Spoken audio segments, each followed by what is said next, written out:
The Hightower, 1993. It was the car they had been looking for.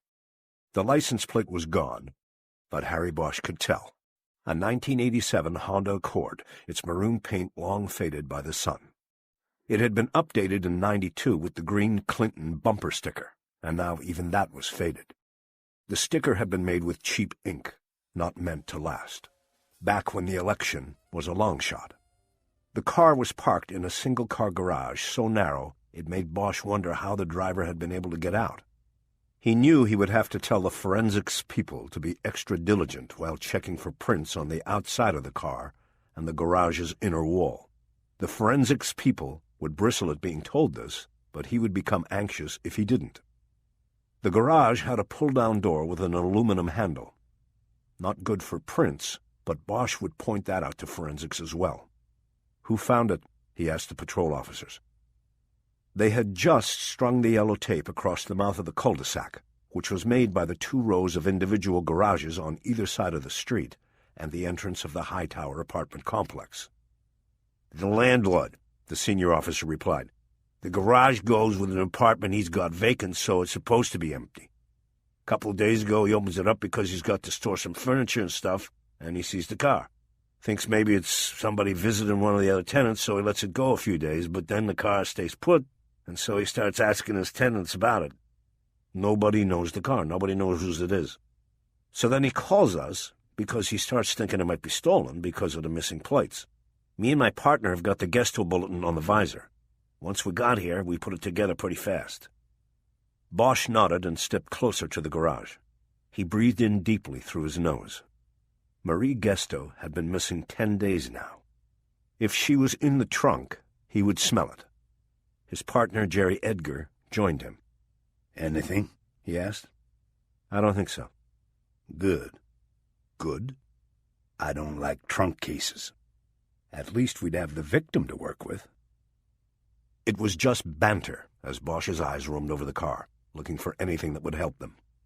Seeing nothing, he took a pair of latex gloves out of his coat pocket, blew them up like balloons to stretch the rubber, and then pulled them onto his hands. He held his arms up like a surgeon coming into the operating room and turned sideways so that he could try to slide into the garage and get to the driver's door without touching or disturbing anything. He slid into darkness as he moved into the garage. He batted spider threads away from his face. He moved back out and asked the patrol officer if he could use the mag light on his equipment belt. Once he was back in the garage, he turned the light on and put its beam through the windows of the Honda. He saw the back seat first. The riding boots and helmet were on the seat. There was a small plastic grocery bag next to the boots with the Mayfair supermarket insignia on it. He couldn't tell what was in the bag, but knew that it opened an angle on the investigation they hadn't thought of before. He moved forward. On the front passenger seat, he noticed a small stack of neatly folded clothing on top of a pair of running shoes. He recognized the blue jeans and the long-sleeved T-shirt, the outfit Marie Gesto was wearing when last seen by witnesses as she was heading to Beechwood Canyon to ride. On top of the shirt were carefully folded socks, panties, and bra. Bosch felt the dull thud of dread in his chest. Not because he took the clothing as confirmation that Marie Gesto was dead. In his gut, he already knew that. Everybody knew it, even the parents who appeared on TV and pleaded for their daughter's safe return. It was the reason why the case had been taken from missing persons and reassigned to Hollywood homicide. It was her clothes that got to Bosch, the way they were folded so neatly. Did she do that? Or had it been the one who took her from this world? It was the little questions that always bothered him, filled the hollow inside the rest of the car through the glass. Bosch carefully worked his way out of the garage. "Anything?" Edgar asked again. "Her clothes, the riding equipment, maybe some groceries. There's a Mayfair at the bottom of Beechwood. She could have stopped on her way up to the stables." Edgar nodded. A new lead to check out, a place to look for witnesses. Bosch stepped out from beneath the overhead door and looked up at the Hightower apartments. It was a place unique to Hollywood, a conglomeration of apartments built into the extruded granite of the hills behind the Hollywood Bowl. They were of streamlined modern design, and all linked at the center by the slim structure that housed the elevator, the high tower from which the street and complex took its name. Bosch had lived in this neighborhood for a time while growing up. From his home on nearby Camrose, he could hear the orchestras practicing in the bowl on summer days. If he stood on the roof, he could see the fireworks on the 4th and at the close of the season. At night, he had seen the windows on the high tower glowing with light. He'd see the elevator pass in front of them on its way up, delivering another person home. He had thought as a boy that living in a place where you took an elevator home had to be the height of luxury. "Where's the manager?" he asked the patrol officer with 2 stripes on his sleeves. "He went back up. He said take the elevator to the top, and his place is the first one across the walkway." "Okay, we're going up. You wait here for SID and the OPG. Don't let the tow guys touch the car until forensics takes a look." "You got it." The elevator in the tower was a small cube that bounced with their weight as Edgar slid the door open and they stepped in. The door then automatically closed, and they had to slide an interior safety door closed as well. There were only 2 buttons, 1 and 2. Bosch pushed 2, and the car lurched upward. It was a small space, with enough room for 4 people at the most before everybody would start tasting each other's breath. "Tell you what," Edgar said. "Nobody in this place has a piano, that's for sure." "Brilliant deduction, Watson," Bosch said. On the top level, they pulled the doors open and stepped out onto a concrete runway that was suspended between the tower and the separate apartments built into the hillside. Bosch turned and looked past the tower to a view that took in almost all of Hollywood and had the mountain breeze to go with it. He looked up and saw a red-tailed hawk floating above the tower, as if watching them. "Here we go," Edgar said. Bosch turned to see his partner pointing to a short set of stairs that led to one of the apartment doors. There was a sign that said manager below a doorbell. The door was opened before they got to it by a thin man with a white beard. He introduced himself as Milano K., the manager of the apartment complex. After they badged him, Bosch and Edgar asked if they could see the vacant apartment to which the garage with the Honda in it was assigned. K led the way. They walked back past the tower to another runway that led to an apartment door. K started working a key into the door lock. "I know this place," Edgar said. "This complex and the elevator. It's been in the movies, right?" "That's right," Kay said. "Over the years." It stood to reason, Bosch thought. A place as unique as this could not escape the eye of the local industry. Kay opened the door and signaled Bosch and Edgar in first. The apartment was small and empty. There was a living room, kitchen with a small eat-in space, and a bedroom with an attached bathroom. No more than 400 square feet, and Bosch knew that with furniture it would look even smaller. But the view was what the place was about. A curving wall of windows looked out on the same view of Hollywood seen from the walkway to the tower. A glass door led to a porch that followed the curve of glass. Bosch stepped out and saw the view was expanded out here. He could see the towers of downtown through the smog. He knew the view would be best at night. "How long has this apartment been vacant?" he asked. 5 weeks, Kay answered. "I didn't see a for rent sign down there." Bosch looked down at the cul-de-sac and saw the 2 patrol officers waiting for forensics and the flatbed from the police garage. They were on opposite sides of their cruiser, leaning on the hood with their backs to each other. It didn't look like a thriving partnership. "I never need to put up signs," Kay said. "The word that we have a vacancy usually gets out. A lot of people want to live in this place. It's a Hollywood original.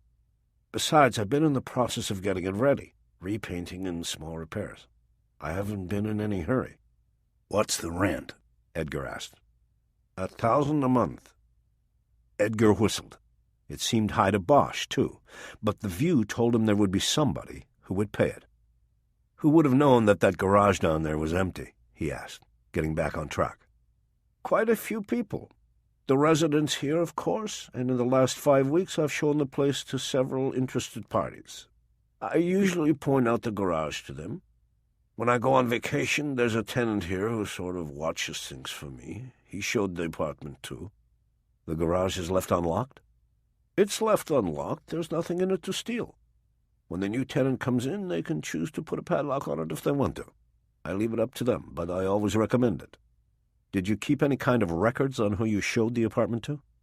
Not really. I might have a few callback numbers, but there is no use in keeping anybody's name unless they rent it. And as you can see, I haven't. Bosch nodded. It was going to be a tough angle to follow. Many people knew the garage was empty, unlocked, and available. What about the former tenant? He asked. What happened to him? It was a woman, actually, Kay said. She lived here 5 years, trying to make it as an actress. She finally gave up and went back home. It's a tough town. Where was home? I sent her deposit back to Austin, Texas. Bosch nodded. She lived here alone? She had a boyfriend who visited and stayed a lot, but I think that ended before she moved out. We'll need that address in Texas from you. Kay nodded.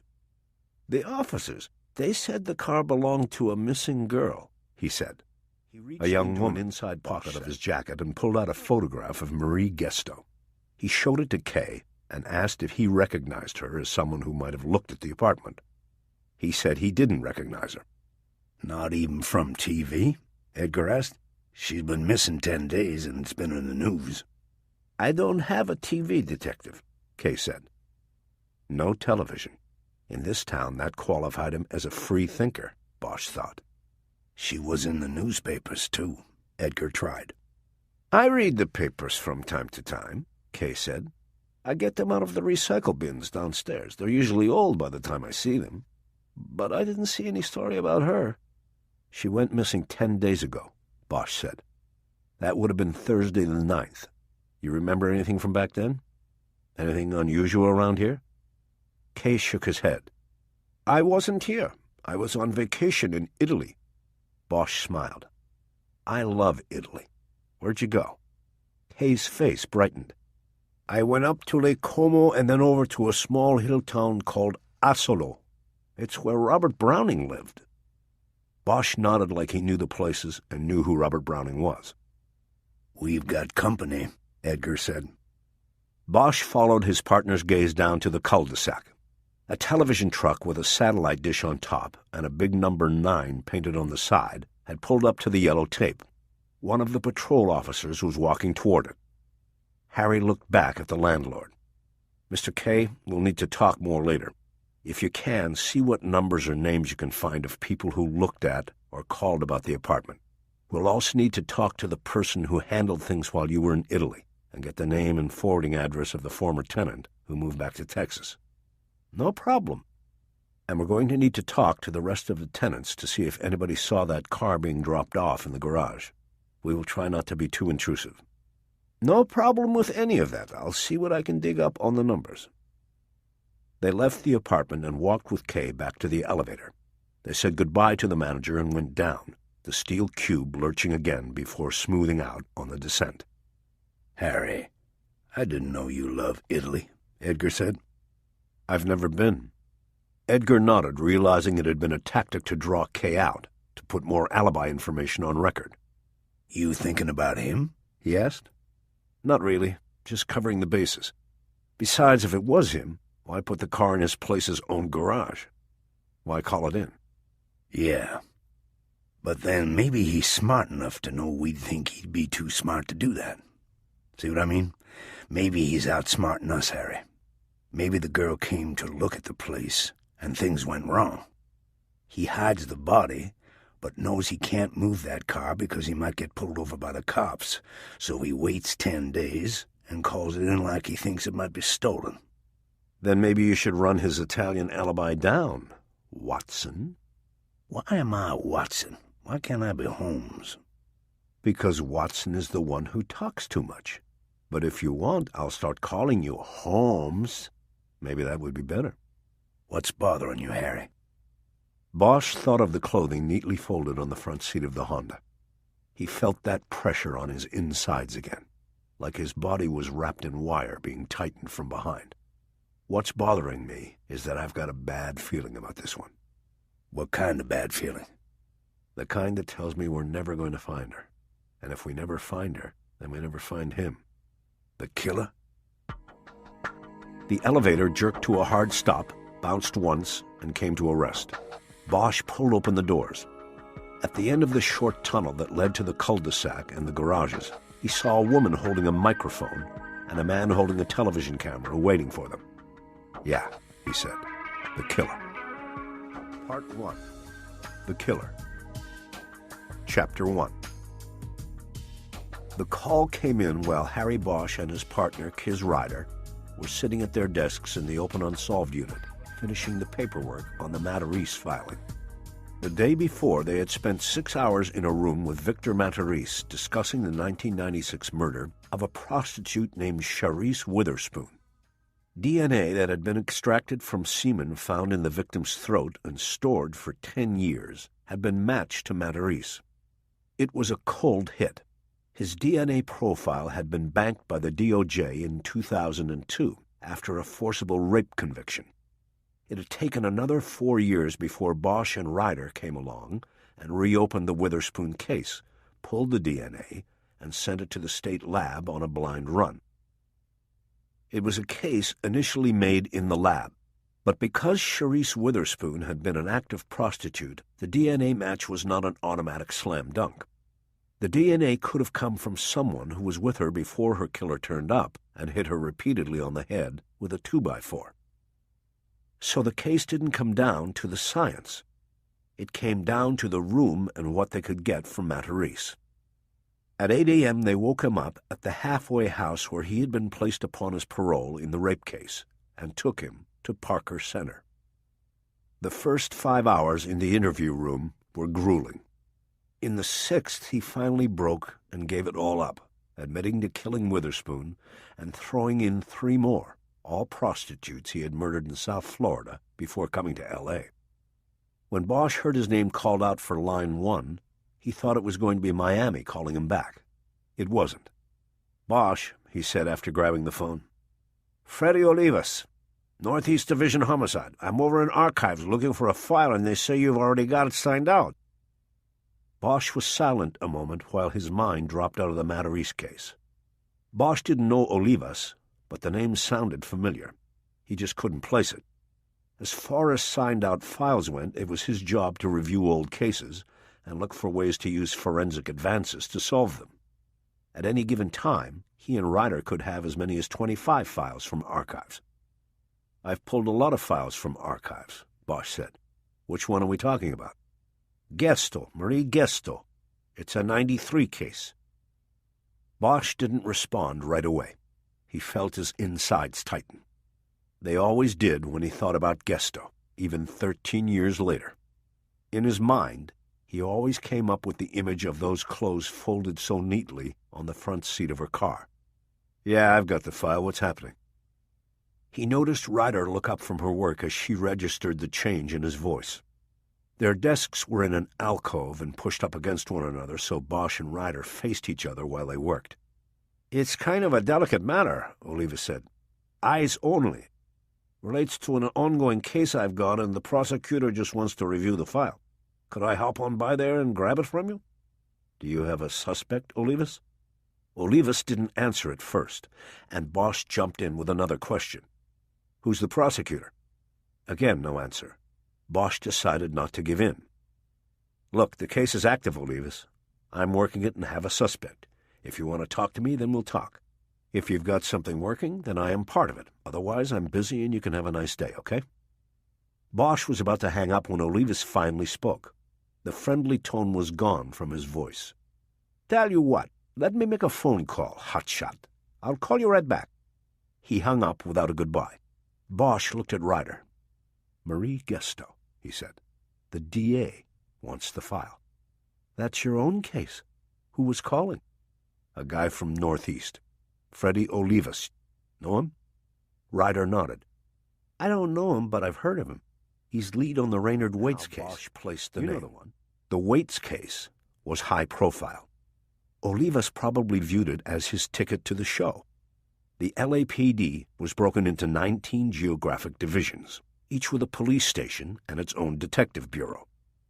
Divisional homicide units worked the less complicated cases, and the positions were viewed as stepping stones to the elite robbery homicide division squads working out of the police headquarters at Parker Center. That was the show, and one of those squads was the Open Unsolved unit.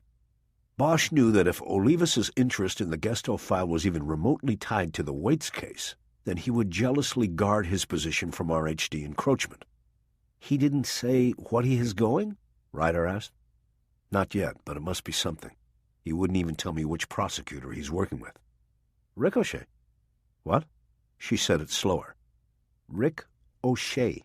He's on the Waits case. I doubt Olivas has anything else going. They just finished the prelim on that and are heading to trial."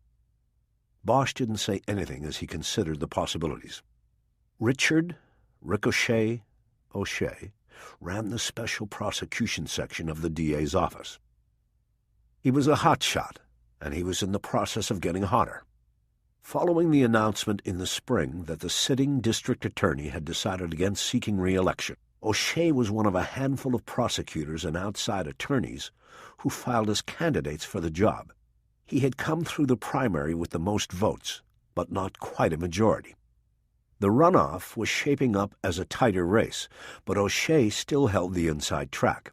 He had the backing of the outgoing DA, knew the office inside and out, and had an enviable track record as a prosecutor who won big cases, a seemingly rare attribute in the DA's office in the last decade. His opponent was named Gabriel Williams. He was an outsider who had credentials as a former prosecutor, but he had spent the last 2 decades in private practice, primarily focusing on civil rights cases.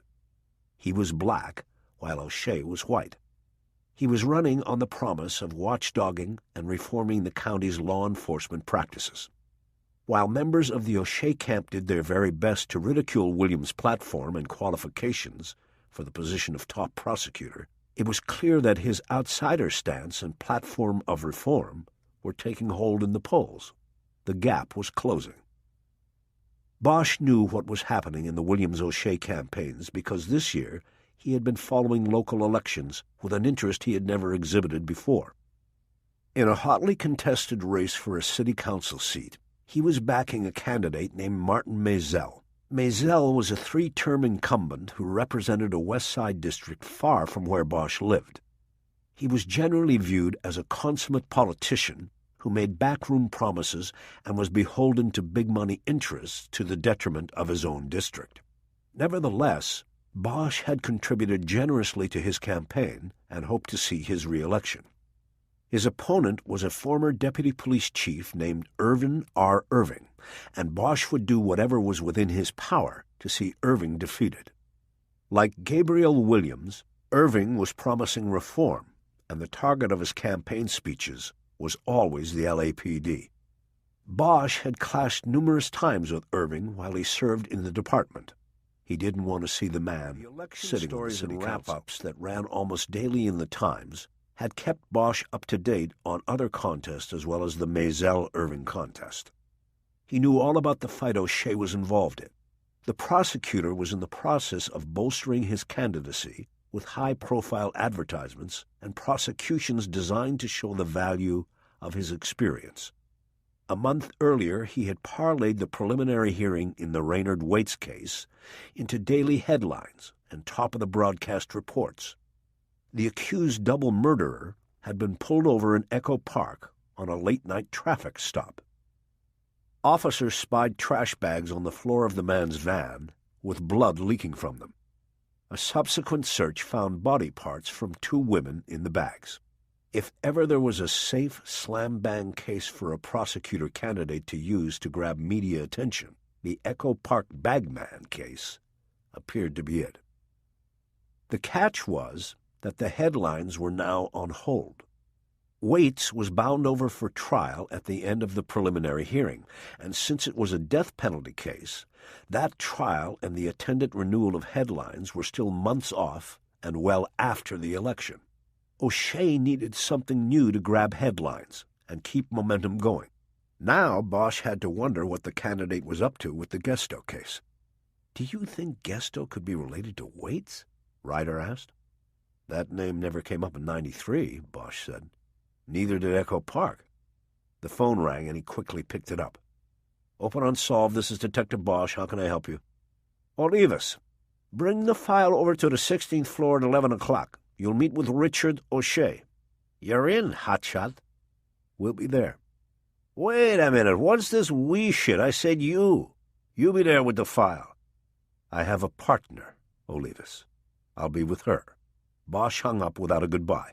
He looked across at Ryder. "We're in at 11. What about Matarese?" "We'll figure it out." He thought about things for a few moments, then got up and went to the locked filing cabinet behind his desk. He pulled the Gesto file and brought it back to his spot. Since returning to the job from retirement the year before, he had checked the file out of archives 3 different times. Each time he read through it, made some calls and visits, and talked to a few of the individuals who had come up in the investigation 13 years before. Ryder knew about the case and what it meant to him. She gave him the space to work it when they had nothing else pressing. But nothing came of the effort. There was no DNA, no fingerprints, no lead on Gesto's whereabouts, though to him there was still no doubt that she was dead, and no solid lead to her abductor. Bosch had leaned repeatedly on the one man who came closest to being a suspect and got nowhere. He was able to trace Marie Gesto from her apartment to the supermarket, but no further. He had her car in the garage at the Hightower Apartments, but he couldn't get to the person who had parked it there. Bosch had plenty of unsolved cases in his history. You can't clear them all, and any homicide man would admit it. But the Gesto case was one that stuck with him. Each time he would work the case for a week or so, hit the wall, and then return the file to archives, thinking he had done all that could be done. But the absolution only lasted a few months, and then there he was at the counter filling out the file request form again. He would not give up. "Bosch," one of the other detectives called out, "Miami on 2. Bosch hadn't even heard the phone ring in the squad room. "I'll take it," Ryder said. "Your head's somewhere else." She picked up the phone, and once more, Bosch opened the Gesto file. Chapter 2.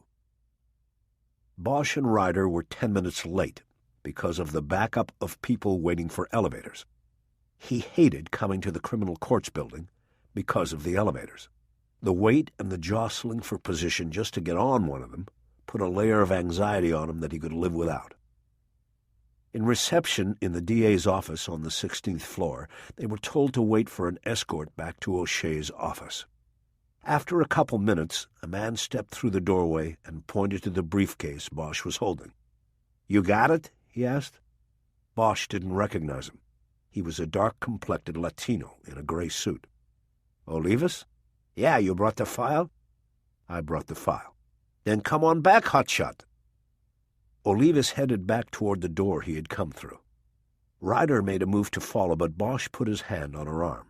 When Olivas looked back and saw they were not following him, he stopped. "You coming or not?" Bosch took a step toward him.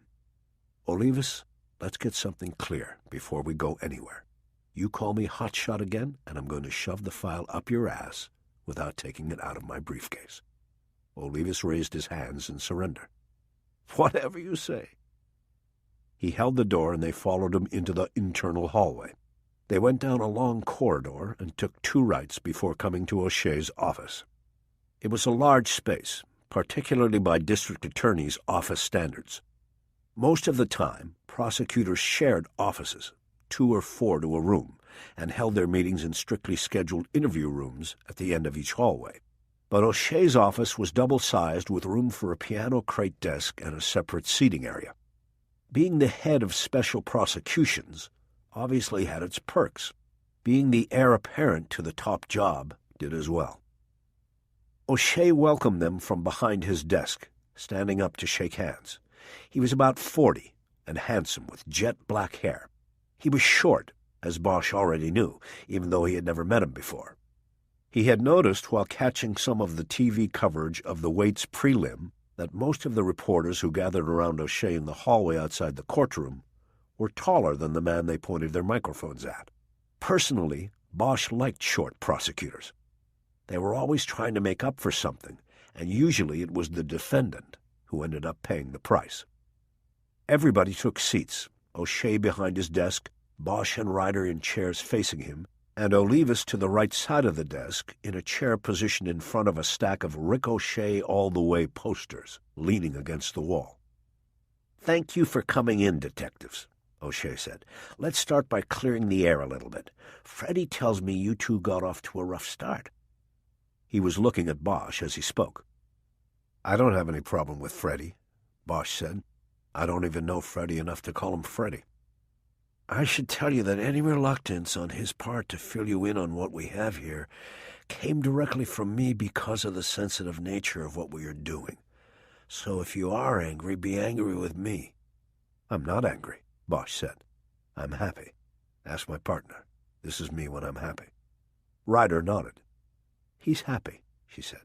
"Definitely happy." "Okay, then," O'Shea said. "Everybody's happy. So let's get down to business." O'Shea reached over and put his hand above a thick accordion file placed on the right side of his desk. It was open, and Bosch saw that it contained several individual files with blue tabs on them. Bosch was too far away to read them, especially without putting on the glasses he had recently begun carrying with him. "Are you familiar with the Raynard Waits prosecution?" O'Shea asked. Bosch and Ryder nodded. "It would have been kind of hard to miss," Bosch said. O'Shea nodded and offered a slight smile. "Yes, we have pushed it out in front of the cameras. The guy's a butcher, a very evil man.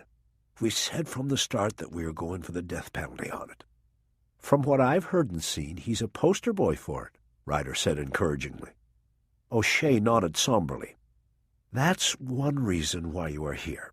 Before I explain what we have going, let me ask you to tell me about your investigation of the Marie Gesto case. Freddie said you've had the file out of archives 3 times in the past year. Is there something active?" Bosch cleared his throat after deciding to give first and then receive. "You could say I've had the case for 13 years.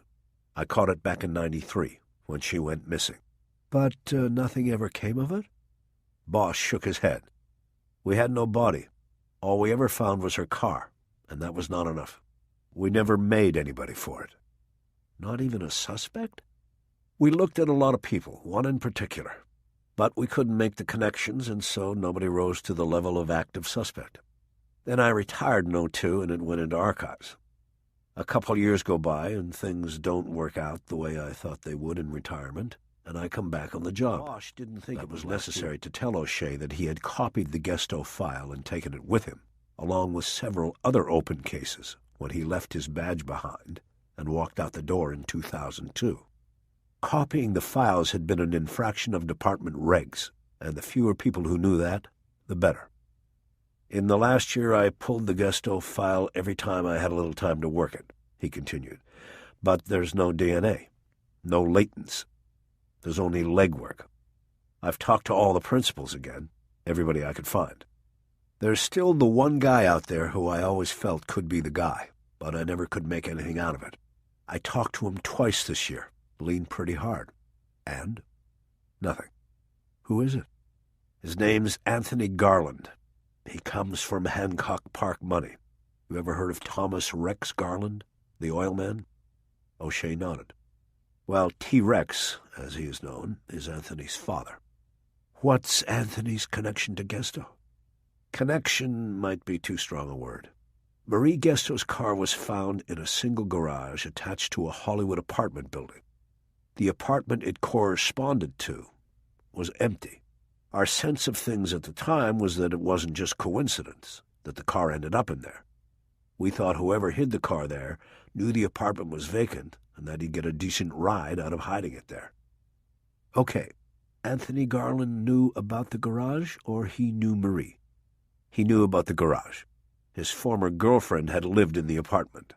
She had broken up with him and then moved back to Texas, so he knew the apartment and the garage were empty."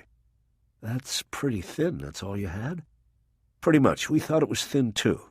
But then we pulled the ex-girlfriend's DMV mug, and it turned out she and Marie looked a lot alike. We started to think that maybe Marie had been some sort of replacement victim. He couldn't get to his ex-girlfriend because she had left, so he got to Marie instead. Did you go to Texas? Twice. We talked to the ex, and she told us that the main reason she split with Anthony was because of his temper. Was he violent with her? She said no. She said she left before it got to that point. O'Shea leaned forward. So, did Anthony Garland know Marie? He asked. We don't know. We are not sure he did. Until his father brought his lawyer into it and he stopped talking to us, he denied ever knowing her. When was this? The lawyer, I mean? Back then and now. I came at him again a couple of times this year. I pressed him and he lawyered up again. Different lawyers this time. They were able to get a restraining order reissued against me. They convinced a judge to order me to stay away from Anthony unless he had a lawyer with him. My guess is that they convinced the judge with money. It's the way T-Rex Garland gets things done. O'Shea leaned back, nodding thoughtfully. Does this Anthony Garland have any kind of criminal record before or after Gesto? No, not a criminal record. He hasn't been a very productive member of society. He lives off his old man's handouts, as near as I can tell. He runs security for his father and his various enterprises. But there's never been anything criminal that I could find. Wouldn't it stand to reason that someone who had kidnapped and killed a young woman would have other criminal activity on his record? These things usually aren't aberrations, are they? If you went with the percentages, yeah, but there are always exceptions to the rule. Plus, there's the old man's money. Money smooths a lot of things over, makes a lot of things go away. O'Shea nodded again like he was learning about criminals and crime for the first time. It was a bad act. What was your next move going to be? He asked. Bosch shook his head. I didn't have one. I sent the file back to archives and thought that was it. Then a couple of weeks ago, I went down and pulled it again. I don't know what I was going to do. Maybe talk to some of Garland's more recent friends, see if he ever mentioned Marie Gesto or anything about her. All I knew for sure was that I wasn't going to give up. O'Shea cleared his throat, and Bosch knew he would now get down to the reason they were there. Did the name Ray or Raynard Waits ever come up in all these years of investigating Gesto's disappearance? Bosch looked at him for a moment, his stomach twisting. No, it didn't. Should it have come up? O'Shea pulled one of the folders out of the accordion file and opened it on the desk. He lifted a document that looked like a letter off the top. As I said, we've made it public that we're going for the death penalty on Waits, he said. After the prelim, I think he realized the writing was on the wall. He's got an appeal on the probable cause for the traffic stop, but it will go nowhere, and he and his lawyer know it. An insanity defense is a non-starter as well. This guy's as calculating and organized as any killer I've ever prosecuted. So they responded last week with this. Before I show it to you, I have to know that you understand that this is a letter from an attorney. It is a proffer. No matter what happens, whether we move forward with this or not, the information contained in this letter is off the record. If we choose to ignore this offer, no investigation can come of the information in this letter. Do you understand that? Ryder nodded. Bosch didn't. Detective Bosch? O'Shea prompted. Maybe I shouldn't see it then, Bosch said. Maybe I shouldn't be here. You were the one who wouldn't give Freddie the file. If the case means that much to you, then I think you should be here. Bosch finally nodded. O'Shea slid the paper across the desk, and Bosch and Ryder leaned forward to read it together. Bosch first unfolded his glasses and put them on. September 12, 2006. Richard O'Shea, Assistant District Attorney, Los Angeles County District Attorney's Office, Office 16-11, 210 West Temple Street, Los Angeles, California, 90012-3210. Ray, California v. Raynard Waits. Dear Mr. O'Shea, this letter is intended to open discussions regarding a disposition in the above-referenced case. All statements made herein and hereafter in connection with these discussions are made with the understanding that they are inadmissible under California Evidence Code 1153, California Penal Code 1192.4, and People v. Tanner, 45 Cal APP 3D345350-119 Cal Reporter 407, 1975. I suggest to you that Mr. Waits would be willing, on terms and conditions outlined below, to share with you and investigators of your choice information regarding 9 homicides, excluding the 2 in the above-referenced case, and to plead guilty to the charges in the above-referenced case in exchange for the people's agreement not to seek the death penalty on the instant homicide charges or to file charges in regard to the homicides about which he would provide information. Furthermore, in return for the cooperation and information Mr. Waits would provide, you must agree that any and all statements by Mr. Waits and any information derived therefrom will not be used against him in any criminal case. No information provided pursuant to this agreement may be divulged to any other state or federal law enforcement agencies unless and until those agencies, through their representatives, agree to be bound by the terms and conditions of this agreement. No statements made or other information provided by Mr. Waits during any off-the-record proffer or discussion may be used against him in the prosecution's case-in-chief, nor may you make derivative use of or pursue any investigative leads suggested by any statements made or information provided by the defendant. In the event the above-referenced case goes to trial, if Mr. Waits offers testimony materially different from any statements made or other information provided during any proffers or discussion, then you may, of course, impeach him concerning such prior inconsistent statements or information. I suggest that the families of 8 young women and 1 male victim will attain some form of closure with the knowledge of what transpired in regard to their loved ones, and in 8 of these instances be able to conduct proper religious ceremonies and burials after Mr. Waits leads your investigators to the places where these victims now rest. Additionally, these families will find, perhaps, some comfort in knowing that Mr. Waits is serving a prison sentence of life without the possibility of parole. Mr. Waits offers to provide information in regard to 9 known and unknown homicides between 1992 and 2003. As an initial offer of credibility and good faith, he suggests that investigators review the investigation into the death of Daniel Fitzpatrick, 63, who was burned to death in his Hollywood Boulevard pawn shop on April 30th, 1992. Investigative files will reveal that Mr. Fitzpatrick was armed and standing behind the rolled-down security fence at the front of his store when he was set afire by an assailant using lighter fluid and a butane lighter. The can of Easy Light lighter fluid was left behind, standing upright in front of the security fence. This information was never made public. Further, Mr. Waits suggests that the police investigative files in regard to the September 1993 disappearance of Marie Gesto be reviewed as an additional showing of his credibility and good faith. The records will reveal that while the whereabouts of Ms. Gesto were never determined, her car was located by police in a garage at a Hollywood apartment complex known as the High Tower.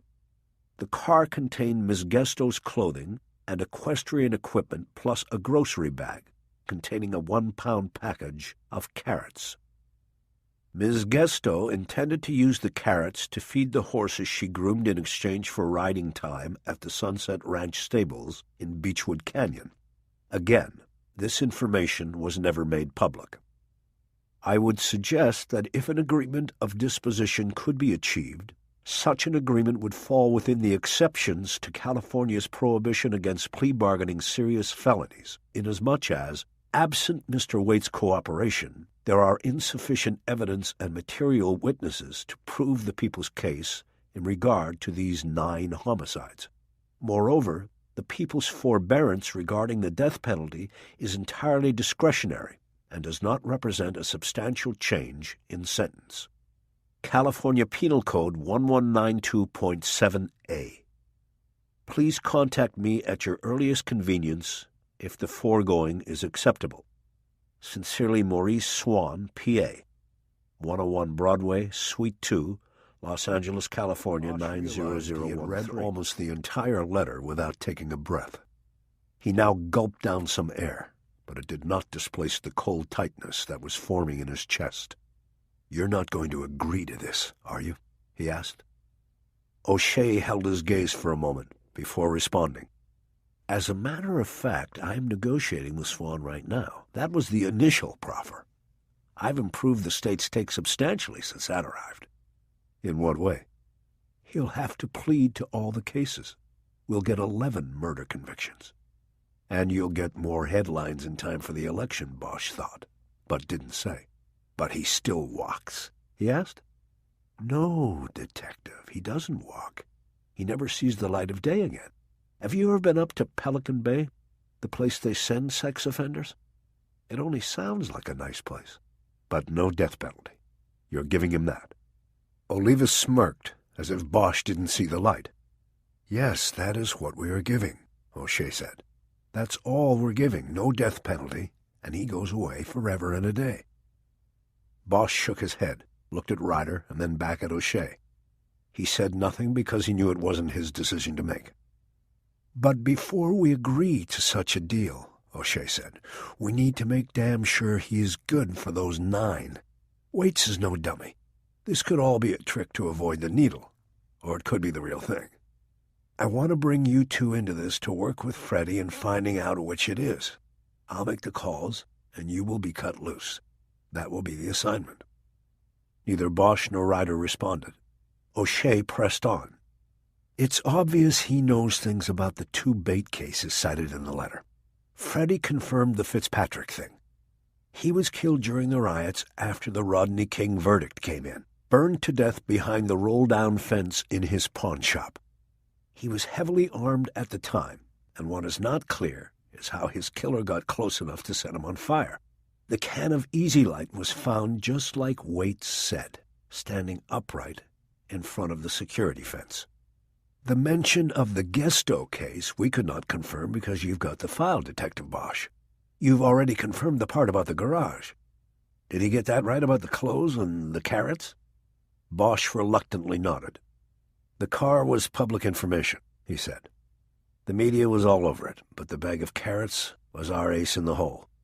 Nobody knew about that except me, my partner at the time, and the evidence tech who opened the bag. We held it back because that's where we ended up thinking she crossed his path.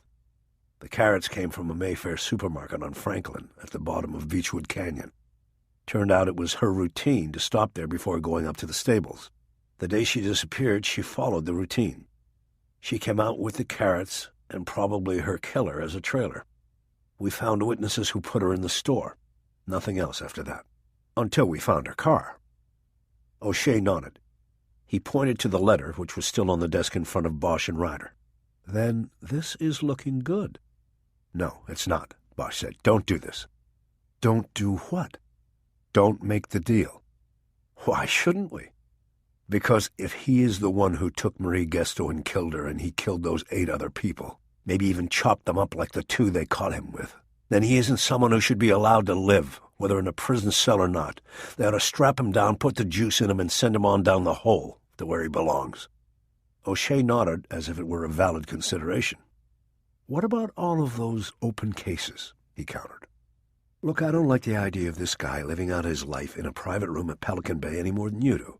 But we have a responsibility to clear those cases and provide answers to the families of those people.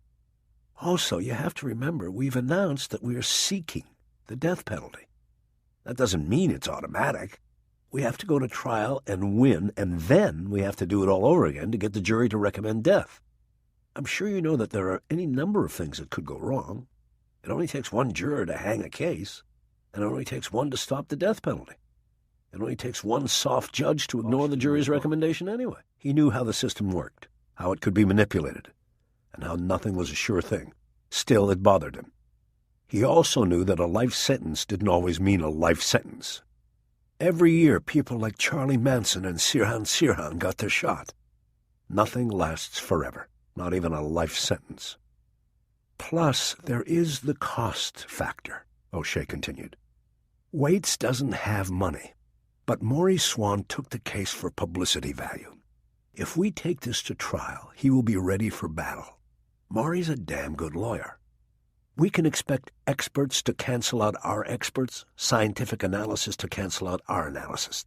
The trial will last months and cost the county a fortune.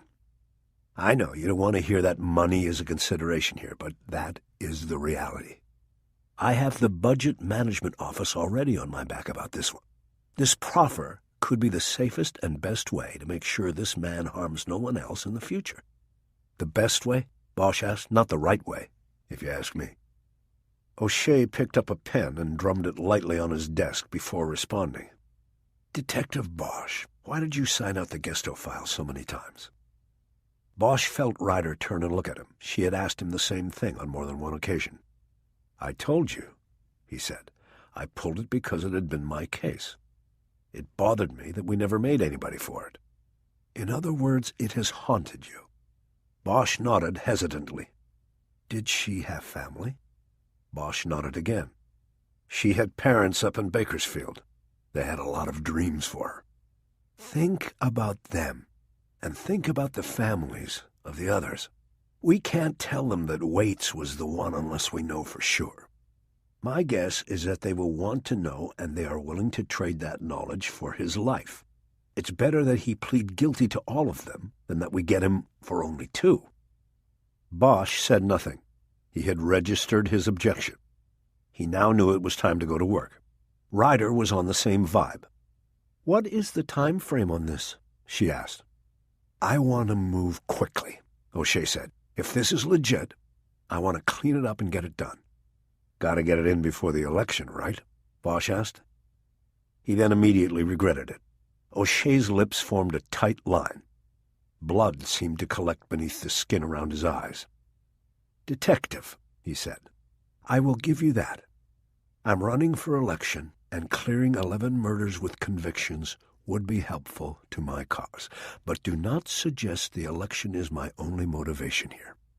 Every night that those parents who carried dreams for their daughter go to bed not knowing where she is or what happened to her is a night of terrible pain, as far as I'm concerned.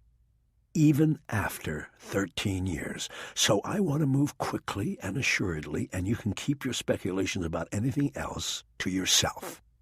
Fine, Bosch said. Looked at Olivas, and then back to Bosch. Well, I think we should have an exchange of files first. You should come up to speed on Waits, and I'd like Freddie to familiarize himself with the Gesto file. Once that is done, we'll set something up with Maurice Swan.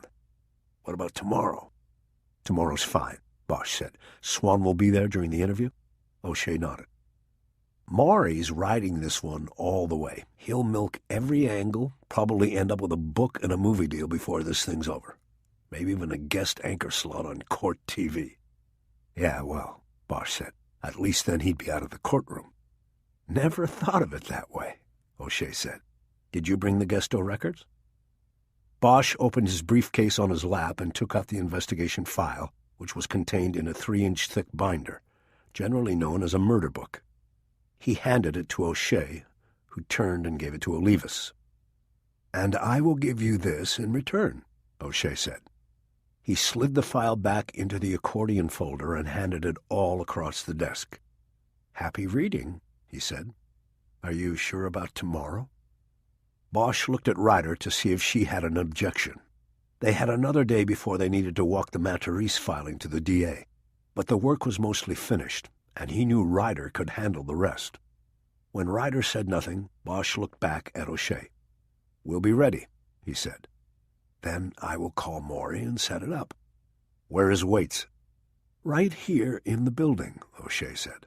We've got him in high power on keep-away status. Good, Ryder said. What about the other 7? Bosch asked. What about them? Are there no files? The proffer, as well as Maurice Swan, indicates that these were women who were never found and possibly never reported missing in the first place, O'Shea said. Waits is willing to lead us to them, but there is no prep work we can do for them. Bosch nodded. Any other questions? O'Shea asked, signaling that the meeting was over. We'll let you know, Bosch said. I know I am repeating myself, but I feel I need to, O'Shea said. This investigation is all off the record. That file is a proffer that is part of a plea negotiation. Nothing in that file or anything that he tells you can ever be used to make a case against him. If this falls apart, then you will not be able to use the information to pursue him. Is that clearly understood? Bosch didn't answer. It's clear, Ryder said. There is one exception that I have negotiated. If he lies, if you catch him at any time in a lie, or if any piece of information he gives you during this process proves to be knowingly false, all bets are off, and we can go after him for all of it. He has been made quite aware of this, too. Bosch nodded. He stood up. Ryder did, too. Do you need me to call someone to free you two up? O'Shea asked. I can flex a muscle if needed. Ryder shook her head. I don't think so, she said. Harry was already working the Gesto case. The 7 women might be unknown victims, but there's got to be a file in archives on the man in the pawn shop. It all cuts open unsolved in. We can handle our supervisor. Okay, then. As soon as I have the interview set up, I will call. Meantime, all of my numbers are in the file. Freddie's too. Bosch nodded to O'Shea and threw a glance at Olivas before turning to the door. Detectives, O'Shea said. Bosch and Ryder turned back to him. He was standing now. He wanted to shake their hands. I am hoping you are on my side on this, O'Shea said. Bosch shook his hand, unsure whether O'Shea was talking about the case or the election. He said, if Waits can help me bring Marie Gesto home to her parents, then I'm on your side. It wasn't a completely accurate summation of his feelings, but it got him out of the office. Chapter 3. Back at Open Unsolved, they sat in their supervisor's office and brought him up to date on the day's developments. Abel Pratt was 3 weeks away from retirement after 25 years on the job. He was attentive to them, but not overly so. On the side of his desk was a stack of Fodor's guidebooks for Caribbean islands. His plan was to pull the pin, leave the city, and find an island to live on with his family. It was a common retirement dream among law enforcement officers, to pull back from all the darkness witnessed for so long on the job. The reality, however, was that after about 6 months on the beach, the island got pretty boring. A Detective 3 from RHD, named David Lambkin, was set to be the squad's top after Pratt split.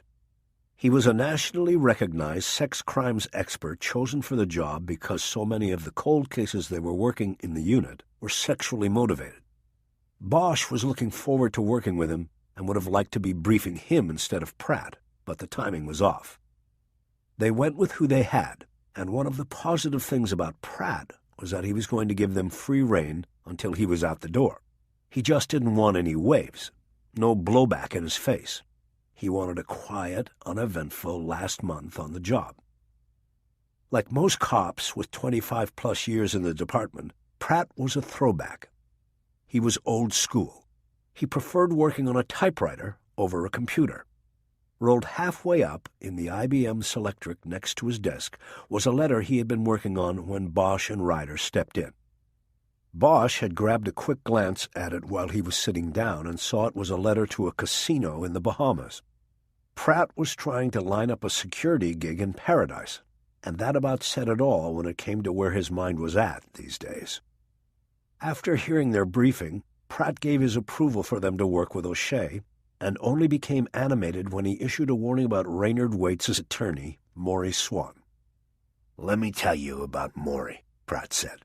"Whatever you do, when you meet him, do not shake his hand." "Why not?" Ryder asked.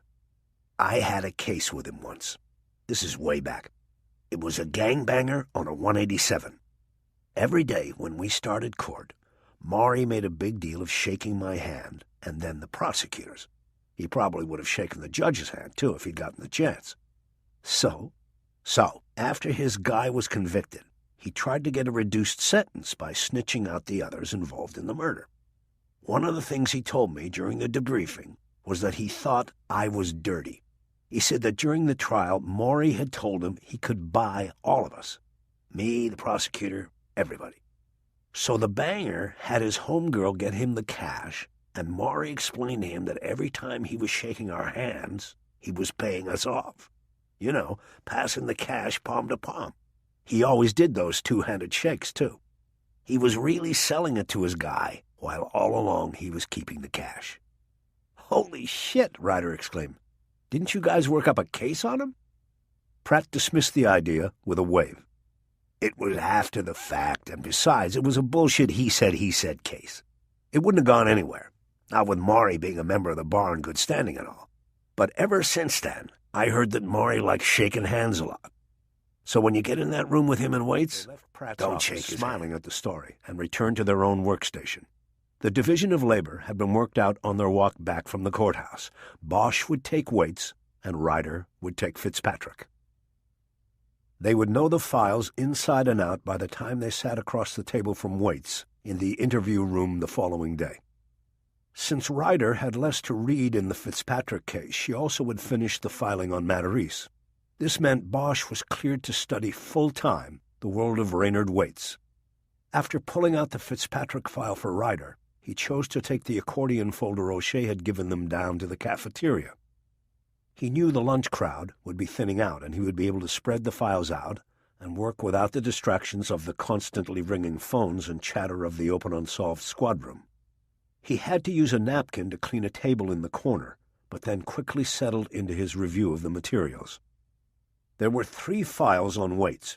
They included the LAPD murder book compiled by Olivas and Ted Colbert, his partner in the Northeast Division Homicide Squad, a file on a prior arrest, and the prosecution file compiled by O'Shea. Bosch decided to read the murder book first. He quickly became acquainted with Raynard Waits and the details of his arrest. The suspect was 34 years old and lived in a ground-floor apartment on Sweetser Avenue in West Hollywood. He wasn't a large man, standing 5'6" and weighing 142 pounds.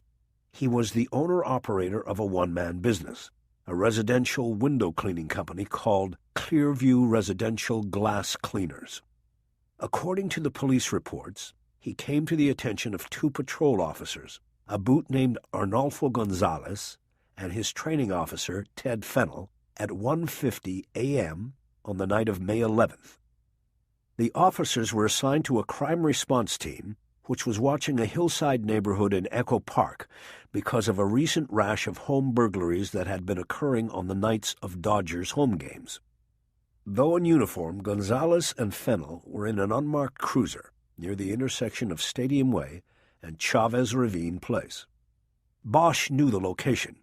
It was at the remote edge of the Dodger Stadium complex and above the Echo Park neighborhood that the CRT teams were watching. He also knew that they were following a standard CRT strategy to stay out on the perimeter of the target neighborhood and follow any vehicle or persons who looked suspicious or out of place. According to the report filed by Gonzalez and Fennell, they grew suspicious as to why a van marked on the sides with signs that said Clearview Residential Glass Cleaners was out and about at 2 a.m. They followed at a distance, and Gonzalez used night vision binoculars to get the van's plate number. He then entered it into the car's mobile digital terminal, the officers choosing to use the onboard computer rather than the radio in case the burglar working the neighborhood was equipped with a police radio scanner. The computer kicked back a flag. The plate was registered to a Ford Mustang with an address out in Claremont. Believing that the license plate on the van was stolen and that they now had probable cause to stop it, Fennell accelerated, put on the UC car's grille lights, and stopped the van on Figueroa Terrace near the intersection of Beaudry Avenue. Agitated and leaned out of the van's window to talk to Officer Gonzalez, an effort to block the officer from conducting a visual survey of the interior of the vehicle, the arrest summary read. Officer Fennell approached the vehicle's passenger side and beamed his flashlight into the van. Without entering the vehicle, Officer Fennell was able to notice what appeared to be several black plastic trash bags on the floorboard in front of the front passenger seat of the vehicle. A substance appearing to be blood could be seen leaking from the cinched mouth of one of the bags and onto the floor of the van. According to the report, The driver was asked if that was blood leaking from one of the bags, and he stated that he had cut himself earlier in the day when a large plate glass window he was cleaning shattered. He stated that he had used several glass cleaning rags to clean up the blood. When asked to show where he was cut, the driver smiled and then suddenly made a move to restart the vehicle's ignition. Officer Gonzalez reached through the window to restrain him. After a short struggle, the driver was removed from the vehicle and placed on the ground and handcuffed. He was then moved to the back seat of the unmarked car. Officer Fennell opened the vehicle and inspected the bags. At this time, Officer Fennell found the first bag he opened contained human body parts. Investigative units were immediately summoned to the scene. The driver's license of the man taken out of the van identified him as Raynard Waits. He was booked into the holding tank at Northeast Division while an investigation of his van and the plastic trash bags carried on through the night on Figueroa Terrace. Only after Detectives Olivas and Colbert, the on-call team that night, took over the investigation and retraced some of the steps taken by Gonzalez and Fennell, was it learned that the rookie officer had typed the wrong license plate number into the MDT, typing an F for an E, and getting the plate registration for the Mustang out in Claremont. In law enforcement terms, it was a good faith error, meaning the probable cause to have stopped the van should still hold because the officers had been acting in good faith when an honest mistake was committed. Bosch assumed that this was the point of the appeal Ricochet had mentioned earlier.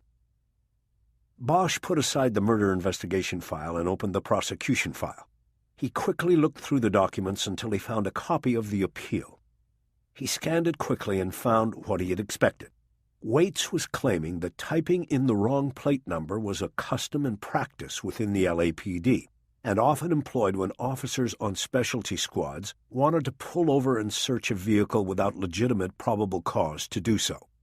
Though a Superior Court judge found that Gonzalez and Fennell had acted on good faith and upheld the legality of the search, Waits was appealing that decision to the District Court of Appeal. Bosch went back to the investigative file. No matter the question of the legality of the traffic stop, the investigation of Raynard Waits had moved rapidly. The morning after the arrest, Olivas and Colbert obtained a search warrant for the apartment on Sweetser, where Waits lived alone. A 4-hour search and forensics examination of the apartment produced several samples of human hair and blood taken from the bathroom's sink and tub traps, as well as a hidden space beneath the floor containing several pieces of women's jewelry and multiple Polaroid photos of nude young women who appeared to be sleeping, unconscious, or dead. In a utility room was an upright freezer, which was empty, except for the 2 samples of pubic hair found by an SID tech. Meantime, the 3 plastic bags found in the van had been transported to the coroner's office and opened. They were found to contain the body parts of 2 young women, each of whom had been strangled and dismembered after death in the same way. Of note was the fact that the parts from one of the bodies showed indications of having been thawed after being frozen. Though no cutting tools were found in Waits's apartment or van, it was clear from the evidence gathered that while Officers Gonzalez and Fennell were looking for a burglar, they had stumbled onto what appeared to be a serial killer at work. The belief was that Waits had already discarded or hidden his tools and was in the process of disposing of the bodies of the 2 victims when he drew the attention of the CRT officers. The indications were that there might be other victims as well. The reports in the file detailed the efforts made in the next several weeks to identify the 2 bodies as well as the other women in the Polaroids found in the apartment. Waits, of course, offered no help in this regard, engaging the services of Maury Swan on the morning of his capture and choosing to remain silent as the law enforcement processes continued and Swan mounted an attack on the probable cause of the traffic stop. Only one of the 2 known victims was identified. Fingerprints taken from one of the dismembered women drew a hit on the FBI's latent database. She was identified as a 17-year-old runaway from Davenport, Iowa. Lindsay Mathers had left home 2 months before being found in Waits's van and had not been heard from during that time by her parents. With photos supplied by her mother, detectives were able to piece together her trail in Los Angeles. She was recognized by youth counselors at several Hollywood shelters. She had been using a variety of names to avoid being identified and possibly sent home. There were indications she was involved in drug use and street prostitution. Needle marks found on her body during the autopsy were believed to have been the result of a long and ongoing practice of injecting drugs. A blood screen taken during the autopsy found heroin and PCP. Counselors who helped identify Lindsay Mathers were also shown the Polaroid photographs found in Waits's apartment and were able to provide a variety of different names for at least 3 of the women. Their stories were similar to Mathers' journey. They were runaways possibly engaged in prostitution as a means of earning money for drugs. It was clear to Bosch from the gathered evidence and information that Waits was a predator who targeted young women who would not be immediately missed, fringe dwellers who were unaccounted for by society in the first place and therefore not missed when they disappeared. The Polaroids from the hidden space in Waits's apartment were in the file, encased in plastic sheets, 4 to a page. There were 8 pages with multiple shots of each woman. An accompanying analysis report stated that the photo collection contained shots of 9 different women, the 2 women whose remains were found in Waits's van, and 7 unknowns. Bosch knew that the unknowns were likely to be the 7 women Waits was offering to tell authorities about, in addition to Marie Gesto and the pawnshop man, but he studied the photos anyway for the face of Marie Gesto. She wasn't there. The faces in the photos belonged to women who had not caused the same sort of stir that Marie Gesto had. Bosch sat back and took off his reading glasses to rest his eyes for a few moments. He remembered one of his early teachers in homicide. Detective Ray Vaughn had a special sympathy for the ones he called murder's nobodies, the victims who didn't count. He taught Bosch early on that in society all victims are not created equal, but to the true detective they must be. Every one of them was somebody's daughter, Ray Vaughn had told him. Every one of them counted. Bosch rubbed his eyes. He thought about Waits's offer to clear up 9 murders, including Marie Gesto's and Daniel Fitzpatrick's, and those of 7 women who never caused a blip on anybody's radar. Something seemed not right about that. Fitzpatrick was an anomaly because he was a male and the killing didn't appear to be sexually motivated. He had always assumed that Marie Gesto was a sex killing, but she was not a throwaway victim. She had hit the radar big time. Had Waits learned from her? Had he honed his craft after her killing to make sure he never drew such police and media heat again?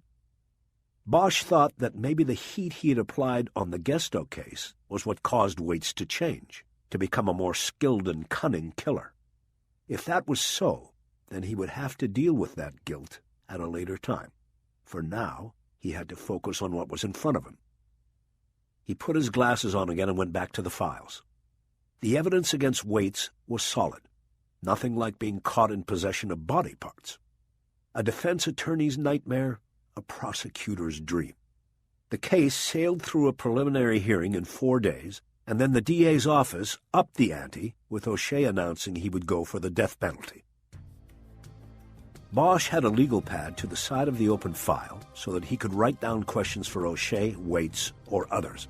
It was blank when he came to the end of his review of the investigation and prosecution files. He now wrote the only questions that came to mind. If Waits killed Gesto, why was there no photo of her in his apartment? Waits lived in West Hollywood. What was he doing in Echo Park?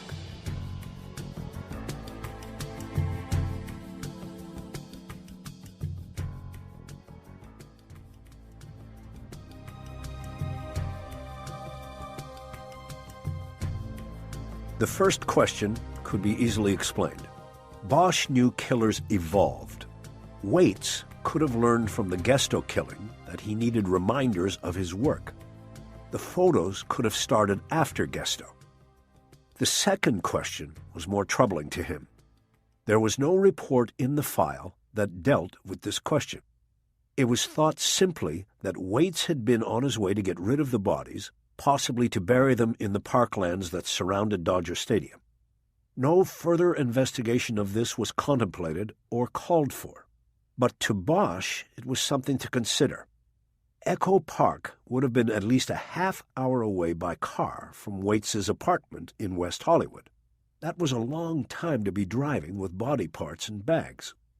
Additionally, Griffith Park, which was larger and had more pockets of isolated and difficult terrain than the area around the stadium, was far closer to the West Hollywood apartment and would have been the better choice for a body dump.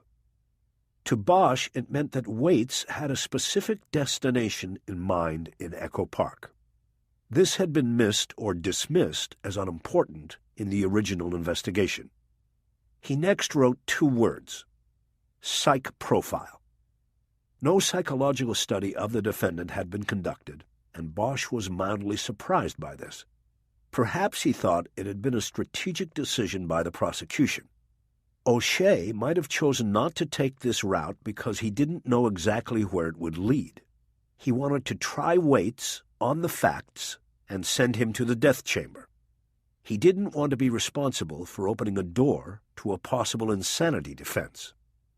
Still, Bosch thought, a psychological study could have been useful for understanding the defendant and his crimes. It should have been done. Whether the subject was cooperative or not, a profile could have been drawn from the crimes themselves, as well as from what was known about Waits through his history, appearance, the findings in his apartment, and interviews conducted with those he knew and worked for.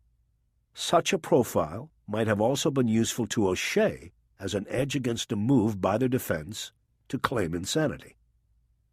Now it was too late.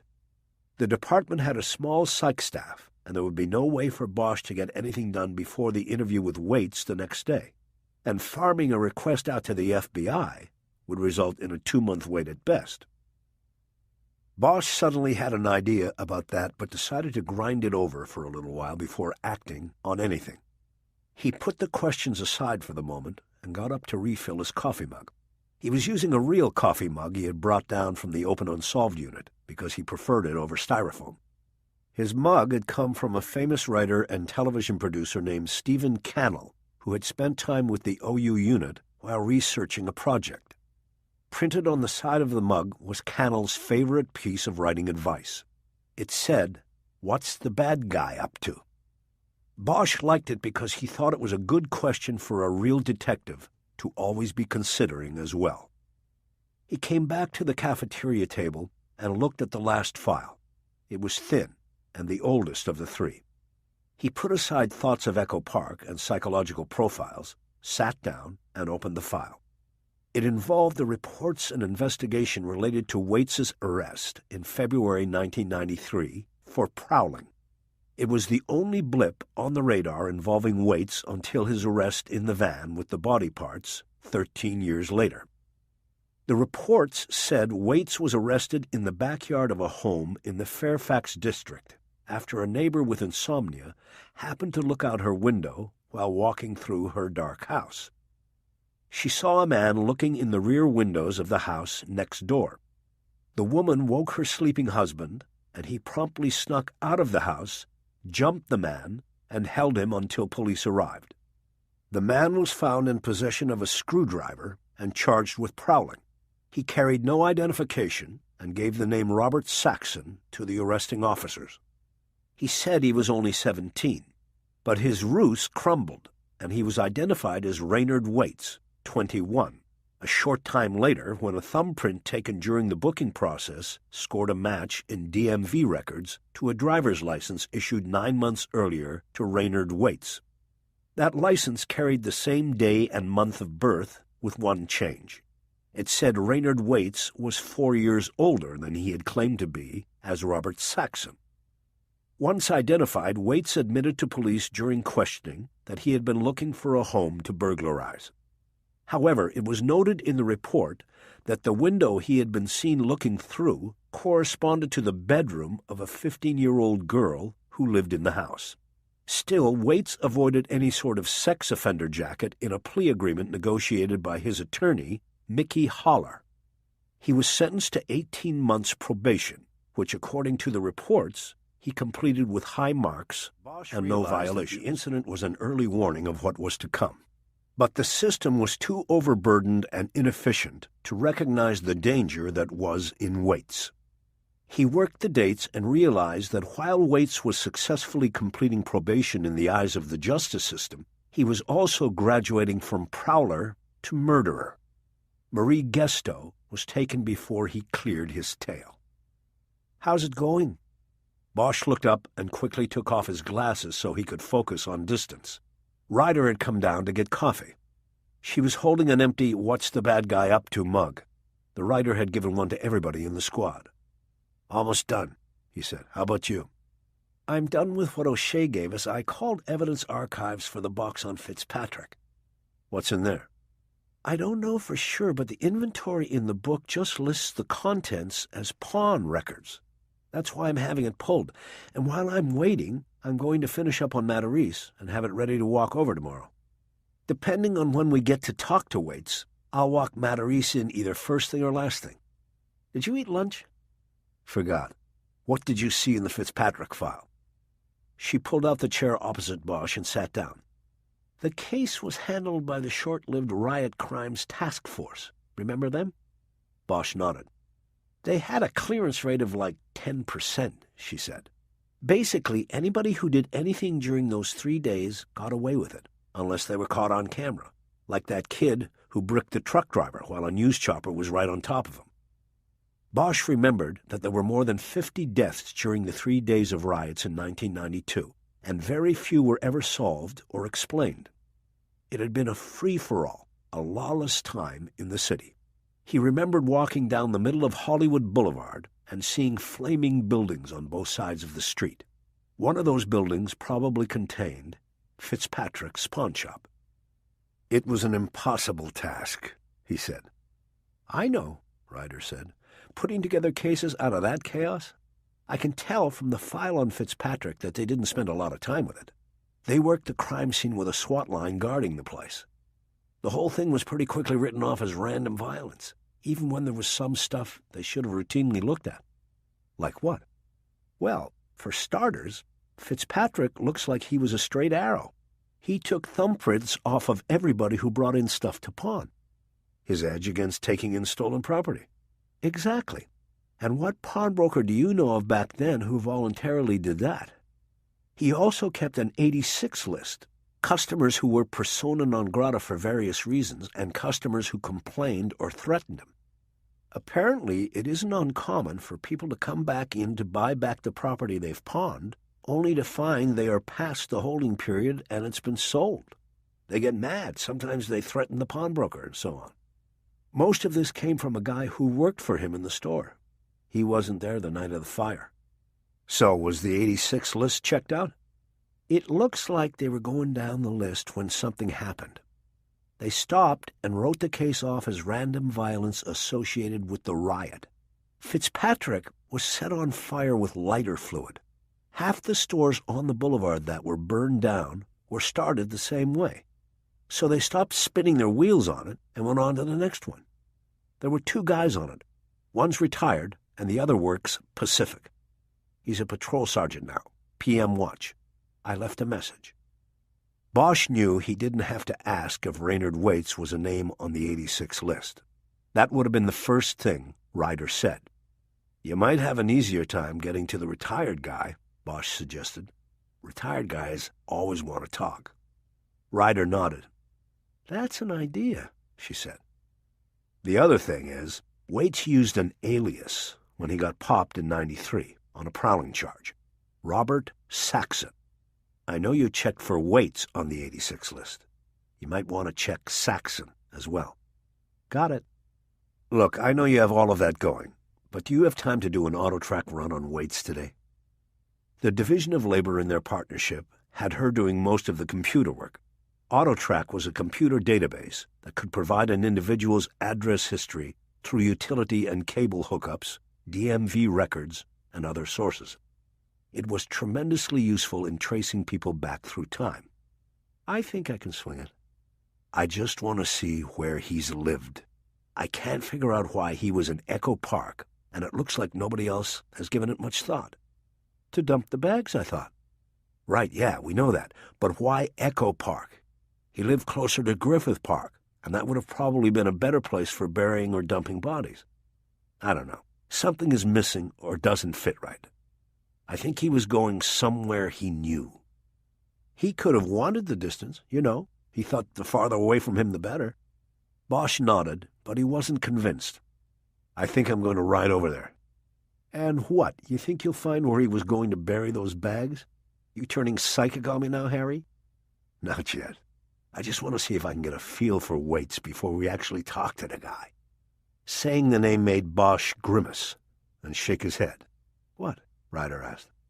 You know what we're doing here? We're helping to keep this guy alive. A guy who cuts women up and keeps them in the freezer until he runs out of room and has to take them out like trash. That's our job. Find the way to let him live. Ryder frowned. I know how you feel, Harry, but I have to tell you, I kind of come down on O'Shea's side on this. I think it's better that all the families know and we clear all the cases. It's like with my sister. We wanted to know. When Ryder was a teenager, her older sister was murdered in a drive-by shooting. The case was cleared, and 3 bangers went away for it. It was the main reason she became a cop. It's probably like you with your mother, too, she added. Bosch looked up at her. His mother had been murdered when he was a boy.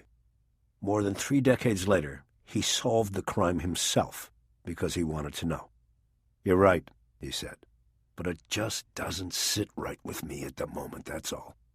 Why don't you take that ride and clear your head a little bit? I'll call you if anything comes up on the auto track. I guess I will. He started closing the files and putting them away. Chapter 4.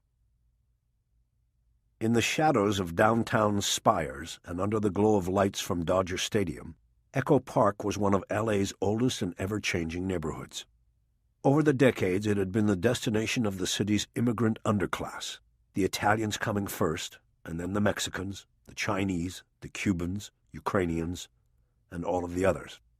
By day, a walk down the main drag of Sunset Boulevard might require skills in 5 or more languages to read all of the storefronts.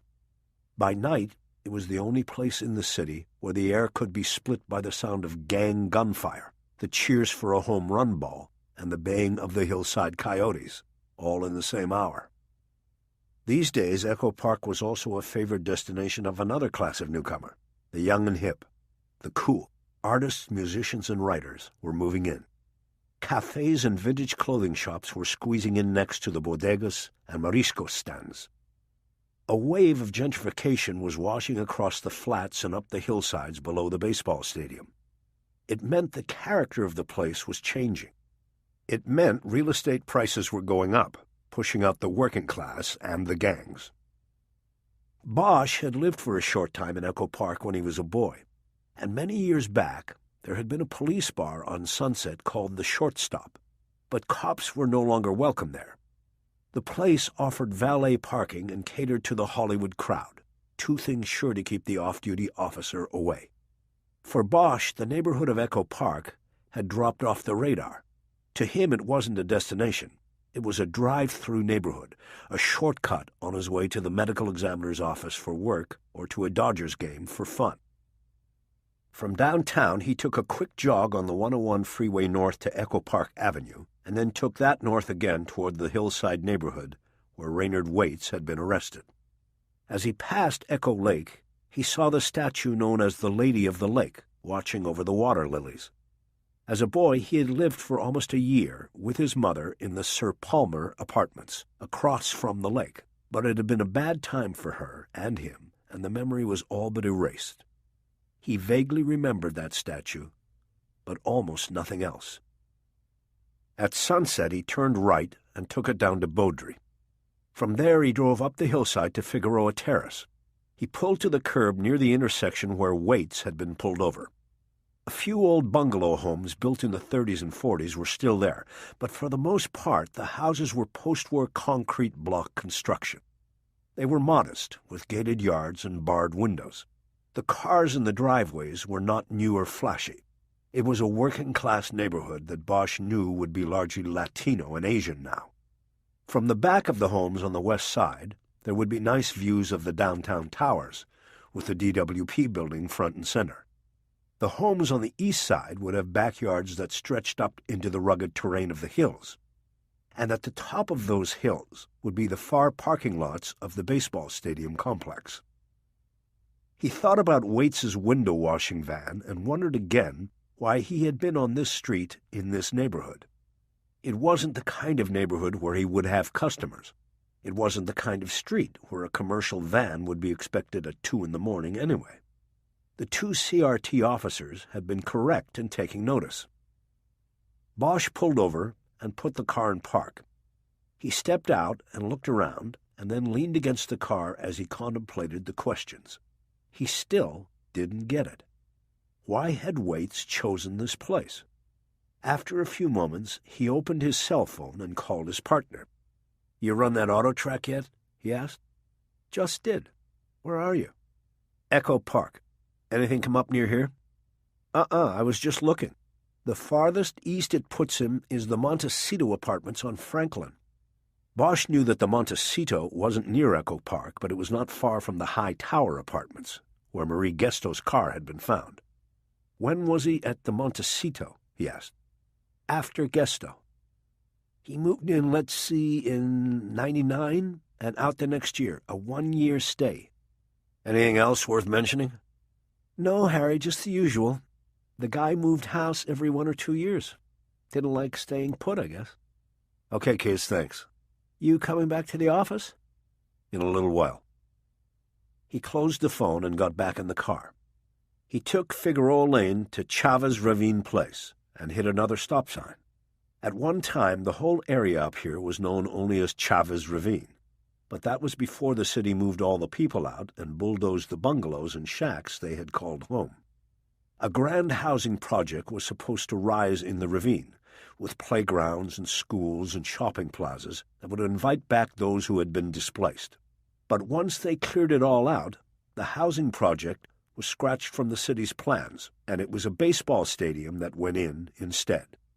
To Bosch, it seemed that as far back as he could remember in L.A., the fix had been listening was lately always to the Ry Cooder CD called Chavez Ravine. It wasn't jazz, but that was okay. It was its own kind of jazz. He liked the song "It's Just Work for Me," a dirge about a bulldozer driver who came to the ravine to knock down the poor people's shacks and refused to feel guilty about it. You gotta go where they send you when you're a dozer-driving man. He took a left on Chavez Ravine, and in a few moments he came to Stadium Way and the spot where Waits had first drawn the attention of the CRT patrol as he passed on his way down into Echo Park. At the stop sign, he surveyed the intersection. Stadium Way was the feeder line to the stadium's huge parking lots. For Waits to have come into the neighborhood this way, as the arrest report stated, he would have to have come in from downtown, the stadium, or the Pasadena Freeway. This would not have been the way in from his home in West Hollywood. Bosch puzzled with this for a few moments, but determined there was not enough information to draw any conclusion. Waits could have driven through Echo Park, making sure he was not followed, and then drawn the CRT tail after turning around to go back. He realized that there was much about Waits he didn't know, and it bothered him that he would come face to face with the killer the next day. Bosch felt unprepared. He once again considered the idea he'd had earlier, but this time he didn't hesitate. He opened his phone and called the FBI field office in Westwood. "I'm looking for an agent named Rachel Walling," he told the operator. "I'm not sure what squad she's with." "Hold one." By one, she had apparently meant a minute. As he waited, he was honked at by a car that had come up from behind. Bosch moved through the intersection, made a U-turn, and then pulled off the road and into the shade of a eucalyptus tree. Finally, near the 2-minute mark, his call was transferred and picked up, and a male voice said, "Tactical. Agent Walling, please." "Hold one." "Right," Bosch said after he heard the click. But this time the transfer was made quickly, and Bosch heard Rachel Walling's voice for the first time in a year. He hesitated, and she almost hung up on him. "Rachel, it's Harry Bosch." Now she hesitated before responding. "Harry." "So what's tactical mean?" "It's just the squad designation." He understood. She didn't answer because it was eyes-only stuff, and the line was probably on tape somewhere. "Why are you calling, Harry?" "Because I need a favor. I could use your help, actually." "With what? I'm sort of in the middle of something here." "Then don't worry about it. I thought maybe you'd... Well, never mind, Rachel. It's no big deal. I can handle it." "You sure?" "Yeah, I'm sure. I'll let you get back to tactical, whatever that is. You take care." He closed the phone and tried not to let her voice and the memory it conjured distract him from the task at hand. He looked back across the intersection and realized he was probably in the same position the CRT car had been in when Gonzalez and Fennell spotted Waits's van. The eucalyptus tree and night shadows had provided them cover. Bosch was hungry now, having missed lunch. He decided he would cross over the freeway into Chinatown and grab takeout to bring back to the squad room. He pulled back onto the street and was debating whether to call the office to see if anybody wanted anything from Chinese friends when his cell rang. He checked the screen, but saw the ID was blocked. He answered anyway. "It's me, Rachel. I wanted to switch to my cell." There was a pause. Bosch knew he had been right about the phones at Tactical. "How have you been, Harry?" "I've been fine." "So you did like you said you were going to do. You went back to the cops. I read about you last year with that case up in the valley." "Yeah, my first case back. Everything's been below the radar since then. Until this thing I've got working now." "And that's why you called me?" Bosch noted the tone in her voice. It had been more than 18 months since they had spoken, and that was at the end of an intense week when they had crossed paths on a case, Bosch working on a private ticket before coming back to the department, and Walling working on resuscitating her career with the Bureau. The case led Bosch back to the Blue Fold and Walling to the L.A. field office. Whether Tactical, whatever that was, constituted an improvement over her previous posting in South Dakota was something Bosch didn't know. What he did know was that before she had fallen from grace and been cast out to the reservation beat in the Dakotas, she had been a profiler in the behavioral science unit at Quantico. "I called because I thought maybe you'd be interested in putting some of your old skills to work again," he said. "You mean a profile?" "Sort of. Tomorrow I have to go head-to-head in a room with an admitted serial killer, and I don't know the first thing about what makes him tick. This guy wants to confess to 9 murders in a deal to avoid the needle. I have to make sure he's not playing us. I have to figure out if he's telling the truth before we turn around and tell all the families, what families we know of, that we've got the right guy." He waited a moment for her to react. When she didn't, he pressed on. "I've got crimes, a couple crime scenes, and forensics. I've got his apartment inventory and photos, but I don't have a handle on him. I was calling because I was wondering if I could show you some of this stuff and, maybe get some ideas from you on how to handle them." There was another long silence before she answered. "Where are you, Harry?" she finally asked. "Right now? Right now I'm heading into Chinatown to pick up some shrimp fried rice. I missed lunch." "I'm in downtown. I can meet you. I missed lunch, too." "You know where Chinese Friends is?" "Of course. How about a half hour?" "I'll order before you get there," and felt a thrill that he knew came from something other than the idea that Rachel Walling might be able to help him with the Waits case. Their last encounter had ended badly, but the sting of it had eroded over time. What was left in his memory was the night they had made love in a Las Vegas motel room, and he had believed he had connected with a kindred soul. He looked at his watch. He had time to kill, even if he was going to order food before she got there. In Chinatown, he pulled to the curb outside the restaurant and opened up his phone again. Before he had turned the Gesto murder book over to Olivas, he had written down names and numbers he might need. He now called Bakersfield and the home of Marie Gesto's parents. The call would not be a complete shock to them. His habit had always been to call them every time he pulled the file to take another look at the case.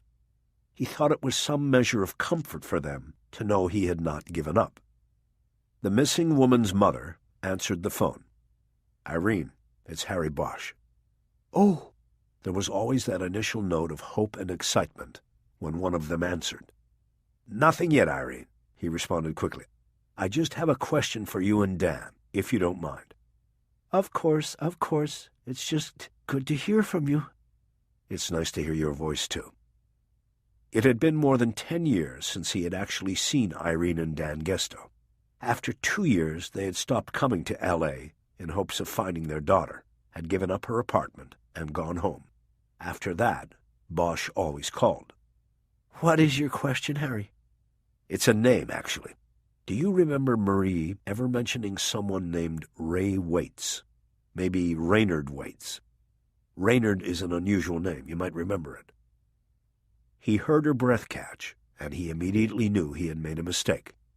The recent arrest and court hearings involving Waits had made it into the media in Bakersfield. He should have known that Irene would have a keen eye on such things in L.A. She would know what Waits was accused of. She would know they were calling him the Echo Park Bagman. Irene? He guessed that her imagination had taken terrible flight. "Irene, it's not what you think. I'm just running some checks on this guy. It sounds like you've heard of him from the news." "Of course. Those poor young girls, ending up like that, He knew what she was thinking, maybe not what she was feeling. "Can you think back before you saw him on the news? The name? Do you remember if your daughter ever mentioned it?" "No, I don't remember it, thank God." "Is your husband there? Can you check with him?" "He's not here. He's still at work." Dan Gesto had given everything of himself to search for his missing daughter. After 2 years, when he had nothing left spiritually, physically, or financially, he went home to Bakersfield and went back to work at a John Deere franchise. Selling farmers their tractors and tools kept him alive now. "Can you ask him when he comes home, and then call me back if he remembers the name?" "I will, Harry." "One other thing, Irene. Marie's apartment had that tall window in the living room. You remember that?" "Of course. That first year we came down for Christmas instead of her coming up. We wanted her to feel like it was a two-way road. Dan put up the tree in that window, and you could see its lights from up and down the block." "Yes. Do you know if she ever hired a window washer to keep that window while Bosch waited?" It was a hole in the investigation, an angle he should have followed 13 years before, but hadn't even thought of. "I don't remember, Harry. I'm sorry." "It's okay, Irene. It's okay. Do you remember when you and Dan went back to Bakersfield and you took everything from the apartment?" "Yes." She said it in a strangled voice. He knew that she was crying now, and that the couple had felt that in some way they were abandoning their daughter as well as their hope when they had gone home after 2 years of searching and waiting. "Did you keep it all? All the records and bills and all of the stuff we gave you when we were finished with it?"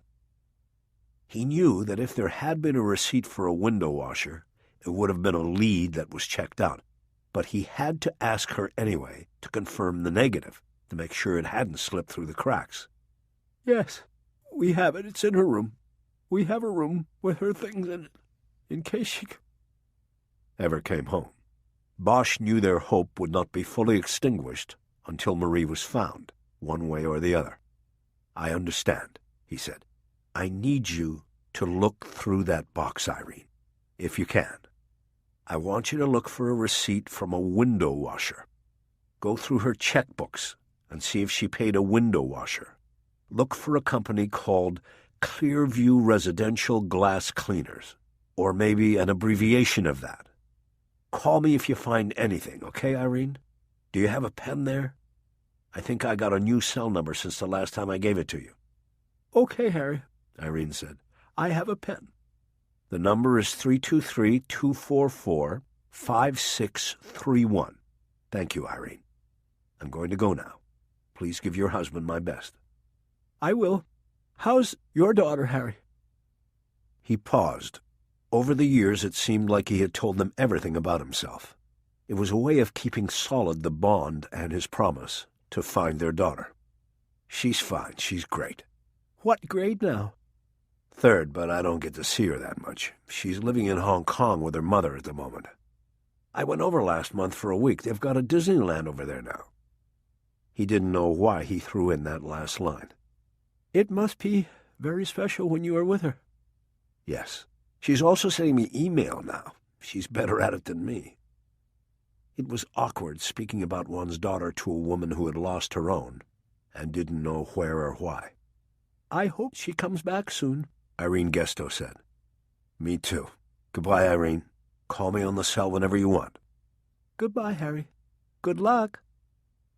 She always said good luck at the end of every conversation. Bosch sat in the car and thought about the contradiction in his desire for his daughter to live here in Los Angeles with him. He feared for her safety in the far-off place where she lived now. He wanted to be close so that he could protect her, but would bringing her to a city where young girls disappeared without a trace or ended up in pieces and trash bags be a move towards safety? He knew deep down that he was being selfish and that he couldn't really protect her no matter where she lived. Everybody had to make their own way in this world. It was Darwin's rules out there, and all he could do was hope that her path didn't cut across the path of someone like Raynard Waite's. He gathered up the files and got out of the car. Chapter 5. Bosch didn't see the close sign until he got to the door of Chinese Friends. It was only then that he realized the restaurant closed in the late afternoon before the dinner rush started. He opened his phone to call Rachel Walling, but remembered she'd blocked her number when she'd called him back. With nothing to do but wait, he bought a copy of the Times out of a box at the curb and paged through it while leaning against his car. He scanned the headlines quickly, feeling that he was somehow wasting time or losing momentum by reading the paper. The only story he read with any interest was a brief item reporting that District Attorney candidate Gabriel Williams had picked up the endorsement of the South County Fellowship of Christian Churches. It wasn't much of a surprise, but it was significant because it was an early indication that the minority vote was going with Williams, the civil rights attorney. The story also mentioned that Williams and Rick O'Shea would be appearing the next night at a candidate forum being sponsored by another coalition representing the South Side, the Citizens for Sensitive Leadership. The candidates would not debate each other, but would give speeches and take questions from the audience. The CSL would announce its endorsement afterward. Also appearing at the forum would be city council candidates Irvin Irving and Martin Maisel. Bosch lowered the paper and daydreamed for a moment about showing up at the forum and sandbagging Irving from the audience, asking him how his skills as a police department fixer qualified him for elective office. He came out of the reverie when an unmarked federal cruiser pulled to the curb in front of his car. He watched Rachel Walling step out. She was dressed casually in black slacks and blazer and a cream-colored blouse. Her dark brown hair was down to her shoulders now, and that was probably what was most casual of all. She looked good, and Bosch jumped back to that night in Vegas. "Rachel," he said, smiling. "Harry." He walked toward her. It was an awkward moment. He didn't know whether to hug her or kiss her or just shake her hand. There was that night in Vegas, but it had been followed by that day in L.A., on the back deck of his house, when everything had come apart and things had ended before they really started. She saved him from making a choice by reaching out and touching him lightly on the arm. "I thought you were going to go in and order food." "For some reason, they're closed. They don't open up for dinner until 5. You want to wait or go somewhere else?" "Where?" "I don't know. There's Philippe's." She shook her head emphatically. "I'm tired of Philippe's. We eat there all the time. In fact, I didn't eat lunch today because everybody in the squad was going there." Tactical, huh? If she was tired of a downtown place, then Bosch knew she wasn't working out of the main field office in Westwood. "I know a place. I'll drive, and you can look at the files." He walked back over and opened the door of his car. He had to grab the files off the passenger seat so she could get in. He then handed her the files and went around to the driver's side. He tossed his newspaper onto the back seat. "Wow, this is so Steve McQueen," she said of the Mustang. What happened to the SUV? Bosch shrugged. Just needed a change. He revved the engine to humor her and then pulled away from the curb. He went down to Sunset and turned toward Silver Lake. The route would take them through Echo Park on the way. So, what exactly do you want from me, Harry? She opened the top file that was on her lap and started reading. I want you to take a look and then tell me your impression of this guy. I'm talking to him tomorrow, and I want to have an edge I can get. I want to make sure that if anybody is manipulated, it's him and not me. I've heard about this guy. He's the Echo Park butcher, right? Actually, they call him the Bagman. Got it. I have a previous connection to the case. Which is? Back in '93, I was working out of Hollywood Division. I caught a case involving a missing girl. Her name was Marie Gesto, and she was never found. It was big at the time, a lot of media. This guy I'm going into the room with, Raynard Waits, he says that's one of the cases he'll trade us. She looked over at him and then back down at the file. Knowing how I have seen you take a case straight to heart, Harry, I wonder then if it is wise for you to be dealing with this man now. I'm fine. It's still my case, and taking it straight to heart is the way of the true detective. The only way. He glanced over at her in time to see her roll her eyes. Spoken like the Zen master of homicide. Where are we going? A place called Duffy's in Silver Lake. We'll be there in 5 minutes, and you'll love it. Just don't start taking your bureau buddies there. That'll ruin it. I promise. You still have the time? I told you I didn't take lunch, but I do need to go back to check out at some point. So are you working out of the federal courthouse?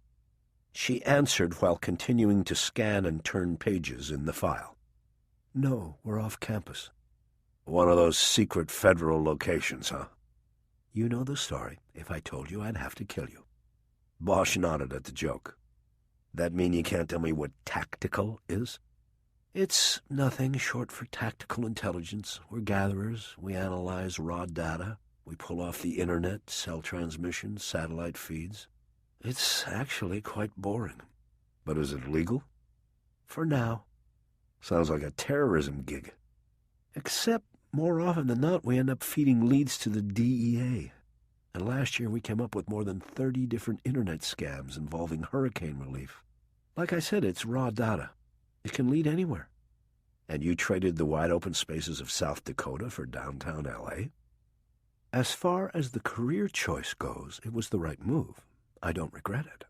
But I do miss some things about the Dakotas. Anyway, let me concentrate on this. You do want my take on it, right? He drove silently for the last few minutes and then pulled to a stop in front of the small storefront restaurant. He brought the newspaper in with him. She told him to order her what he was having. But when the waiter came and Bosch ordered an omelet, she changed her mind and started scanning the menu. I thought you said we were having lunch, not breakfast. I missed breakfast too, and the omelets are good. She ordered a turkey sandwich and handed back the menu. My warning is that my take is going to be very superficial, she said when they were left alone. There is obviously not going to be enough time for me to do a full psychological. I'll only be scratching the surface. Bosch nodded. I know that, he said, but I don't have the time to give you, so I will take whatever you can give me.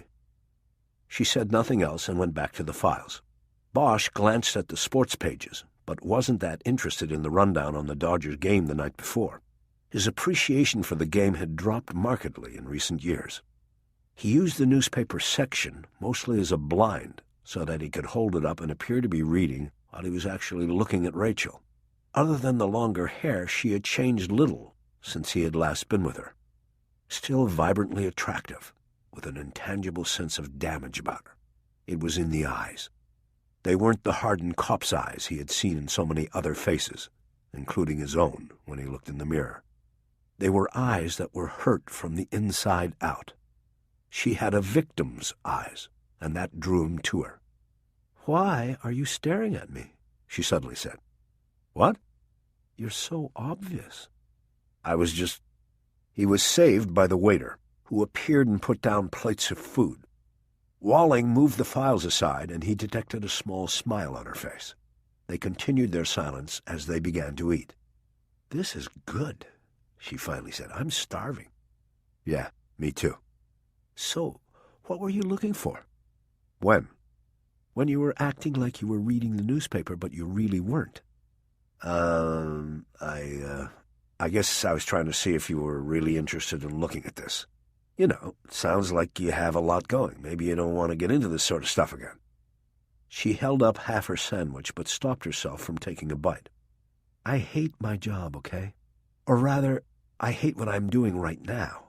But it will get better. Another year, and it will be better. Fine. And this? This is okay? He pointed to the files on the table next to her plate.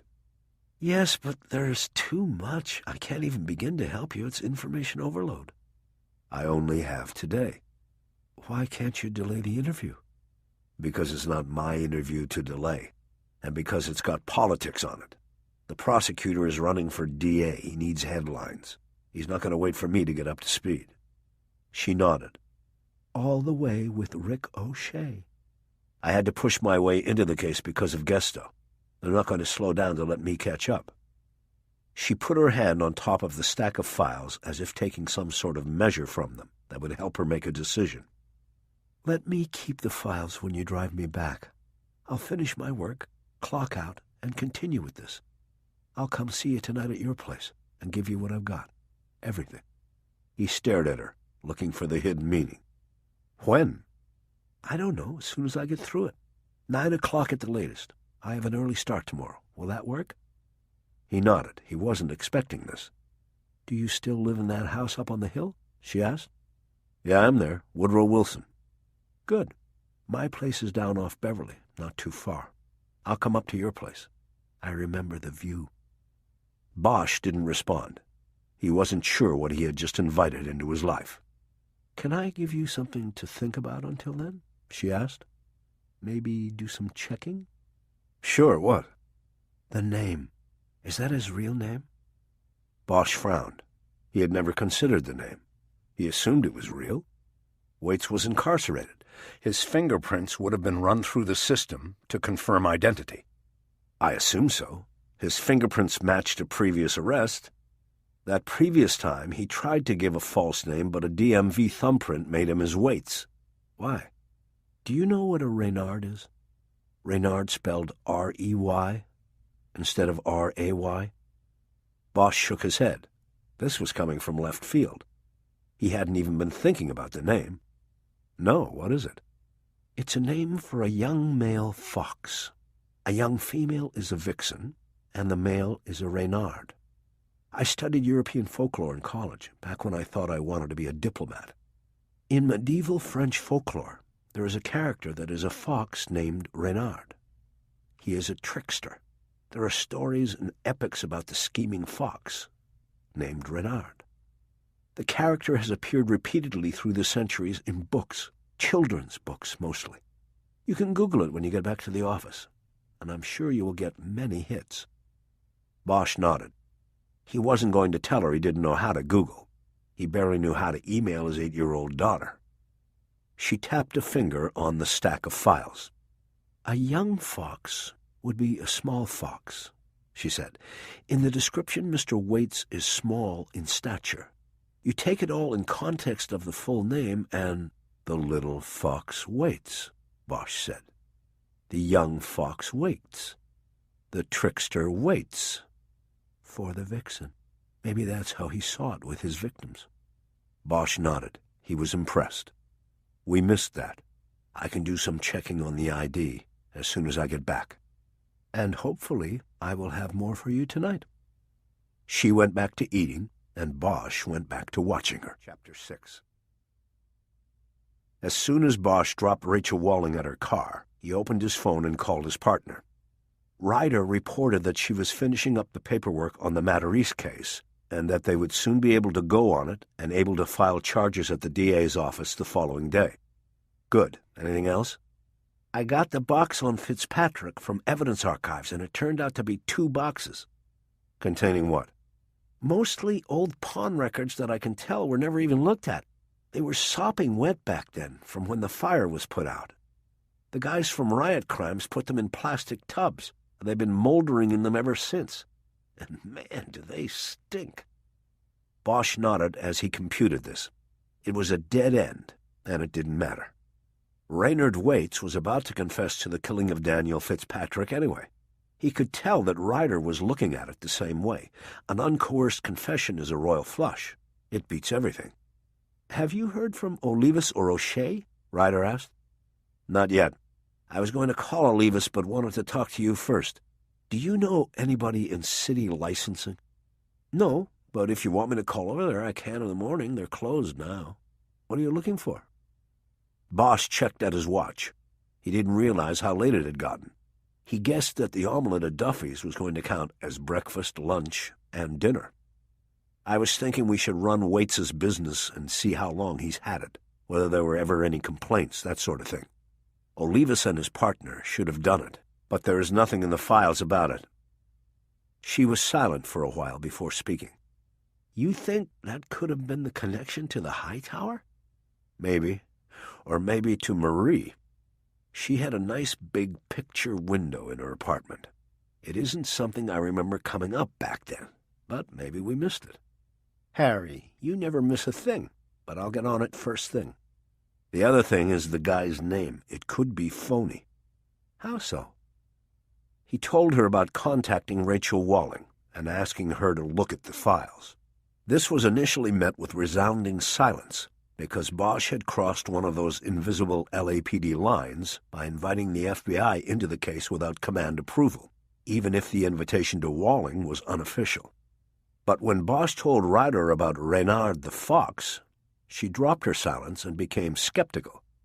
"You think our window-washing serial killer was schooled in medieval folklore?" "I don't know," he answered. "Walling says he could have picked it up from a children's book. Doesn't matter. There is enough there, and I think we've got to look at birth certificates, make sure there is someone named Raynard Waits. In the first file, when he was popped for prowling in '93, he was booked under the name Robert Saxon, the name he gave. But then they got Raynard Waits when his thumbprint hit the DMV computer." "What are you seeing here, Harry? If they had his thumb on file back then, I'm thinking maybe the name isn't phony after all." "Maybe. But you know it isn't impossible to get a DL with a false name on it in this state. What if Saxon actually was his real name, but the computer spit out his alias and he just went with it? We've seen it happen before." "Then why keep the name after? He had a record under Waits. Why not go back to Saxon, or whatever his real name is?" "Good questions. I don't know. But we've got to check it out." "Well, we've got him no matter what his name is. I'll Google Reynard the Fox right now." "Spell it with an E." He waited and could hear her fingers on the computer keyboard. "Got it," she finally said. "There's a lot of stuff about Reynard the Fox." There was a silence for a long moment while Ryder read. Then she spoke. "Says here that part of the legend is that Reynard the Fox had a secret castle that nobody could find. He used all kinds of trickery to draw his victims close. Then he would take them back to the castle and eat them." That hung out there untouched for a while. Finally, Bosch spoke. "Do you have time to run another auto track and see if you can get anything on Robert Saxon?" "Sure."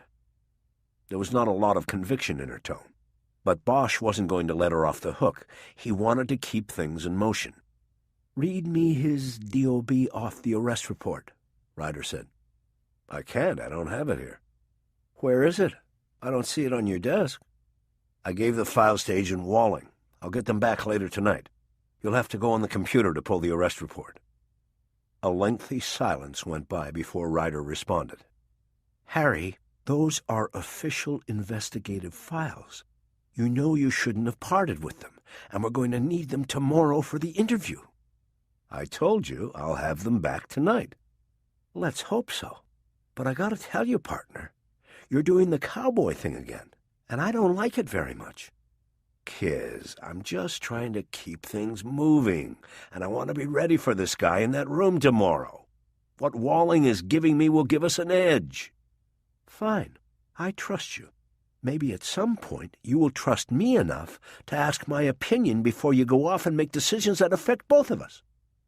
Bosch felt his cheeks flare hot, mostly because he knew she was right. He didn't say anything because he knew that apologizing for leaving her out of the loop wasn't going to cut it. "Call me back if Olivas gives us a time for tomorrow," she said. "You got it." After closing the phone, Bosch thought about things for a moment. He tried to move on from his embarrassment over Ryder's indignation. He focused on the case and what he had left out of the investigation so far. After a few minutes, he reopened the phone, called Olivas, and asked if a time and place had been set for the Waits interview. "Tomorrow morning, 10 o'clock, Olivas said. "Don't be late." "Were you going to tell me, Olivas? Or was I supposed to pick it up telepathically?" "I just found out myself. You called me before I could call you." Bosch ignored his excuse. "Where?" "The DA's office. We'll have him brought down from high power and set him up in an interview room here." "You're at the DA's now?" "I had some things to go over with Rick." Bosch let that float out there, without a response. "Anything else?" Olivas asked. "Yeah, I have a question," Bosch said. "Where's your partner in all of this, Olivas? What happened to Colbert?" "He's in Hawaii. He'll be back next week. If this thing carries over till then, you'll be part of it." Bosch wondered if Colbert even knew what was happening, or that he was missing out on a potentially career-making case while he was off on vacation. From everything Bosch knew about Olivas, there would be no surprise if he was scheming to ace out his own partner on a glory case. 10 o'clock, then?" Bosch asked. 10. "Anything else I should know, Olivas?" He was curious about why Olivas was at the DA's office, but didn't want to directly ask why. "Matter of fact, there is one more thing. Sort of a delicate thing, you could say. I've been talking to Rick about it." "What's that?" "Well, take a guess at what I'm looking at here." Bosch blew out his breath. Olivas was going to string it out. Bosch had known him less than one day and already knew, without a doubt, that he didn't like the man and never would. "I have no idea, Olivas. What?" "Your 51's from Gesto." He was referring to the investigative chronology, a master listing kept by date and time of all aspects of a case, ranging from an accounting of detectives' time and movements to notations on routine phone calls and messages to media inquiries and tips from citizens. These were handwritten with all manner of shorthand and abbreviations, employed as they were updated throughout each day, sometimes hourly. Then, when a page became full, it was typed up on a form called a 51, which would be complete and legible when and if the case ever moved into the courts, and lawyers, judges, and juries needed to review the investigative files. The original handwritten pages were then discarded. "What about them?" Bosch asked. "I'm looking at the last line on page 14. The listing is for September 29th, 1993 at 6:40 p.m. Must have been quitting time. The initials on the entry are J.E. Bosch felt the bile rising in his throat. Whatever it was Olivas was getting at, he was enjoying milking it. "Obviously," he said impatiently, "that would have been my partner at the time, Jerry Edgar. What's the entry say, Olivas?" "It says, I'll just read it. It says, Robert Saxon, D.O.B. 11-371. Saw Times story. Was at Mayfair and saw M.G. alone. Nobody following. It gives Saxon's phone number, and that's all it says. But that's enough. Hotshot. You know what it means?" Bosch did. He had just given the name Robert Saxon to Kiz Ryder to background. It was either an alias or perhaps the real name of the man known currently as Raynard Waits. That name on the 51s now connected Waits to the Gesto case. It also meant that 13 years ago, Bosch and Edgar had at least a shot at Waits Saxon, but for reasons he didn't recall or didn't know about, they never took it. He did not recall the specific entry in the 51s. There were dozens of pages in the investigative chronology filled with 1- and 2-line entries. Remembering them all, even with his frequent returns to the investigation over the years, would have been impossible. It took him a long moment to find his voice. That's the only mention in the murder book? He asked. That I've seen, Olivas said. I've been through everything twice. I even missed it the first time through. Then the second time I said, hey, I know that name. It's an alias Waits used back in the early 90s. It should be in the files you have. I know, I saw it. It meant he called you guys, Bosch. The killer called you and your partner blew it. Looks like nobody ever followed up with him or ran his name through the box. You had the killer's alias and a phone number and didn't do anything. Of course you didn't know he was the killer, just some citizen calling in about what he saw. He must have been trying to play you guys in some way, trying to find out about the case. Only Edgar didn't play. It was late in the day, and he probably wanted to get to that first martini. Bosch said nothing, and Olivas was only too happy to continue to fill the void. Too bad, maybe this whole thing could have ended right then. I guess we'll ask Waits about it in the morning. Olivas and his petty world no longer mattered to Bosch. The barbs couldn't penetrate the thick, dark cloud that was already coming down on him. For he knew that if the name Robert Saxon had come up in the Gesto investigation, then it should have been routinely run through the computer. It would have scored a match in the alias database and taken them to Raynard Waits and his prior arrest for prowling. That would have made him a suspect, not just a person of interest like Anthony Garland. A strong suspect, and that would have undoubtedly taken the investigation in a whole new direction. But that never happened. Apparently neither Edgar nor Bosch had run the name through the box. It was an oversight that Bosch now knew had probably cost the lives of the 2 women who ended up in trash bags and the 7 others Waits was going to tell them about the next day. Olivas, Bosch said. What, Bosch? Make sure you bring the book with you tomorrow. I want to see the 51s. Oh, I will. We'll need it to do the interview. Bosch closed his phone without another word. He felt the pace of his breathing increase. Soon he was close to hyperventilating. His back felt hot against the car seat, and he was starting to sweat. He opened the windows and tried to slow the measure of each breath. He was close to Parker Center, but pulled to a stop at the curb. It was every detective's nightmare, the worst-case scenario. A lead ignored or bungled, allowing something awful to be loose in the world. Something dark and evil, destroying life after life as it moved through the shadows. It was true that all detectives made mistakes and had to live with the regrets, but Bosch instinctively knew that this one was malignant. It would grow and grow inside until it darkened everything, and he became the last victim, the last life destroyed. He pulled out from the curb and into traffic to get air moving through the windows. He made a screeching U-turn and headed home. Chapter 7. From the rear deck of his house, Bosch watched the sky start to dim. He lived up on Woodrow Wilson Drive, in a cantilevered house that clung to the side of the hill like a cartoon character hanging onto the edge of a cliff. Sometimes Bosch felt like that character, like on this night. He was drinking vodka sprinkled liberally over ice, the first time he'd gone with hard liquor since coming back on the job the year before. The vodka made his throat feel as though he had swallowed a torch, but that was okay. He was trying to burn away his thoughts and cauterize his nerve endings. Bosch considered himself a true detective, one who took it all inside and cared. Everybody counts or nobody counts. That's what he always said. It made him good at the job, but it also made him vulnerable. The mistakes could get to him, and this one was the worst of all mistakes. He shook the ice and vodka and took another deep drink until he finished the glass. How could anything so cold burn so intensely hot on the way down? He walked back inside the house to put more vodka on the ice. He wished he had some lemon or lime to squeeze in the drink, but he had made no stops on his way home.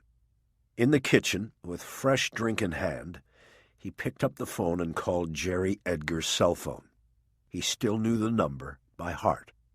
A partner's number was something you never forgot. Edgar answered, and Bosch could hear TV noise in the background. He was at home. "Jerry, it's me. I gotta ask you something."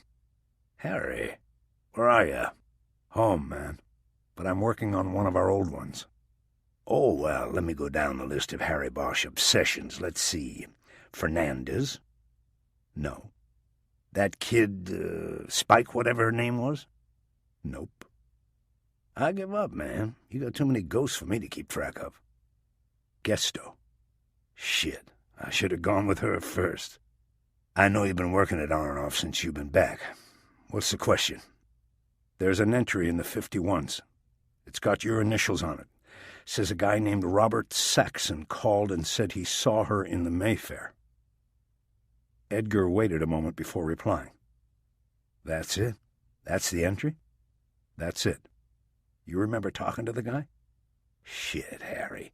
I don't remember entries in cases I worked last month. That's why we have the 51s. Who is Saxon?"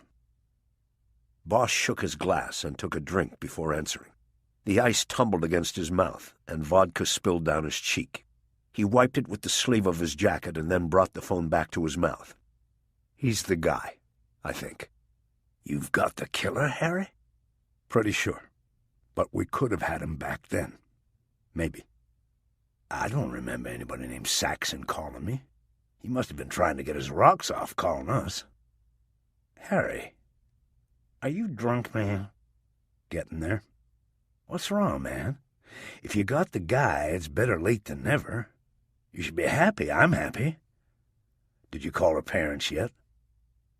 Bosch was leaning against the kitchen counter and felt the need to sit down. But the phone was on a cord and he couldn't go out to the living room or the deck. Being careful not to spill his drink, he slid down to the floor, his back against the cabinets. "No, I haven't called them." "What am I missing here, Harry? You're fucked up, and that means something's wrong." Bosch waited a moment. "What's wrong is that Marie Gesto wasn't the first and she wasn't the last." Edgar was silent as it registered. The background sound of television went quiet, and he then spoke in the weak voice of a child, asking what his punishment will be. "How many came after?" "Looks like 9, Bosch said in an equally quiet voice. "I'll probably know more tomorrow." "Jesus." Bosch nodded. Part of him was angry with Edgar and wanted to blame him for everything, but the other part said they were partners, and they shared the good and the bad. Those 51s were in the murder book for both of them to read and react to. "So, you don't remember the call?" "No, nothing. It's too far back. All I can say is that if there was no follow-up, then the call didn't sound legit, or I got all there was to get from the caller. If he was the killer, he was probably just fucking with us anyway." "Yeah, but we didn't put the name in the box. It would have drawn a match in the alias files. Maybe that's what he wanted." They were both silent as their minds sifted the sands of disaster. Finally, Edgar spoke. "Harry, did you come up with this? Who knows about it?" "A homicide guy from Northeast came up with it. He has the Gesto file. He knows, and a DA working the suspect knows. It doesn't matter. We fucked up. And people are dead," he thought, but didn't say. "Who is the DA?" Edgar asked. "Can this be contained?" Bosch knew that Edgar had already moved on to thinking about how to limit the career damage something like this could cause. Bosch wondered whether Edgar's guilt over the 9 victims that came after Marie Gesto had simply vanished or just been conveniently compartmentalized. Edgar was not a true detective. He kept his heart out of it. "I doubt it," Bosch said, "and I don't really care. We should have been onto this guy in 93, but we missed it, and he's been out there cutting up women ever since." "What are you talking about, cutting up? Is this the Echo Park bagman you're talking about? What's his name, Waits? He was our guy?" Bosch nodded and held the cold glass against his left temple. "That's right. He's going to confess tomorrow. Eventually, it will get out because Ricochet is going to run with it. There'll be no way to hide it because some smart reporter is going to ask whether Waits ever came up way back when in the Gesto case. So we say no because that's the truth. Waits's name never came up. It was an alias, and we don't need to tell them about that. You have to make O'Shea see that, Harry. His voice had an urgent tone to it. Bosch now regretted making the call. He wanted Edgar to share the burden of guilt with him, not figure out a way to avoid blame. Whatever, Jerry. Harry, that's easy for you to say. You're downtown on your second ride. I'm up for one of the D2 slots in RHD, and this thing will fuck up any chance I have if it gets out. Bosch now wanted to get off the line. Like I said, whatever, I'll do what I can, Jerry. But you know, sometimes when you fuck up, you have to take the consequences. Not this time, partner. Bosch that Edgar had pulled the old partner act, calling on Bosch to protect him out of loyalty, and the unwritten rule that the bond of partnership lasts forever and is stronger than even a marriage. I said I'd do what I can, he told Edgar. I have to go now, partner. He got up off the floor and hung the phone on the wall. Before returning to the back deck, he educated the ice in his glass once more with vodka. Outside, he went to the rail and leaned his elbows down on it. The traffic noise from the freeway far down the hill was a steady hiss that he was used to.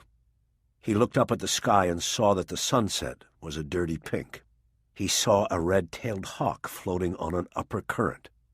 It reminded him of the one he had seen way back on the day they had found Marie Gesto's car. His cell phone started to chime, and he struggled to pull it out of his jacket pocket. Finally, he got it out and opened it before he lost the call. He hadn't had time to look at the caller ID on the screen. It was Kiz Ryder. Harry, did you hear? Yeah, I heard. I just talked to Edgar about it. All he cares about is protecting his career and his chances at RHD. Harry, what are you talking about? Bosch paused. He was confused. Didn't that asshole Olivas tell you? I thought by now he would have told the whole world. Told me what? I was calling to see if you heard whether the interview's been set for tomorrow. Bosch realized his mistake. He walked to the edge of the deck and dumped his drink over the side. 10 o'clock tomorrow at the DA's office. They'll put him in a room there. I'm sorry, Kiz. I guess I forgot to call you. Are you all right? It sounds like you've been drinking. I'm home, Kiz. I'm entitled. What did you think I was calling about? Bosch held his breath and composed his thoughts, then spoke. Edgar and I, we should have had Waits or Saxon or whatever his name is back in '93. Edgar spoke to him on the phone, and he used the name Saxon, but neither of us ran the name on the computer. We screwed up bad, Kiz. Now she was silent as she tracked what he had said. It didn't take her long to realize the connection the alias would have given them to Waits. I'm sorry, Harry. Tell it to the 9 victims that followed. He was staring down at the brush beneath the deck. You going to be all right? I'm all right. I just have to figure out how to get past this so I'm ready for tomorrow. Do you think you should stick with it at this point? Maybe one of the other OU teams should take over for us. Bosch responded immediately. He wasn't sure how he was going to deal with the fatal mistake of 13 years ago, but he wasn't going to walk away now. No, Kiz, I'm not leaving the case. I might have missed him in '93, but I'm not going to miss him now. Okay, Harry. She didn't hang up, but she didn't say anything after that. Bosch could hear a siren from far down in the pass below. Harry, can I make a suggestion? He knew what was coming. Sure. I think you should put away the booze and start thinking about tomorrow. When we get into that room, it's not going to matter what mistakes were made in the past. It will be all about the moment with this man. We'll need to be frosty. Bosch smiled. He didn't think he'd heard that term since he'd been on a patrol in Vietnam. Stay frosty, he said. That's right. You want to meet in the squad and walk over from there? Yeah, I'll be there early. I want to go by the Hall of Records first. Bosch heard a knock at his front door and started into the house. "Me too, then," Ryder said. "I'll meet you in the squad. Are you going to be all right tonight?" Bosch opened the front door, and Rachel Walling was standing there holding the files with both hands. "Yes, Kiz," he said into the phone. "I'll be fine. Good night." He closed the phone and invited Rachel in. Chapter 8. Since Rachel had been in his home before, she didn't bother looking around. She put the files down on the small table in the dining area and looked at Bosch. "What's wrong? Are you all right?" "I'm fine. I sort of forgot you were coming by." "I can leave if—" "No, I'm glad you're here. Did you find more time to look at the stuff?" "A little bit. I have some notes and some thoughts that might help you tomorrow, and if you want me to be there, I can make arrangements to be there, unofficially." Bosch shook his head. "Officially, unofficially, it doesn't matter. This is Ricochet's ticket, and if I bring an FBI agent into it, then that will be my ticket out." She smiled and shook her head. "Everybody thinks that all the Bureau wants are the headlines. It's not always like that." "I know, but I can't turn this into the test case for O'Shea. Do you want something to drink?" He gestured to the table so that she could sit down. "What are you having?" "I was having vodka. I think I'm going to switch to coffee now." "Can you make a vodka tonic?" He nodded. "I can make one without tonic," he said. "Tomato juice?" "Nope." "Cranberry juice?" "Just vodka." "Hardcore Harry. I think I'll have coffee." He went into the kitchen to get a pot brewing. He heard her pull out a chair at the table and sit down. When he came back, he saw that she had spread the files out and had a page of notes in front of her. "Did you do anything about the name yet?" she asked. "In motion. We'll start early tomorrow, and hopefully we'll know something before we get into the room with this guy at 10. She nodded and waited for him to sit down across from her. "Ready?" she asked. "Ready." She leaned forward and looked at her notes, talking at first without looking up from them. "Whoever he is, whatever his name is, he's obviously smart and manipulative," she said. "Look at his size. Short and slightly built. This means he had a good act. He somehow was able to get these victims to go with him. That's the key thing. It is unlikely he used physical force, at least not at the start. He is too small for that. Instead, he employed charm and cunning, and he was practiced and polished at it. Even if a girl is just off the bus on Hollywood Boulevard, she is going to be wary and have some measure of street smarts. He was smarter." Bosch nodded. "The trickster," he said. She nodded and referred to a short stack of documents. "I did a little internet work on that," she said. "In the Reynard epic, he is often depicted as a member of the clergy, and he is able to woo his audience closer to him that way so that he can grab them. The clergy at the time, we're talking about the 12th century, was the ultimate authority. Today it would be different. The ultimate authority would be the government, notably represented by the police." "You're saying he may have posed as a cop?" "Just a thought, but it's possible.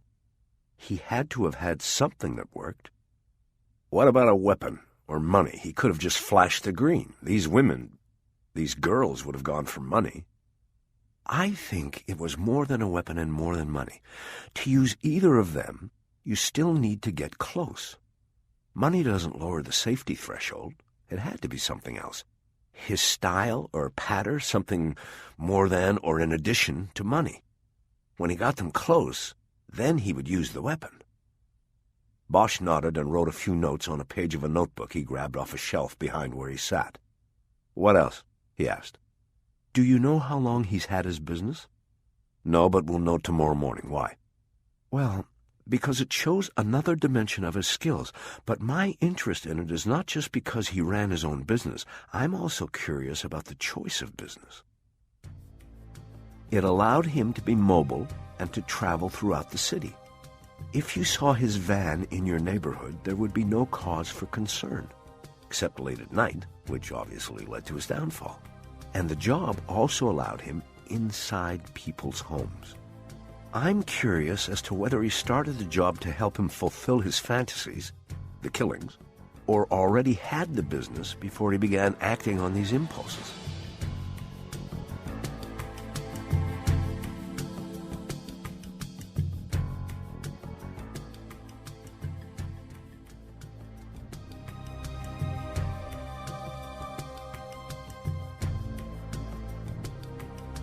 Bosch made a few more notes. Rachel had a good point with her questions about the job. He had questions that ran along the same lines. Could Waits have had his business 13 years before? Had he cleaned windows at the high tower and known about the vacant apartment? Maybe it was another mistake, a connection they had missed. I know I don't need to tell you this, Harry, but you are going to have to be careful and cautious with him. He looked up from his notes. Why? Something about what I see here, and obviously this is a very rushed response to a lot of material, but something doesn't fit right about this. What? She composed her thoughts before answering. You have to remember that it was a fluke that he was even caught. Officers looking for a burglar stumbled onto a killer. Up until the moment those officers found the bags in his van, Waits was completely unknown to law enforcement. He had been flying below the radar for years. As I said, it shows he had a certain level of cunning and skill, and it says something about the pathology as well. He wasn't sending notes to the police like the Zodiac or BTK. He wasn't displaying his victims as an affront to society or a taunt to police. He was quiet. He moved below the surface, and he chose victims, with the exception of the first 2 killings, who could be pulled under without so much as leaving a ripple behind. You understand what I mean? Bosch hesitated for a moment, not sure he wanted to tell her about the mistake he and Edgar had made so many years ago. She read him. What? He didn't answer. Harry, I don't want to be spinning my wheels here. If there's something you know that I need to know, then tell me, or I might as well get up and go. Just hold on until I get the coffee. I hope you like it black. He got up and went into the kitchen and poured coffee into 2 mugs. He found some packets of sugar and sweetener in a basket where he threw condiments that came with to-go orders and brought them out for Rachel. She put sweetener in her mug. Okay, she said after the first sip. What aren't you telling me? My partner and I made a mistake back when we worked this in '93. I don't know if it contradicts what you just said about Waits staying beneath the radar, but it looks like he called us back then, about 3 weeks into the case. He talked to my partner on the phone, and he used an alias. At least, we think it was an alias. With this Reynard the Fox thing you've brought up, maybe he used his real name. Anyway, we blew it. We never checked him out. Reluctantly told her in detail about the call from Olivas and his finding of Waits's alias in the 51s. She cast her eyes down at the table and nodded as he told it. She worked the pen she was holding in a circle on the page of notes in front of her. And the rest is history, he said. He kept right on going. And killing people. When did you find this out? She asked. Right after I left you today. She nodded.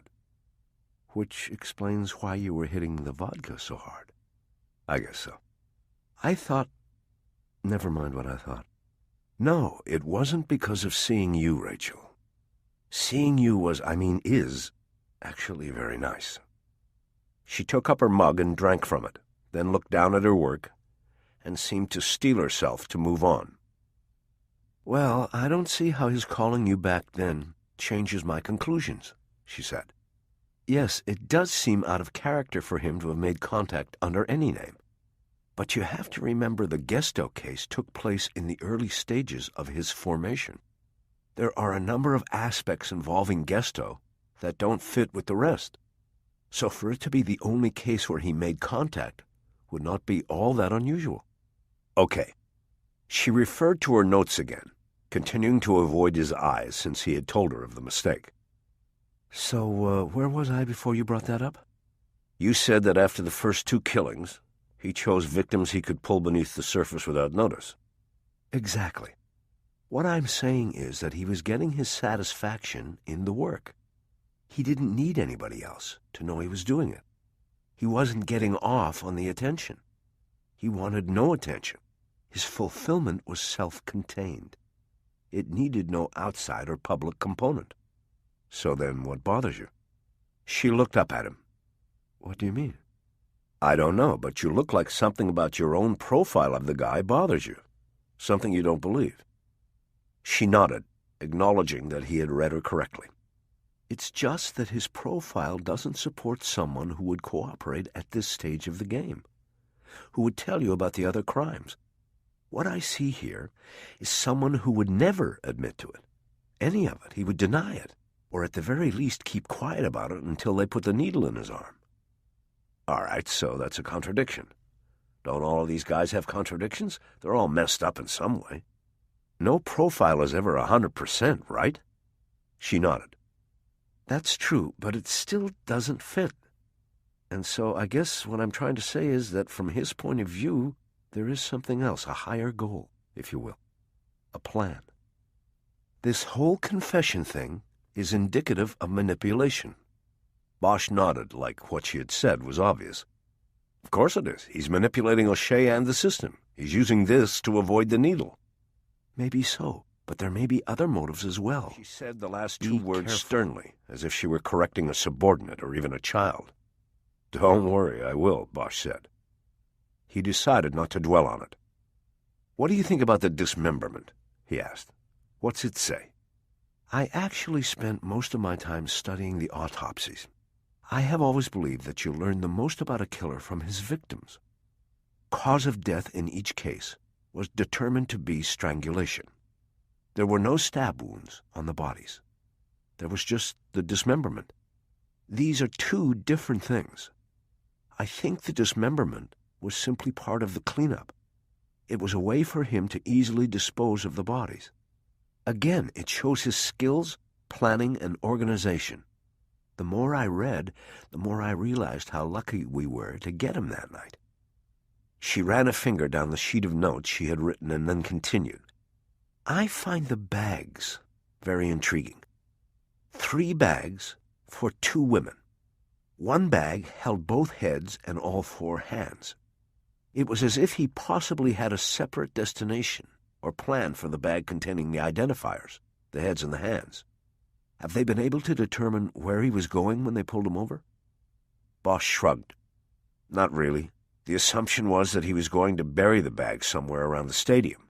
But that doesn't really work because they saw him drive off of Stadium Way and into a neighborhood. He was driving away from the stadium and the woods and the places he could bury the bags.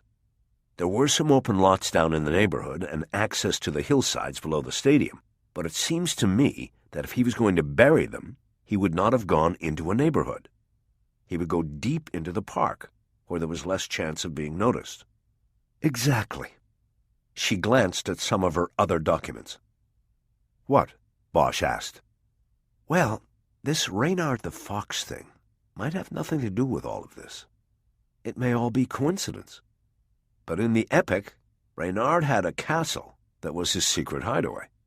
She raised her eyebrows. I didn't think you had a computer, let alone knew how to research online. I don't. My partner did the search, but I gotta tell you, I was over in the neighborhood right before I called you today. I didn't see any castle. She shook her head. Don't take everything so literally, she said. Well, there's still a big question about the Reynard stuff, he said. Which is? Did you look at the booking sheet in the file? He wouldn't talk to Olivas and his partner, but he did answer the protocol questions at the jail when he was booked. He listed his education level as high school. No higher education. I mean, look, the guy's a window washer. How would he even know about this medieval fox? I don't know. But as I said, the character has popped up repeatedly in all cultures. Children's books, television shows. There are any number of ways the character could have made an impact on this man. And don't underestimate this man's intelligence because he washed windows for a living. He owned and operated a business. That is significant in terms of showing some of his capabilities. The fact that he operated as a killer with impunity for so long is another strong indicator of intelligence.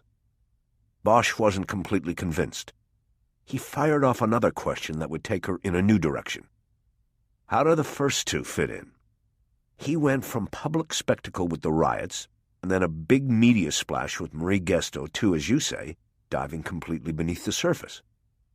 Every serial killer's M.O. changes. The simple answer is that he was on a learning curve. I think the first killing with the male victim was an opportunity killing, like a spree killing. He had thought about killing for a long time, but wasn't sure he could do it.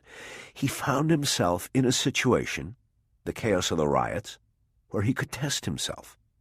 It was an opportunity to see if he could actually kill someone and then get away with it. The sex of the victim was not important. The identity of the victim was not important. At that moment, he just wanted to find out if he could do it, and almost any victim would do. Bosch could see that. He nodded. So he did, he said. And then we come to Marie Gesto. He picks a victim who draws the police and the media's attention. He was still learning, forming, she said. He knew he could kill, and now he wanted to go out and hunt. She was his first victim. She crossed his path, something about her fit his fantasy program, and she simply became prey. At that time, his focus was on victim acquisition and self-protection. In that case, he chose badly. He chose a woman who would be sorely missed and whose disappearance would draw an immediate response. He probably didn't know this going into it, but he learned from it, from the heat he brought upon himself. Bosch nodded. Anyway, after Gesto, he learned to add a third element to his focus: victim backgrounding. He made sure that he chose victims who not only met the needs of his program, but who would also come from a societal fringe where their comings and goings would not be cause for notice, let alone alarm. And he went beneath the surface. Exactly. He went under and he stayed there, until we got lucky in Echo Park. Bosch nodded. All of this was helpful. It makes you wonder, doesn't it, he asked, about how many of these guys are out there, the under-the-surface killers. Walling nodded. Yes, sometimes it scares me to death. Makes me wonder how long this guy would have gone on killing if we hadn't gotten so lucky. She checked her notes and said nothing Bosch further. asked. Walling looked up at him sharply, and he realized he had chosen his words poorly. I didn't mean it like that, he said quickly. This is all great, and it's going to help me a lot. I just meant, is there anything else you wanted to talk about? She held his eyes for a moment before replying. Yes, there is something else. It's not about this, though. Then what is it? You've got to give yourself a break on that phone call, Harry. You can't let that bring you down. The work ahead is too important. Bosch nodded insincerely. It was easy for her to say that. She wouldn't have to live with the ghosts of all the women Raynard Waits would begin to tell them about the next morning. Don't just nod it off like that, Rachel said. Do you know how many cases I worked in behavioral where the guy kept killing? How many times we got calls and notes from these creeps, but still couldn't get to them before the next victim was dead? I know. We all have ghosts. It's part of the job. With some jobs, it's a bigger part than with others. I had a boss once. He used to say, if you can't stand the ghosts, get out of the haunted house. He nodded again, this time while looking directly at her. He meant it this time. How many murders have you solved, Harry? How many killers have you put away? I don't know. I don't keep track. Maybe you should. What's the point? The point is, how many of those killers would have done it again if you hadn't taken them down? More than a few, I bet. Probably. There you go. You're way ahead in the long run. Think about that. Okay. His mind flashed on one of those killers. Bosch had arrested Roger Boylan many years before. He drove a pickup with a camper shell on the back. He had used marijuana to entice a couple of young girls into the back while parked up at Hanson Dam. He raped and killed them, injecting them with an overdose of a horse tranquilizer. He then threw their bodies into the dry bed of the nearby slough. When Bosch put the cuffs on him, Boylan had only one thing to say. Too bad. I was just getting started. Bosch wondered how many victims there would have been if he hadn't stopped him. He wondered if he could trade Roger Boylan for Raynard Waite and call it even. On the one hand, he thought he could. On the other hand, he knew it wasn't a zero-sum game. The true detective knew that coming out even in homicide work was not good enough, not by a long shot. "I hope I've helped," Rachel said. He looked up from the memory of Boylan to Rachel's eyes. "I think you did. I think I'll know better who and what I am dealing with when I go into the room with him tomorrow." She stood up from the table. "I meant about the other thing." Bosch stood. "That too. You've helped a lot." He came around the table so he could walk her to the door. "Be careful, Harry." "I know, you said that. But you don't have to worry. It will be a full security situation." "I don't mean the physical danger as much as I mean the psychological. Guard yourself, Harry, please." "I will," he said. It was time to go to the door, but she was hesitating.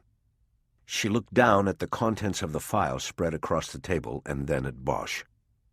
"I was hoping you would call me sometime," she said, "but not about a case."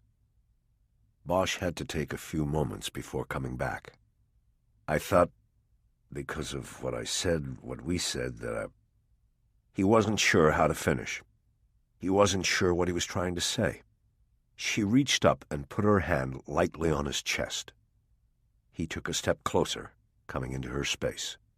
He then put his arms around her and pulled her close. Chapter 9. Later, after they had made love, Bosch and Rachel remained in bed, talking about anything they could think of, except what they had just done. Eventually, they came back around to the case and the next morning's interview with Raynard Waite. "I can't believe that after all this time I'm going to sit down face to face with her killer," Bosch said. "It's kind of like a dream. I actually have dreamed of catching the guy. I mean, it was never Waite's in the dream, but I dreamed about closing out the case." "Who was it in the dream?" she asked. Her head was resting on his chest. He couldn't see her face, but he could smell her hair. Under the sheets, she had one leg over one of his. "It was this guy I always thought could be good for it. But I never had anything on him. I guess because he was always an asshole, I wanted it to be him." "Well, did he have any connection to Gesto?" Bosch tried to shrug, but it was difficult with their bodies so entwined. "He knew about the garage where we found the car, and had an ex-girlfriend who was a ringer for Gesto. And he had anger management issues. No real evidence, I just thought it was him. I followed him once way back during the first year of the investigation. He was working as a security guard up in the oil fields behind Baldwin Hills. You know where that is?" "You mean where you see the oil pumps when you're coming in on La Cienega from the airport?" "Yeah, right. That's the place. Well, this kid's family owned a chunk of those fields, and his old man was trying to straighten him out, I guess. You know, make him work for a living, even though they had all the money in the world. So he was working security up there, and I was watching him one day. He came across these kids who were fooling around up in there, just trespassing and messing around. They were just kids, maybe 13 or 14. 2 boys from the nearby neighborhood. What did he do to them? He drew down on them, then handcuffed them to one of the pumps. Their backs were to each other, and they were cuffed around this pole that was sort of like an anchor for the pump. And then he got back in his pickup and drove away." "He just left them there?" "That's what I thought he was doing, but he was coming back. I was watching with binoculars from a ridge all the way across La Cienega and could see the whole oil field from up there. He had another guy with him, and they drove over to this shack where I guess they kept samples of the oil they were pumping out of the ground. They went in there and came out with 2 buckets of this stuff, put them in the back of the pickup, and drove back. They then dumped that shit all over the 2 kids. Rachel got up on one elbow and looked at him. "And you just watched this happen?" "I told you I was clear across La Cienega on the next ridge, before they built houses up there. If he went any further, I was going to try to intervene somehow, but then he let them go. Besides, I didn't want him to know I was watching him." At that point, he didn't know I was thinking of him for Gesto. She nodded like she understood and no longer questioned his lack of action. "He just let them go?" she asked. "He uncuffed them, kicked one of them in the butt, and let them go. I could tell they were crying and scared." Rachel shook her head in disgust. "What's this guy's name?" "Anthony Garland. His father is Thomas Rex Garland. You might have heard of him." Rachel shook her head, not recognizing the name. "Well, Anthony might not have been Gesto's killer, but he sounds like a complete asshole." Bosch nodded. "He is. You want to see him?" "What do you mean?" "I've got a greatest hits video. I've had him in an interview room 3 times in 13 years. Each interview was on tape." "You have the tape here?" Bosch nodded, knowing that she might find it strange or off-putting that he studied interrogation tapes at home. "I had them copied onto one tape. I brought it home to watch the last time I worked the case." Rachel seemed to consider his answer before she responded. "Then pop it in. Bosch got out of bed. Let's take a look at the slipped on his boxer shorts and turned on the lamp."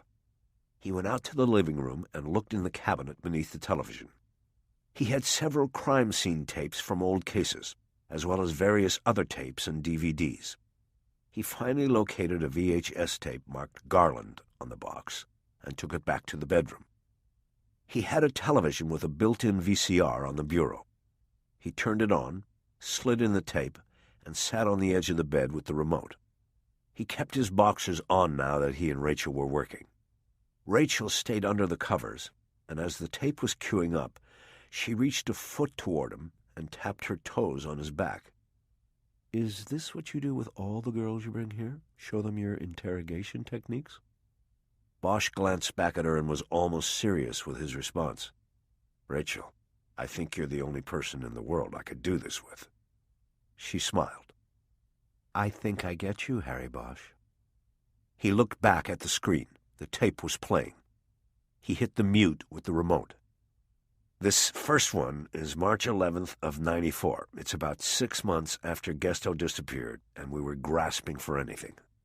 We didn't have enough to arrest him. It wasn't even close, but I was able to convince him to come into the station to give a statement. He didn't know I had the bead on him. He thought he was just going to talk about the apartment where his ex-girlfriend had lived."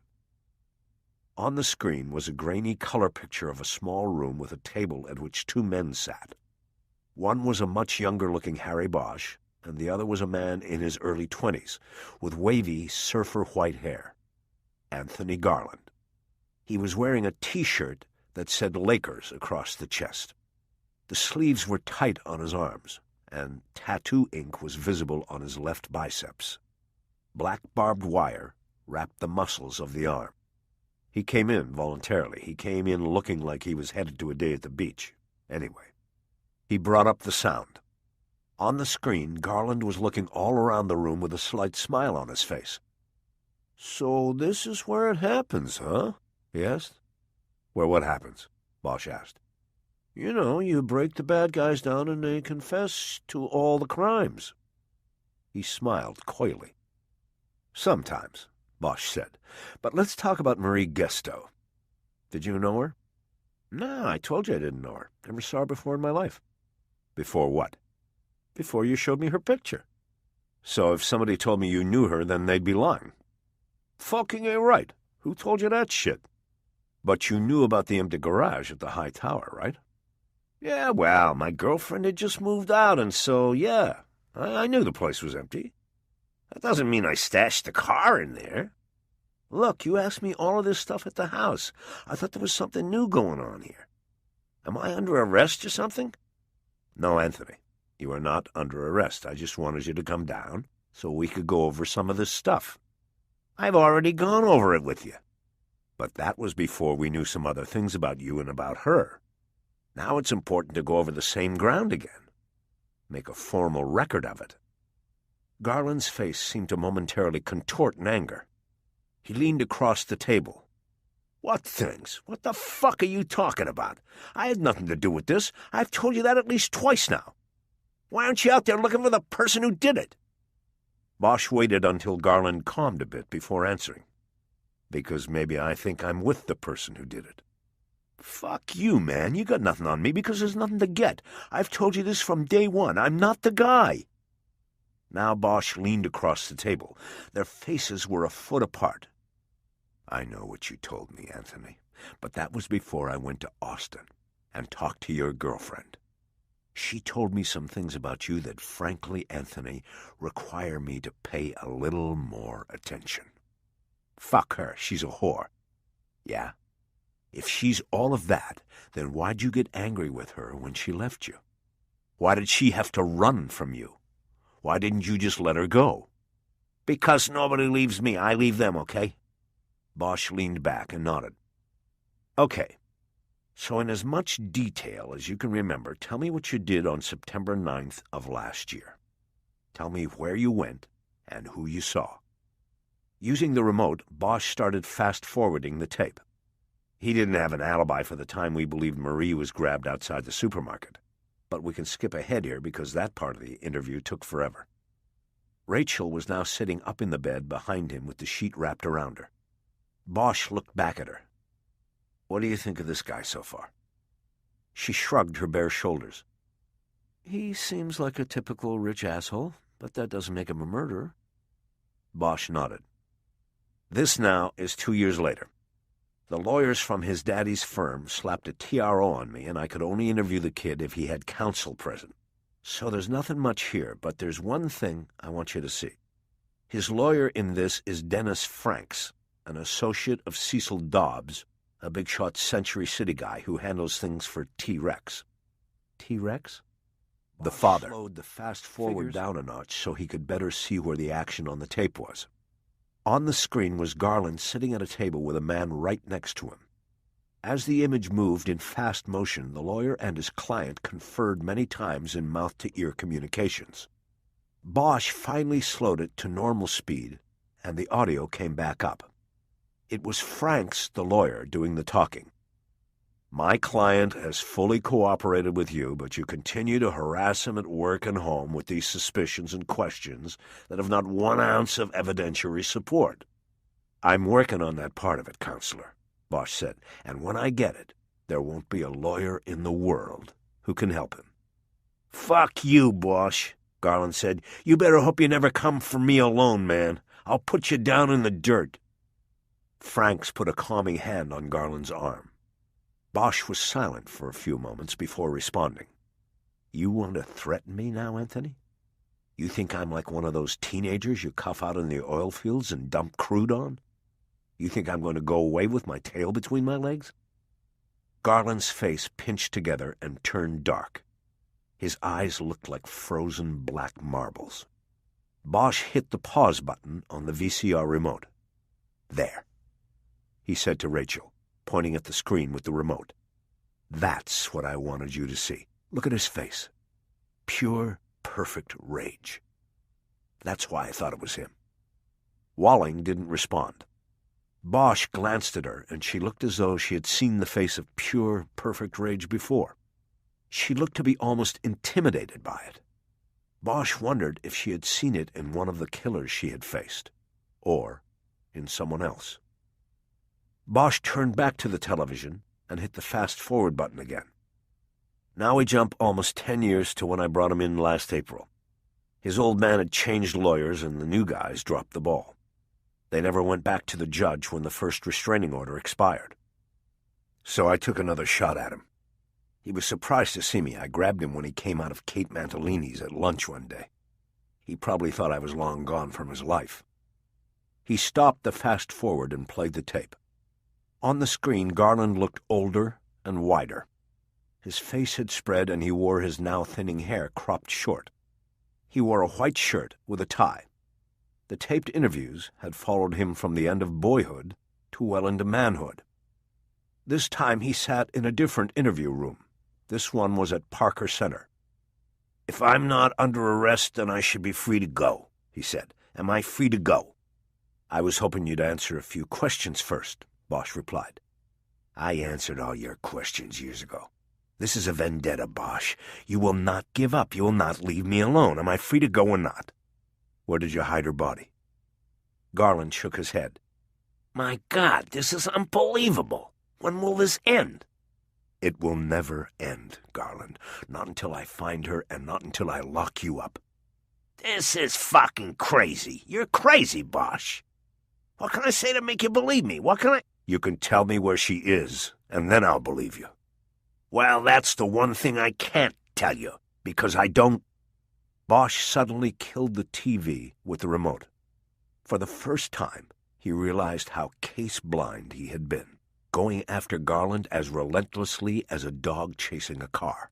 He was unaware of the traffic, unaware that right in front of him, in the murder book, was the clue to the real killer. Watching the tape with Walling had heaped humiliation upon humiliation. He had thought by showing her the tape, she would see why he had focused on Garland. She would understand and absolve him of the mistake. But now, seeing it through the prism of Waits's impending confession, he couldn't even absolve himself. Rachel leaned toward him and touched his back, her soft fingers tracing down his spine. "It happens to all of us," she said. Bosch nodded. Not to me, he thought. I guess when this is all over, I'm going to have to find him and apologize, he said. Fuck him. He's still an asshole. I wouldn't bother. Bosch smiled. She was trying to make it easy for him. You think? She pulled back the elastic waistband on his boxers and then snapped them against his back. I think I have at least another hour before I should be thinking about getting home. Bosch turned to look at her, and she smiled. Chapter 10. The next morning, Bosch and Ryder walked from the Hall of Records to the CCB, and despite the wait for an elevator, still got to the DA's office 20 minutes early. O'Shea and Olivas were ready for them. Everyone took the same seats as before. Bosch noticed that the posters that had been leaning against the wall were gone. They had probably been put to good use somewhere, maybe sent to the public hall where the candidates' forum was scheduled for that night. As he sat down, Bosch saw the Gesto murder book on O'Shea's desk. He took it without asking and immediately opened it to the chronological record. He combed through the 51s until he found the page for September 29th, 1993. He looked at the entry Olivas had told him about the evening before. It was, as it had been read to Bosch, the last entry of the day. Bosch felt the deep sense of regret tug at him all over again. Detective Bosch, we all make mistakes, O'Shea said. Let's just move on from it and do the best we can today. Bosch looked up at him and eventually nodded. He closed the book and put it back on the desk. O'Shea continued. I am told that Maury Swan is in the interview room with Mr. Waits and is ready to go. I have been thinking about this, and I want to take the cases one at a time and in order.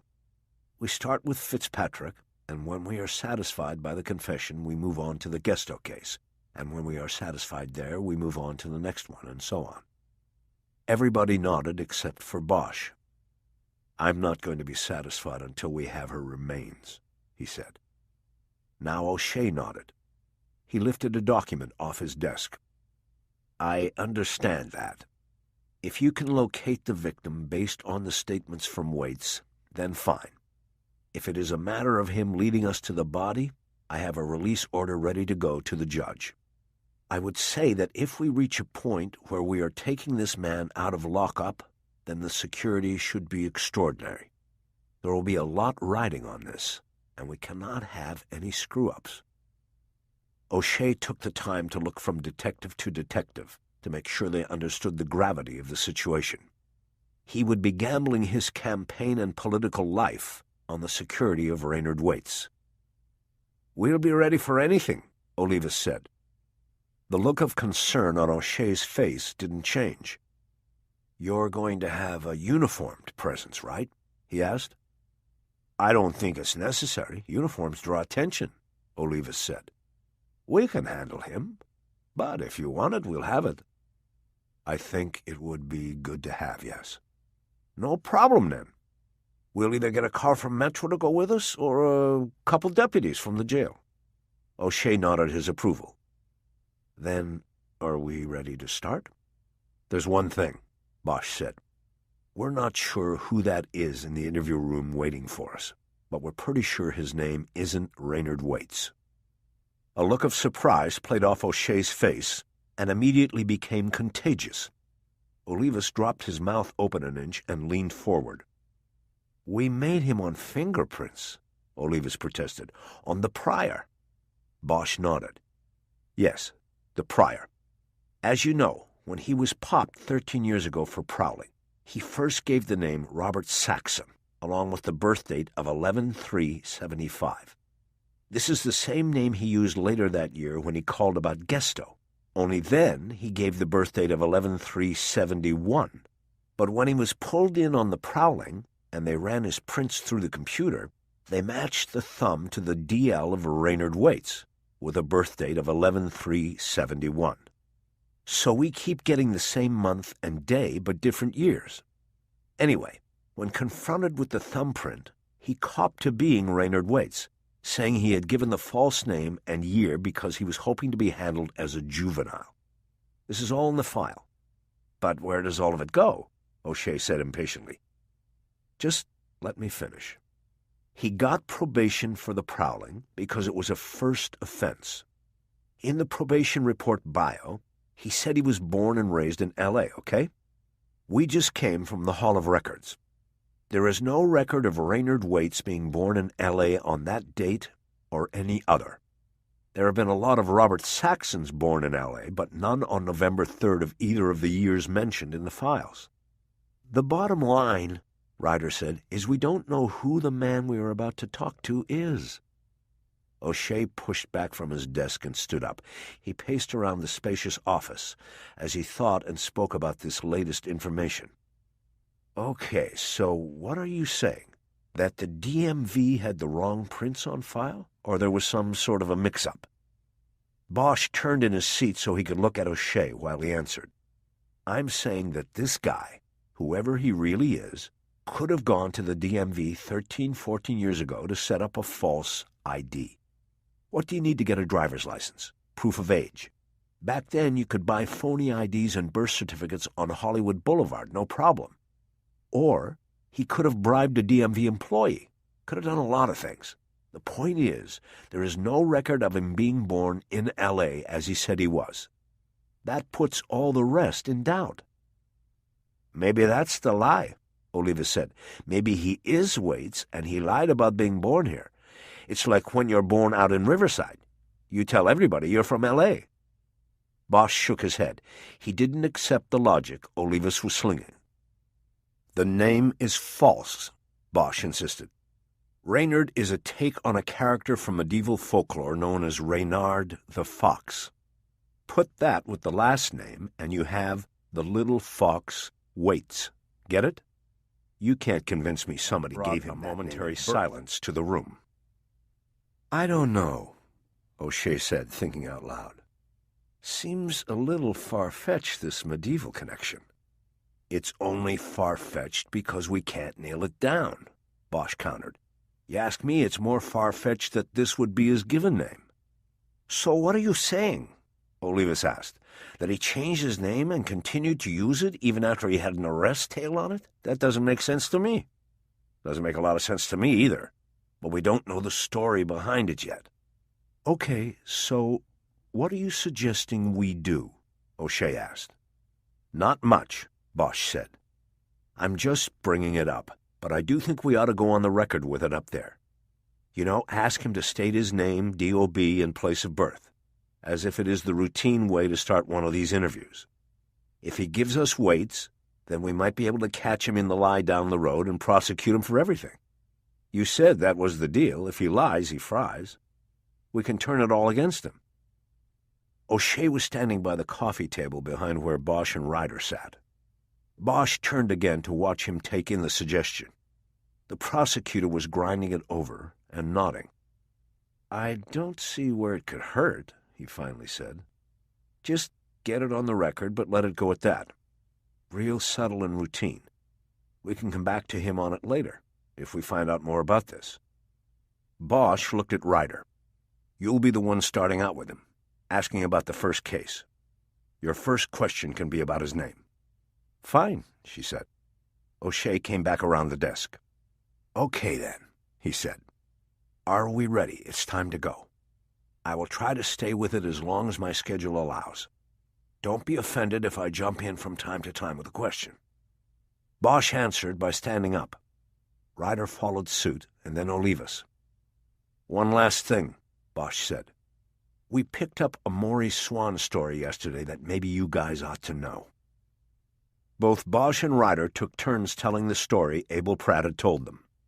By the end, Olivas was laughing and shaking his head, and Bosch could tell by O'Shea's face that he was trying to count how many times he had shaken Maurice Swan's hand in court. Maybe he was worrying about potential political fallout. Bosch headed to the door of the office. He felt a mixture of excitement and dread rising. He was excited because he knew he was finally about to find out what had happened to Marie Gesto so long ago. At the same time, he dreaded finding out, and he dreaded the fact that the details he would soon learn would place a heavy burden on him, a burden he would have to transfer to a waiting mother and father up in Bakersfield. Chapter 11. Two uniformed sheriff's deputies stood at the door to the interview room in which sat the man who called himself Raynard Waits. They stepped aside and allowed the prosecutorial entourage to enter. The room contained one long table. Waits and his defense attorney, Maurice Swan, were sitting on one side of it. Waits was directly in the middle, and Swan was to his left. When the investigators and the prosecutor entered, only Maurice Swan stood. Waits was held to the arms of his chair with plastic snap cuffs. Swan, a thin man with black-framed glasses and a luxurious mane of silver hair, offered his hand, but no one shook it. Ryder took the chair directly across the table from Waits, and Bosch and O'Shea sat on either side of her. Since Olivas would not be up in the interview rotation for some time, he took the last remaining chair, which was next to the door. O'Shea handled the introductions, but again nobody bothered shaking anybody else's hand. Waits was in an orange jumpsuit that had black letters stenciled across the chest. L.A. County Jail. Keep away. The second line was not intended as a warning, but it was just as good as one. It meant that Waits was on keep-away status within the jail, indicating he was housed by himself and not allowed into the general inmate population. This status was taken as a protective measure for both Waits and the other inmates. As Bosch studied the man he had been hunting for 13 years, he realized that the most frightening thing about Waits was how ordinary he looked. Slightly built, he had an everyman's face. Pleasant, with soft features and short dark hair, he was the epitome of normality. The only hint of the evil that lay within was found in the eyes. Dark brown and deeply set, they carried an emptiness that Bosch recognized from other killers he had sat face-to-face with over the years. Nothing there. Just a hollowness that could never be filled, no matter how many other lives he stole. Ryder turned on the tape recorder that was on the table and started the interview perfectly, giving Waits no reason to suspect he was stepping into a trap with the very first question of the session.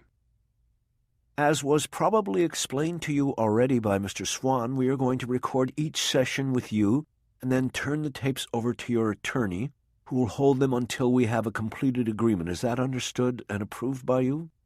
"Yes, it is," Waits said. "Good," Ryder said. "Then let's begin with an easy one.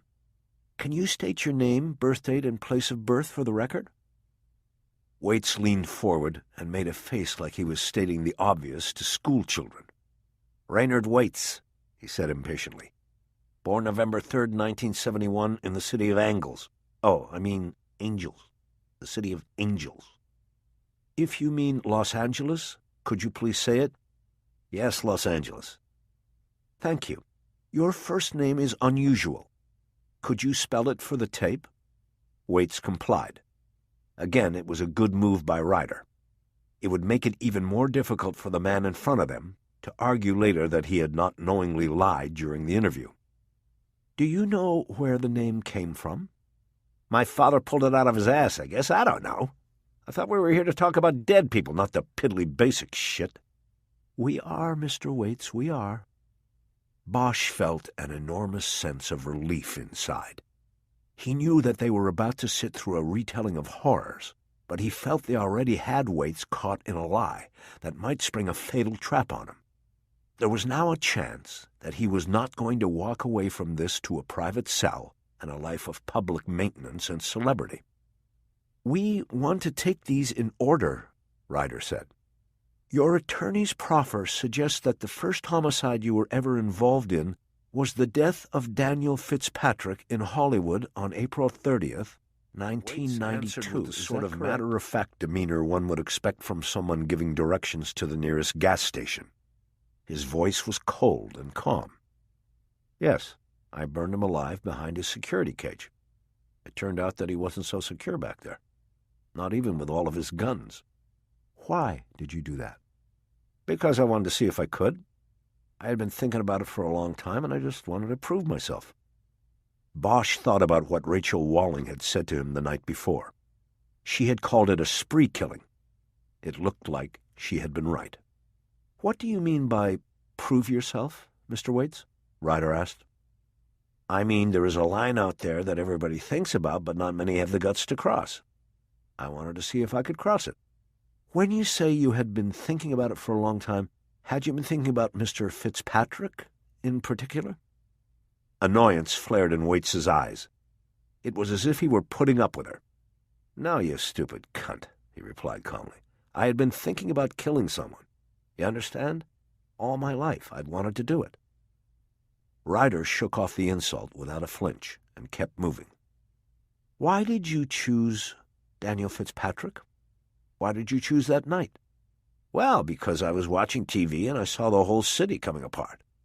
It was chaos out there, and I knew the police couldn't do anything about it. It was a time when people were doing just what they wanted. I saw a guy on the tube talking about Hollywood Boulevard and how places were burning, and I decided to go out to see it. I didn't want the TV showing it to me. I wanted to see it for myself." "Did you drive there?" "No, I could walk. Back then I lived on Fountain, near La Brea. I just walked up." Ryder had the Fitzpatrick file open in front of her. She glanced down at it for a moment while collecting her thoughts and formulating the next set of questions. That gave O'Shea the opportunity to jump in. "Where did the lighter fluid come from?" he asked. "Did you take it with you from your apartment?" Waits shifted his focus to O'Shea. "I thought the dyke was asking the questions," he said. "We're all asking the questions," O'Shea said. "And could you please keep the personal attacks out of your responses?" "Not you, Mr. District Attorney. I don't want to talk to you. Only her. And them." He pointed to Bosch and Olivas. "Let me just back up a little bit before we get to the lighter fluid," Ryder said, smoothly pushing O'Shea to the side. "You said you walked up to Hollywood Boulevard from Fountain. Where did you go and what did you see?" Waits smiled and nodded at Ryder. "I got that right, didn't I?" he said. "I can always tell. I can always smell it on a woman when she likes pussy." "Mr. Swan," Ryder said, "can you please tell your client that this is about him answering our questions?" Swan put his not the hand other way on around? Waits's left forearm, which was bound to the arm of his chair. "Ray," he said, "don't play games. Just answer the questions. Remember, we want this. We brought it to them. It's our show." Bosch saw a slow burn move across Waits's face as he turned and looked at his lawyer, but then it quickly disappeared, and he looked back at Ryder. "I saw the city burning. That's what I saw." He smiled after giving the answer. It was like a Hieronymus Bosch painting. He turned to Bosch as he said this. It froze Bosch for a moment. How did he know? Waits nodded toward Bosch's chest. "It's on your ID card." Bosch had forgotten that they'd had to clip their IDs on once they entered the DA's office. Ryder moved in quickly with the next question. "Okay, which way did you walk once you got to Hollywood Boulevard?" "I took a right and headed east. The bigger fires were down that way." "What was in your pockets?" The question seemed to give him pause. "I don't know. I don't remember. My keys, I guess. Cigarettes and a lighter, that was all. Did you have your wallet? No, I didn't want to have ID with me in case the police stopped me. Did you already have the lighter fluid with you? That's right, I did. I thought I might join in the fun, help burn the city to the ground. Then I walked by that pawn shop and got a better idea. You saw Mr. Fitzpatrick? Yeah, I saw him. He was standing inside his security fence holding a shotgun. He also was wearing a holster like he was Wyatt Earp or something. Describe the pawn shop? Waite shrugged. A small place. It was called Irish Pawn. It had this neon sign out front that flashed a green three-leaf clover and then the three balls, that are like the symbol for a pawn shop, I guess. Fitzpatrick was standing there, watching me when I passed by. And you kept walking? At first I did. I passed by, and then I thought about the challenge, How could I get to him without getting shot by that big fucking bazooka he was holding? What did you do? I took the can of Easy Light out of my jacket pocket and filled my mouth with it. Squirted it right in like those flame breathers do on the Venice boardwalk. I then put the can away and got out a cigarette and my lighter. I don't smoke anymore. It's a terrible habit. He looked at Bosch as he said this. Then what? Ryder asked. I went back to the asshole shop and walked into the alcove in front of the security fence. I acted like I was just looking for a blind to try to light my smoke. It was windy that night, you understand? Yes. So he started yelling at me to get the fuck away. He came right up to the fence to yell at me, and I was counting on that. He smiled, proud of how well his plan worked. The guy hit the stock of his shotty against the steel fence to get my attention. You see, he saw my hands, so he didn't realize the danger, and when he was about 2 feet away, I got a flame on the lighter and looked him right in the eyes. I took the cigarette out of my mouth and spit all of that lighter fluid into his face.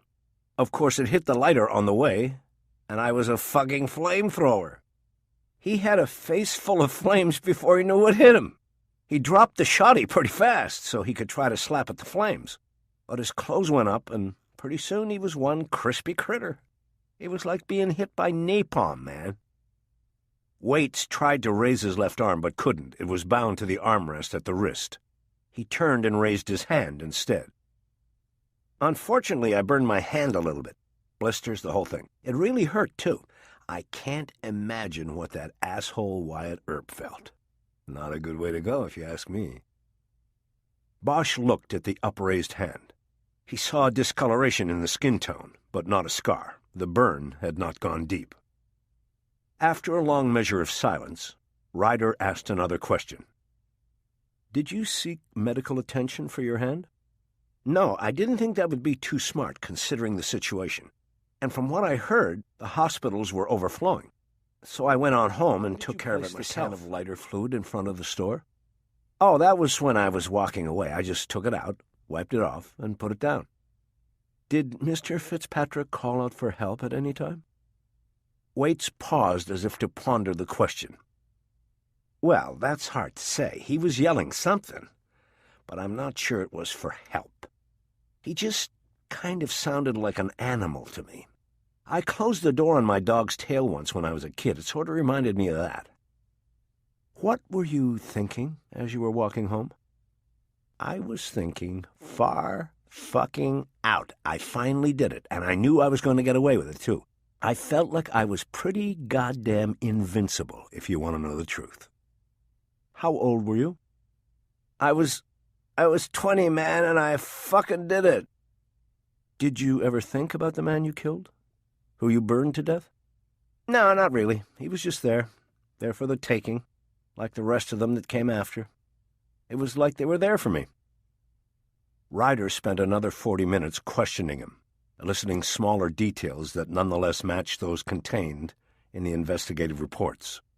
Finally, at 11:15, she seemed to relax her posture and pull back from her place at the table. She turned to look at Bosch and then at O'Shea. I think I have enough for the moment, she said. Maybe we could take a short break at this point? She turned off the tape recorder and the three investigators and O'Shea stepped out into the hallway to confer. Swan stayed in the interview room with his client. "What do you think?" O'Shea said to Ryder. She nodded. "I'm satisfied. I don't think there's any doubt that he did it. He solved the mystery of how he got to him. I don't think he's telling us everything, but he knows enough of the details. He either did it or he was right there." O'Shea looked at Bosch. "Should we move on?" Bosch thought about this for a moment. He was ready. As he had watched Ryder interview Waits, his anger and disgust had grown. The man in the interview room showed such a callous disregard for his victim that Bosch recognized it as the classic profile of a psychopath. As before, he dreaded what he would next hear from the man, but he was ready to hear it. "Let's do it," he said. They all moved back into the interview room, and Swan immediately suggested that they break for lunch. "My client is hungry." "Gotta feed the dog," Waits added with a smile. Bosch shook his head, taking charge of the room. "Not yet," he said. "He'll eat when we all eat." He took the seat directly across from Waits and turned the recorder back on. Ryder and O'Shea took the wing positions, and Olivas sat once again in the chair by the door. Bosch had taken the Gesto file back from Olivas, but had it closed in front of him on the table. "We're going to move on now to the Marie Gesto case," he said. "Ah, sweet Marie," Waits said. He looked at Bosch with a brightness in his eyes. "Your attorney's proffer suggests that you know what happened to Marie Gesto when she disappeared in 1993. Is that true?" Waits frowned and nodded. "Yes, I'm afraid so," he said with mock sincerity. "Do you know the current whereabouts of Marie Gesto, or the location of her remains?" "Yes, I do." Here it was, the moment Bosch had waited on for 13 years. "She's dead, isn't she?" Waits looked at him and nodded. "Is that a yes?" Bosch asked for the tape. "That is a yes. She's dead." "Where is she?" Waits broke into a broad smile, the smile of a man who had not an atom of regret or guilt in his DNA. "She's right here, Detective," he said. "She's right here with me, just like all the others, right here with me." His smile turned into a laugh, and Bosch almost went across the table at him. But Ryder moved her hand under the table and put it on his leg. It immediately calmed him. "Hold on a second," O'Shea said. "Let's step out again, and this time I would like you to join us, Maury." Chapter 12. O'Shea charged into the hallway first and managed to pace back and forth twice before all the others were out of the interview room. He then instructed the two deputies to go into the room and keep an eye on Waits. The door was then closed. "What the fuck, Maury?" O'Shea barked. "We're not going to spend our time in there laying the groundwork for an insanity defense for you. This is a confession, not a defense maneuver." Swan turned his palms up in a what-can-I-do gesture. "The guy obviously has issues," he said. "Bullshit. He's a stone-cold killer, and he's in there vamping like Hannibal Lecter. This isn't a movie, Maury. This is real. You hear what he said about Fitzpatrick? He was more worried about a little burn on his hand than he was about the guy whose face he spit flames into. So I'll tell you what. You go back in there and take 5 minutes with your client. Set him straight, or we walk away from this, and everybody takes their chances." Bosch was unconsciously nodding. He liked the anger in O'Shea's voice. He also liked the way this was going. "I'll see what I can do," Swan said. He went back into the interview room, and the deputies came back out to give the attorney and his client privacy. O'Shea continued to pace while he cooled down.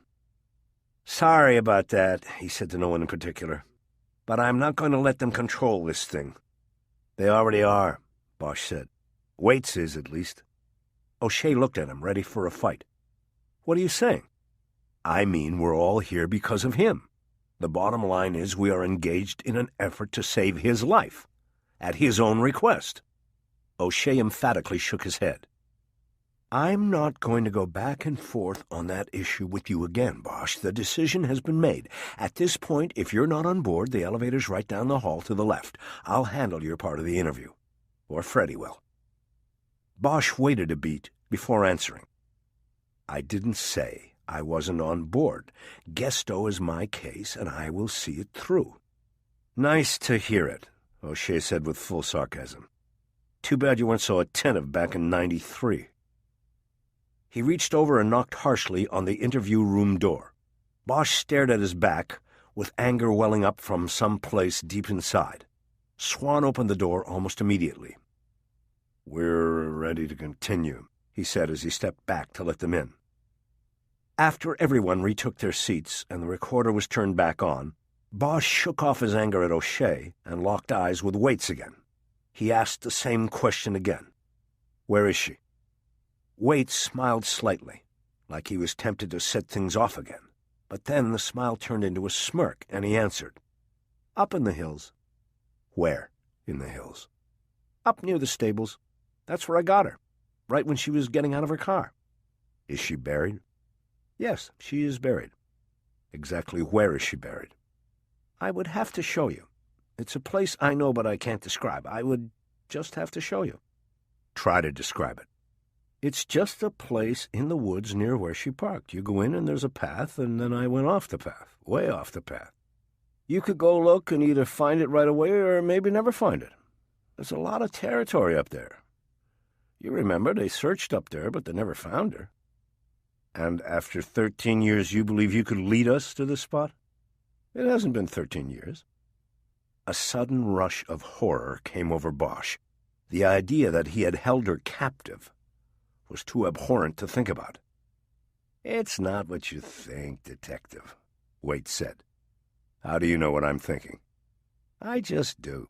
But it's not what you think. Marie has been buried for 13 years. But it has not been 13 years since I was there. That's what I'm saying. I visited her, Detective. I visited her there quite often, so I can certainly lead you there." Bosch paused, took out a pen, and wrote a note on the inside flap of the Gesto file. It wasn't a note of any importance. It just gave him a moment to disengage from the emotions that were coming up. "Let's go back to the beginning," he said.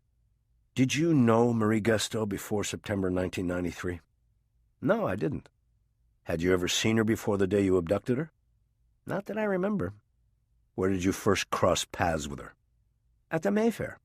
I saw her in there shopping, and she was just my type. I followed her." "Where?" "She got in her car and drove up Beechwood Canyon. She parked in the gravel lot below the stables. I believe it is called Sunset Ranch. There was no one around when she was getting out, so I decided to take her." "It wasn't planned before you saw her in the store?" "Nah, I went there to buy some Gatorade. It was a hot day. I saw her and decided right then that I had to have her. You know, it was an impulse. I couldn't do anything about it, Detective." "You approached her in the lot below the stables?" He nodded. "I pulled in right next to her in my van. She didn't think a thing about it. The parking area is down the hill from the ranch from the stables. There was no one around, no one who could see. It was perfect. It was like God said I could have her." "What did you do?" "I went into the back of the van, and I opened the sliding door on the side where she was. I had a knife, and I just stepped out and told her to get in. She did. It was a simple operation, really. She was no trouble at all." He spoke as if he were a babysitter reporting on a child's behavior when the parents have returned home. "Then what?" Bosch asked. "I asked her to remove her clothes, and she complied. She told me she would do whatever I wanted as long as I didn't hurt her. I agreed to that deal. She folded her clothes very nicely, as if she thought she would get the chance to put them back on over his mouth. The most difficult part of his job were the times he was face-to-face with a killer, when he saw firsthand the intersection of their warped and terrifying world with reality. "Go on," he said to Waits. "Well, you know the rest. We had sex, but she was no good at it. She couldn't relax, so I did what I had to do." "Which was what?" Waits locked eyes with Bosch. "I killed her, Detective. I put my hands around her neck, and I squeezed, and then I squeezed harder, and I watched her eyes go still. Then I finished up." Bosch stared at him, but couldn't bring himself to open his mouth. It was moments like these that made him feel inadequate as a detective, moments when he was cowed by the depravity that was possible in the human form. They stared at each other for a long moment, until O'Shea spoke. "You had sex with her body?" he asked. "That's right, while she was still warm. I always say a woman is at her best when she is dead, but still warm." Waits glanced at Ryder to see if he had gotten a reaction. She showed nothing. "Waits," Bosch said, "you are a worthless piece of trash." Waits looked back at Bosch and put the smirk back on his face. "If that is your best shot, Detective Bosch, then you'll have to do much better, because it will only get worse for you from here. Sex is nothing. Alive or dead, it is transitory. But I took her soul, and no one will ever get that back from me." Bosch looked down at the open file in front of him, but did not see the words printed on the documents. "Let's move on," he finally said. "What did you do next?" "I tidied up the van. I always had plastic drop sheets in the back. I wrapped her up and prepared her for burial. I then got out and locked the van. I took her things back to her car. I had her keys, too. I got in her car and drove it away. I thought that would be the best way to throw the police off." "Where did you go?"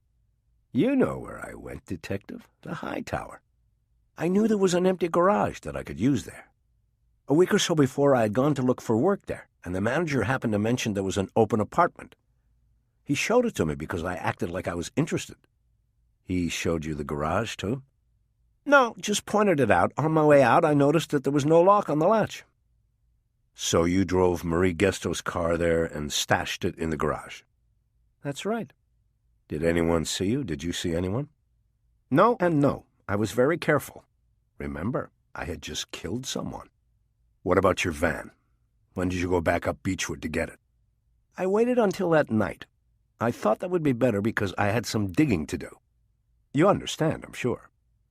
"Was this van painted with the name of your business?" "No, not then. I had just started and was not trying to draw attention yet. I worked mostly off referrals. I didn't have a city license yet. All of that came later. In fact, that was another van altogether. That was 13 years ago. I've gotten a new van since then." "How did you get back up to the stables to get your van?" "Took a cab." "You remember which cab company?" "I don't remember because I didn't call for it. After dropping off the car at the High Tower, I walked over to a restaurant I used to enjoy when I lived on Franklin. Birds. Have you ever been there? Good roasted chicken. Anyway, it was a long walk. I had dinner, and when it was late enough, I had them call me a cab. I went up to my van, only I had him drop me up at the stables so it wouldn't look like the van was mine. When I was sure there was no one around, I went to the van, and I found a nice private spot to plant my little flower." "And this is a spot you will still be able to find?" "Absolutely." "You dug a hole?" "I did." "How deep?" "I don't know, not too deep." "What did you use to dig it?" "I had a shovel." "You always carried a shovel in your window-washing van?" "No, actually. I found it leaning against the barn up at the stables. I think it was for cleaning out the stalls, that sort of thing." "You put it back when you were finished?" "Of course, Detective. I steal souls, not shovels." Bosch looked at the files in front of him. "When was the last time you were at the place where you buried Marie Gesto?" A little over a year ago.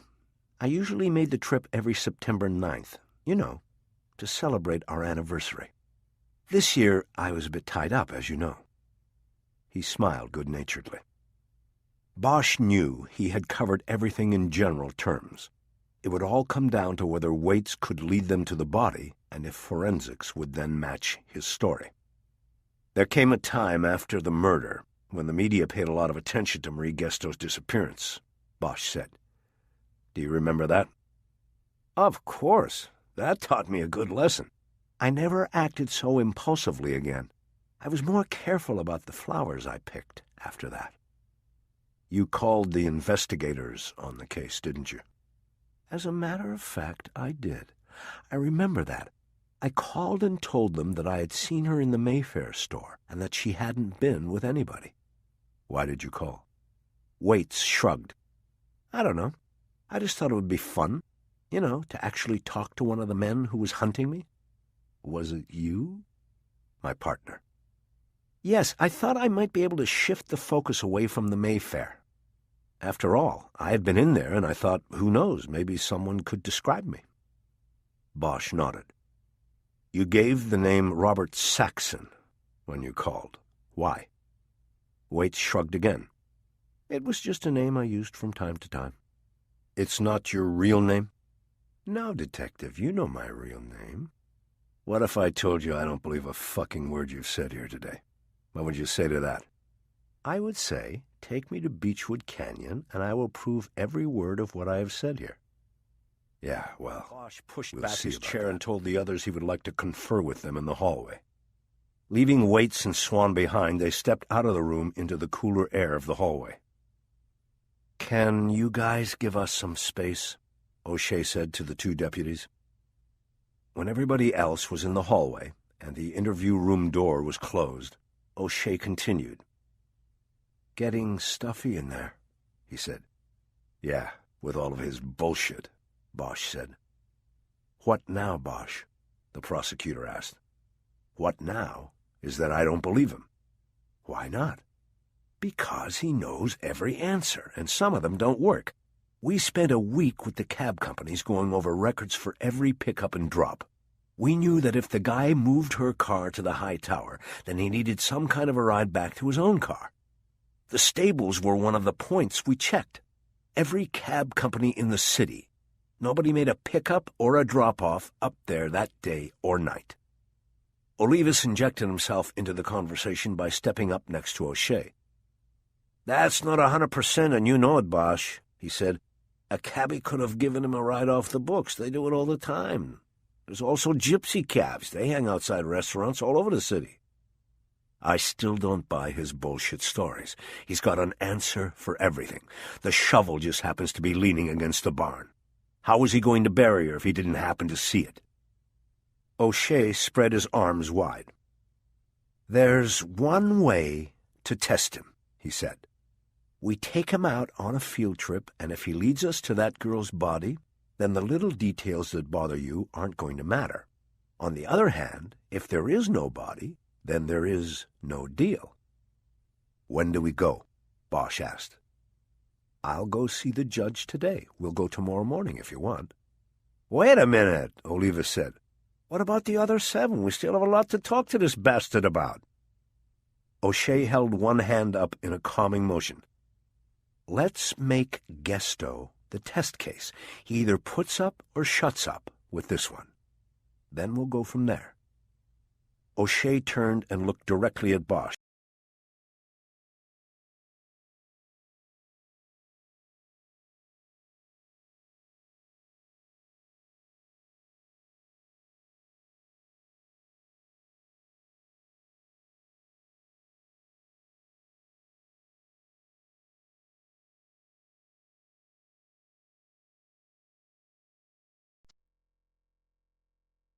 Chapter 13. That night, Rachel brought dinner up to the house after calling first to see if Bosch was home. Bosch put some music on the stereo, and Rachel laid the dinner out on the dining room table on plates from the kitchen. The dinner was pot roast with a side of creamed corn. She'd brought a bottle of Merlot, too, and it took Bosch 5 minutes of hunting through kitchen drawers to find a corkscrew. They didn't talk about the case until they were sitting across from each other at the table. So, she said, how did it go today? Bosch shrugged before answering. It went okay. Your take on everything was very helpful. Tomorrow's the field trip, and in Rick O'Shea's words, it will be put up or shut up time. Field trip? Where to? The top of Beechwood Canyon. He says that's where he buried her. I drove up there today, after the interview, and looked around. Couldn't find anything, even using his description. Back in '93, we had the cadets looking in the canyon for 3 days, and they found nothing. The woods are thick up there, but he says he can find the spot. Do you believe he's the guy? It looks like it. He's convinced everybody else, and there's that call he made to us back then. That's pretty convincing. But what? I don't know. Maybe it's my ego not being ready to accept I was so wrong. that for 13 years I was looking at one guy, and I was wrong about him. Nobody wants to face that, I guess. Bosch concentrated on eating for a few moments. He then chased a mouthful of pot roast with some wine and wiped his mouth with a napkin. "Man, this stuff is great. Where'd you get it?" She smiled. "Just another restaurant." "No, this is the best pot roast I think I've ever had." "It's a place called Jar. They say it stands for just another restaurant." "Oh, I get it." "It's off Beverly, near my place. They've got a long bar where you can eat. After moving out here, I ate there a lot at first, alone. Suzanne and Preach always take care of me. They let me take food to go, and it's not that kind of place." "They're the cooks?" "Chefs. Suzanne's also the owner. I love sitting there at the bar and watching the people come in, watching their eyes scanning the place to see who's who. A lot of celebrities go there. You also get the foodies, and you get the regular people. They're the most interesting."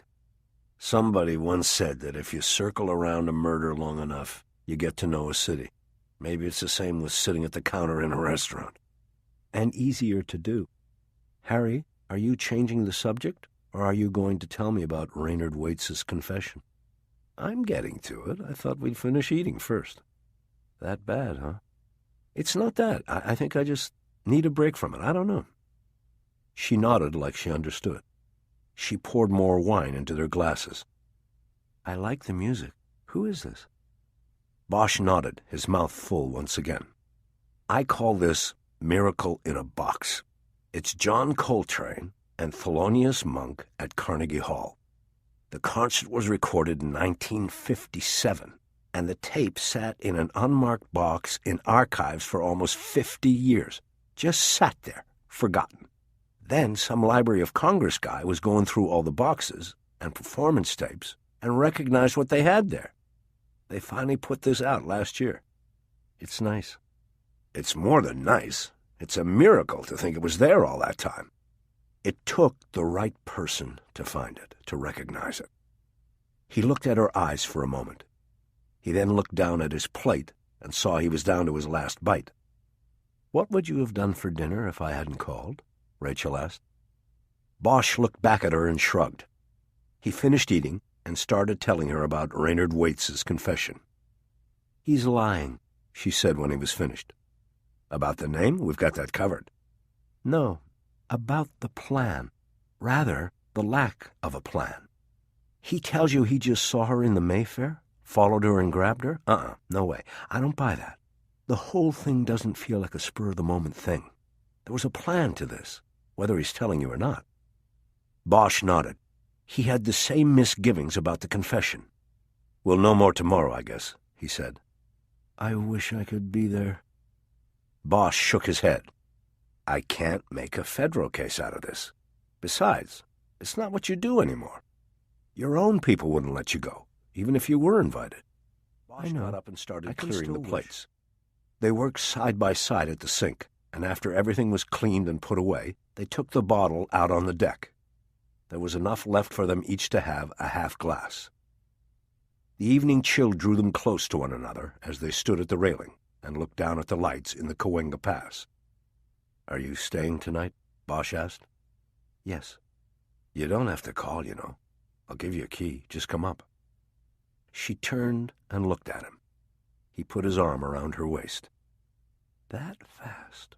Are you saying all is forgiven?" "There's nothing to forgive. The past is past. Life's too short. You know, all of those cliches." She smiled, and they sealed it with a kiss. They finished their wine and went inside to the bedroom. They made love slowly and quietly. At one point, Bosch opened his eyes and looked at her and lost his rhythm. She noticed. "What?" she whispered. "Nothing. It's just that you keep your eyes open." "I'm looking at you." "No, you're not." She smiled and turned her face away from him. "This is sort of an awkward time for a discussion," she said. He smiled and used his hand to turn her face to his. He kissed her, and they both kept their eyes open now. Halfway through the kiss, they started laughing. Bosch craved the intimacy and reveled in the escape it brought. He knew she knew this, too.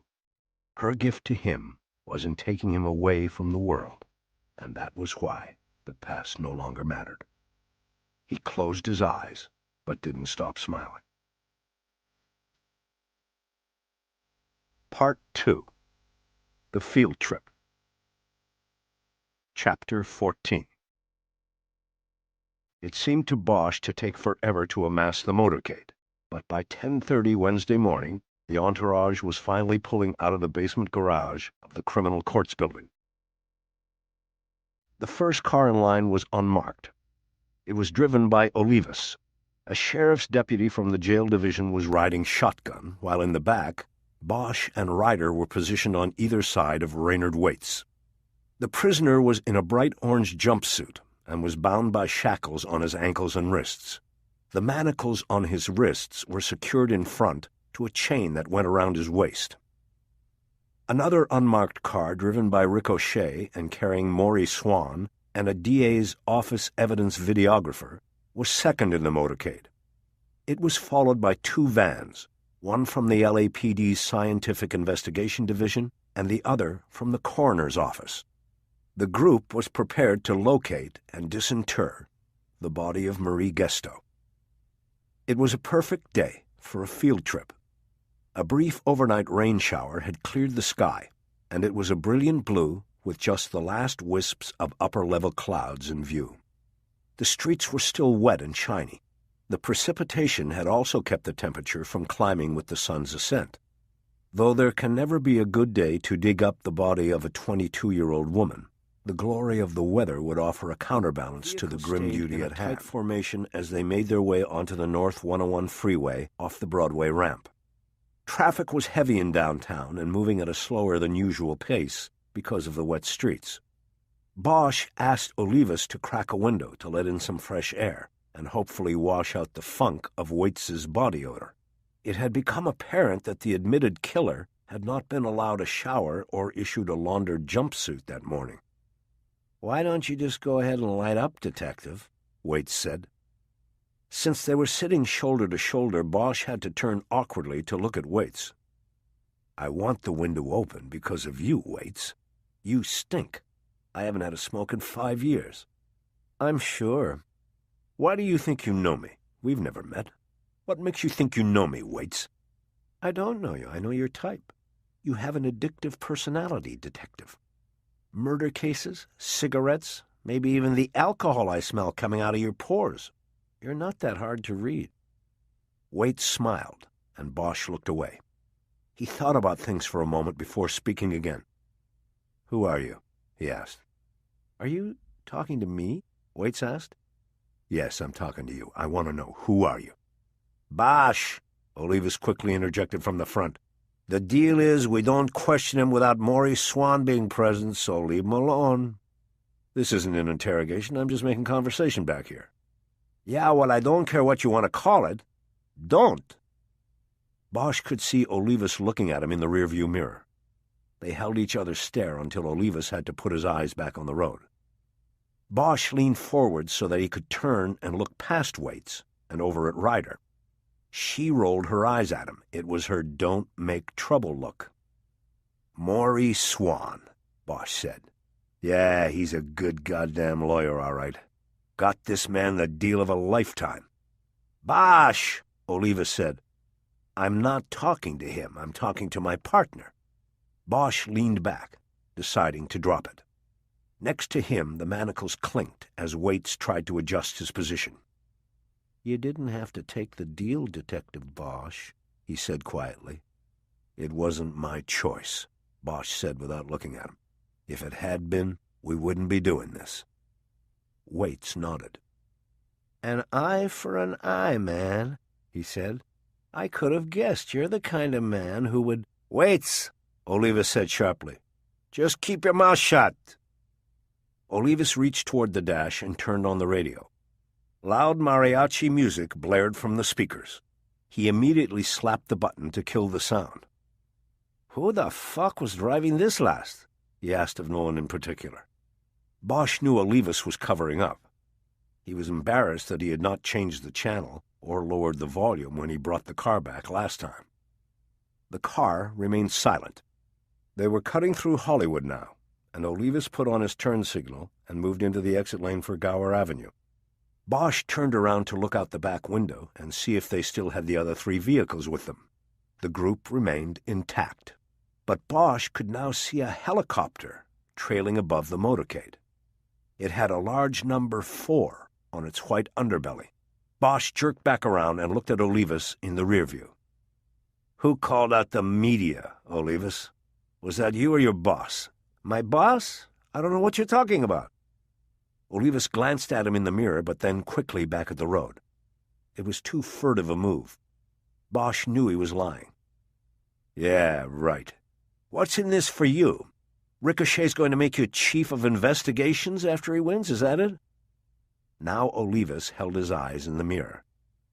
"I'm not getting anywhere in the department. I might as well go where I'm respected and my skills are valued." "What, is that the line you say to yourself in the mirror each morning?" "Fuck you, Bosch." "Gentlemen, gentlemen," Waits said. "Can't we all just get along here?" "Shut up, Waits," Bosch said.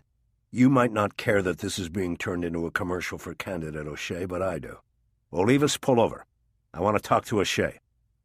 Olivas shook his head. "No way, not with a custody in the car." They were coming down the exit ramp to Gower. Olivas took a quick right, and they came to the light at Franklin. It turned green as they got there, and they crossed Franklin and started up Beechwood Drive. Olivas would not have to stop until they got to the top. Bosch pulled out his cell phone and called the number O'Shea had given everyone in the CCB garage that morning before heading off. "O'Shea, it's Bosch. I don't think it was a smart thing to call the media out on this." O'Shea held for a moment before answering. "They're a safe distance. They're in the air." "And who's going to be waiting for us at the top of Beechwood?" "No one, Bosch. I was very specific with them. They could track us from the air, but anyone on the ground would compromise the operation. You don't have to worry. They are working with me. They know they have to establish the relationship." "Whatever."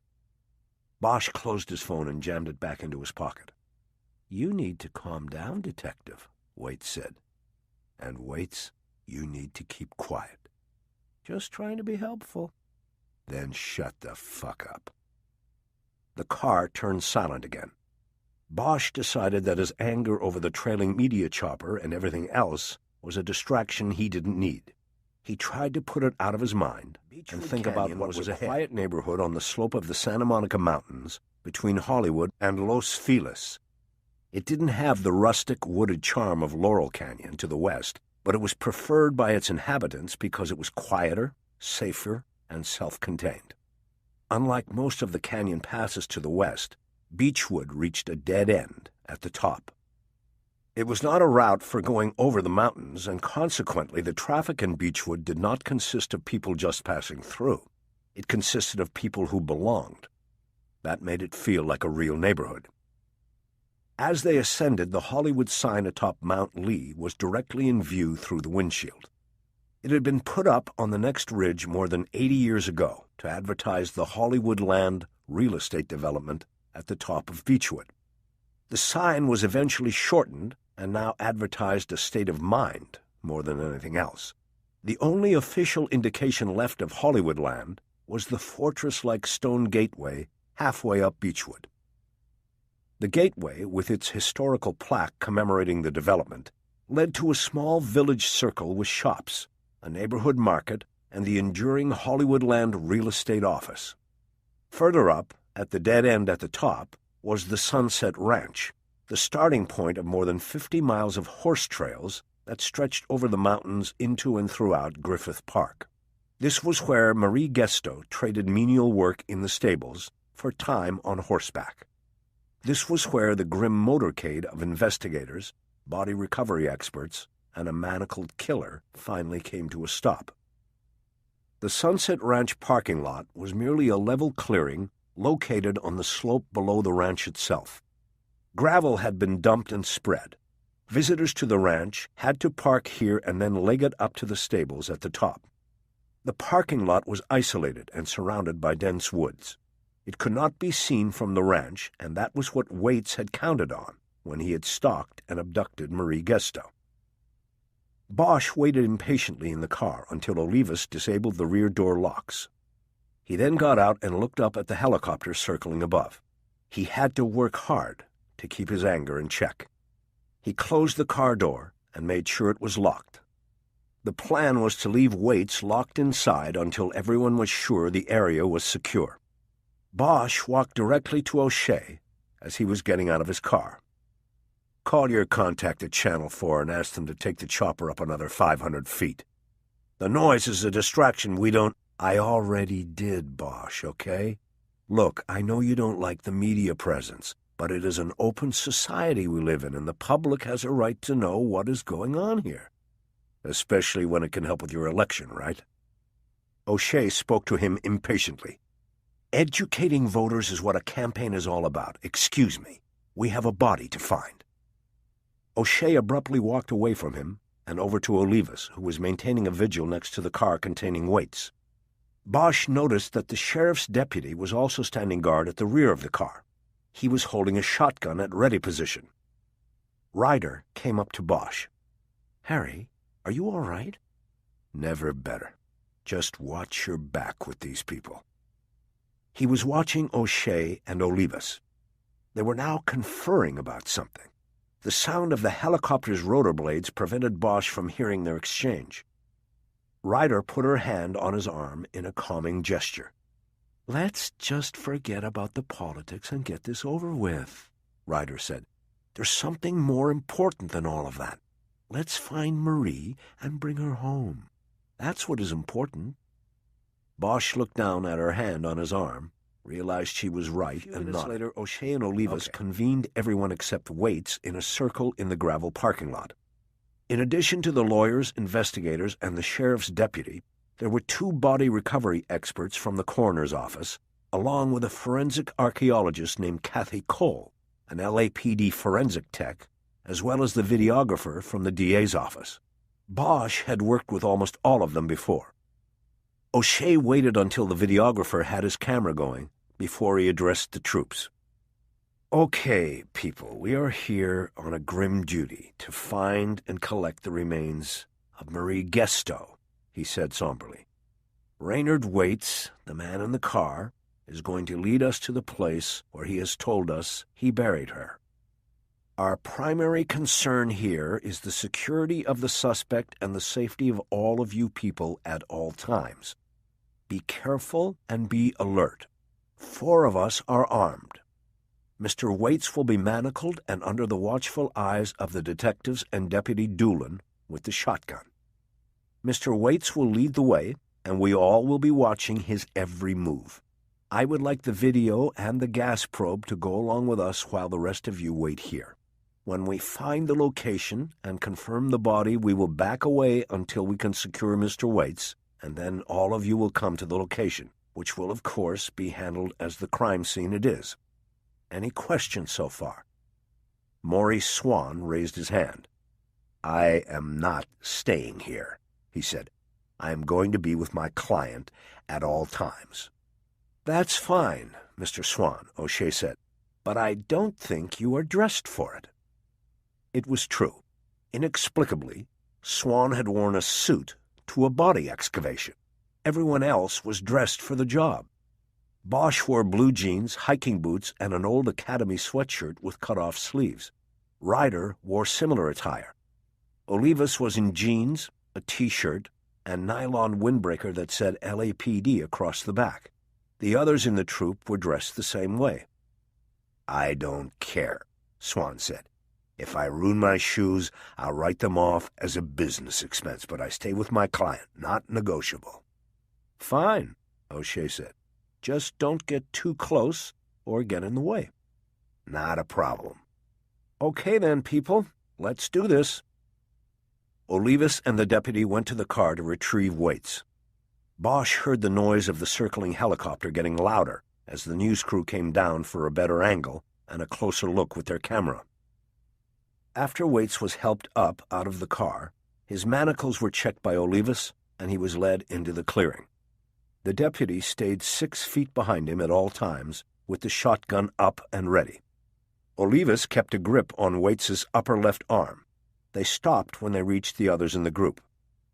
"Mr. Waits, fair warning," O'Shea said. "If you make an attempt to run, these officers will shoot you down. Do you understand that?" "Of course," Waits said, "and they would do it gladly, I'm sure." "Then we understand each other. Lead the way." Chapter 15.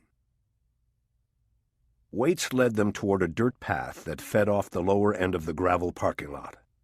It disappeared beneath a canopy created by a grove of acacia trees, white oaks, and heavy brush. He walked without hesitation, like he knew just where he was going. Soon the troop was in shadow, and Bosch figured the cameraman in the helicopter wasn't getting much usable video from above the canopy. The only one who spoke was Waits.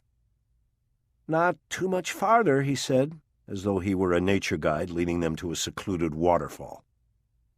The path became narrower as the trees and brush encroached, and the trail evolved from the well-trodden to the seldom used. They were in a stretch where few hikers ventured. Olivas had to change position from holding Waits by the arm and walking next to him to following the killer, with a hand grasping the waist chain from behind. It was clear that Olivas was not going to let go of his suspect, and this was comforting to Bosch. What wasn't comforting was that the new position blocked everybody else's shot at Waits, should he try to run. Bosch had traversed numerous jungles in his life. Most often they were the kind where you kept your eyes and ears on the distance, alert and waiting for ambush, and at the same time watched each step you took, wary of the booby trap. This time he kept his eyes focused on the two men moving in front of him, Waits and Olivas, without waver. The terrain grew more difficult as the path followed the downslope of the mountain. The soil was soft and moist from the overnight precipitation, as well as all the rain in the past year. In some places Bosch felt his hiking boots sink and catch, and at one point there was the sound of breaking branches behind him, and then the thud of a body hitting the mud. Though Olivas and Deputy Doolin stopped and turned to see what the commotion was about, Bosch never moved his eyes from Waits. From behind him he heard Swan curse, and the others ask if he was okay, as they helped him up. After Swan stopped swearing and the troop regrouped, they moved farther down the slope. Progress was slow, as Swan's mishap caused everyone to step even more carefully than before. In another 5 minutes, they stopped at the precipice of a steep drop-off. It was a place where the weight of water that pooled in the ground had caused a small mudslide in recent months. The ground had sheared away next to an oak tree, exposing half of its root system. The drop was almost 10 feet down. "Well, this wasn't here last time I came," Waits said in a tone that indicated he was put out by the inconvenience. "Is that the way?" Olivas asked, pointing to the bottom of the drop-off. "Yes," Waits confirmed. "We go down there." "All right, wait a minute." Olivas turned and looked at Bosch. "Bosch, why don't you go down first, and then I'll send him down to you." Bosch nodded and moved past them. He grabbed one of the lower branches of the oak for balance as he tested the stability of the soil on the steep slope. It was loose and slippery. "No good," he said. "This is going to be like a sliding board going down, and once we get down, how do we get back up?" Olivas blew out his breath in frustration. "Then what do—" "There was a ladder on top of one of the vans," Waits suggested. They all looked at him for a long moment. "He's right. Forensics has a ladder on top of the truck," Ryder said. "We get it, put it down on the incline, and go up and down on it like stairs. Simple." Swan broke into the huddle. "Simple, except my client is not going up and down that slope or up and down a ladder with his hands chained to his waist," he said. After a momentary pause, everyone looked at O'Shea. "I think we can work something out," he said. "Wait a minute," Olivas said. "We're not taking the—" "Then he's not going down there," Swan said. "It's that simple. I'm not allowing you to endanger him. He's my client, and my responsibility to him is not only in the arena of the law, but in all—" O'Shea held his hands up in a calming manner. "One of our responsibilities is the safety of the accused," he said. Maury makes a point. If Mr. Waits falls going down the ladder without being able to use his hands, then we're responsible. And then we've got a problem. I am sure that with all of you people holding guns and shotguns, we can control this situation for the 10 seconds it takes him to go down a ladder. "I'll go get the ladder," said the forensic tech. "Can you hold this?" Her name was Carolyn Caffarelli, and Bosch knew most people called her Cal. She handed the gas probe, a yellow T-shaped device, to Bosch and started back through the woods. "I'll help her with it," Ryder said. "No," Bosch said. "Everybody carrying a weapon stays with Waits." Ryder nodded, realizing he was right. "I can handle it," Caffarelli called out. "It's lightweight aluminum." "I just hope she can find her way back," O'Shea said after she was gone. They waited in silence. Then Waits spoke to Bosch. "Anxious, Detective?" he asked. "Now that we're so close?" Bosch didn't respond. He wasn't going to let Waits get inside his head.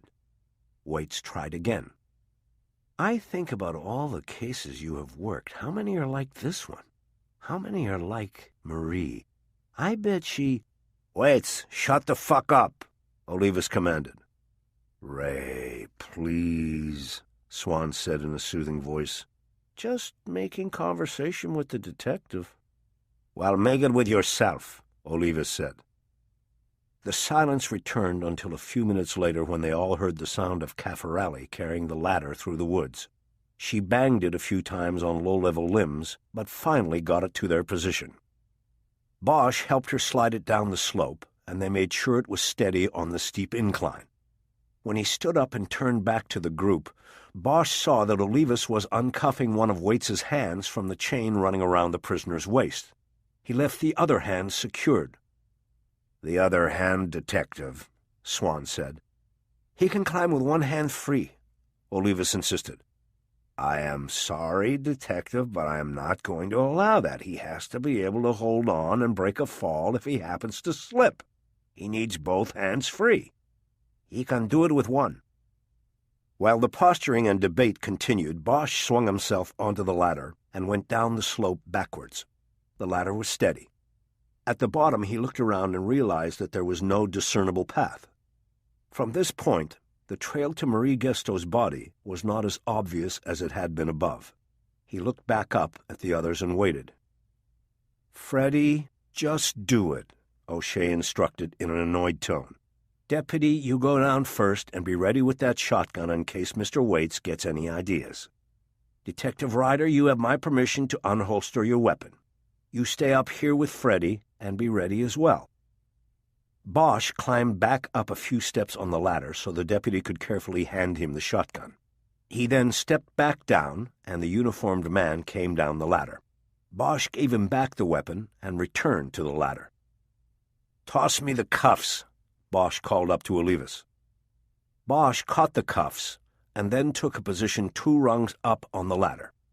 Waits began to go down while the videographer stood at the edge and recorded his descent. When Waits was 3 rungs from the bottom, Bosch reached up and grabbed the waist chain to guide him the rest of the way to the lower ground. "This is it, Ray," he whispered in his ear from behind. "Your only chance. You sure you don't want to make a run for it?"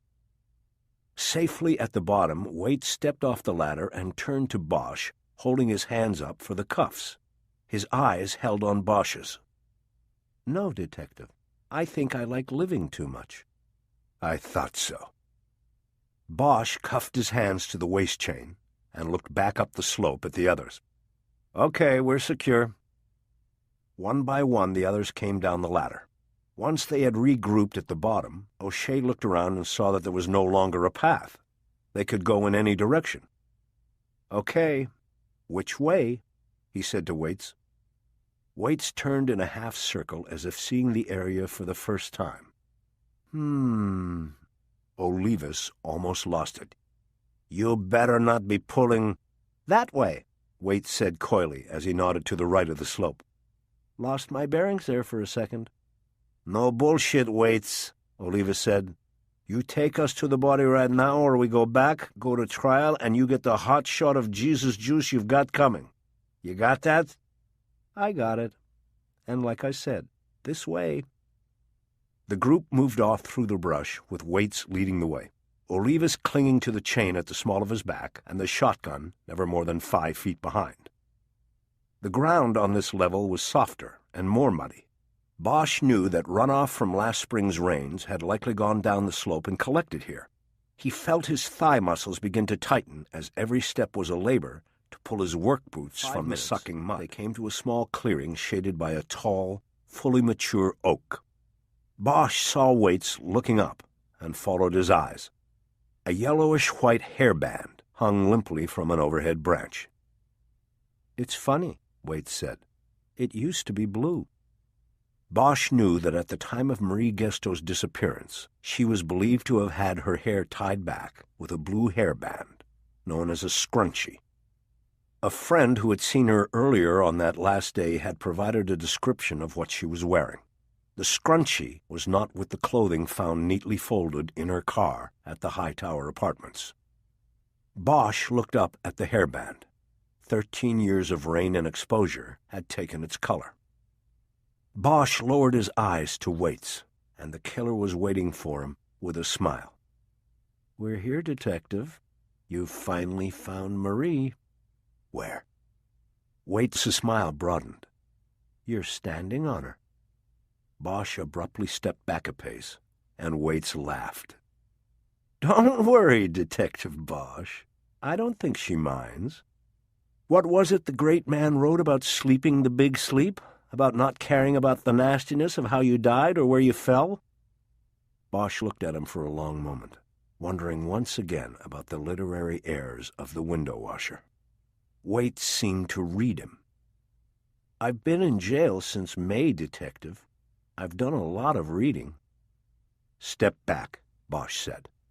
Waits opened his cuffed hands in a surrender move and stepped toward the trunk of the oak. Bosch looked at Olivas. "You got him?" "I got him." Bosch looked down at the ground. He had left footprints in the muddy earth, but it also looked like there was another, recent disturbance in the soil. It looked as though an animal had made a small dig in the ground, either foraging or burying its own dead. Bosch signaled the forensics tech over to the center of the clearing. Caffarelli stepped forward with the gas probe, and Bosch pointed to the spot directly below the colorless hairband. The tech pushed the point of the probe into the soft soil and easily sank it a foot into the earth. She clicked on the reader and began studying the electronic display. Bosch stepped toward her to look over her shoulder. He knew that the probe measured the level of methane in the soil. A buried body releases methane gas as it decomposes, even a body wrapped in plastic. "We're getting a read," Caffarelli said. "We're above normal levels." Bosch nodded. He felt strange inside, out of sorts. He had been with the case for more than a decade, and a part of him liked holding on to the mystery of Marie Gesto. But while he didn't believe in something called closure, he did believe in the need to know the truth. He felt that the truth was about to reveal itself, and yet it was disconcerting. He needed to know the truth to move on, but how could he move on once he no longer needed to find and avenge Marie Gesto? He looked at Waits. "How far down is she?" "Not too far," Waits replied matter-of-factly. "Back in '93 we were in drought, remember? The ground was hard, and man, I wore my ass out digging a hole for her. I was lucky she was just a little thing. But anyway, that's why I changed it up. No more digging big holes for me after that." Bosch looked away from him and back at Caffarelli. She was taking another probe reading. She would be able to delineate the gravesite by charting the highest methane readings. They all watched the grim work silently. After taking several readings in a grid pattern, Caffarelli finally moved her hand in a north-south sweep to indicate how the body was likely positioned. She then marked the limits of the gravesite by dragging the point of the probe in the dirt. When she was finished, she had marked out a rectangle about 6 feet by 2 feet. It was a small grave for a small victim. "Okay," O'Shea said. "Let's get Mr. Waits back and secured in the car, and then bring in the excavation group." The prosecutor told Caffarelli that she should stay at the site so there would be no crime scene integrity issues. The rest of the group headed back toward the ladder. Bosch was last in the single-file line, his mind deep in thought about the ground they were traversing. There was something sacred about it. It was hallowed ground. He hoped that Waits had not lied to them. He hoped that Marie Gesto had not been forced to make the walk to her grave. At the ladder, Ryder and Olivas went up first. Bosch then walked Waits to the ladder, uncuffed him, and started him up. As the killer climbed, the deputy trained the shotgun, finger on the trigger, on his back. In that moment, Bosch realized he could slip on the muddy soil, fall into the deputy, and possibly cause the shotgun to discharge and hit Waits with the deadly fusillade. He looked away from the temptation and up at the top of the sheer facing. His partner was looking down at him with eyes that told him she had just read his thoughts. Bosch tried to put an innocent look on his face. He spread his hands while mouthing the word, "What?" Ryder shook her head with disapproval and moved back from the edge. Bosch noticed that she was holding her weapon at her side. As Waits got to the top of the ladder, he was welcomed by Olivas with opened arms. "Hands," Olivas said. "Certainly, Detective." From Bosch's angle below, he could only see Waits's back. He could tell by his posture that he had brought his hands together at his front for recuffing to the waist chain. But then there was a sudden movement, a quick twist in the prisoner's posture as he leaned too far into Olivas. Bosch instinctively knew something was wrong. Waits was going for the gun holstered on Olivas's hip under the windbreaker. "Hey!" Olivas shouted in panic. "Hey!" But before Bosch or anyone else could react, Waits used his hold and leverage on Olivas to spin their bodies so that the detective's back was now at the top of the ladder. The deputy had no angle for a shot. Neither did Bosch. With a piston-like move, Waits raised his knee and drove it twice into Olivas's crotch. Olivas started to collapse, and there were two quick gunshots, muffled by his body. Waits pushed the detective off the edge, and Olivas came crashing down the ladder onto Bosch. Waits then disappeared from view. Olivas's weight took Bosch down hard into the mud. As he struggled to pull his weapon, Bosch heard two more shots from above and shouts of panic from those on the lower ground. Behind him he heard the sound of running. With Olivas still on top of him, he looked up but could not see Waits or Ryder. Then the prisoner appeared at the edge of the precipice, calmly holding a gun. He fired down at them, and Bosch felt two impacts on Olivas's body. He had become Bosch's shield. The blast of the deputy's shotgun split the air, but the slug thwacked into the trunk of an oak tree to the left of Waits. Waits returned fire at the same moment, and Bosch heard the deputy go down like a dropped suitcase. "Run, you coward!" Waits yelled. "How's your bullshit deal looking now?" He fired twice more indiscriminately into the woods below. Bosch managed to free his gun and fire up the ladder at Waits. Waits ducked back out of sight as he used his free hand to grab the ladder by the top rung and yank it up to the top of the embankment. Bosch pushed Olivas's body off and got up, his gun aimed and ready for Waits to show again. But then he heard the sound of running from above, and he knew Waits was gone. "Kiz!" Bosch yelled. There was no reply. Bosch quickly checked both Olivas and the deputy, but saw they were both dead. He holstered his weapon and scrambled up the incline, using exposed roots as handholds. The ground gave way as he dug his feet into it. A root snapped in his hand, and he slid back down. "Kiz, talk to me!" Again, no response. He tried again, this time going at an angle across the steep incline instead of by a straight-up assault. Grabbing roots and kicking his feet into the soft facing, he finally made it to the top and crawled over the edge. As he pulled himself up, he saw Waits moving off through the trees in the direction of the clearing, where the others waited.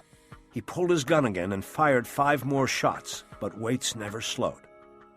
Bosch got up, ready to give chase, but then he saw his partner's body lying crumpled and bloody in the nearby brush. Chapter 16. Kiz Ryder was face up, clutching her neck with one hand, while the other lay limp at her side. Her eyes were wide and searching, but not focusing. It was as if she were blind. Her limp arm was so bloody It took a moment for Bosch to spot the bullet entrance in the palm of her hand, just below the thumb. It was a through-and-through shot, and he knew it wasn't as serious as the neck wound. Blood was steadily seeping from between her fingers. The bullet must have hit the carotid artery, and Bosch knew that blood loss or depletion of oxygen in the brain could kill his partner in minutes, if not seconds. "Okay, Kiz," he said as he knelt next to her. "I'm here." He could see that her left hand, holding the wound on the right side of her neck, was creating insufficient pressure to stop the bleeding. She was losing the strength to hold on. "Let me take over here," he said.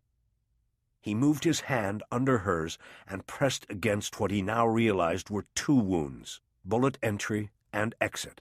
He could feel the blood pulsing against his palm. "O'Shea!" he shouted.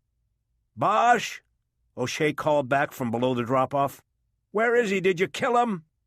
"He's gone. I need you to get on Doolan's rover and get us a medevac up here, now." It took a moment before O'Shea responded, in a panicked voice. "Doolan's shot. So is Freddie." "They're dead, O'Shea. You need to get on the radio. Ryder is alive, and we need to get her—" In the distance, there were two gunshots, followed by a shout. It was a female voice, and Bosch thought about Kathy Cole and the people up at the parking lot. There were two more shots, and Bosch heard a change in the overhead sound of the helicopter. It was banking away. Waits was shooting at it. "Come on, O'Shea!" he shouted. "We're running out of time!" When he heard nothing in response, he brought Ryder's hand back up and pressed in against the neck wounds again. "Hold it there, Kiz. Press as hard as you can, and I'll be right back." Bosch jumped up and grabbed the ladder Waits had pulled up. He lowered it back into place between the bodies of Olivas and Doolan and quickly climbed down. O'Shea was on his knees next to Olivas's body. The prosecutor's eyes were as wide and as blank as those of the dead cop next to him. Swan was standing in the lower clearing with a dazed look on his face. Caffarelli had come from the gravesite and was on her knees next to Doolan, trying to turn him over to get to the radio. The deputy had fallen chest down after being shot by Waits. "Cal, let me do it," Bosch ordered. "You go up and help Kiz. We've got to stop the bleeding from her neck." Without a word, the forensics tech scurried up the ladder and out of sight. Bosch turned Doolan over and saw that he had been hit in the forehead. His eyes were open. The radio off Doolan's equipment belt and made the officer down call and requested a medical airship and paramedics to the lower parking lot at Sunset Ranch. Once he was assured that medical help was on the way, he reported that an armed murder suspect had escaped custody. He gave a detailed description of Raynard Waits, then shoved the radio into his belt. He went to the ladder, and as he climbed back up, he called down to O'Shea, Swan, and the videographer, who was still holding the camera up and recording the scene. "All of you, get up here. We need to carry her out to the parking lot for the evac." O'Shea continued to look down in shock at Olivas. "They're dead," Bosch shouted from the top. "There's nothing we can do for them. I need you up here." He turned back to Ryder. Caffarelli was holding her neck, but Bosch could see that time was growing short. The life was leaving his partner's eyes. Bosch bent down and grabbed and held her unhurt hand. He rubbed it between his two hands. He noticed that Caffarelli had used a hairband to wrap the wound on Ryder's other hand. "Come on, Kiz. Hang in there. We got an airship coming, and we're going to get you out of here." He looked around to see what was available to them and got an idea as he saw Maurice Swan come up the ladder. He quickly moved to the edge and helped the defense attorney off the last rung. O'Shea was coming up behind him, and the videographer was waiting his turn. "Leave the camera," Bosch ordered. "I can't. You bring it up here, and I'm going to take it and throw it as far as I can." The cameraman reluctantly put his equipment on the ground, popped out the digital tape, and put it in one of the big equipment pockets on his cargo pants. He then climbed up the ladder. Once everyone was on top, Bosch pulled the ladder up and carried it over to Ryder. He put it down next to her. "Okay, we're going to use the ladder as a stretcher.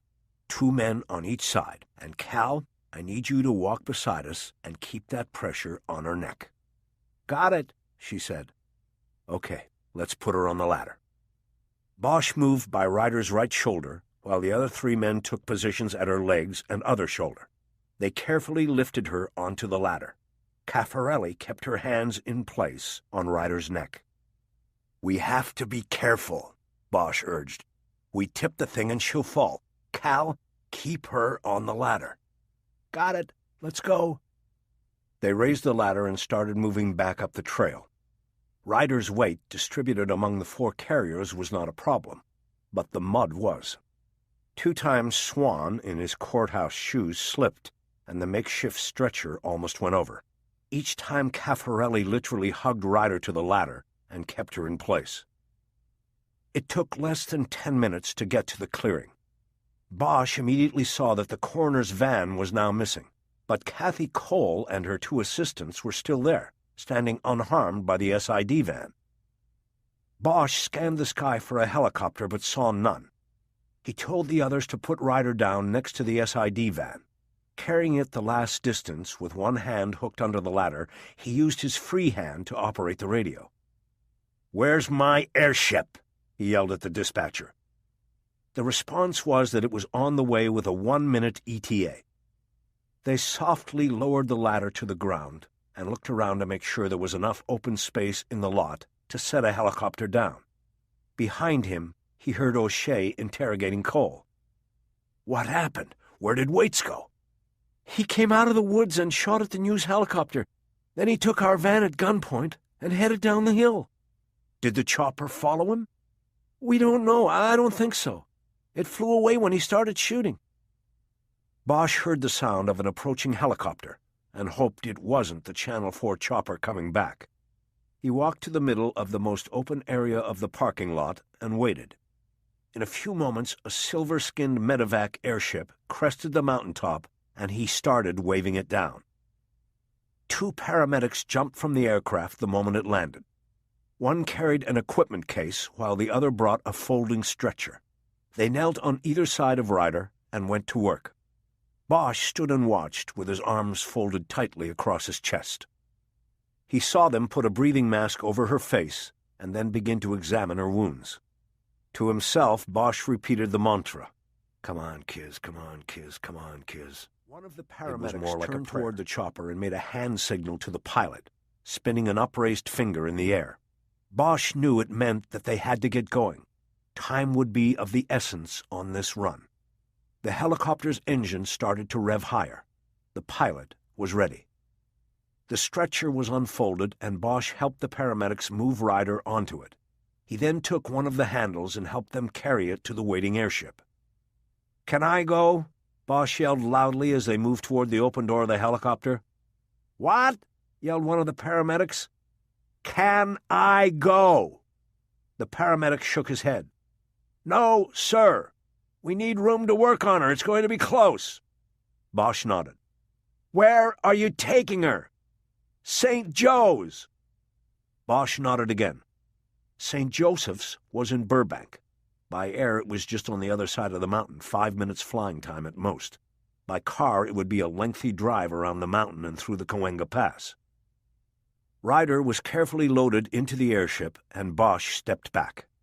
As the door was being closed, he wanted to yell something to his partner, but he couldn't come up with any words. The door snapped closed, and it was too late. He decided that if Kiz was conscious and even cared about such things, she would know what he had wanted to say. The helicopter took off as Bosch was moving backwards, wondering if he would ever again see Kiz Ryder alive. Just as the airship banked away, a patrol car came roaring up the hill to the parking lot, its blue lights flashing. 2 uniforms out of Hollywood Division jumped out.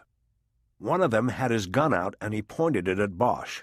Covered with mud and blood, Bosch understood why. "I'm a police officer, and my shield's in my back pocket." "Then let's see it," said the man with the gun. "Slowly." Bosch pulled out his badge case and flipped it open. It passed inspection, and the gun was lowered. "Get back in the car," he ordered. "We have to go." Bosch ran to the rear door of the car. The 2 officers piled in, and Bosch told them to head back down Beechwood. "Then where?" the driver said. "You have to take me around the mountain to St. Joe's. My partner was in that airship." "You got it. Code 3, baby." The driver hit the switch that would add the siren to the already flashing emergency lights and pinned the accelerator. The car U-turned in a screech of tires and a spray of gravel, then headed downhill. The suspension was shot, as with most of the cars the LAPD put out on the street. The car swerved dangerously around the curves on the way down, but Bosch didn't care. He had to get to Kiz. At one point, they almost collided with another patrol car that was moving with the same speed up to the crime scene. Finally, halfway down the hill, the driver slowed when they were passing through the pedestrian-crowded shopping area of the Hollywoodland Village. "Stop!" Bosch yelled. The driver complied with screeching efficiency on the brakes. "Back it up, I just saw the van." "What van?" "Just back it up." The patrol car reversed and moved back past the neighborhood market. There in the side lot, Bosch saw the pale blue coroner's van parked in the back row. "Our custody got loose and got a gun. He took that van." Bosch gave them a description of Waits and the warning that he was unhesitant about using the weapon. He told them about the 2 dead cops back up the hill in the woods. They decided to sweep the parking lot first and then enter the market. They called for backup but decided not to wait for it. They got out with their weapons drawn. They searched and cleared the parking lot quickly, coming to the coroner's van last. It was unlocked and empty, but in the back, Bosch found an orange jail-issue jumpsuit on the floor. Waits had either been wearing another set of clothes beneath the jumpsuit, or he had found clothes to change into in the back of the van. "Be careful," Bosch announced to the others. "He could be wearing anything. Stay close to me. I know what he looks like." In a tight formation, they moved into the store through the automatic doors at the front. Once inside, Bosch quickly realized that they were too late. A man with a manager's tag on his shirt was consoling a woman who was crying hysterically and holding the side of her face. The manager saw the 2 uniforms and signaled them over. He didn't even seem to notice all the mud and blood on Bosch's clothes. "We're the ones who called," the manager said. "Mrs. Shelton here just got carjacked." Mrs. Shelton nodded tearfully. "Can you give us a description of your car and what the man who did this was wearing?" Bosch asked. "I think so," she whined. "Okay, listen," Bosch said to the 2 officers. "One of you stays here, gets the description of what he's wearing and the car, and puts it out on the air. The other leaves now and gets me to St. Joe's. Let's go." The driver took Bosch, and the other patrolmen stayed behind. In another 3 minutes they came screeching out of Beechwood Canyon and were moving toward the Cahuenga Pass. On the radio they heard a bolo broadcast for a silver BMW 540 wanted in connection with a 187 Leo, murder of a law enforcement officer. The suspect was described as wearing a baggy white jumpsuit, and Bosch knew he had found the change of clothes in the back of the forensics van. The siren was clearing a path for them, but Bosch estimated that they were still 15 minutes away from the hospital. He had a bad feeling about it. He had a bad feeling about everything. He didn't think that they were going to get there in time. He tried to push that thought out of his mind. He tried to think about Kiz Ryder alive and well and smiling at him, scolding him the way she always did. And when they got to the freeway, he concentrated on scanning all 8 lanes of northbound traffic, looking for a carjacked silver BMW with a killer at the wheel. Chapter 17. Bosch strode through the emergency room entrance with his badge out. An intake receptionist sat behind a counter, taking information from a man huddled over on a chair in front of her. When Bosch came close, he saw that the man was cradling his left arm like a baby. The wrist was bent at an unnatural angle. "The police officer who was brought in on a medevac," he said, not caring about interrupting. "I have no information, sir," the desk woman said. "If you'll take—" "Where can I get information? Where's the doctor?" "The doctor is with the patient, sir. If I asked him to come out to speak to you, then he wouldn't be taking care of the officer, would he?" "Then she's still alive?" "Sir, I can't give out any information at this time. If you'll—" Bosch walked away from the counter and over to a set of double doors. He pushed a button on the wall that automatically swung them open. Behind him, he heard the desk woman yelling to him. He didn't stop. He stepped through the doors into the emergency treatment area. There were 8 curtained patient bays, 4 on each side of the room, and the nurses' and physicians' stations were in the middle. The place was abuzz. Outside a patient bay on the right, Bosch saw one of the paramedics from the helicopter. He went to him. How is she?" "She's holding on. She lost a lot of blood," and he stopped when he turned and saw that it was Bosch next to him. "I'm not sure you're supposed to be in here, officer. I think you better step out to the waiting room and—" "She's my partner, and I want to know what is happening." "She's got one of the best ER attendants in the city trying to keep her alive. My bet is that he will do just that. But you can't stand here and watch." "Sir!" Bosch turned. A man in a private security uniform was approaching with the desk woman. Bosch held his hands up. "I just want to be told what is happening." "Sir, you will have to come with me, please," the guard said. He put his hand on Bosch's arm. Bosch shrugged it off. "I'm a police detective. You don't need to touch me. I just want to know what is happening with my partner." "Sir, you will be told all you need to know in good time. If you will please come—" The guard made the mistake of attempting to take Bosch by the arm again. This time Bosch didn't shrug it off. He slapped the man's hand away. "I said, don't—" Hold on," said the paramedic. "Tell you what, detective, let's go to the machines and get a coffee or something, and I'll tell you everything that's happening with your partner, okay?" Bosch didn't answer. The paramedic sweetened the offer. "I'll even get you some clean scrubs so you can get out of those muddy and bloody clothes. Sound good?" Bosch relented. The security man nodded his approval, and the paramedic led the way, first to a supply closet, where he looked at Bosch and guessed that he would need mediums. He pulled pale blue scrubs and booties off the shelves and handed them over. They then went down a hallway to the nurse's break room, where there were coin-operated machines serving coffee, sodas, and snacks. Bosch took a black coffee. He had no change, but the paramedic did. "You want to clean up and change first? You can use the lav right over there." "Just tell me what you know first." "Have a seat." They sat at a round table across from each other. The paramedic reached his hand across the table. "Dale Dillon." Bosch quickly shook his hand. "Harry Bosch." "Good to meet you, Detective Bosch. The first thing I need to do is thank you for your efforts out there in the mud. You and the others there probably saved your partner's life. She lost a lot of blood, but she's a fighter. They're putting her back together, and hopefully she'll be all right." "How bad is it?"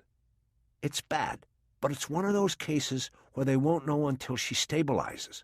The bullet hit one of her carotid arteries. That's what they are working on now, repairing the artery. Meantime, since she lost a lot of blood, the risk right now is stroke. So she's not out of the woods yet, but if she avoids going into stroke, she should come out of this okay. Okay meaning alive and functioning, with a lot of rehab ahead of her." Bosch nodded. "That's the unofficial version. I'm not a doctor, and I shouldn't have told you any of that." Bosch felt his cell phone vibrating in his pocket, but he ignored it. "I appreciate that you did," he said. "When will I be able to see her?" "I have no idea, man. I just bring him in here. I told you all I know, and that was probably too much. If you're going to wait around, I suggest you wash your face and change out of those clothes. You're probably scaring people with the way you look." Bosch nodded, and Dillon stood up.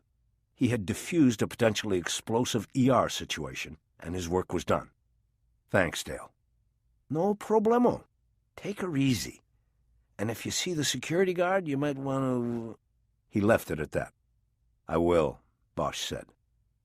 After the paramedic left, Bosch went into the lavatory and stripped off his sweatshirt. Because there were no pockets in the surgical clothes and no place for him to carry his weapon, phone, badge, and other things, he decided to leave his dirty jeans on. He looked at himself in the mirror and saw that he had blood and dirt smeared on his face. He spent the next 5 minutes washing up, running the soap and water over his hands until he finally saw the water running clear into the drain. When he stepped out of the lavatory, he noticed that someone had come into the break room and either taken or thrown out his coffee. He checked his pockets again for change, but still didn't find the ER reception area, and now found it crowded with police, both uniformed and not. His supervisor, Abel Pratt, was there among the suits. He looked as though the blood had completely drained from his face. He saw Bosch and immediately came over. "Harry, how is she? What happened?" "They're not giving me anything official. The paramedic who brought her in said it looks like she'll be okay, unless something new happens." "Thank Christ. What happened up there?" "I'm not sure. Waits got a gun and started shooting." "Anything on whether they've got a beat on him?" "He dumped the car he jacked by the Red Line station on Hollywood Boulevard. They don't know where the fuck he is." Bosch thought about that. He knew that if Waits had gone underground on the Red Line, he could have gone anywhere from North Hollywood to downtown. The downtown line had a stop near Echo Park. "Are they looking in Echo Park?" "They're looking everywhere, man. OIS is sending a team here to talk to you. I didn't think you'd be willing to leave to go to Parker." "Right." "Well, you know how to handle it. Just tell it like it was." "Right." The officer-involved shooting squad would not be a problem. As far as Bosch could see, he had not personally done anything wrong in the handling of Waits. OIS was a rubber-stamp squad anyway. "They'll be a while," Pratt said. "They're up at Sunset Ranch right now, interviewing the others." "How the fuck did he get a gun?" Bosch shook his head. "Olivas got too close to him while he was coming up a ladder. He grabbed it then and started shooting. Olivas and Kiz were up top. It happened so fast, and I was down below them." "Jesus Christ." Pratt shook his head, and Bosch knew he wanted to ask more questions about what had happened and how it could have happened. He was probably worried about his own situation as much as he was worried about Ryder pulling through. Bosch decided he needed to tell him about the thing that could be a containment problem. "He wasn't cuffed," he said in a low voice. "We had to take off the cuffs so he could go up a ladder. The cuffs were going to be off for 30 seconds at the max, and that's when he made his move. Olivas let him get too close. That's how it started." Pratt looked stunned. He spoke slowly, as if not understanding. "You took the cuffs off?" "O'Shea told us to." "Good. They can blame him. I don't want any blowback on Open Unsolved. I don't want any on me. It's not my idea of the way to go out after 30 fucking years." "What about Kiz? You're not going to cut her loose, are you?" "No, I'm not going to cut her loose. I'll stand behind Kiz, but I'm not standing behind O'Shea. Fuck him." Bosch's phone vibrated again, and this time he took it out of his pocket to check the screen. It said, "Unknown number." He answered it anyway to get away from Pratt's questions, judgments, and ass-covering strategies. It was Rachel. "Harry, we just got the bolo on Waits. What happened?" Bosch realized that he was going to be telling the story over and over for the rest of the day and possibly the rest of his life. He excused himself and stepped into an alcove where there were payphones and a water fountain so he could speak privately. As concisely as possible, he told her what had happened at the top of Beechwood Canyon and what the situation was with Ryder. As he told the story, he replayed the visual memories of the moment he saw Waits go for the gun. He replayed their efforts to stop the bleeding and save his partner. Rachel offered to come to the ER, but Bosch talked her out of it, saying he wasn't sure how long he would be there and reminding her he would likely be taken into a private interview with OIS investigators. "Will I see you tonight?" she asked. "If I get done with everything and Kiz is stable. Otherwise, I might stay here." "I'm going to go to your place. Call me and let me know what you know." "I will." Bosch stepped out of the alcove and saw that the ER waiting room was beginning to fill with media now, as well as cops. Bosch guessed this probably meant the word had gone out that the chief of police was on his way. Bosch didn't mind. Maybe the leverage of having the chief in the ER would get the hospital to open up with some information about his partner's condition. He walked up to Pratt, who was standing with his boss, Captain Nerona, the head of the Robbery-Homicide Division. "What's going to happen with the excavation?" he asked both of them. "I've got Rick Jackson and Tim Marcia headed up there," Pratt said. "They'll handle it." "It's my case," Bosch said, a mild protest in his voice. "Not anymore," Nerona said. "You're with OIS until they finish this thing up. You're the only one with a badge who was up there and is still able to talk about it. That's front burner. The Gesto dig is back burner, and Marcia and Jackson will handle it." Bosch knew there would be no use arguing. The captain was right. Though there were 4 others present at the shooting who were unharmed, it would be Bosch's description and memory that would count the most. There was a commotion at the ER entrance as several men with TV cameras on their shoulders jostled one another for position on either side of the double doors. When the doors came open, an entourage entered with the chief of police at the center. The chief strode to the reception desk, where he was met by Nerona. They spoke to the same woman who had rejected Bosch earlier. This time she was the picture of cooperation, immediately picking up a phone and making a call.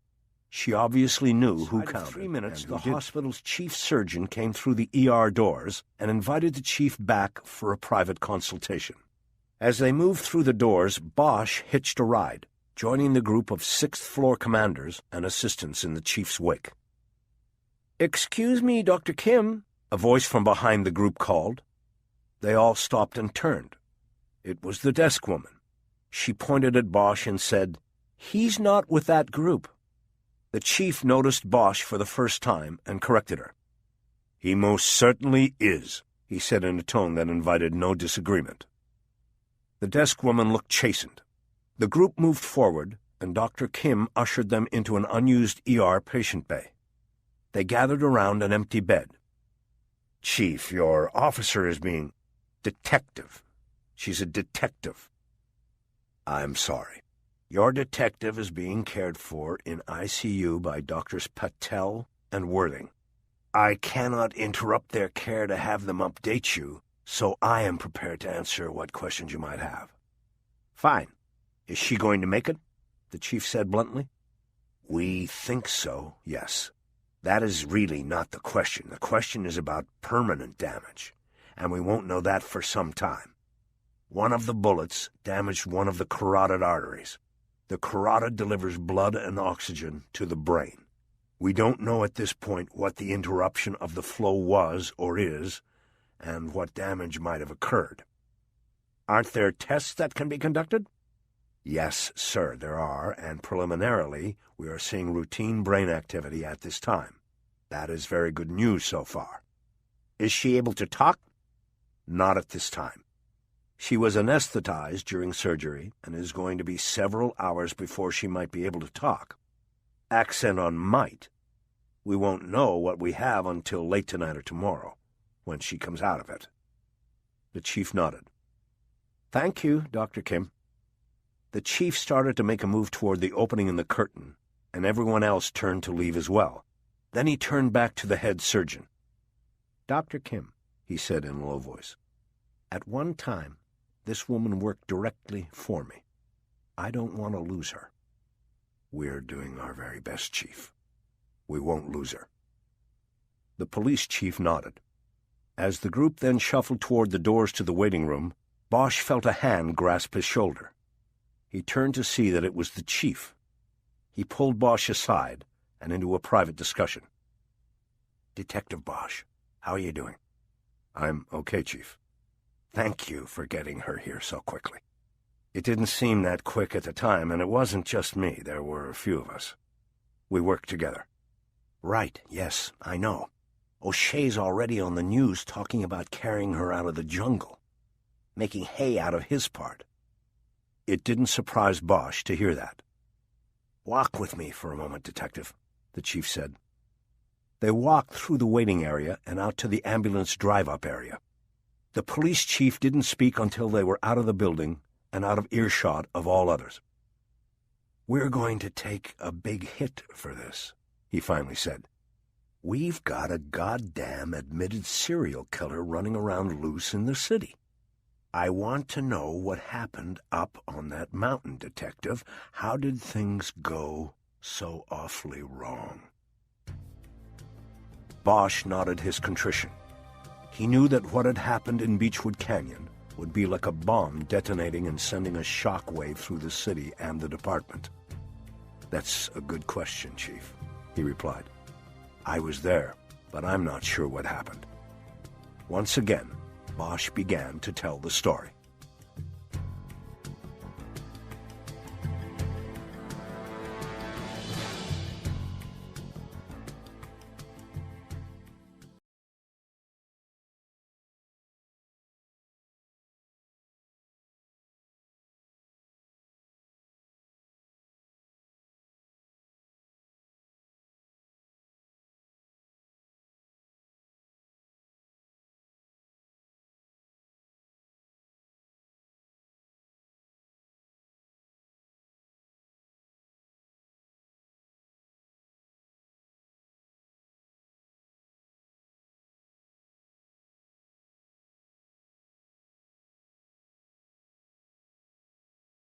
As the hours went by, the number of people in the waiting room got smaller, until only Bosch was left.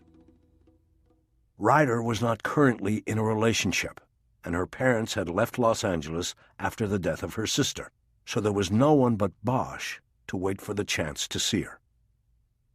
Shortly before 5 p.m., Dr. Kim came through the double doors, looking for the chief of police, or at least someone in uniform or above the rank of detective. He had to settle for Bosch, who stood up to receive the news. She's doing well. She's conscious, and nonverbal communication skills are good. She is not talking because of the trauma to the neck. We have her intubated, but the initial indications are all positive. No stroke, no infection, everything looks good. The other wound is stabilized, and we'll deal further with that tomorrow. She's had enough surgery for one day. Bosch nodded. He felt a tremendous relief begin to flood through him. Kiz was going to make it. Can I see her? For a few minutes, but as I said, she's not talking at this time. Come with me. Bosch followed the chief surgeon once more through the double doors. They walked through the ER to the intensive care unit. Kiz was in the second room on the right. Her body seemed small in the bed, surrounded with all the equipment and monitors and tubes. Her eyes were at half-mast and showed no change when he entered her focal range. He could tell she was conscious, but just barely. "Kiz," Bosch said. "How are you, partner?" He reached down and grabbed her good hand. "Don't try to answer. I shouldn't have asked anything. I just wanted to see you. The chief surgeon just told me that you're going to be okay. You'll have some rehab, but then you'll be good as new." A high-pitched sigh came from her mouth. Bosch couldn't read it as relief or anguish or anything in between. He felt her squeeze his hand, though, and he took that as something good. He pulled a chair over from the wall and sat down so he could keep her hand in his. Over the next half hour, he said very little to her. He just held her hand, and she squeezed it from time to time. At 5:30, a nurse entered the room and told Bosch that 2 men had asked for him in the ER waiting room. Bosch gave Ryder's hand a final squeeze and told her he would be back in the morning. OIS investigators. Their names were Randolph and Osani. Randolph was the lieutenant in charge of the unit. He had been investigating cop shootings so long that he had supervised the investigations the last 4 times Bosch had fired his weapon. They took him out to their car so they could speak privately. With a tape recorder on the seat next to him, he told his story, beginning with the start of his part of the investigation. Randolph and Osani asked no questions until Bosch began recounting that morning's field trip with Waits. At that point, they asked many questions obviously designed to elicit answers that went with the department's preconceived plan for dealing with the day's disaster. It was clear that they wanted to establish that the important decisions, if not all the decisions, came through the DA's office and Ricochet. This was not to say that the department planned to announce that the disaster should be placed at the door of O'Shea's office, but the department was getting ready to defend itself against attack. So when Bosch recounted the momentary disagreement over whether Waits should be uncuffed to descend the ladder, Randolph pressed him for exact quotes of what was said and by whom. Bosch knew that he was their last interview. They presumably had already talked to Cal Caffarelli, Maury Swan, and O'Shea and his videographer. "Have you looked at the video?" Bosch asked when he was finished telling his view of things. "Not yet. We will." "Well, it should have everything on it. I think the guy was rolling video when the shooting started. In fact, I'd like to see that tape myself." "Well, to be honest, we're having a bit of a problem with that," Randolph said. "Corvin says he must have lost the tape in the woods." "Corvin's the camera guy?" "Right. Says it must have come out of his pocket when you people were carrying Ryder on the ladder. We haven't found it." Bosch nodded and did the political math. Corvin worked for O'Shea. The tape would show O'Shea instructing Olivas to take the handcuffs off Waits. "Corvin's lying," Bosch said. He was wearing the kind of pants with all the pockets, right? For carrying equipment? Cargo pants. I definitely saw him pop the tape out of the camera and put it in one of those pockets with the flap on the side of his leg. It was when he was the last one left at the bottom. Only I saw it, but it wouldn't have fallen out. He closed the flap. He's got the tape. Randolph just nodded as though he'd assumed all along that what Bosch had said was the situation, as though being lied to was simply par for the course in the OIS unit. "The tape's got O'Shea telling Olivas to take off the cuffs," Bosch said. "That's not the kind of video O'Shea would want on the news or in the LAPD's hands during an election year or any year. So it's a question of whether Corvin's keeping the tape to run his own play on O'Shea, or O'Shea has told him to hang on to the tape. My bet would be on O'Shea." Randolph didn't even bother nodding to any of that. "Okay, let's go over it all once more from the top, and then we can get you out of here," he said instead. "Sure," Bosch said, understanding that he was being told that the tape was not his concern. "Whatever you need." Bosch finished the second run-through of the story before 7 o'clock and asked Randolph and Osani if he could ride with them back to Parker Center so he could retrieve his car. On the ride back, the OIS men did not discuss the investigation. Randolph turned on KFWB at the top of the hour, and they listened to the media version of the events in Beechwood Canyon and the latest update on the search for Raynard Waits. A third report was on the growing political fallout from the escape. If the elections needed an issue, Bosch and Company had certainly provided it. Everyone from city council candidates to Rick O'Shea's opponent weighed in with criticism of the way the LAPD and District Attorney's Office had handled the fatal field trip. O'Shea sought to distance himself from the potentially election-killing catastrophe by releasing a statement that characterized him as merely an observer on the trip, an observer who made no decisions concerning the security and transport of the prisoner. He said he relied on the LAPD for all of that. The report concluded with a mention of O'Shea's bravery in helping to save a wounded police detective, carrying her to safety while the armed fugitive was at large in the wooded canyon. Having heard enough, Randolph turned the radio off. "That guy O'Shea," Bosch said, "he's got it down. He's going to make a great DA." "No doubt." Bosch said goodnight to the OIS men in the garage behind Parker Center, and then walked to a nearby pay lot where he kept a parking space reserved to retrieve his car. He was drained from the day, but there was almost an hour of daylight left. He headed back up the freeway toward Beechwood Canyon. Along the way, he plugged his dead cell phone into its charger and called Rachel Walling. She was already at his house. "It will be a while," he said. "I'm going back up to Beechwood." "Why?" "Because it's my case, and they're up there working it." "Right. You should be there." He didn't respond. He just listened to the silence after that. It was comforting.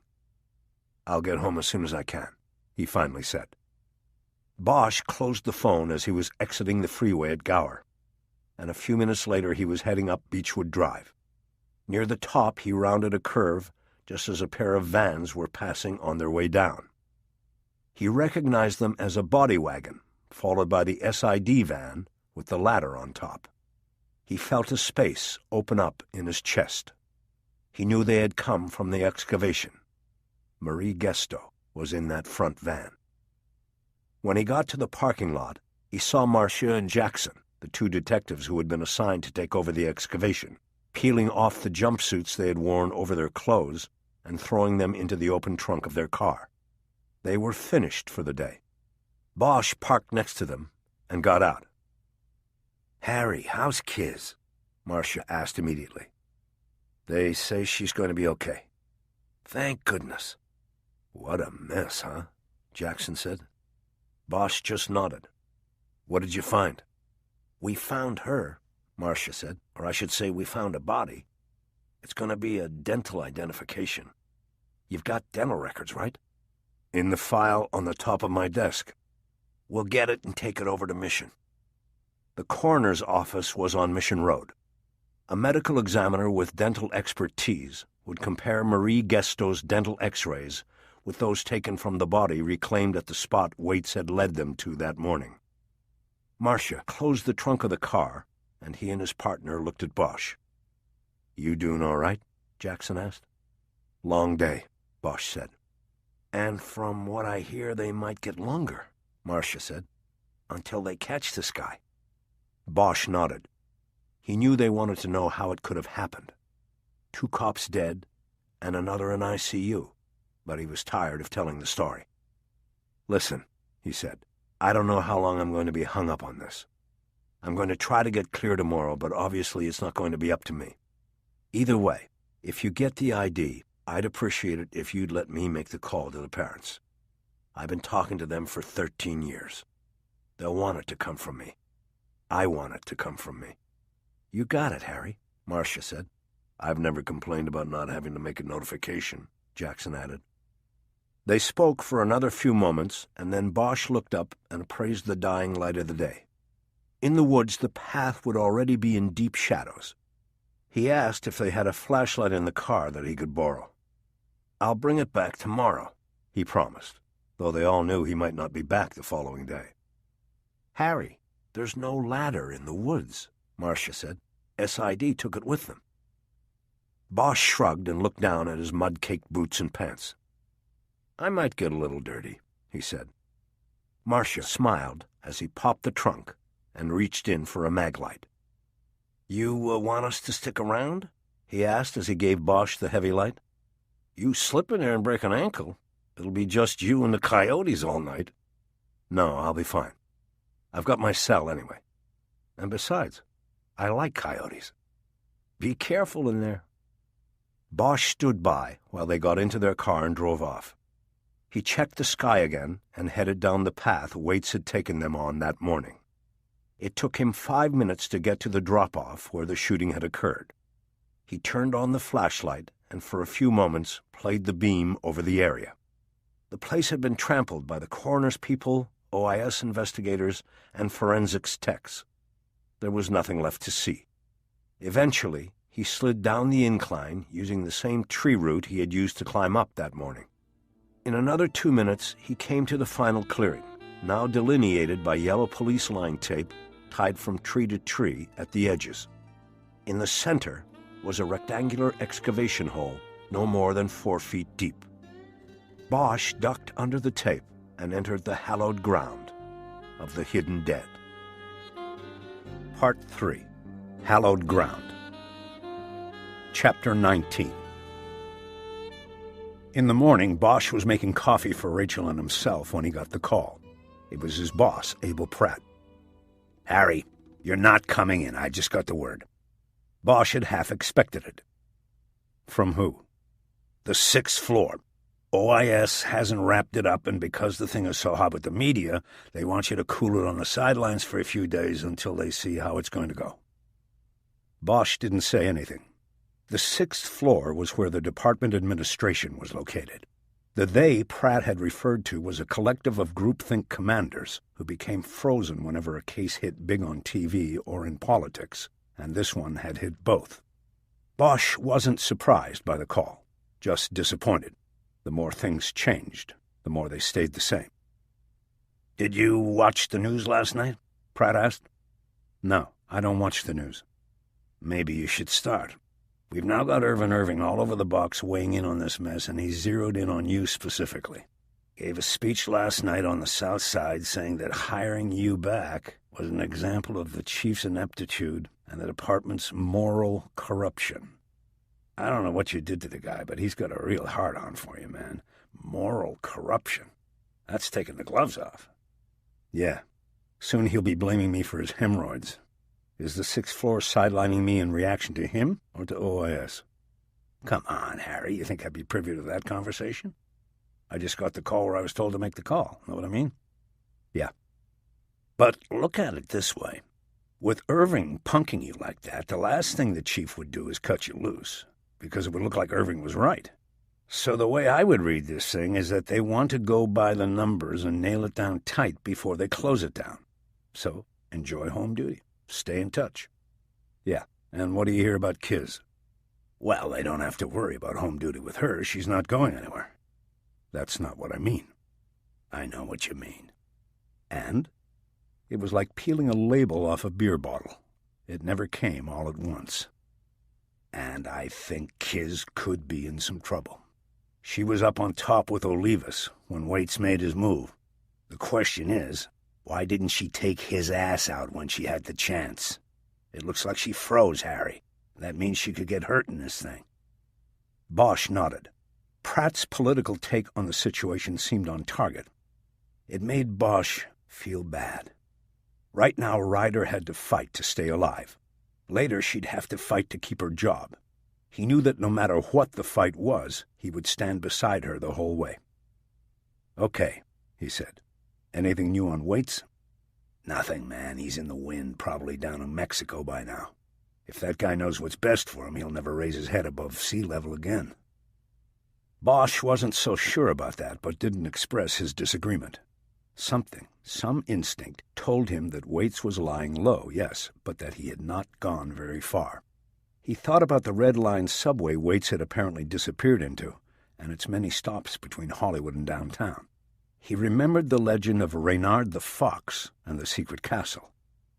"Harry, I gotta go," Pratt said. "You cool?" "Yeah, right, cool. Thanks for running it down for me, Top." "All right, man. Technically, you were supposed to check in with me every day until we get the word you're back on active." Hung the phone up. "You got it." A few minutes later, when Rachel came into the kitchen, he poured coffee into an insulated cup that came with the Lexus she had leased when she transferred to L.A. She had brought the cup in with her the night before. She was dressed and ready for work. "I don't have anything here for breakfast," he said. "We could go down the hill to Dupar's if you have time." "No, that's okay. I need to get going." She tore open a pink packet of sugar substitute and dumped it into the coffee. She opened the refrigerator and took out a quart of milk she had brought with her the night before as well. She whitened the coffee and put the top on the cup. "What was the call you just got?" she asked. "My boss. I just got sidelined while all of this is going on." "Oh, baby." She came over and hugged him. "In a way, it's routine. The media and politics of the case make it a necessity. I'm on home duty until the OIS wraps things up and clears me of any wrongdoing." "You going to be okay?" "I already am." "What are you going to do?" "I don't know. Home duty doesn't mean I have to stay home, so I'm going to the hospital to see if they'll let me hang with my partner for a while. Take it from there, I guess." "Want to have lunch?" "Yeah, sure. That sounds good." They had quickly slipped into a domestic comfort that Bosch liked. It was almost as though they didn't have to talk. "Look, I'm fine," he said. "You go to work, and I'll try to come down around lunchtime. I'll call you." "Okay, I'll talk to you." She kissed him on the cheek before leaving through the kitchen door to the carport. He had told her to use the space in the carport on the days she came to stay with him. Bosch drank a cup of coffee on the back deck while looking over the Cahuenga Pass. The skies were still clear from the rain 2 days earlier. It would be another beautiful day in paradise. He decided to go to Dupar's on his own to eat breakfast, before heading to the hospital to check on Kiz. He could pick up the papers, see what was reported about the events of the day before, and then bring them to Kiz, maybe read them to her if she wanted. He walked back inside and decided to leave on the suit and tie he had dressed in that morning before getting the call from Pratt. Home duty or not, he was going to act and look like a detective. He did, however, go into the closet in the bedroom and from the shelf above pull down the box containing the case file copies he had made 4 years earlier when he had retired. He looked through the stacks until he found the copy of the Marie Guesto murder book. Jackson and Marcia would have the original, since they were running with the investigation now. He decided to take the copy with him in case he needed something to read while visiting with Ryder, or if Jackson or Marcia called with any questions. He drove down the hill and up to Ventura Boulevard and followed it west into Studio City. At Dupar's, he bought copies of the Los Angeles Times and the Daily News out of racks in front of the restaurant, then went in and ordered French toast and coffee at the counter. "I don't have anything here for breakfast," he said. We could go down the hill to Dupar's if you have time. No, that's okay. I need to get going. She tore open a pink packet of sugar substitute and dumped it into the coffee. She opened the refrigerator and took out a quart of milk she had brought with her the night before as well. She whitened the coffee and put the top on the cup. What was the call you just got? She asked. My boss. I just got sidelined while all of this is going on. Oh, baby. She came over and hugged him. In a way, it's routine. The media and politics of the case make it a necessity. I'm on home duty until the OIS wraps things up and clears me of any wrongdoing. You going to be okay? I already am. What are you going to do? I don't know. Home duty doesn't mean I have to stay home, so I'm going to the hospital to see if they'll let me hang with my partner for a while. Take it from there, I guess. Want to have lunch? Yeah, sure. That sounds good. They had quickly slipped into a domestic comfort that Bosch liked. It was almost as though they didn't have to talk. Look, I'm fine, he said. You go to work, and I'll try to come down around lunchtime. I'll call you. Okay, I'll talk to you. She kissed him on the cheek before leaving through the kitchen door to the carport. He had told her to use the space in the carport on the days she came to stay with him. Bosch drank a cup of coffee on the back deck while looking over the Cahuenga Pass. The skies were still clear from the rain 2 days earlier. It would be another beautiful day in paradise. He decided to go to Dupar's on his own to eat breakfast, before heading to the hospital to check on Kiz.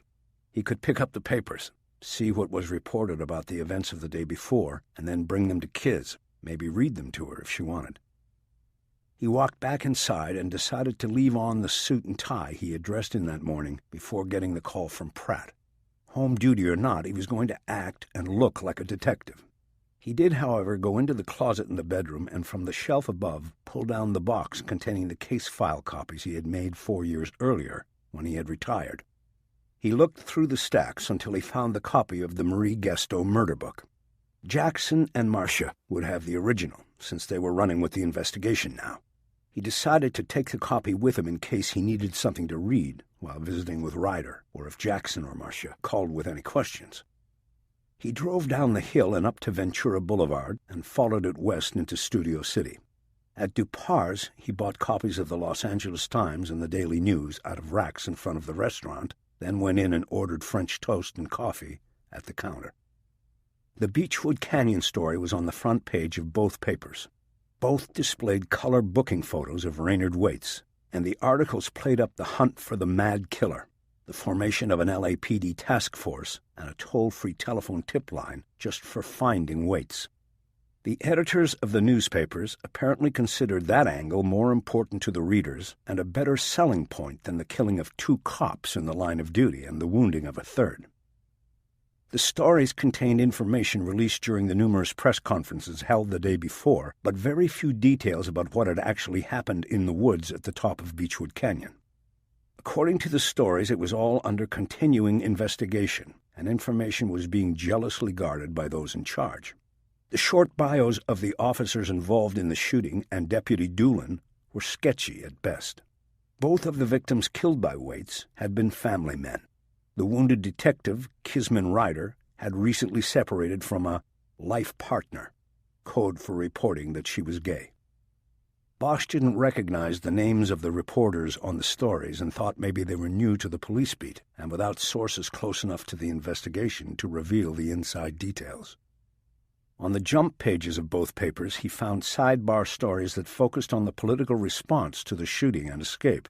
Both papers quoted a variety of local pundits who for the most part said it was too early to tell whether the Beechwood incident would help or hinder Ricochet's candidacy for district attorney.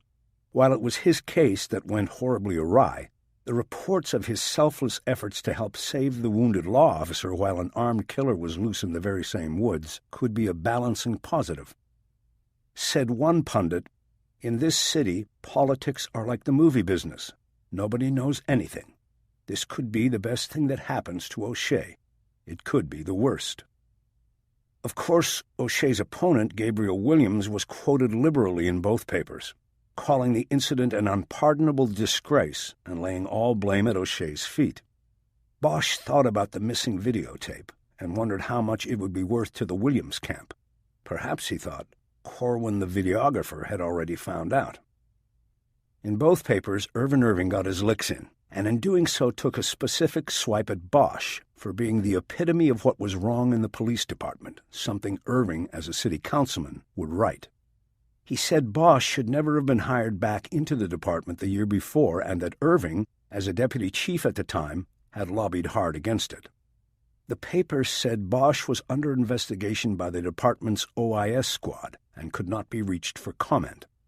Neither noted that the OIS routinely conducted an investigation of every shooting that involved a police officer, so what was presented to the public seemed unusual, and therefore the sidebar in the Times had been written by Keisha Russell, who had worked the cop beat for a number of years before finally reaching a level of burnout that led her to ask for a new beat. She had landed in politics, a beat with its own high burnout rate. She had called and left a message for Bosch the night before, but he had been in no mood to talk to a reporter, even one he trusted. He still had her numbers programmed in his cell. When she worked cops, he had been her source on a number of occasions, and she had provided him with help several times in return. He put the papers aside and took his first bites of French toast. His breakfast had both powdered sugar and maple syrup on it, and he knew the sugar high would help charge him into the day. After getting through about half of the meal, he pulled out his cell and called the reporter's number. She answered right away. "Keisha," he said, "it's Harry Bosch." "Harry Bosch," she said. "Well, long time no see." "Well, with you being a big shot on the political scene now." "Ah, but now it is politics and police coming together in a violent collision, isn't it? How come you didn't call me back yesterday?" "Because you know I can't comment on an ongoing investigation, especially an investigation involving myself. Besides that, you called after my phone died. I didn't get your message until I got home, and it was probably after your deadline." "How is your partner?" she said, putting the banter aside for a serious tone. "Hanging in." "And you came away unscathed, as reported?" "In the physical sense." "But not the political?" "That's right." "Well, the story is already in the paper. Calling to comment and defend yourself now doesn't exactly work." "I'm not calling to comment or defend myself. I don't like my name in the paper." "Oh, then I get it. You want to go off the record and be my deep throat on this."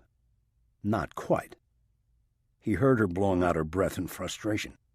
"Then why are you calling, Harry?" "First of all, I always like hearing your voice, Keisha. You know that. And second, on the political beat, you probably have direct lines to all of the candidates. You know, so you can get them to give a quick comment on any issue that comes up in the course of a day, right? Just like yesterday?" She hesitated before answering, trying to get a read on where this was going. "Yes, we're known to be able to get hold of people when we have to. Except cantankerous police detectives. Sometimes they can be a problem." Bosch smiled. "There you go," he said. "Which brings us to the reason you are calling." "Right. I want the number that will get me directly to Irving." This time the pause was longer. "Harry, I can't give you that number. It was entrusted to me, and if he knows I gave—" "Come on. Entrusted to you and every other reporter covering the campaign, and you know it. He wouldn't know who gave it to me unless I told him. And I'm not going to tell him. You know you can trust me when I say that." "Still, I just don't feel comfortable giving it out without his permission. If you want me to call him and ask if I can—" "He won't want to talk to me, Keisha. That's the point. If he wanted to talk to me, I could leave a message at campaign headquarters." "Which is where, by the way?" "On Broxton and Westwood. I still don't feel comfortable just giving you the number." Bosch quickly grabbed the Daily News, which was folded to the page with the political fallout story. He read the byline. "Okay, well, maybe Sarah Weinman or Dwayne Swerzinski will feel comfortable giving it to me. They might want to have an IOU from somebody who's in the middle of this thing." "All right, Bosch, all right. You don't have to go to them, okay? I can't believe you." "I want to talk to Irving." "All right, but you don't say where you got the number." "Obviously." She gave him the number, and he committed it to memory. He promised to call her back when there was something relating to the Beechwood Canyon incident that he could give her. "Look, it doesn't have to be political," she urged. "Anything to do with the case, okay? I can still write a cop story if I'm the one who gets the story." "Got it, Keisha. Thanks." He closed his phone and left money for the bill and tip on the counter. As he stepped out of the restaurant, he reopened the phone and punched in the number the reporter had just given him. Irving answered after 6 rings without identifying himself. "Irving?" "Yes, who is this?" "I just wanted to thank you for confirming everything I always thought about you. You're nothing but a political opportunist and hack. That's what you were in the department, and that's what you are out of it." "Is this Bosch? Is this Harry Bosch? Who gave you this number?" "One of your own people. I guess somebody in your own camp doesn't like the message you're putting out." "Don't worry about it, Bosch. Don't worry about a thing. When I get in, you can start counting the days until you—" Message delivered, Bosch closed his phone. It felt good to have said what he said, and to not worry that Irving was a superior officer who could say and do whatever he wanted without redress from those he slighted. Happy with his response to the newspaper stories, Bosch got in his car and drove to the hospital. Chapter 20. On the way down the hallway in ICU, Bosch passed a woman who had just left Kis Ryder's room. He recognized her as Ryder's former lover. They had met briefly a few years earlier when Bosch happened to see Ryder at the Playboy Jazz Festival at the Hollywood Bowl. He nodded to the woman as she passed, but she didn't stop to talk. He knocked once on Ryder's door and went in. His partner looked much better than she had the day before, but still not even close to 100%. She was conscious and alert when Bosch entered her room, and her eyes tracked him to the side of her bed. There was no longer a tube in her mouth, but the right side of her face drooped, and Bosch immediately feared that she had suffered a stroke during the night. "Don't worry," she said in slow, slurred words. "They've made my neck numb, and it's working on half of my face, too." He squeezed her hand. "Okay," he said. "Other than that, how do you feel?" "Not so good. It hurts, Harry. It really hurts." He nodded. "Yeah." "I have surgery on my hand in the afternoon. That's going to hurt, too." "But then you'll be on the road to recovery. Rehab and all of that good stuff." "I hope so." She sounded depressed, and Bosch didn't know what to say. 14 years earlier, when he had been about her age, Bosch had woken up in the hospital after taking a bullet in his left shoulder. He still remembered the screaming pain that had set in every time the morphine started to wear off. "I brought the papers," he said. "You want me to read them to you?" "Yeah. Nothing good, I suppose?" "No, nothing good." He held the Times front page up so she could see the mugshot of Waits. He then read the lead story and then the sidebar. When he was finished, he looked over at her. She looked distressed. "You okay?" "You should have left me, Harry, and gone after him." "What are you talking about?" "In the woods. You could have gotten him. Instead, you saved me. Now look at the shit you're in." "It comes with the territory, Kis. The only thing I could think about out there was getting you to the hospital. I feel really guilty about everything." "What exactly do you have to feel guilty about?" "A lot. When I came out of retirement last year, I made you leave the chief's office and partner with me again. You wouldn't have been there yesterday if I—" "Oh, please. Would you shut your fucking mouth?" He didn't remember ever hearing her use such language. He did what she told him. "Just shut up," she said. "No more of that. What else did you bring me?" Bosch held up the copy of the Gesto murder book. "Oh, nothing. I brought this for me, to read if you were asleep or something. It's the copy of the Gesto file I made back when I retired the first time." "So, what are you going to do with that?" "Like I said, I was just going to read it. I keep thinking there's something we missed." "We?" "Me. Something I missed. I've been listening a lot lately to a recording of Coltrane and Monk playing together at Carnegie Hall. It was right there in the Carnegie archives for like 50 years until somebody found it. The thing is, The guy who found it had to know their sound to know what they had in that box in the archives. And that relates to the file how? Bosch smiled. She was in a hospital bed with 2 bullet wounds, and she was still giving him shit. I don't know. I keep thinking there's something in here, and I'm the only one who can find it. Good luck. Why don't you sit on that chair and read your file? I think I'm going to go to sleep for a while. Okay, Kiz. I'll be quiet.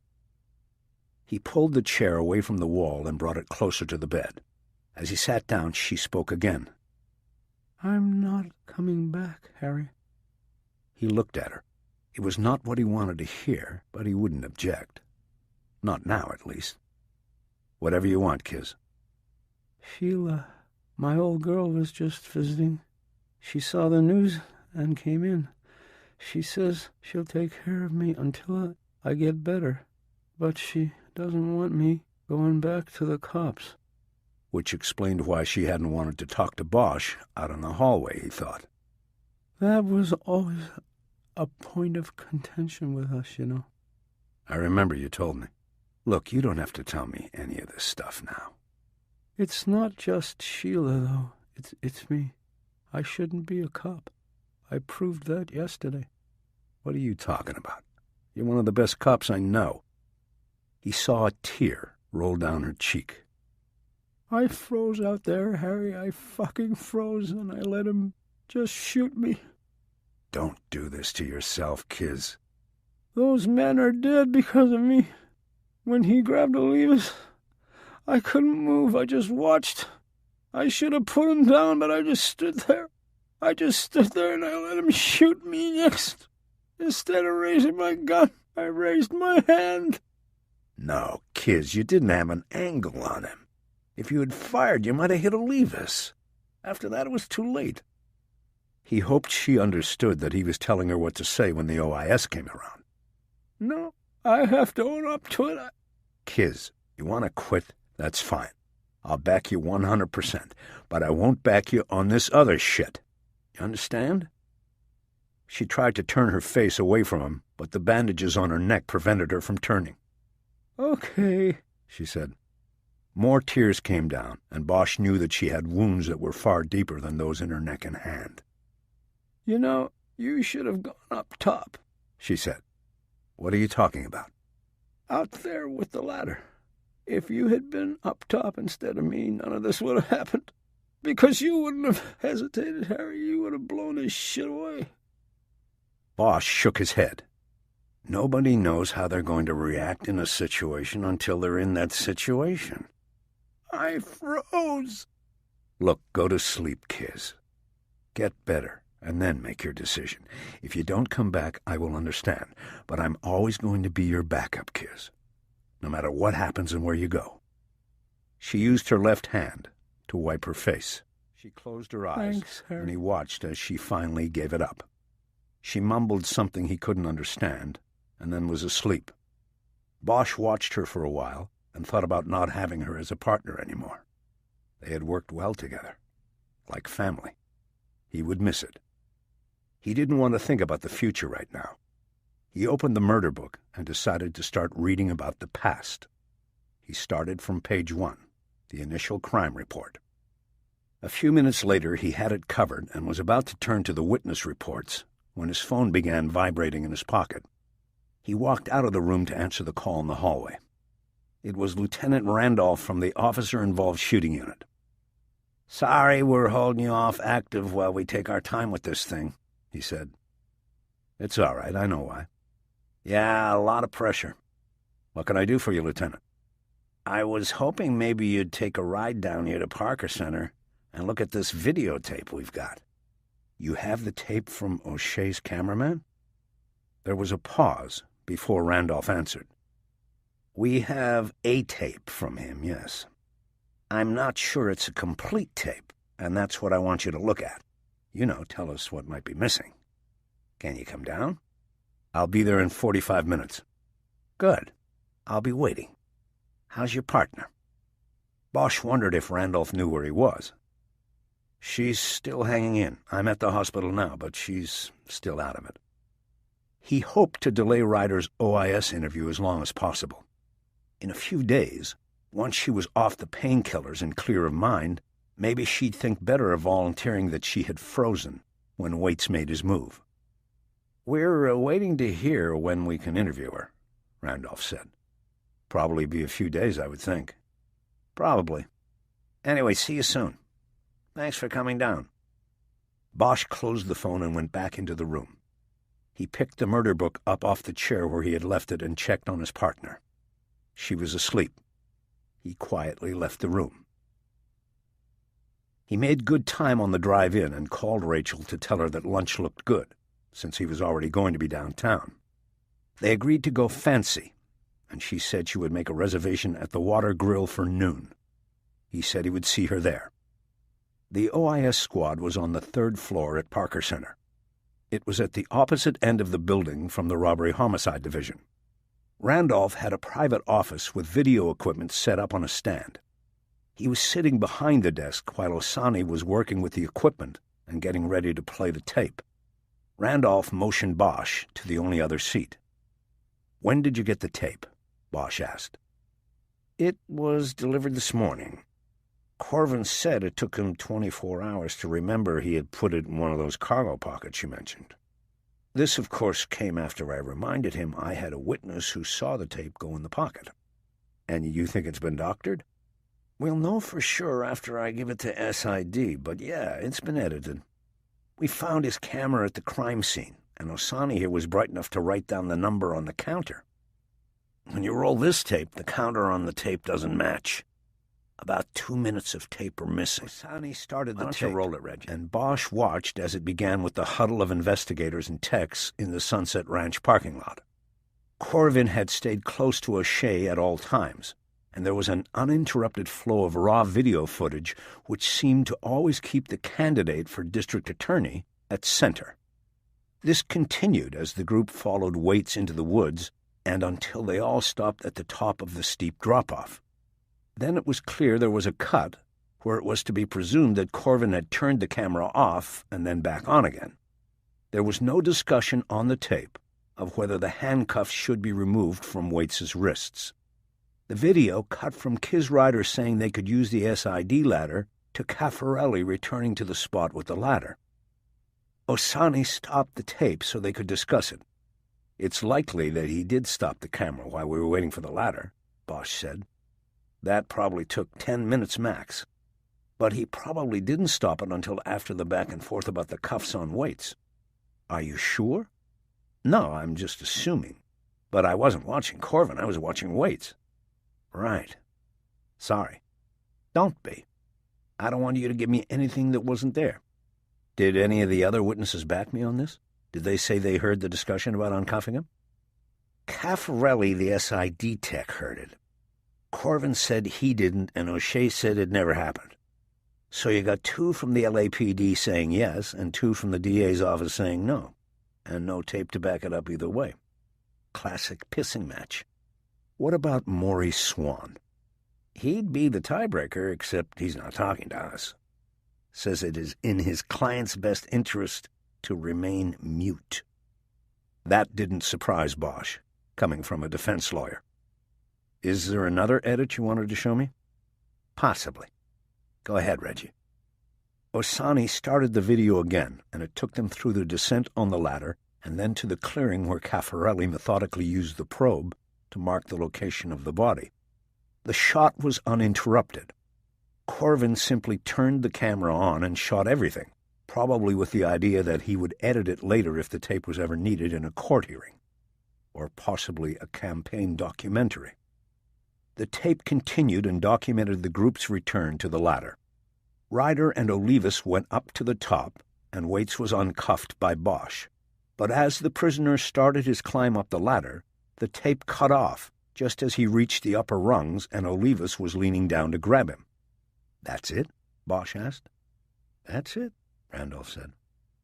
"I remember after the shooting, when I told Corvin to leave the camera and come up the ladder to help with Kiz, he had it on his shoulder. He was rolling."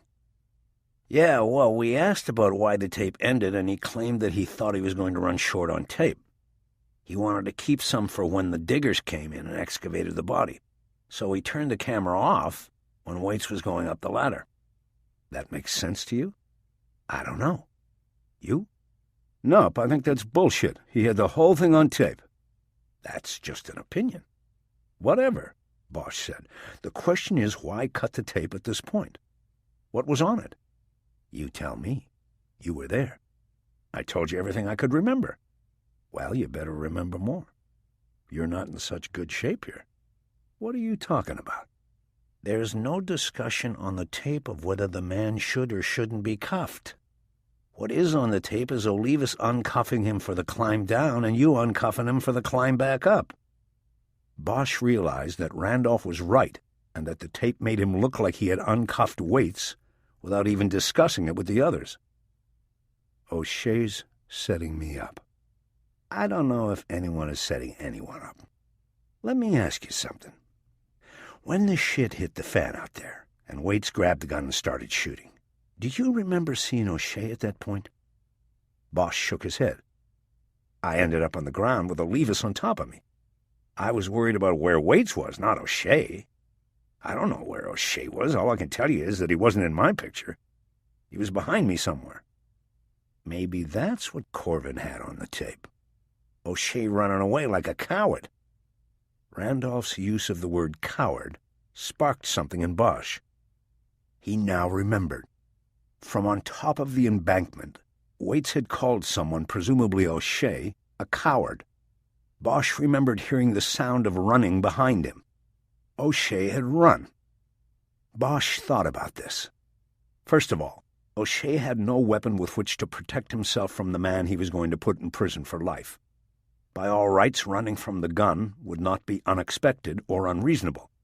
It would have been an act of self-preservation, not cowardice.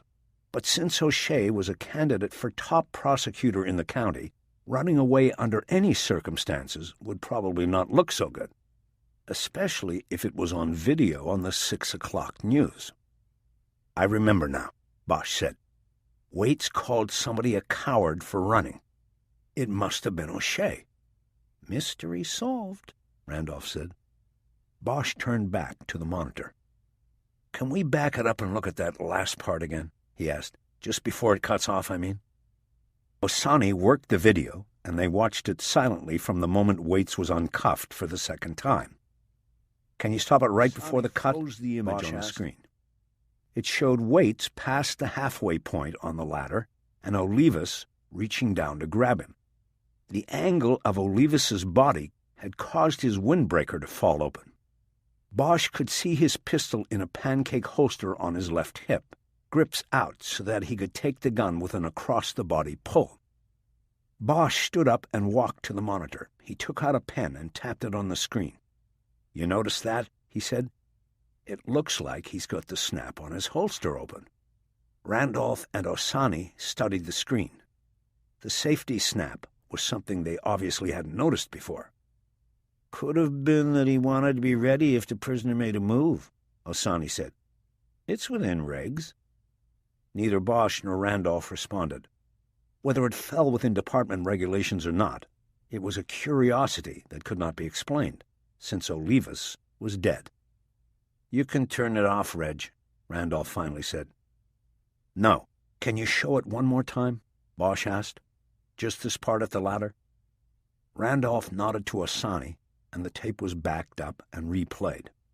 Bosch tried to use the images on the monitor to build momentum and carry him into his own memory of what happened when Waits got to the top. He remembered looking up and watching Olivas being swung around so that his back was to those below and there was no clear shot at Waits. He now remembered wondering where Kiz was and why she wasn't reacting. Then there were shots, and Olivas was falling backwards down the ladder toward him. Bosch raised his hands to try to lessen the impact. On the ground with Olivas on top of him, he heard more shots, and then the yelling. The yelling, forgotten in all the adrenaline rush and panic. Waits had come to the precipice and fired down at them, and he had yelled. He called O'Shea a coward for running, but he had said more than just that. "Run, you coward! How's your bullshit deal looking now?" Bosch had forgotten the taunt in the commotion and confusion of the shooting, escape, and effort to save Kiz's rider, in the charge of fear that came with those moments. What did that mean? What was Waite saying by calling the agreement a bullshit deal? "What is it?" Randolph asked. Bosch looked at him, coming out of his thoughts. "Nothing. I was just trying to concentrate on what happened during the moments where there's no tape." "It looked like you remembered something." "I just remembered how close I came to getting killed, like Olivas and Doolin. Olivas landed on me. He ended up shielding me." Randolph nodded. Bosch wanted to get out of there. He wanted to take his discovery, "How's your bullshit deal looking now?" and work it. He wanted to grind it down to a powder and analyze it under the microscope. "Lieutenant, you have anything else for me right now?" "Not right now." "Then I'm going to go. Call me if you need me." "You call me when you remember what you can't remember." He gave Bosch a knowing look. Bosch looked away. "Right." Bosch left the OIS office and went out to the elevator lobby. He should have left the building then, but instead he pushed the button to go up. Chapter 21. Remembering what Waits had yelled changed things. To Bosch, it meant something had been going on up there in Beechwood Canyon, and it was something he'd had no clue about. His first thought now was to retreat and consider everything before making a move. But the appointment at OIS had given him a reason to be in Parker Center, and he planned to make the most of it before leaving. He entered room 503, the offices of the Open Unsolved unit, and headed toward the alcove where his desk was located. The squad room was almost vacant. He checked the workstation shared by Marcia and Jackson and saw that they were out. Bosch had to walk by the open door of Abel Pratt's office to get to his own workstation, so he decided to be up front. He stuck his head in the door and saw his boss ensconced at his desk. He was eating raisins out of a little red box that looked like it was meant for a child. He looked surprised to see Bosch. "Harry, what are you doing here?" he asked. "OIS called me down to look at the video O'Shea's guy took of the Beechwood field trip." "He's got the shooting on it?" "Not quite. He claimed the camera was off." Pratt's eyebrows arched. Randolph doesn't believe him? Hard to tell. The guy sat on the tape until this morning, and it looks like it might have been altered. Randolph's going to have SID check it. Anyway, listen, I thought that while I was here, I would take a bunch of files and stuff back to archives so it's not all lying around. Kiz had some files out too, and it will be a while before she gets back to them. "That's probably a good idea." Bosch nodded. "Hey," Pratt said, his mouth full of raisins. "I just heard from Tim and Rick. They're leaving Mission right now. The autopsy was this morning, and they got the ID. Marie Gesto confirmed. They got it on the dental." Bosch nodded again as he considered the finality of this news. The search for Marie Gesto was over. "I guess that's it then." "They said you were going to make the next of kin call on it. You wanted to do it." "Yeah, but I'll probably wait until tonight when Dan Gesto comes home from work. It'll be better if both parents are together. However you want to handle it. We'll keep the lid on it from this end. I'll call the ME and tell them not to put it out until tomorrow." "Thanks. Did Tim or Rick tell you if they got a cause of death?" "Looks like manual strangulation. Hyoid was fractured." He touched the front of his neck, in case Bosch didn't remember where the fragile hyoid bone was located. Bosch had only worked about 100 strangulation cases in his time, but he didn't bother saying anything. "Sorry, Harry, I know you're close to this one. When you started pulling the file every couple of months, I knew it meant something to you." Bosch nodded more to himself than to Pratt. He went to his desk, thinking about the confirmation of the body's identification, and remembering how 13 years earlier he had been all but convinced that Marie Gesto would never be found. It was always strange how things turned out. He started gathering all the files associated with the Waits investigation. Marcia and Jackson had the Gesto murder book, but this didn't bother Bosch because he had his own copy in his car. He walked around to his partner's desk to gather the files she had on Daniel Fitzpatrick, the Hollywood pawnbroker Waite said he murdered during the 1992 riots, and saw 2 plastic cartons on the floor. He opened one and found it contained the pawn records salvaged from the burned-out pawn shop. Bosch remembered Ryder mentioning these. The musty smell of the once-wet documents hit him, and he quickly snapped the top back on the carton. He decided he would take these as well, but it would mean 2 trips past Pratt's open door to get everything down to his car, and that would give his boss 2 opportunities to become curious about what Bosch was really up to. Bosch was considering leaving the cartons behind when he got lucky. Pratt stepped out of his office and looked over at him. "I don't know who decided raisins are a good snack food," he said. "I'm still hungry. You want anything from downstairs, Harry? A donut or something?" "No, thanks, I'm fine. I'm going to take this stuff over and then get out of here." Bosch noticed that Pratt was holding one of the guidebooks usually stacked on his desk. It said West Indies on the cover. "Doing some research?" he asked. "Yeah, checking things out. You ever heard of a place called Nevis?" Uh-uh. Bosch had heard a few of the places Pratt asked about during his researches. "Says here you can buy an old sugar mill on 8 acres for less than $400. Shit, I'll clear more than that on my house alone." It was probably true. Bosch had never been to Pratt's home, but knew that he owned a property up in Sun Valley that was big enough to keep a couple horses on. He'd lived there nearly 20 years and was sitting on a gold mine in real estate value. There was only one problem, though. A few weeks earlier, Ryder had been at her desk and had overheard Pratt on the phone in his office asking questions about child custody and communal property. She told Bosch about the call, and they both assumed that Pratt had been talking to a divorce lawyer. "You want to make sugar?" Bosch asked. "Nah, man, it's just what the property was used for at one time. Now you'd probably buy it, fix it up, and make it a bed and breakfast or something." Bosch just nodded. Pratt was moving into a world he knew and cared nothing about. "Anyway," Pratt said, sensing he didn't have an audience, "I'll see you. And by the way, it's nice that you got dressed up for the OIS. Most guys on home duty would have slogged in here in jeans and a T-shirt looking more like a suspect than a cop." Pratt left the office. No problem. And Bosch waited 30 seconds for him to get the elevator. He then put a stack of files on one of the evidence cartons and carried it all out the door.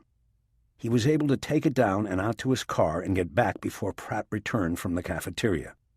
He then took the second carton and left. No one questioned what he was doing or where he was going with the materials. After pulling out of the pay lot, Bosch checked his watch and saw that he had less than an hour to kill before he was supposed to meet Rachel for lunch. It wasn't enough time to drive home, drop the documents, and come back. Besides, that would be a waste of time and gas. He thought about canceling the lunch so he could go home right away and get going on the review of the records, but he decided against it because he knew Rachel would be a good sounding board and might even have some ideas about what Waits had meant when he yelled during the shooting. He could also get to the restaurant early and start his review while waiting at the table for Rachel, but he knew that might cause a problem if a customer or waiter happened to catch a glimpse of some of the photos in the murder books. The city's main library was located in the same block as the restaurant, and he decided he would go there. He could do some file work in one of the private cubicles and then meet Rachel on time at the restaurant. After parking in the garage beneath the library, he carried the murder books from the Gesto and Fitzpatrick cases with him onto the elevator. Once inside the confines of the sprawling library, he found an open cubicle in a reference room and set to work reviewing the documents he had brought. Since he had begun rereading the Gesto files in Ryder's hospital room, he decided to stick with them and finish his review. Moving through the book in the order the documents and reports were filed, he didn't reach the investigative chronology, usually filed at the back of a murder book, until the end. He casually read through the 51 forms, and nothing about the investigative moves made, the subjects interviewed, or the calls received struck him as any more important than when they had been originally added to the chrono. Then suddenly he was struck by what he had not seen in the chronology. He quickly flipped pages backwards until he came to the 51 for September 29, 1993, and looked for the entry on the call Jerry Edgar had taken from Robert Saxon. It wasn't there. Bosch leaned forward to read the document more clearly. This made no sense. In the official murder book, the entry was there. Raynard Waite's alias, Robert Saxon. The entry date was September 29, 1993, and the time of the call was 6:40 p.m. Olivas had found it during his review of the case, and the next day in O'Shea's office, Bosch had seen it clear as day. He had studied it, knowing that it was confirmation of an error that allowed Waits another 13 years of freedom to kill. But the entry was not in Bosch's copy of the murder book. What the hell? At first, Bosch couldn't put it together. The copy of the chronology in front of him was made 4 years earlier, when Bosch had decided to retire. He had secretly copied murder books from a handful of open cases that still gnawed at his insides. They were his retirement cases. His plan had been to work them on his own and at his leisure, to solve them before he could finally let the mission go and sit on a beach in Mexico, with a fishing pole in one hand and a Corona in the other. But it didn't work out that way. Bosch learned that the mission was best served with a badge, and he came back to the job. After he was assigned with Ryder to the Open Unsolved unit, one of the first murder books he pulled out of archives was the Gesto case. The book he pulled was the live record, the investigative file that was updated each time he or anybody else worked it. What he had in front of him was a copy that had sat on a shelf in his closet and had not been updated in 4 years. Even so, how could one have a notation entered on a 51 form in 1993 while the other one didn't? The logic of it dictated only one answer. The official record of the investigation had been tampered with. The notation entering the name Robert Saxon into the murder book was added after Bosch had made his copy of the book. That, of course, left a 4-year window during which the false notation could have been added, but common sense told Bosch he was dealing with days, not years. Just a few days earlier, Freddie Olivas had called him, looking for the murder book. Olivas took possession of the book and then became the one who discovered the Robert Saxon entry. It was Olivas who had brought it to light. Bosch flipped through the chronology. Almost all of the pages corresponding with the dates of the initial investigation were filled in completely with time-marked notations. Only the page marked September 29 had space at the bottom.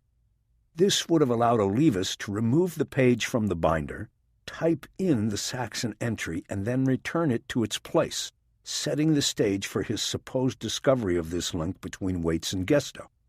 Back in 1993, Bosch and Edgar did the 51s on a typewriter in the Hollywood squad room. It was all done on computer now, but there were still plenty of typewriters around most squad rooms for the old-school cops, like Bosch, who couldn't quite grasp the idea of working on a computer. Bosch felt a heavy mixture of relief and anger start to overtake him. The burden of guilt over the mistake he and Edgar had supposedly made was lifting. They were in the clear, and he needed to tell Edgar as soon as he could. But Bosch couldn't embrace the feeling, not yet, because of the growing rage he felt at being victimized by Olivas. He stood up and walked away from the cubicle. He stepped out of the reference room and into the library's main rotunda, where a circular mosaic high up on the walls told the story of the yelling something, exorcising the demon, but he kept quiet. A security guard walked quickly across the floor of the cavernous structure, maybe on his way to put the collar on a book thief or a flasher in the stacks. Bosch watched him go, and then went back to his own work. Back in the cubicle, he tried to think through what had happened. Olivas had tampered with the murder book, typing a 2-line entry into the chronology that would make Bosch believe he had made a profound mistake in the early stages of the investigation. The entry said that Robert Saxon had called to report seeing Marie Gesto at the Mayfair supermarket on the afternoon she had disappeared. That was all. It wasn't the content of the call that was important to Olivas. It was the caller. Olivas had wanted to somehow get Raynard Waite into the murder book. Why? To put Bosch on some sort of a guilt trip that would allow Olivas the upper hand and control of the current investigation? Bosch dismissed this. Olivas already had the upper hand and control. He was lead investigator in the Waite case, and Bosch's proprietary hold on the Gesto case would not change that. Bosch was along for the ride, yes, but he wasn't steering the car. Olivas was steering, and therefore the Robert Saxon name plant was not necessary. There had to be another reason. Bosch worked it over for a while, but only came to the weak conclusion that Olivas needed to connect Waite to Gesto. By putting the killer's alias into the book, he was going back 13 years in time and firmly tying Raynard Waite to Marie Gesto. But Waite was about to admit he murdered Gesto. There could be no stronger tie than an uncoerced confession. He was even going to lead authorities to the body. The notation in the chronology would be a minor connection compared with these two. So then why put it in? Ultimately, Bosch was confounded by the risk Olivas had taken. He had tampered with the official record of the murder investigation for seemingly little reason or gain. He had run the risk that Bosch would discover the deceit and call him on it. He had run the risk of the deceit possibly being revealed by a smart lawyer like Maury Swan in court one day. And he did all of this knowing that he didn't have to, knowing that Waite would be tied solidly into the case with a confession. Now Olivas was dead and could not be confronted. There was no one to answer why, except maybe Raynard Waite. "How's your bullshit deal looking now?" And maybe Ricochet. Bosch thought about everything, and all in a moment it came together. Bosch suddenly knew why Olivas had taken the risk and put the specter of Raynard Waite into the Marie Gesto murder book. He saw it with a clarity that left him no room for doubt. Raynard Waite didn't kill Marie Gesto. He jumped up and started gathering the files together. Clutching them with both hands, he hurried through the rotunda toward the exit. His footfalls echoed behind him in the great room like a crowd of people chasing him. He looked back, but there was nobody there.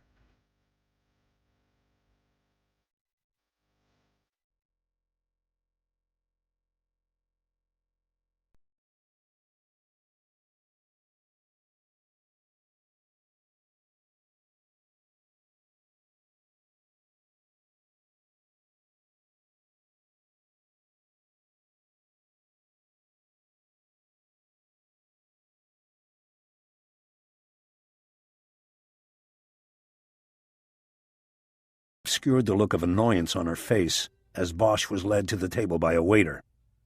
"Sorry," Bosch said as he sat down. "It's okay," she replied, "but I already ordered for myself. I didn't know if you were going to show or not." She handed the menu across to him. He immediately handed it to the waiter. "I'll have what she's having," he said, "and just the water is fine." He drank from the glass already poured for him while the waiter hurried away. Rachel smiled at him, but not in a nice way. "You're not going to like it. You better call him back." "Why? I like seafood." "Because I ordered the sashimi. You told me the other night that you like your seafood cooked." The news gave him momentary pause, but he decided he deserved to pay for his mistake of arriving late. "It all goes to the same place," he said, dismissing the issue. "But why do they call this place the Water Grill, if they're not grilling the food?" "Good question." "Forget about it. We need to talk. I need your help, Rachel." "With what? What's wrong?" "I don't think Raynard Waite killed Marie Gesto." "What do you mean? He led you to her body. Are you saying that wasn't Marie Gesto?" "No, ID was confirmed today at the autopsy. It was definitely Marie Gesto in that grave." "And Waite was the one who led you to it, right?" "Right." "And Waite was the one who confessed to killing her, right?" "Right." "At autopsy was the cause of death in agreement with that confession?" "Yeah, from what I hear it was." "Then, Harry, you're not making sense. With all of that, how can he not be the killer?" "Because something is going on that we don't know about, that I don't know about." Olivas and O'Shea had some sort of play going with him. I'm not sure what it was, but it all went to shit in Beechwood Canyon. She held up her hands in a hold-it-right-there gesture. Why don't you start at the beginning? Only tell me facts, no theory, no conjecture. Just give me what you've got. He told her everything, starting with the tampering with the murder book by Olivas and concluding with the detail-by-detail accounting of what had happened when Waits started to climb up the ladder in Beechwood Canyon. He told her what Waits had yelled at O'Shea and what had been edited out of the field trip video. It took him 15 minutes, and during that time their lunch was served. Of course it came fast, Bosch thought. It didn't have to be cooked. He felt lucky to be the one doing all the talking. It gave him a ready excuse not to eat the raw fish put down in front of him. By the time he was finished recounting the story, he could see that Rachel's mind had gone to work on everything. She was grinding it down. Putting Waits in the murder book doesn't make sense, she said. It connects him to the case, yes, but he is already connected through his confession and his leading you to the body. So why bother with the murder book? Bosch leaned across the table to respond. 2 things. 1, Olivas thought he might need to sell the confession. He had no idea if I'd be able to punch holes in it, so he wanted some insurance. He put Waits in the file, and it put me in a position of being preconditioned to believe the confession. Okay, and 2? This is where it gets tricky, he said. Putting Waits in the book was a way of preconditioning me, but it was also about knocking me off my game. She looked at him, but what he was saying didn't register. This is where we go off the known facts and talk about what the facts might mean. Theory, conjecture, whatever you want to call it. Olivas put that line in the chronology and then threw it in my face. He knew that if I saw it and believed it, then I would believe that my partner and I had horribly messed up back in '93, that I would believe people were dead because of our mistake. The weight of all those women Waits killed since then would be on me. Okay. And it would connect me with Waits on an emotional level of pure hate. Yes, I've wanted the guy who killed Marie Gesto for 13 years. But adding in all those other women and putting their deaths on me would bring things to a raw edge when I finally came face to face with the guy. It would distract me. From what? From the fact that Waits didn't kill her. He was confessing to killing Marie Gesto, but he didn't kill her. He made some sort of deal with Olivas, and probably O'Shea, to take the fall for it because he was already going down for all the others.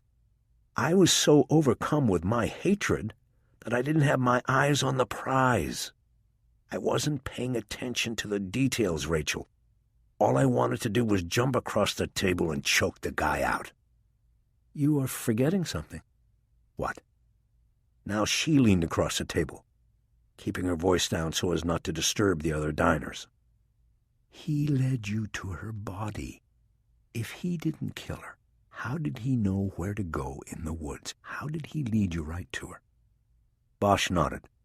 It was a good point, but one he had already thought about. It could have been done. He could have been schooled in his cell by Olivas. It could have been a Hansel and Gretel trick. A trail marked in such a way that only he would notice the markers. I'm going back up to Beechwood this afternoon. My guess is that when I go through there this time, I'll find the markers. Bosch reached over and took her empty plate and exchanged it with his untouched plate. She didn't object. So you're saying that the whole field trip was a setup to convince you, she said. That Waits was fed the basic information about the Marie Gesto murder, and he just regurgitated it all in the confession, then happily led you like Little Red Riding Hood through the woods to the spot where she was buried. He nodded. Yeah, that's what I am saying. When you boil it all down to that, it sounds a little far-fetched, I know, but more than a little. What? More than a little far-fetched. First of all, how did Olivas know the details to give Waits? How did he know where she was buried so he could mark a trail for Waits to follow? Are you saying Olivas killed Marie Gesto? Bosch shook his head emphatically. He thought she was going over the top with her devil's advocate logic, and he was getting annoyed. No, I'm not saying that Olivas was the killer. I am saying he was gotten to by the killer. He and O'Shea. The real killer came to them and made some sort of a deal. Harry, this just sounds so... She didn't finish. She pushed the sashimi on her plate around with her chopsticks, but ate very little of it. The waiter used the moment to approach the table. "You didn't like your sashimi?" he said to her in a trembling voice. "No, I—" She stopped when she realized she had almost a full portion on the plate in front of her. "I guess I wasn't very hungry." "She doesn't know what she's missing," Bosch said, smiling. "I thought it was great." The waiter took the plates off the table and said he would be back with dessert menus. "I thought it was great," Walling said in a mocking voice. "You jerk." "Sorry." The waiter brought the dessert menus, and they both handed them back and ordered coffee. Walling remained quiet after that, and Bosch decided to wait her out. "Why now?" she finally asked. Bosch shook his head. "I don't know exactly." "When was the last time you pulled the case and actively worked it?" "About 5 months ago. The last video I showed you last night, that was the last time I worked it. I was just about to make another run at it." "What did you do besides pull Garland in again?" "Everything. I talked to everybody. I knocked on all the same doors again. I only brought Garland in at the end." "You think it was Garland who got to Olivas?" "For Olivas and maybe O'Shea to make a deal, it would have had to be somebody with juice. Lots of money and power." The waiter came with their coffee and the check. Bosch put a credit card on it, but the waiter had already left. "You want to at least split it?" Rachel asked. "You didn't even eat." "It's okay. Hearing what you have to say makes it worth it." "I bet you say that to all the girls." "Only the ones who are federal agents." She shook her head. He saw the doubt creep back into her eyes. "What?" "I don't know. It's just—" "Just what?" "What if you look at it from Waits's view of things?" "And?" "It's such a long shot, Harry. It's like one of those mumbo-jumbo conspiracies. You take all the facts after it's over and move them around to fit some far-fetched theory. Marilyn Monroe didn't overdose. The Kennedys used the mob to kill her, like that." "So what about Waits's point of view?" "I'm just saying, why would he do it? Why would he confess to a murder he didn't commit?" Bosch made a dismissive gesture with his hands, as if he were easily pushing something away. "That's an easy one, Rachel. He would do it because he had nothing to lose. He was already going down as the Echo Park bagman. If he went to trial, he was no doubt going to get the Jesus juice, just like Olivas reminded him out there yesterday. So his only shot at living was to confess to his crimes, and if, say, the investigator and the prosecutor wanted him to add another killing in for good measure, what was Waits going to say about that? No deal? Don't kid yourself. They had the leverage, and if they told Waits to jump, he would have nodded his head and said, "On who?" She nodded. "And there was something else," Bosch added. "He knew there would be a field trip, and I'll bet that gave him hope. He knew he might get a shot at an escape. Once they told him that he'd be leading us through the woods, that shot got a little bigger, and no doubt his cooperation got a little better. His whole motivation was probably getting to the field trip." She nodded again. He couldn't tell whether he had convinced her of anything. They were silent for a long moment. The waiter came and took his credit card. Lunch was over. "So what are you going to do?" she asked. "Like I told you, next stop Beechwood Canyon. After that, I'm going to find the man who can explain everything to me." "O'Shea? He'll never talk to you." "I know. That's why I'm not going to talk to him. Not yet, at least." "You're going to find Waits?" He could hear the doubt in her voice. "That's right." "He's long gone, Harry. You think he would stay around here? He killed 2 cops. His life expectancy in LA is 0. You think he'd stick around with every person with a gun and badge in this county looking for him with a license to kill?" He nodded slowly. "He's still here," he said with conviction. "Everything you said is right, except you forgot one thing. He's got the leverage now. When he escaped, the leverage shifted to Waits, and if he is smart, and it appears he is, he'll use it. He'll stick around, and he'll use O'Shea to maximum potential. You mean blackmail? Whatever. Waits carries the truth. He knows what went down. If he can make it believable that he's a danger to O'Shea and his whole election machine, and if he can contact O'Shea, he can now make the candidate do the jumping. She nodded. You raise a good point about leverage, she said. What if this grand conspiracy of yours had gone down as planned? You know, Waits takes the fall for Gesto and all the others and heads off to Pelican Bay or San Quentin to do his life without. Then the conspirators have this guy sitting in a cell, and he has all the answers and the leverage. He's still a danger to O'Shea and his whole political machine. Why would the future district attorney of Los Angeles County put himself in that position? The waiter brought back the credit card and the final bill. Bosch added a tip and signed it. It had to be the most expensive lunch he had never eaten. He looked up at Rachel when he was finished scribbling his name. Good question, Rachel. I don't know the exact answer to it, but I assume O'Shea or Olivas or somebody had a plan for an endgame, and maybe that's why Waits decided to run. She frowned. You can't be talked out of this, can you? Not yet. Well, good luck. I think you are going to need it. Thanks, Rachel. He stood up, and so did she. Did you valet? She asked. No, I'm over in the library garage. It meant they would leave the restaurant by different doors. Will I see you tonight? He asked. If I'm not held up. There's word of a case coming our way from Washington headquarters. How about if I call you? He said that was fine and walked with her to the door that led to the garage where the valets waited. He hugged her there and said goodbye. Chapter 23. On the way out of downtown, Bosch took Hill Street up to Cesar Chavez and turned left. It soon became Sunset Boulevard, and he drove it through Echo Park. He wasn't expecting to see Raynard Waits crossing at the light or coming out of a Medicina clinic or one of the Migra offices that lined the street. But Bosch was running way out on his instincts on this case, and they told him Echo Park was still in play. The more he drove through, the more he would get a feel for the neighborhood, and the better he would be at his search. Instincts or not, he was sure of one thing. Waits had originally been arrested while on his way to a specific destination in Echo Park. Bosch was going to find it. He pulled into a no-parking zone near Quintero Street and walked up to the Pescado Mojado grill. He ordered camarones a la diabla and showed the booking photo of Waits to the man who took his order and to the patrons waiting in line. He got the usual shake of the head from each customer, and the Spanish conversation among them died off. Bosch took his shrimp plate to a table and finished his food quickly. From Echo Park, he drove home to change from his suit into jeans and a pullover shirt.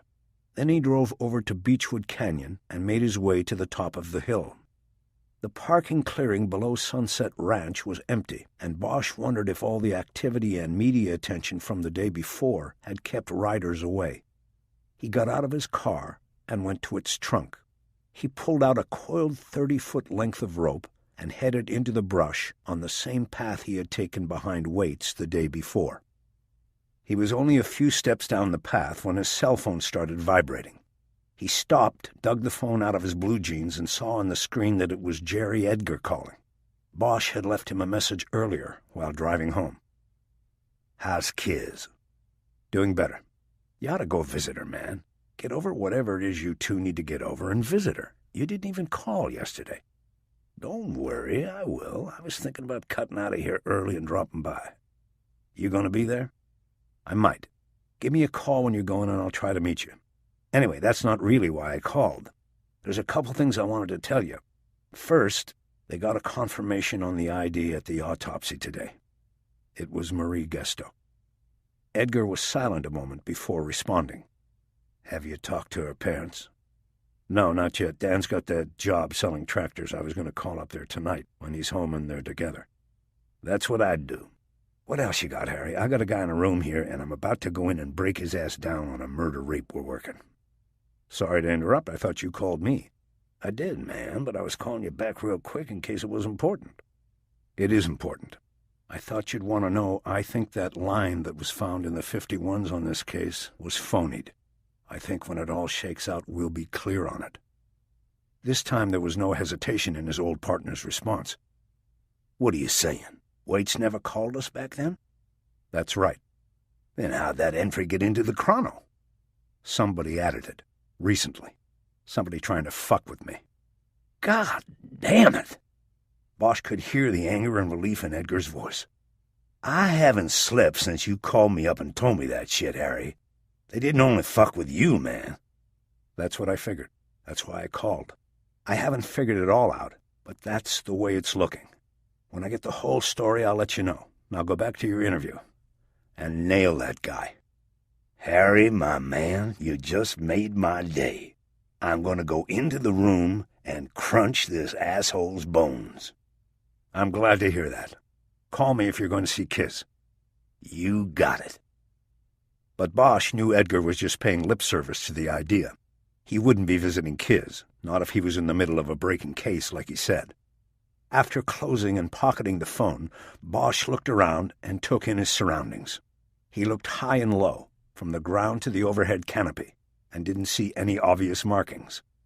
He guessed that there would have been no need for a Hansel and Gretel trail while Waits had been on the clearly defined path. If there were markers, they would be at the bottom of the mudslide embankment. He headed that way. At the top of the precipice, he looped the rope around the trunk of the white oak at the top and was able to rappel down the sheer face to the lower level. He left the rope in place and once again assessed the area from floor to canopy. He saw nothing that readily marked the way to the gravesite, where Marie Gesto had been found.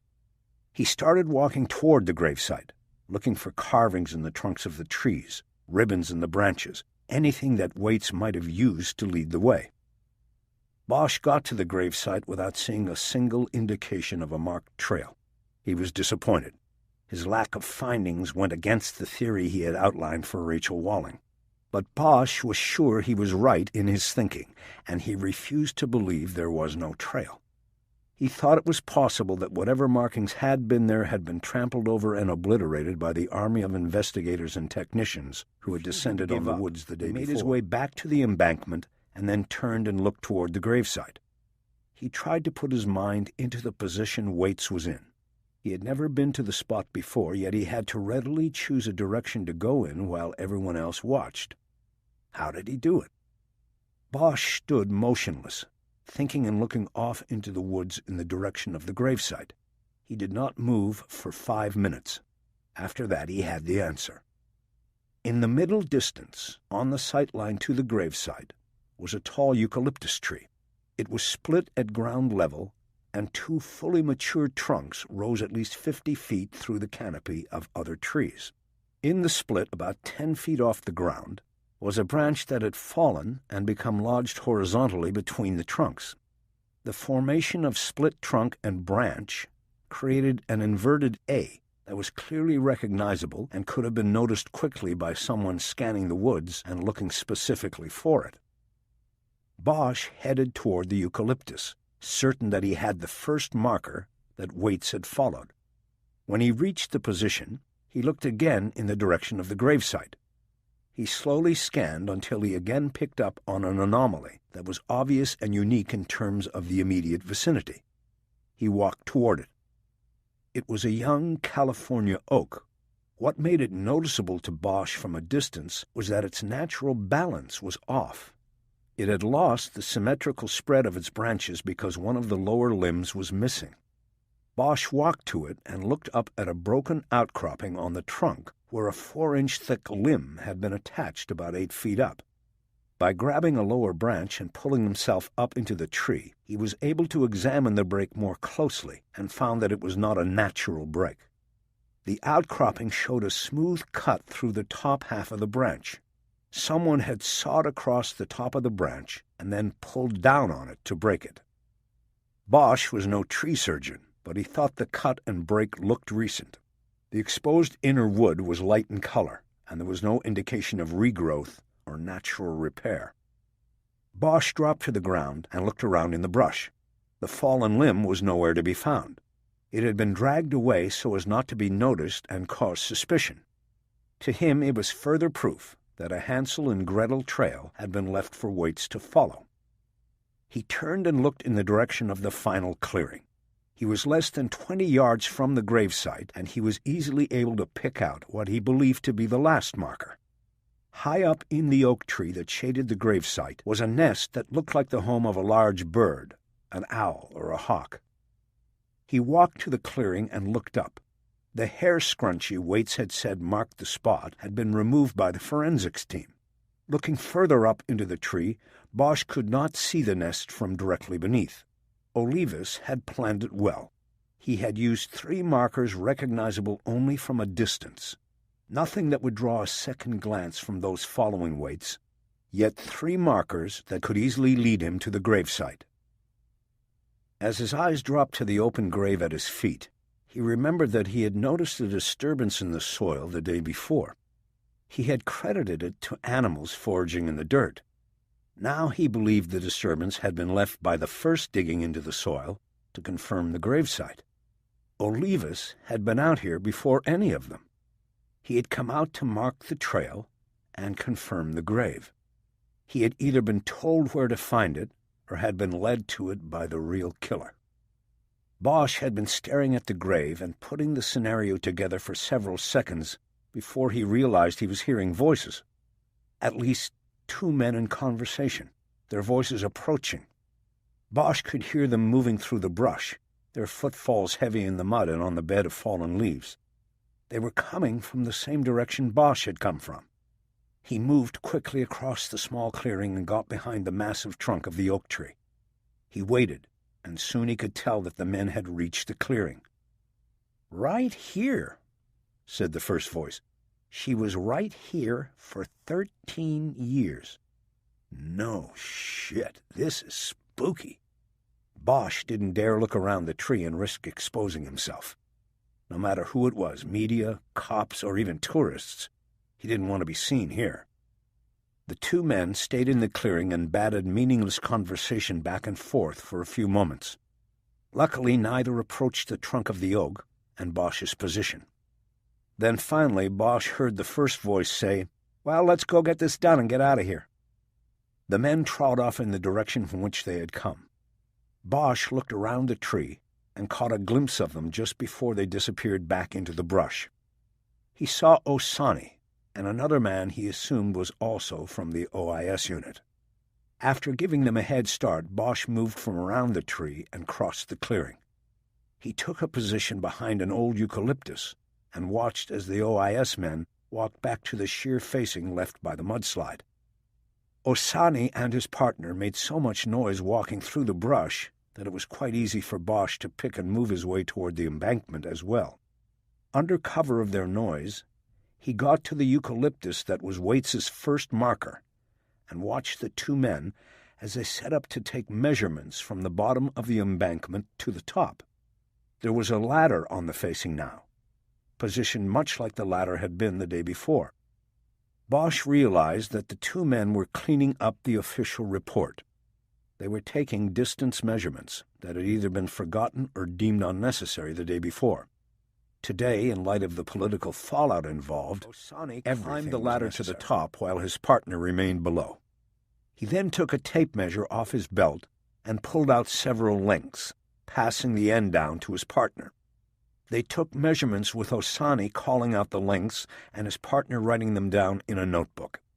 It looked to Bosch as though they were measuring various lengths from the spot on the ground where he had been the day before, to the positions where Waits, Olivas, and Ryder had been.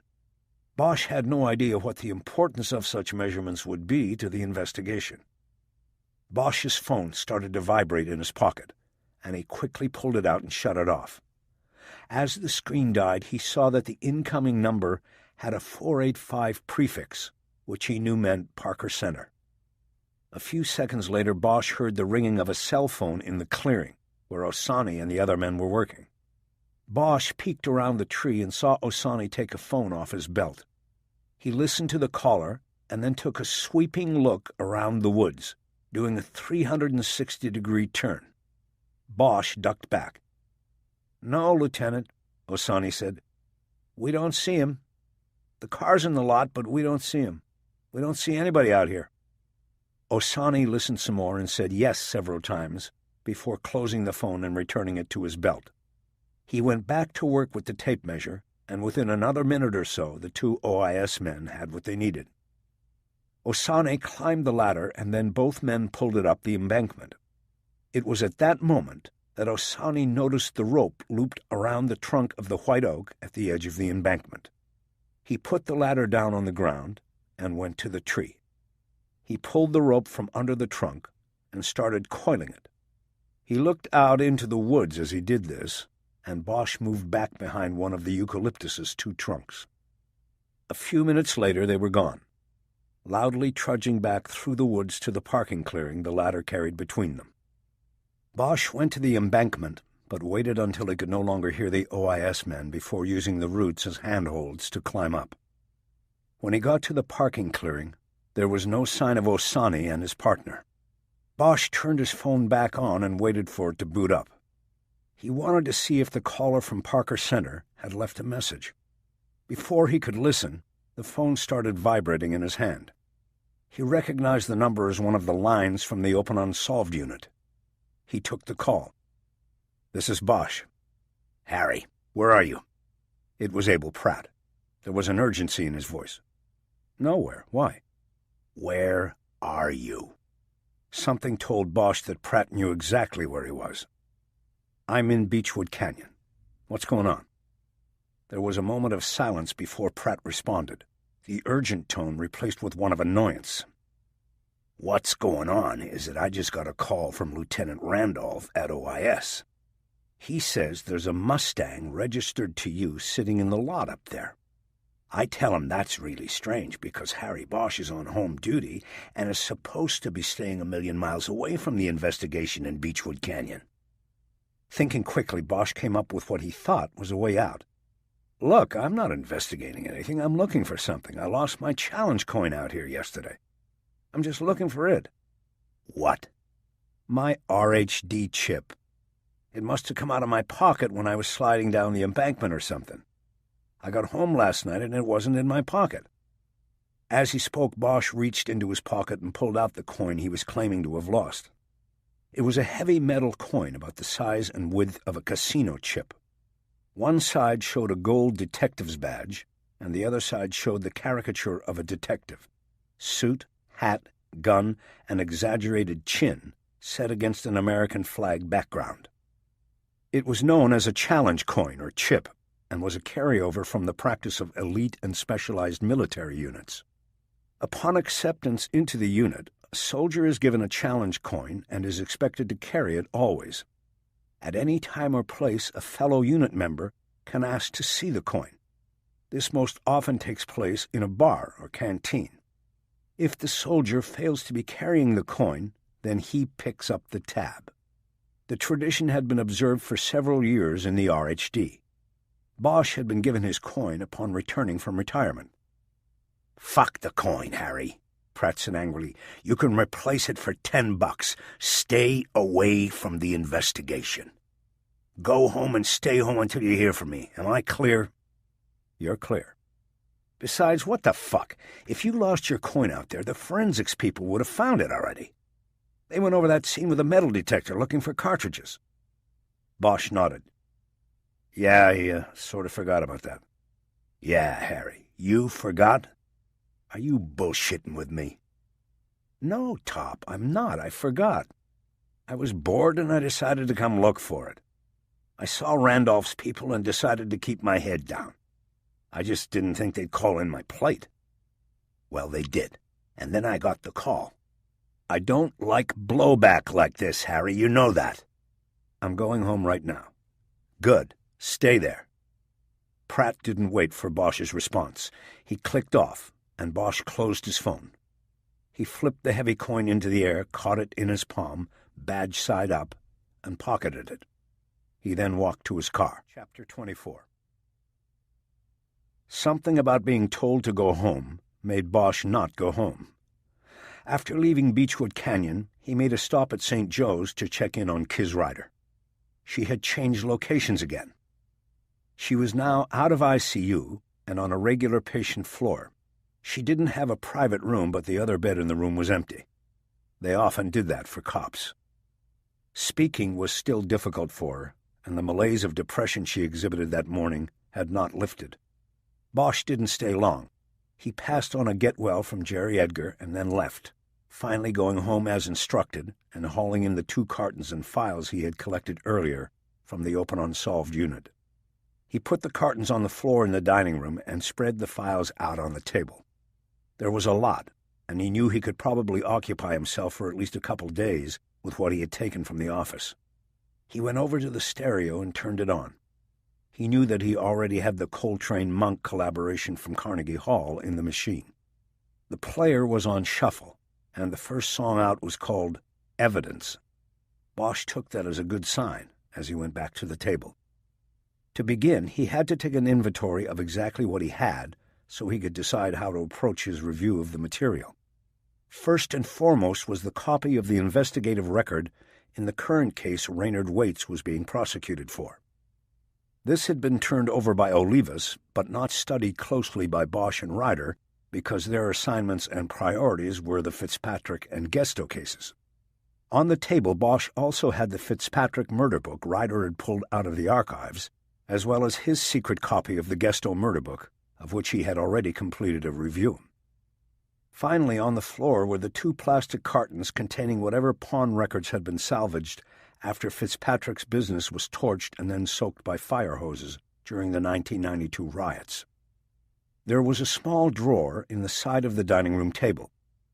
Bosch figured that it had been designed for silverware, but since he used the table more often to work on than to eat on, the drawer contained an assortment of pens and legal pads. He withdrew one of each, deciding that he needed to write down the important aspects of the current investigation.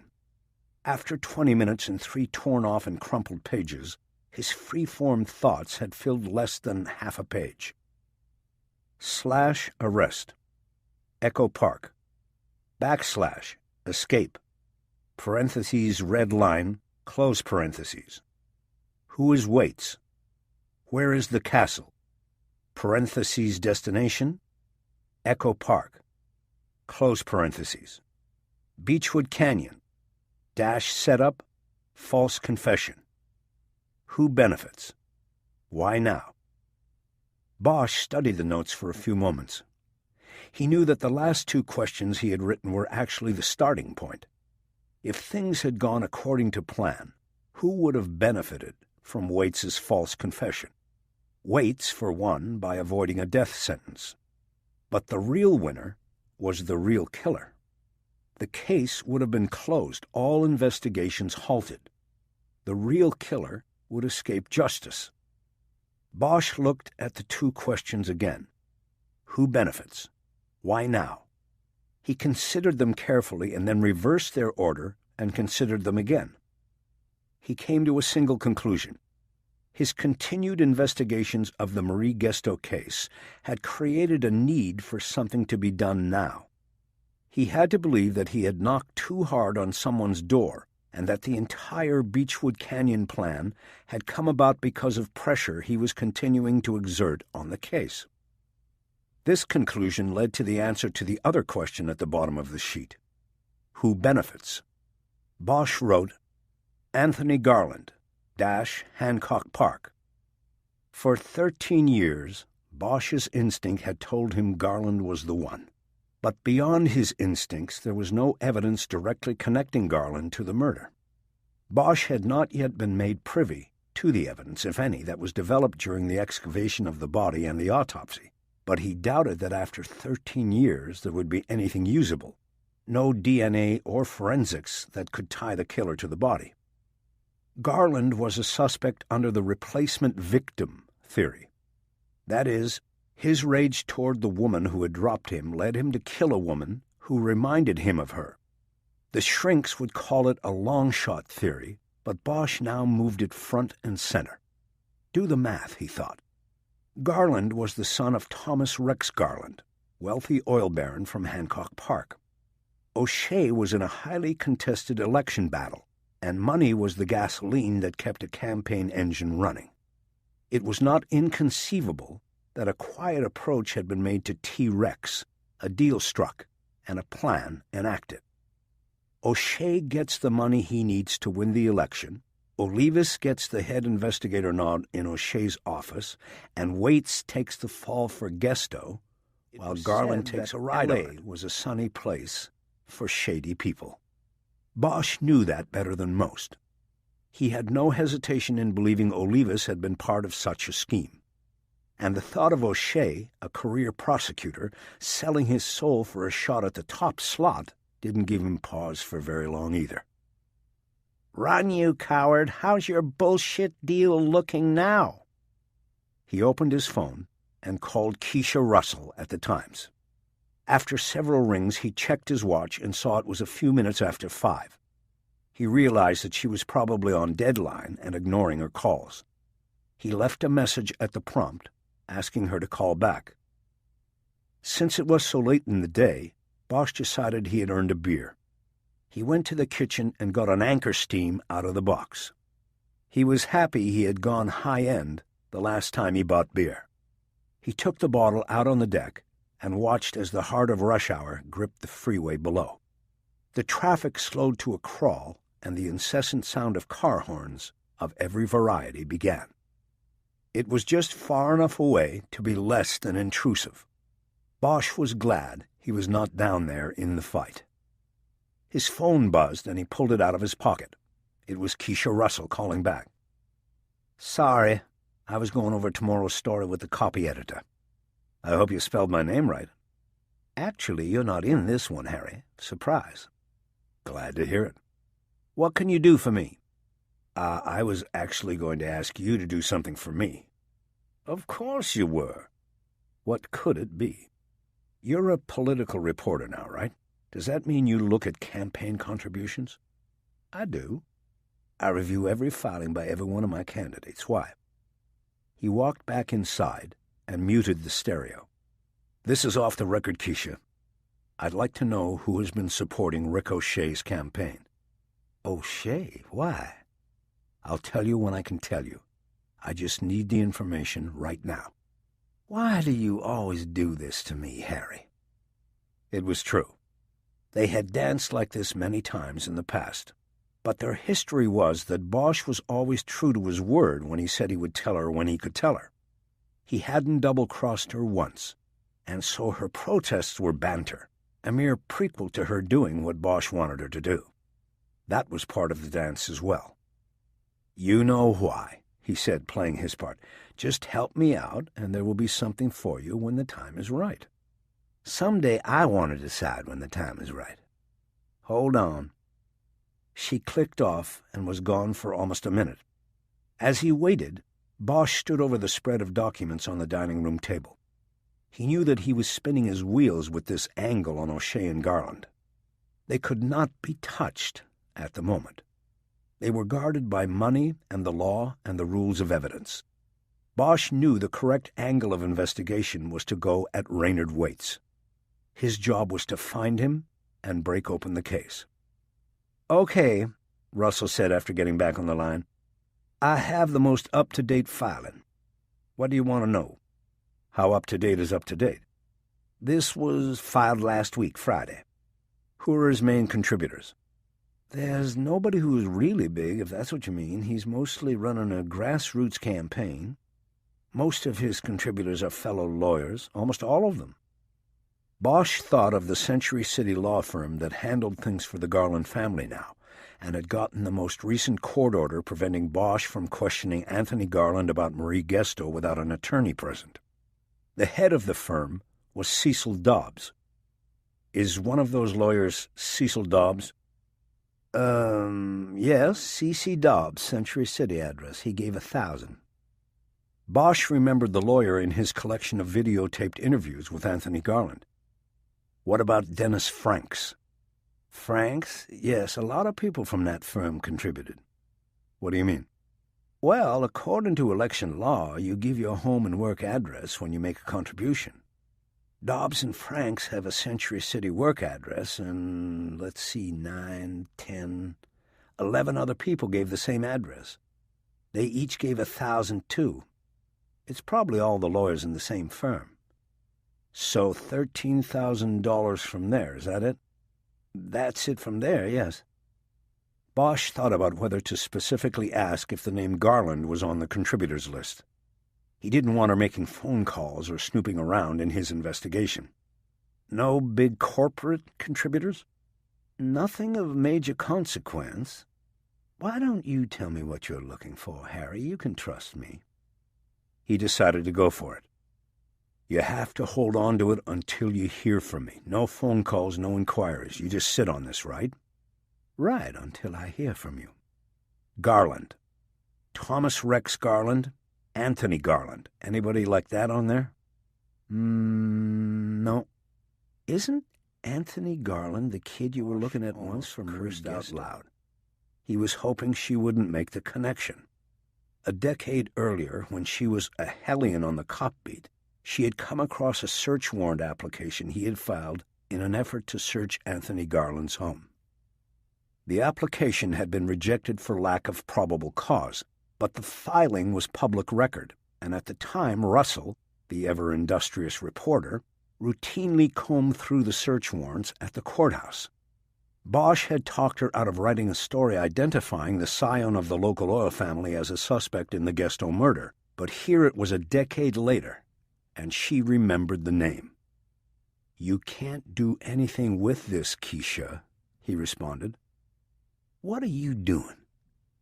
"Raynard Waits confessed to Guesto. Are you saying that was bullshit?" "I'm not saying anything. I was simply curious about something, that's all. Now, you cannot do anything with this. We have a deal. You sit on this until you hear from me." "You're not my boss, Harry. How come you are talking to me like you're my boss?" "I'm sorry. I just don't want you running off and going crazy on this. It could hurt what I've got going. We have a deal, right? You just said I can trust you." It was a long time before she answered. "Yes, we have a deal, and yes, you can trust me. But if this is going where I think you are going with it, I want updates and reports. I'm not just going to sit around waiting to hear from you after you get the full package put together. If I don't hear from you, Harry, I'm going to get nervous. When I get nervous, I do some crazy things, make some crazy phone calls." Bosch shook his head. He should never have made the call to her. "I understand, Keisha," he said. "You'll be hearing from me." He closed the phone, wondering what fresh hell he might have just unleashed on Earth, and when it would come back to bite him. He trusted Russell, but only to the limit he could trust any reporter. He finished his beer and went to the kitchen for another. As soon as he popped the top, his phone buzzed. It was Keisha Russell again. "Harry, have you ever heard of Go Industries?" He had. Go Industries was the current corporate titling of a company started 80 years earlier as Garland Oil Industries. The company had a logo in which the word Go had wheels and was slanted forward to look as if it were a speeding car. "What about it?" he responded. "Headquartered downtown in the Arco Plaza. I count 12 employees of Go making $1,000 contributions to O'Shea. How's that?" "That's fine, Keisha. Thanks for calling back." "Did O'Shea get a payoff to put Guesto on Waits? Is that it?" Bosch groaned into the phone. "No, Keisha, that's not what happened, and that's not what I am looking at. If you make any calls in this regard, you will compromise what I am doing and could be putting yourself, me, and others in danger. Now, would you please drop it until I can tell you exactly what is going on and when you can run with it?" Once again she hesitated before answering, and it was in that space of silence that Bosch began to wonder if he could still trust her. Maybe her move from police to politics had changed something in her. Maybe, as with most who worked in the realm of politics, her sense of integrity had been sanded down by exposure to the world's oldest profession, political whoring. "Okay, Harry, I got it. I was just trying to help. But you remember what I said? I want to hear from you soon." "You will, Keisha. Good night." He closed the phone and tried to shake off his concerns about the reporter. He thought about the information he had gotten from her. Between Go and the law firm of Cecil Dobbs, O'Shea had received at least $25,000 in campaign contributions from people who could be directly tied to the Garlands. It was spread out and legal, but nevertheless, it was a strong indication that Bosch was on the right track. He felt a satisfying tug in his guts. He had something to work with now. He just had to find the right angle from which to work it. He went to the table in the dining room and looked at the array of police reports and records spread out in front of him. He picked up the file marked Waits-Background and started to read. Chapter 25. From the standpoint of law enforcement, Raynard Waits was a rarity as a murder suspect. When his van was pulled over in Echo Park, the LAPD in effect had captured a killer the department wasn't even looking for. In fact, Waits was a killer no department or agency was looking for. There was no file on him in any drawer or computer anywhere. No FBI profile or background briefing existed to refer to. They had a killer, and they had to start from scratch with him. This presented a whole new angle of investigation for Detective Freddie Olivas and his partner Ted Colbert. The case came to them with a momentum that simply dragged them with it. Everything was about moving forward toward prosecution. There was little time or inclination to go backwards. Waits was arrested in possession of bags containing the parts of 2 murdered women. It was a slam dunk, and that precluded the need to know exactly who they had in custody and what had brought him to be in that van on that street at that time. Consequently, little in the file on the present case helped Bosch. The file contained records of the investigative work related to attempts to identify the victims and drawing the physical evidence together for the impending prosecution. The background information in the file was simply basic data on Waits, either provided by the suspect himself or culled by Olivas and Colbert during routine computer searches. The bottom line was that they knew little about the man they were prosecuting, but what they knew was enough. Bosch completed his read-through of the file in 20 minutes. When he was finished, once again he had less than a half-page of notes on his pad.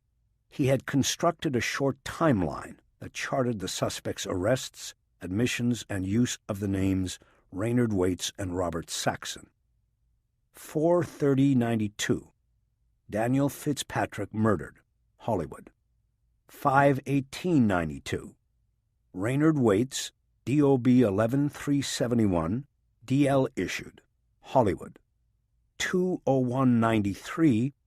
Robert Saxon, DOB 11375, arrested prowling. ID'd as Raynard Waits, DOB 11371 through DL thumbprint. 9/09/93. Marie Gesto abducted. Hollywood. 5/11/05. Raynard Waits, DOB 11371, arrested 187 Echo Park. Bosch studied the timeline. He found 2 things worth noting. Waits supposedly didn't get a driver's license until he was 20, and no matter which name he used, he always gave the same month and day of birth. While he once offered 1975 as his year of birth in an attempt to be considered a juvenile, he uniformly gave 1971 at other times.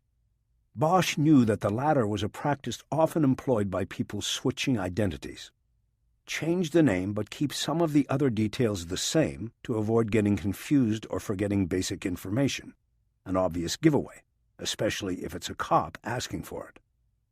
Bosch knew from the record searches earlier in the week that there was no birth record of Raynard Waits or Robert Saxon with the corresponding 1103 birth date in Los Angeles County.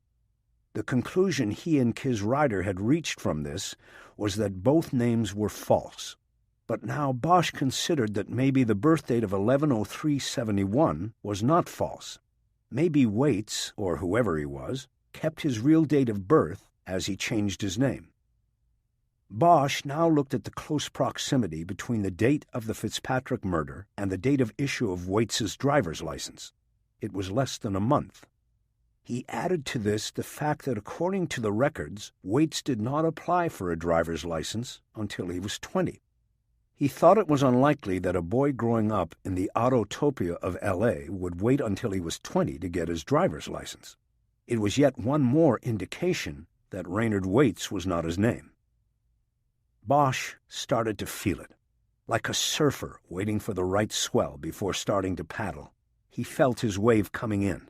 He thought that what he was looking at was the birth of a new identity. 18 days after he murdered Daniel Fitzpatrick under cover of the riots, the man who killed him walked into a DMV office in Hollywood and applied for a driver's license. He gave November 3, 1971, as a date of birth and the name Raynard Waits. He would have had to provide a birth certificate, but that would not have been too hard to come up with if he knew the right people. Not in Hollywood. Not in L.A.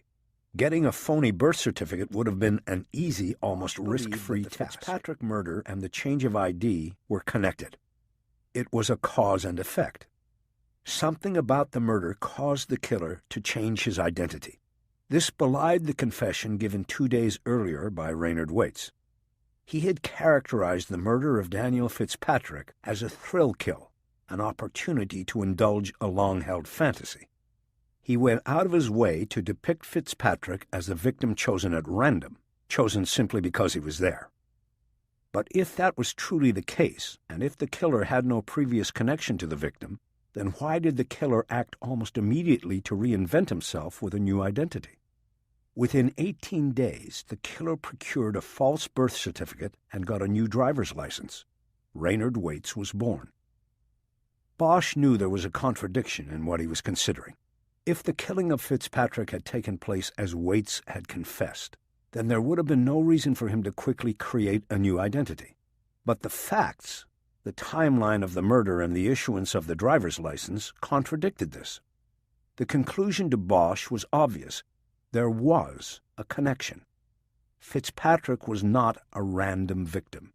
He could, in fact, be linked in some way to his killer, and that was why his killer changed his name. Bosch got up and took his empty bottle to the kitchen. He decided that 2 beers was enough. He needed to stay sharp and up on the wave. He went back out to the stereo and put in the masterpiece, Kind of Blue. It never failed to give him the charge. All Blues was the first song out of the shuffle, and it was like being dealt blackjack at a $25 table. It was his favorite, and he let it ride. Back at the table, he opened the Fitzpatrick murder book and started to read. His Ryder had handled it earlier, but she had simply been engaged in a review to prepare for taking Waits's confession. She wasn't looking for the hidden connection Bosch was now seeking. The investigation of Fitzpatrick's death had been carried out by 2 detectives temporarily assigned to the Riot Crimes Task Force. Their work was cursory at best. Few leads were followed because there weren't many to follow in the first place, and because of the overriding pallor of futility that fell over all the cases associated with the riots. Almost all acts of violence associated with the 3 days of widespread unrest were random. People robbed, raped, and murdered indiscriminately and at will, simply because they could. No witnesses to the attack on Fitzpatrick were located. No forensic evidence was found other than the can of lighter fluid, and it had been wiped clean. Most of the shop's records had been destroyed by fire or water. What was left was put in 2 cartons and ignored. The case was treated as a dead end from the moment it was born. It was orphaned and archived. The murder book was so thin that Bosch finished his front-to-back read-through in less than 20 minutes. He had taken no notes, gotten no ideas, seen no connections. He felt the tide ebbing. His ride on the wave was coming to an end. He thought about getting another beer out of the box and attacking the case all over again the next day. Then the front door opened and Rachel Walling walked in, carrying takeout cartons from Chinese friends. Bosch stacked the reports on the dining room table so there would be room to eat. Rachel brought plates from the kitchen and opened the cartons. Bosch got the last 2 anchors out of the refrigerator. They small-talked for a while, and then he told her what he had been doing since lunch and what he had learned. He could tell by her reserved comments that she was not convinced by his description of the trail he had found in Beechwood Canyon. But when he showed her the timeline he had worked up, she readily agreed with his conclusions about the killer's changing of ID after the Fitzpatrick murder. She also agreed that while they didn't have the killer's real name, they might have his real birth date. Bosch looked down at the 2 plastic cartons on the floor. "Then I guess it's worth the shot," he said. She leaned to the side so she could see what he was looking at. "What are those?" "Pawn slips, mostly. All the records salvaged after the fire. Back in '92, they were all wet. They dropped them in the boxes and they forgot about them. Nobody's ever looked through them all." "Is that what we're doing tonight, Harry?" He looked up at her and smiled. He nodded. After they were finished eating, they decided that they would take a carton each. Bosch suggested that they take them out onto the back deck because of the musty smell that would come from the cartons once they were opened. Rachel readily agreed. Bosch lugged the cartons out and then got 2 empty cardboard boxes from the carport. They sat down in deck chairs and began the work. Taped to the top of the carton Bosch chose was a 3x5 card that said Main File Cabinet. Bosch took the top off and used it to try to wave away the fumes that came out. The carton contained mostly pink pawn slips and 3x5 cards that had been haphazardly put in the container as if with a shovel. There was nothing ordered or neat about the records. Water damage was high. Many of the slips had stuck together while wet, and the ink on others was smeared and unreadable. Bosch looked over at Rachel and saw her dealing with the same issues. "This is bad, Harry," she said. "I know. Just do the best you can. It might be our last hope, but simply to dig in." Bosch pulled out a wad of slips, brought them up to his lap, and started going through them, attempting to make out the name, address, and birth date of each customer who had pawned something through Fitzpatrick. Each time he looked at a slip, he checked the top corner with a red pencil from the dining room table drawer and dropped it into the cardboard box on the other side of his chair. They were at it a solid half hour, working without conversation, when Bosch heard the phone in the kitchen ring. He thought about letting it go, but knew it might be a call from Hong Kong. He got up. "I didn't even know you had a landline," Walling said. "Not many people do." He grabbed the phone on the 8th ring. It wasn't his daughter. It was Abel Pratt. "Just checking on you," he said. "I figure if I get you on the house line and you say you're at home, then you're really home." "What am I, under house arrest now?" "No, Harry, I'm just worried about you, that's all." "Look, there will be no blowback from me, okay? But home duty does not mean I have to be at home 24/7. I checked with the union." I know, but it does mean you do not take part in any job-related investigation." "Fine." "What are you doing, then?" "I'm sitting on the back deck with a friend. We're having a beer and enjoying the night air. Is that okay with you, Top?" "Anybody I know?" "I doubt it. She doesn't like cops." Pratt laughed, and it seemed that Bosch had finally put him at ease about what he was doing. "Then I'll let you get back to it. Have a good one, Harry." "I will if I can stay off the phone. I'll call in tomorrow." "I'll be there." "And I'll be here. Good night." He hung up, checked the refrigerator for hidden or lost beers, and returned to the deck empty-handed. Rachel was waiting for him with a smile on her face and a water-stained 3x5 card in her hand. Attached to it with a paper clip was a pink pawn slip. "Got it," she said. She handed it to him, and Bosch stepped back inside the house, where the lighting was better. He read the card first. It was written on with blue ink that was partially smeared by water, but still legible. Unsatisfied customer, 02-12-92. Customer complained that property was sold before 90-day pawn period expired. Shown pawn slip and corrected. Customer complained that 90 days should not have included weekends and holidays. Cursed/slam door. DGF. The pink pawn slip attached to the complaint card carried the name Robert Foxworth, the DOB 110371, and an address on Fountain in Hollywood. The item pawned on October 8, 1991, was listed as an heirloom medallion. Foxworth had been given $80 for it. There was a fingerprint square at the bottom right corner of the slip. Bosch could see the ridges of a fingerprint, but the ink had either worn away or leached out of the paper because of the moisture contained in the storage carton. "The DOB is a match," Rachel said. "Plus, the name connects on 2 levels. "What do you mean?"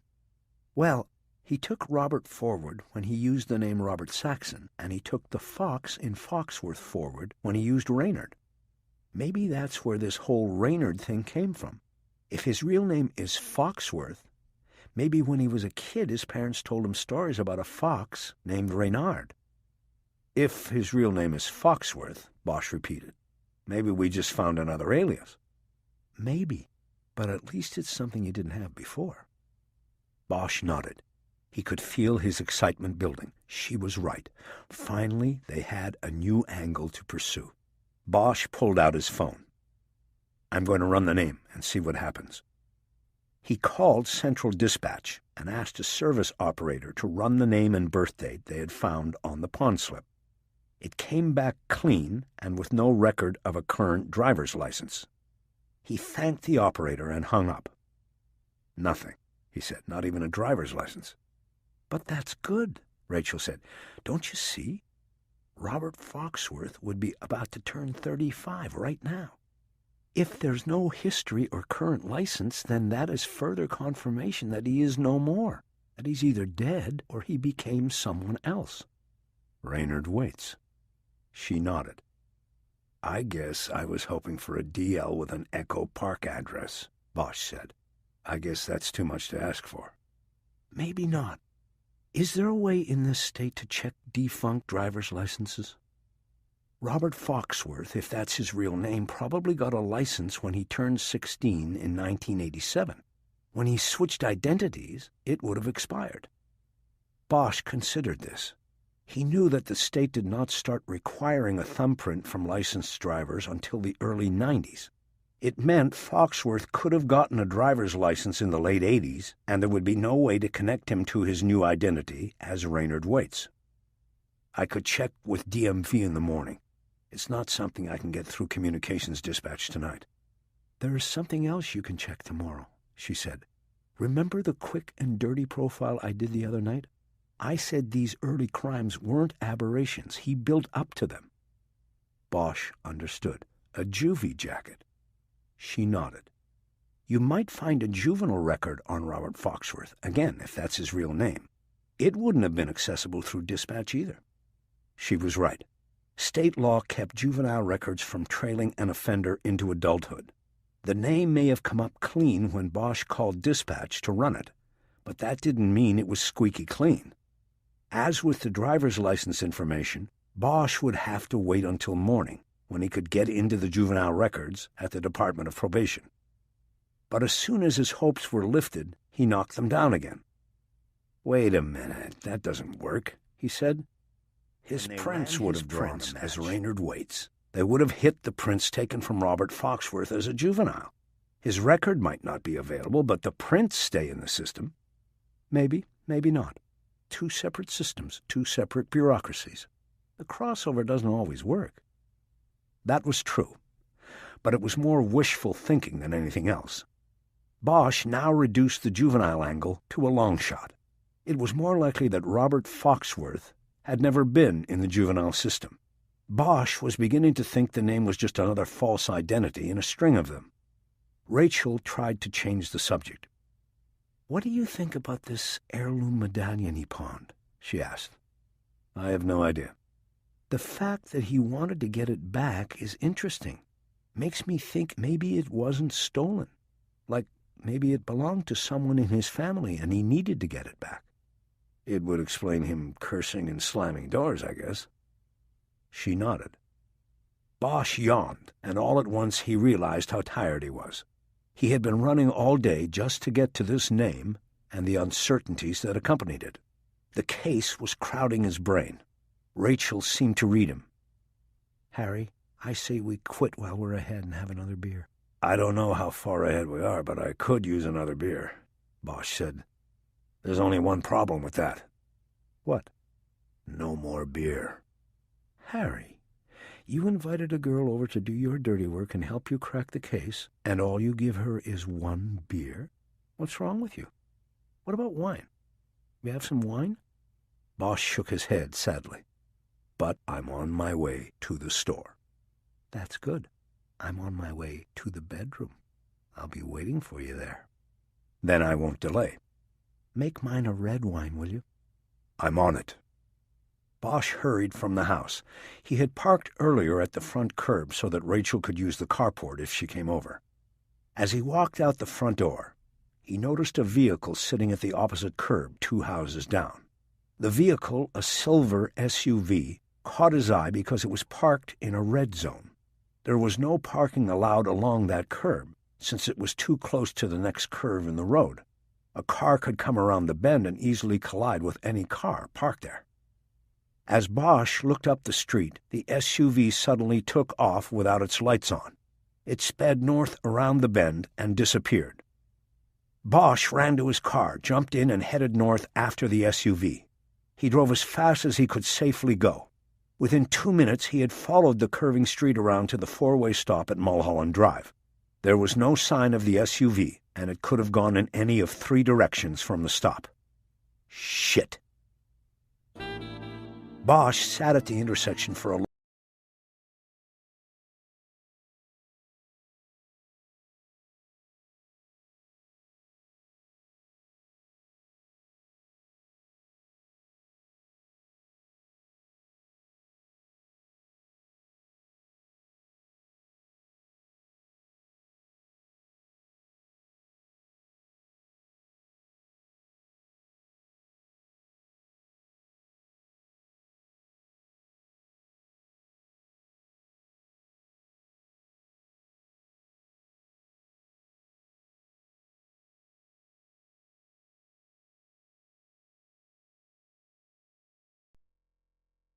Chapter 26. Home duty or not, Bosch dressed in a suit the next morning before heading out. He knew it would give him an aura of authority and confidence while dealing with government bureaucrats, and by 20 minutes after 9, it had paid off. He had a solid lead. The Department of Motor Vehicles Archives had produced a driver's license issued to a Robert Foxworth on November 3, 1987, the day he turned 16 and was eligible to drive. The license was never renewed in California, but there was no DMV record of the holder being deceased. This meant Foxworth had either moved to another state and was licensed there, decided he no longer wanted to drive, or changed identities. Bosch was betting on the third option. The address on the license was the lead. It listed Foxworth's residence as the Los Angeles County Department of Children and Family Services, 3075 Wilshire Boulevard, Los Angeles. In 1987, he had been a juvenile ward of the county. He either had no parents or they had been declared unfit to raise him, and he was removed from them. The designation of DCFS as his address meant that he was either housed in one of the department's youth halls or had been placed in its foster care program. Bosch knew all of this because he, too, had had such a designation on his first driver's license. He, too, had been a ward of the county. As Bosch stepped out of the DMV offices on Spring Street, he felt a renewed surge of energy. He had broken through what had seemed to be a dead end the night before and had turned it into a solid lead. As he headed to his car, his cell phone vibrated, and he answered it without breaking stride or looking at the screen, hoping that it would be Rachel and that he'd be able to share the good news. Harry, where are you? No one answered the home line. It was Abel Pratt. Bosch was getting tired of his constant checking up on him. I'm on my way to visit Kiz. Is that all right with you? Sure, Harry, except you're supposed to check in with me. Once a day. It's not even 10 o'clock. I want to hear from you every morning. Whatever. Tomorrow's Saturday. Should I call you? What about Sunday? Don't go overboard. I'm just trying to look out for you, you know. Sure, Top, whatever you say. You heard the latest, I take it. Bosch stopped in his tracks. They cut weights? No, I wish. Then what? It's all over the news. Everybody's worked up about it down here. Some girl got snatched off the street in Hollywood last night, pulled into a van on Hollywood Boulevard. The division had those new street cameras installed last year, and one of the cameras caught part of the abduction. I haven't seen it, but they say it's Waits. He's changed his look, shaved his head, I think, but they're saying it was him. There's a press conference at 11, and they're going to show the tape to the world. Bosch felt a dull thud pound in his chest. He had been right about Waits not leaving town. He wished now he had been wrong. As he had these thoughts, he realized that he still thought of the killer as Raynard Waits. It didn't matter if he was truly Robert Foxworth. Bosch knew he would always think of him as Waits. "Did they get a plate off the van?" he asked. No, it was covered.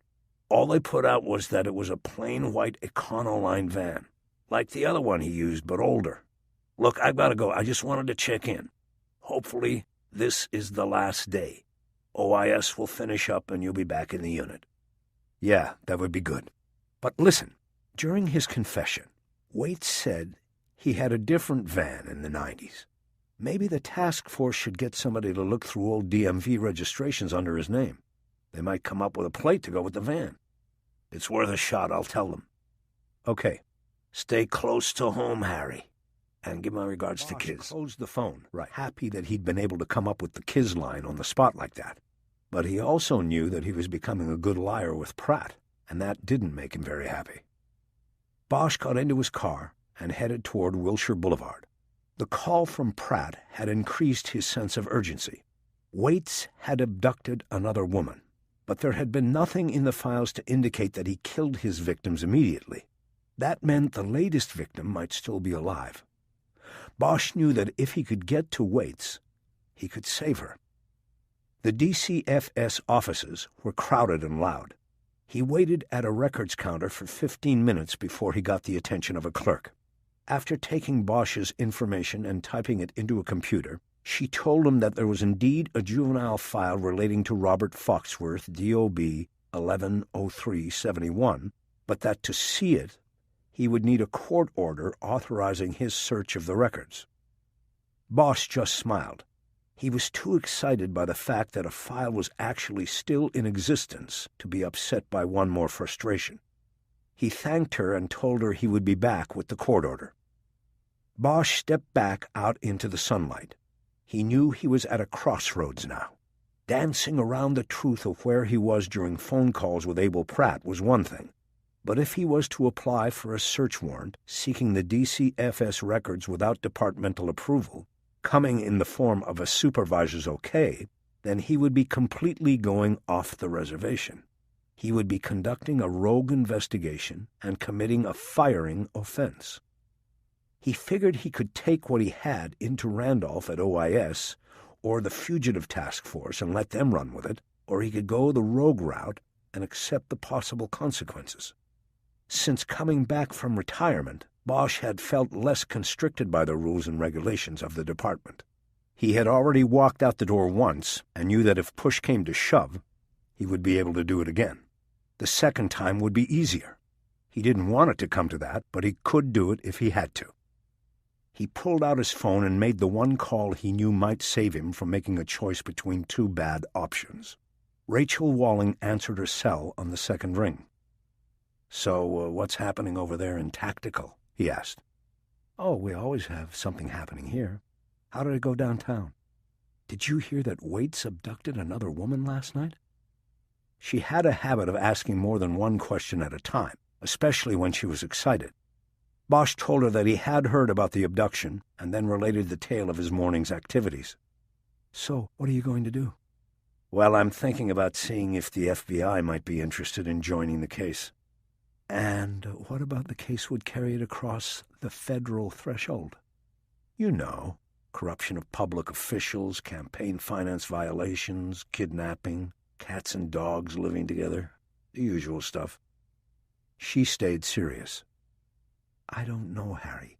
You open that door and there's no telling where it will go. But I've got an insider, somebody who will watch out for me and safeguard the case." "Wrong. They probably wouldn't let me anywhere near this."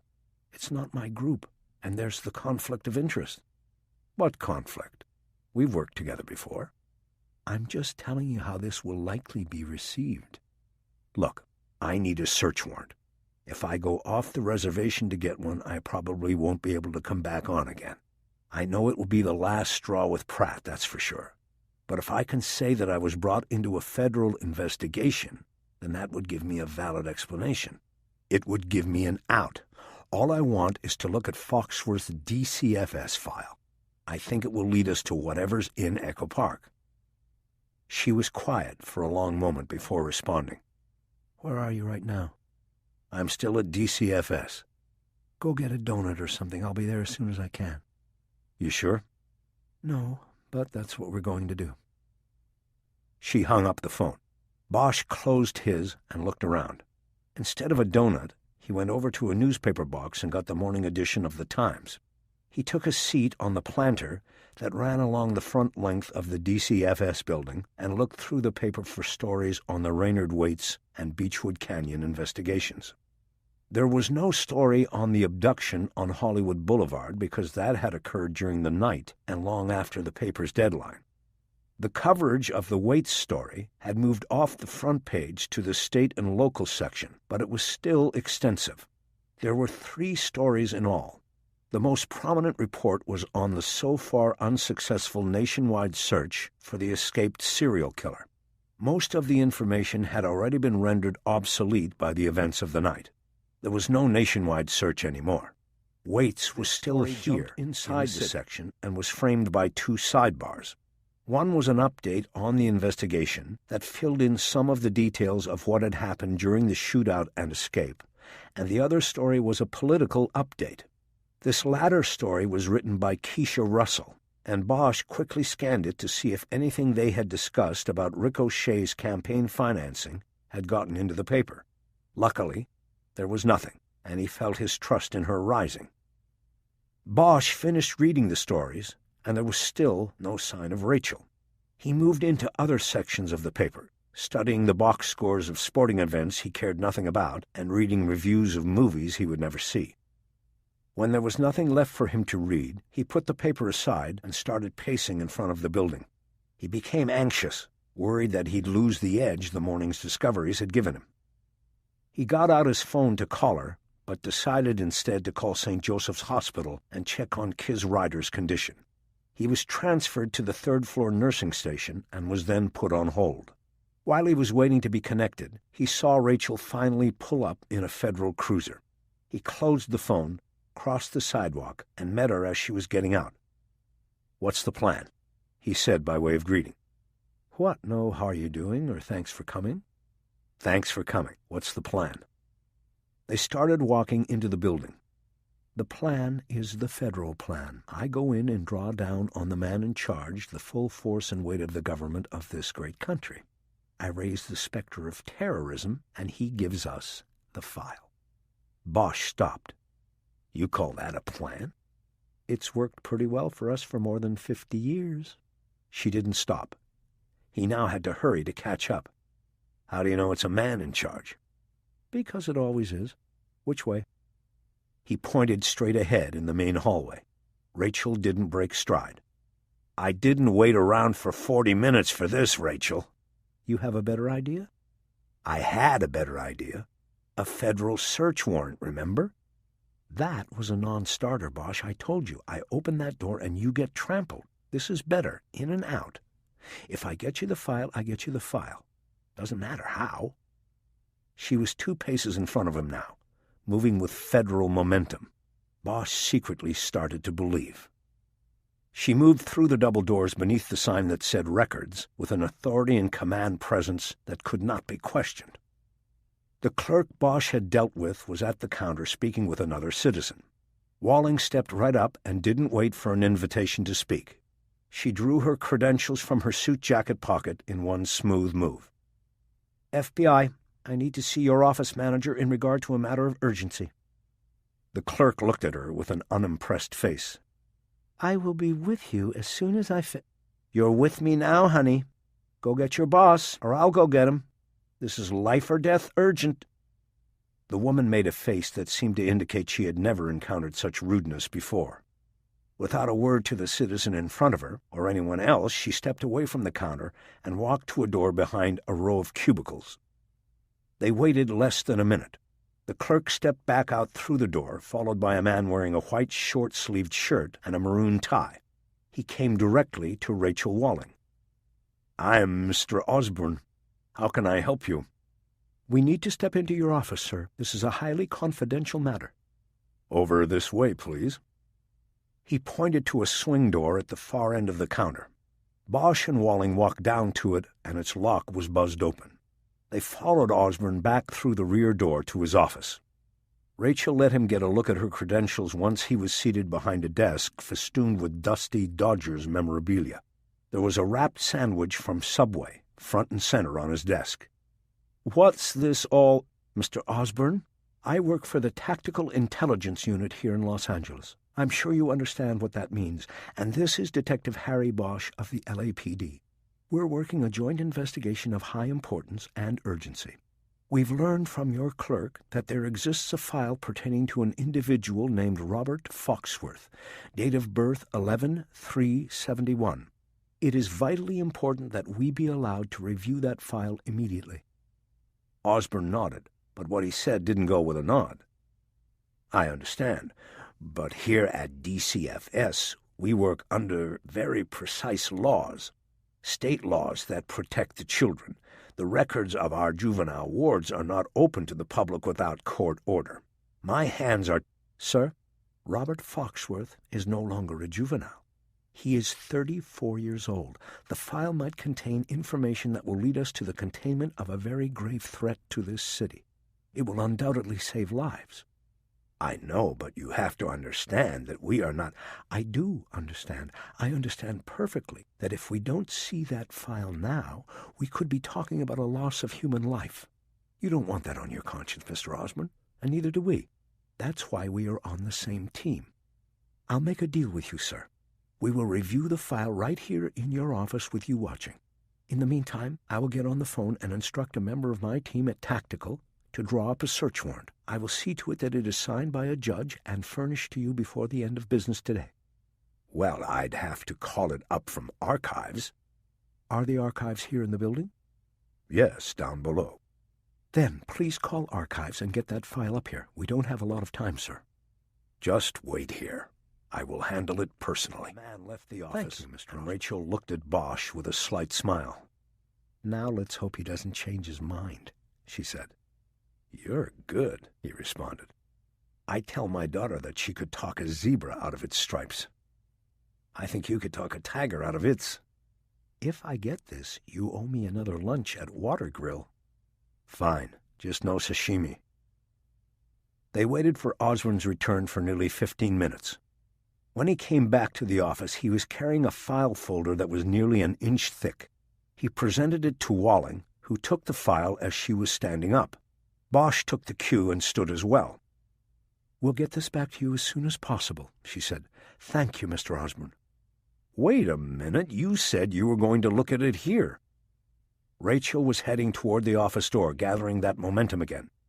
"There's no longer time, Mr. Osborne. We have to move. You'll have the file back by tomorrow morning."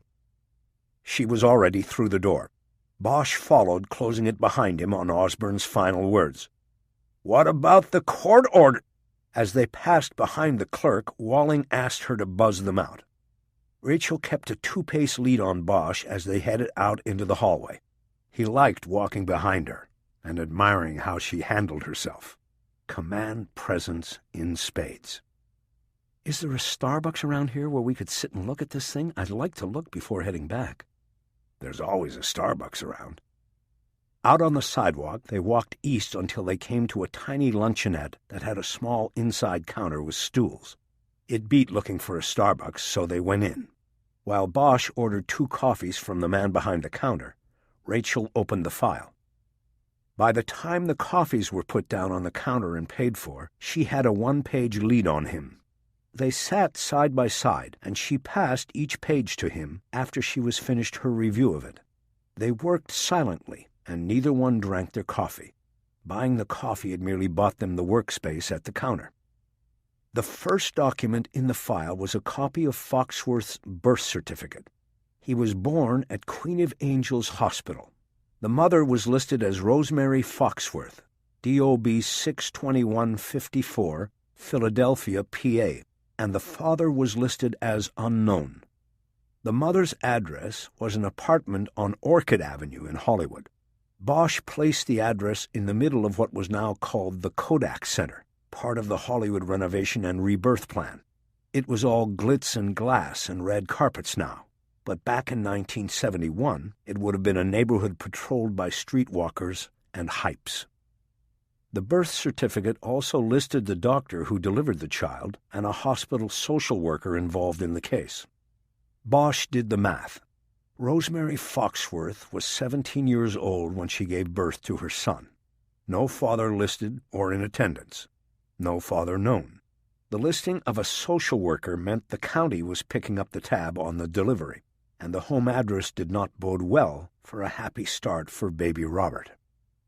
All of this led to a picture developing like a Polaroid in Bosch's mind.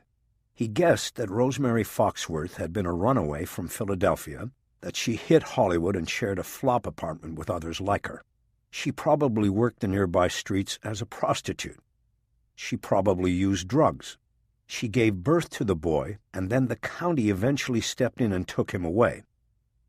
As Rachel passed him more documents, the sad story was borne out. Robert Foxworth was removed from his mother's custody at age 2 and taken into the DCFS system. For the next 16 years of his life, he was in and out of foster homes and youth halls. Bosch noted that among the facilities where he had spent time was the McLaren Youth Hall in El Monte, a place where Bosch himself had spent a number of years as a child. The file was replete with psychiatric evaluations conducted annually or upon Foxworth's frequent returns from foster care homes. In total, the file charted the journey of a broken life. Sad, yes. Unique, no. It was the story of a child taken from his one parent and then equally mistreated by the flawed institution that had taken him. Foxworth floated from place to place. He had no real home or family. He probably never knew what it was like to be wanted. Pages brought up memories in Bosch. 2 decades before Foxworth's journey through the system, Bosch had charted his own path. He had survived with his own set of scars, but the damage was nothing compared with the extent of Foxworth's injuries. The next document Rachel handed him was a copy of a death certificate for Rosemary Foxworth. She died March 5, 1986, of complications stemming from drug use and hepatitis C. She had died in the jail ward at County USC Medical Center. Robert Foxworth would have been 14. Here we go, Rachel suddenly said. What? His longest stay in any foster home was in Echo Park. And the people he stayed with? Harlan and Janet Saxon. What's the address? 710 Figueroa Lane. He was there from 83 to 87, almost 4 years total. He must have liked them, and I guess they liked him back. Bosch leaned over to look at the document in front of her.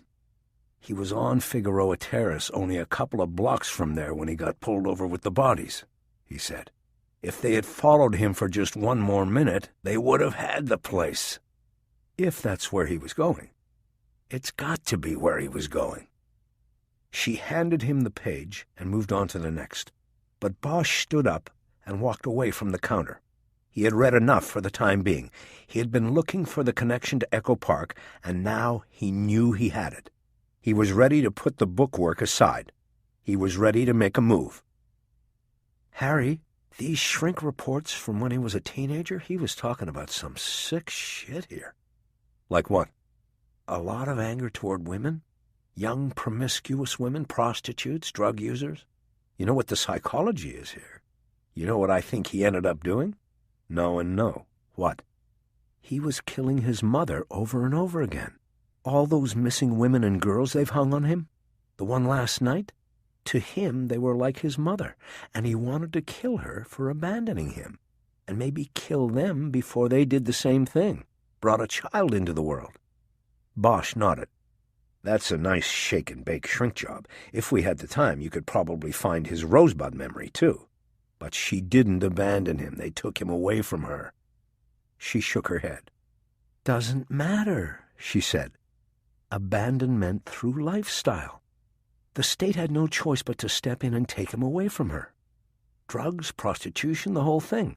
By being an unfit mother, she abandoned him to this deeply flawed institution where he was trapped until he was old enough to walk away on his own. In his brain chart, that constituted abandonment. Bosch nodded slowly. He guessed that she was right, but the whole situation made him uncomfortable. It felt too personal to Bosch, too close to his own path. Except for a turn here or there, Bosch and Foxworth had made similar journeys. Foxworth was doomed to kill his own mother over and over again. A police shrink had once told Bosch that he was doomed to solve his own mother's murder over and over again. Harry, what is it? Bosch looked at her. He had not yet told Rachel his own sordid story. He didn't want her profiling skills turned on him. Nothing, he said. I'm just thinking. You look like you've seen a ghost. Bosch shrugged. Walling closed the file on the counter and finally raised her coffee cup to sip from it. So, what now? She asked. Bosch looked at her for a long moment before answering. Echo Park, he said. What about backup? I'm going to check it out first, then call backup. She nodded. I'm going with you. Part 4. The Dog You Feed. Chapter 27.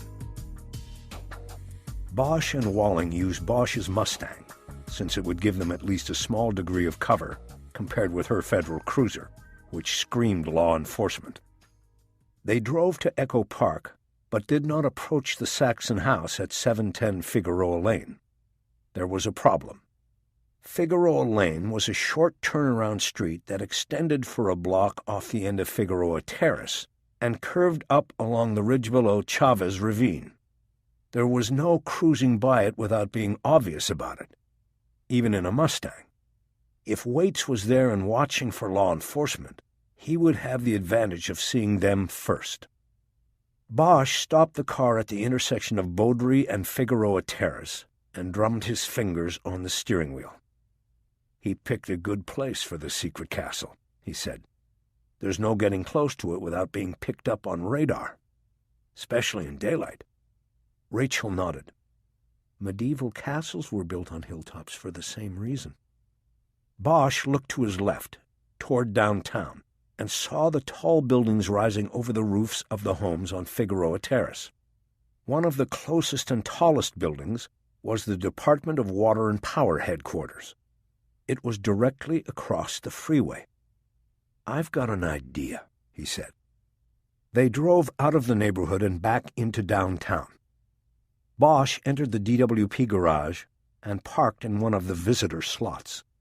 He popped the trunk and went to the surveillance kit he always kept in the car. He got out a pair of high-powered binoculars, a surveillance camera, and a rolled-up sleeping bag. What are you going to take pictures of? Walling asked. Nothing, but it's got a long lens, and you might want to look through it while I use the binocs. And the sleeping bag? We might be lying on the roof. I don't want your fancy federal suit to get dirty. Don't worry about me. Worry about yourself. I'm worried about that girl Waits grabbed. Let's go. They headed across the garage floor toward the elevators. Did you notice that you still call him Waits, even though we are now sure his name is Foxworth? She asked when they were going up. Yeah, I have noticed. I think it's because when we were face to face, he was Waits. When he started shooting, he was Waits, and it just sort of stuck. She nodded and didn't say anything else about it, though he guessed that she probably had a psychological angle on it.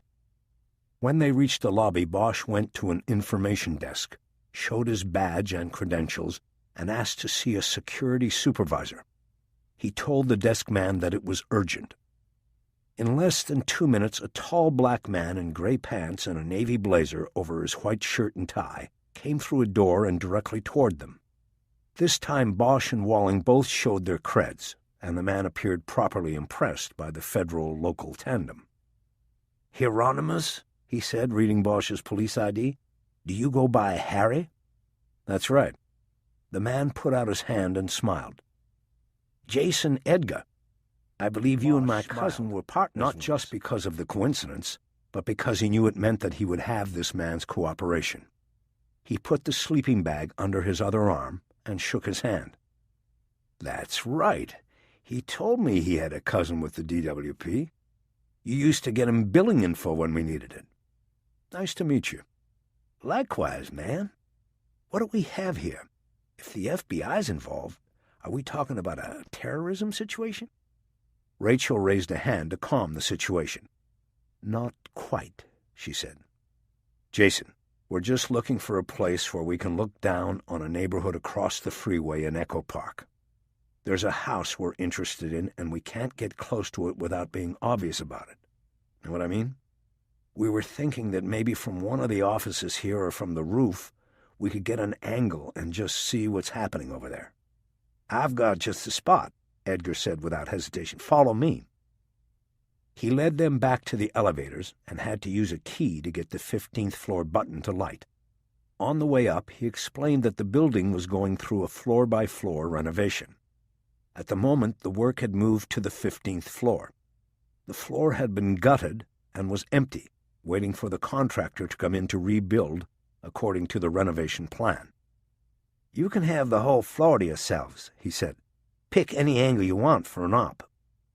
Bosch nodded. Op, as an observation point. That told him something about Jason Edgar. "Where'd you serve?" he asked. "Marines, Desert Storm, the whole shebang. That's why I didn't join the PD. Had my fill of war zones. This gig is pretty much 9 to 5, low stress and just interesting enough, if you know what I mean." Bosch didn't, but nodded anyway. The elevator doors opened, and they stepped out onto a floor that was wide open from glass exterior to glass exterior. Edgar led them toward the glass wall that would look down on Echo Park. "What's the case about, anyway?" Edgar asked as they approached. Bosch knew it would come to this. He was ready with an answer. "There's a place down there we think is being used as a safe house for fugitives. We just want to see if there's anything there to be seen. You know what I mean?" "Sure do." "There's something else you can do to help us," Walling said. Bosch turned to her along with Edgar. He was just as curious. "What do you need?" Edgar said. "Could you run the address through your computers and tell us who's paying for utilities?" "Not a problem. Let me just get you situated here first." Bosch nodded to Rachel. It was a good move. It would not only get the inquisitive Edgar out of the way for a while, but it could also provide them with some valuable information about the house on Figueroa Lane. At the floor-to-ceiling glass wall on the north side of the building, Bosch and Walling looked down and across the 101 freeway at Echo Park. They were farther from the hillside neighborhood than Bosch had thought they would be, but they still had a good vantage point. He pointed out the geographic markers to Rachel. "There's Fig Terrace," he said. "Those 3 houses up above it, on the curve, are on Fig Lane." She nodded. Figueroa Lane had only the 3 houses on it. From this height and distance, it looked like an afterthought, a developer's discovery that he could jam 3 more houses onto the hillside after the main street grid had already been laid out. "Which one is 710? she asked. "Good question." Bosch dropped the sleeping bag and raised the binoculars. He studied the 3 houses, looking for an address. He finally zeroed in on a black trash can sitting out front of the house in the middle. In large white numerals, someone had painted 712 on the can in an effort to safeguard it from theft. Bosch knew the address numbers would rise as the street extended away from downtown. "The one on the right is 710, he said. "Got it," she said. "So that's the address?" Edgar asked. 710 Fig Lane? "Figueroa Lane," Bosch said. "Got it. Let me go see what I can find. If anybody comes up here and asks what you are doing, just tell them to call me on 338. That's my page. Thanks, Jason. You got it. Edgar started walking back to the elevators. Bosch thought of something and called after him. Jason, this glass has got film on it, right? Nobody can see us looking out, right? Yeah, no problem. You could stand there naked and nobody would see you from the outside. But don't try that at night, 'cause it's a different story. Internal light changes things, and you can look right in. Bosch nodded. Thanks. When I come back, I'll bring a couple chairs. That would be good. After Edgar disappeared into the elevator, Walling said, Good. At least we'll be able to sit naked at the window. Bosch smiled. Sounded like he knew all that from experience, he said. Bosch raised the binoculars and looked down at the house at 710 Figueroa Lane.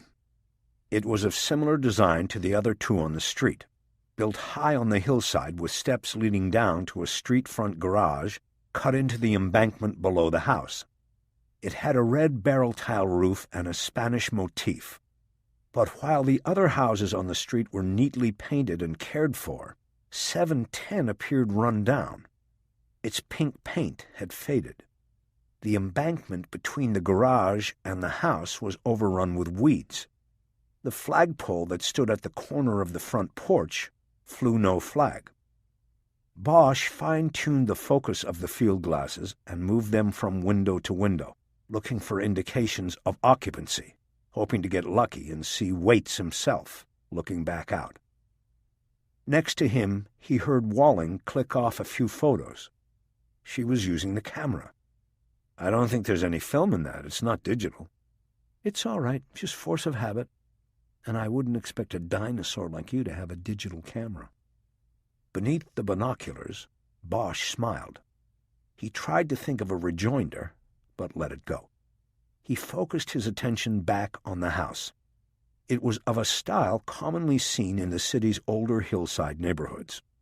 While with newer construction the contour of the land dictated design, the houses on the inclined side of Figueroa Lane were of a more conquering design. At street level, the embankment was excavated for a garage.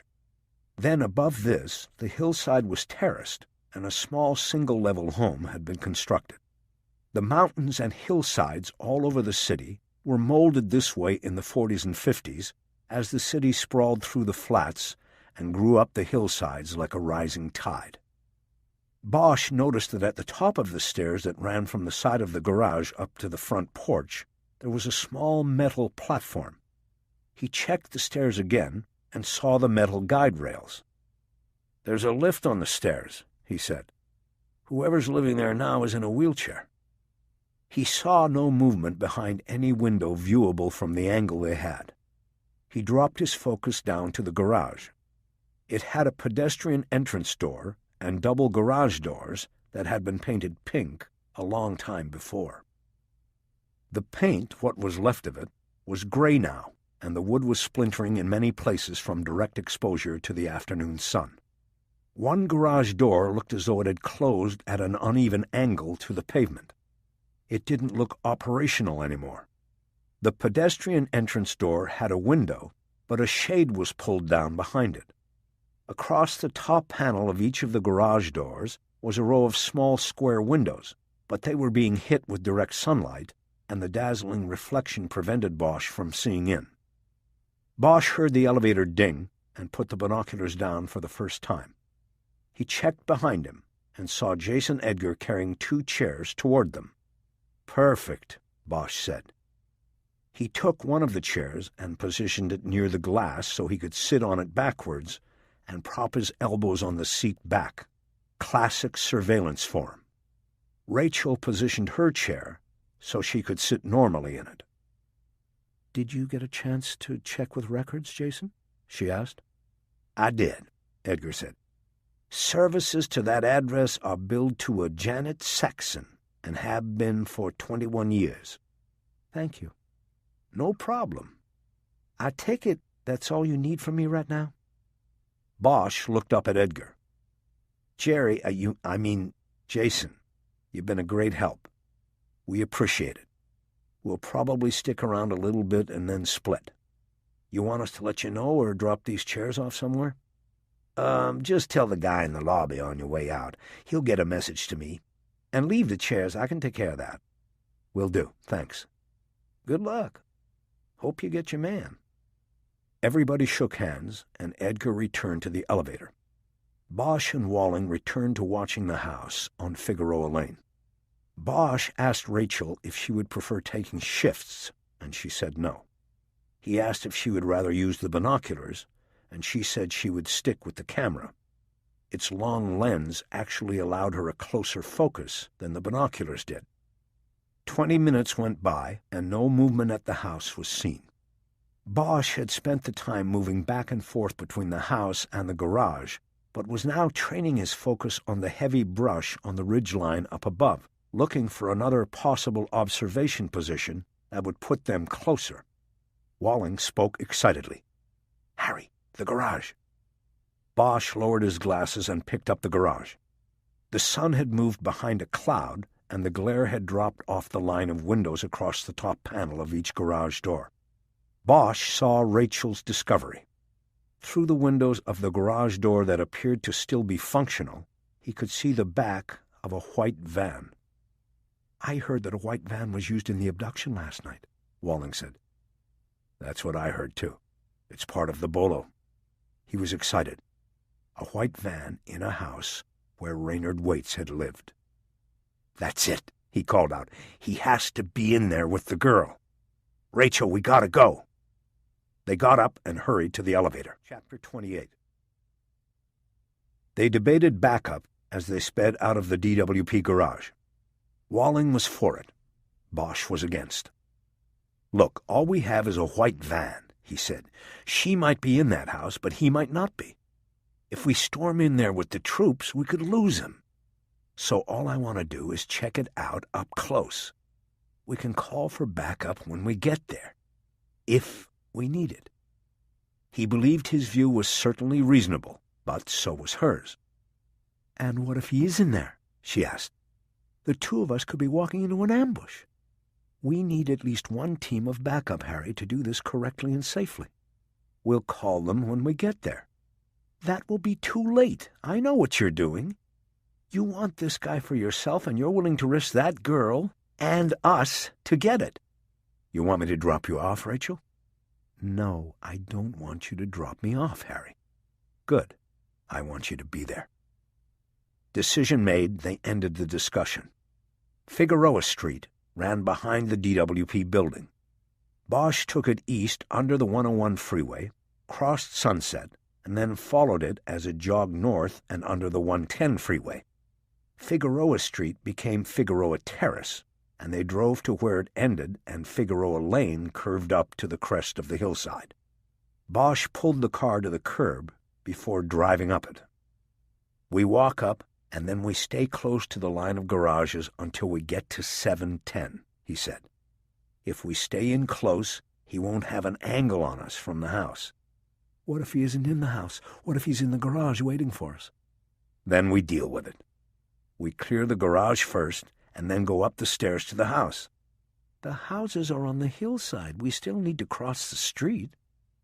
He looked at her across the top of the car as they got out. "Rachel, are you with me or not?"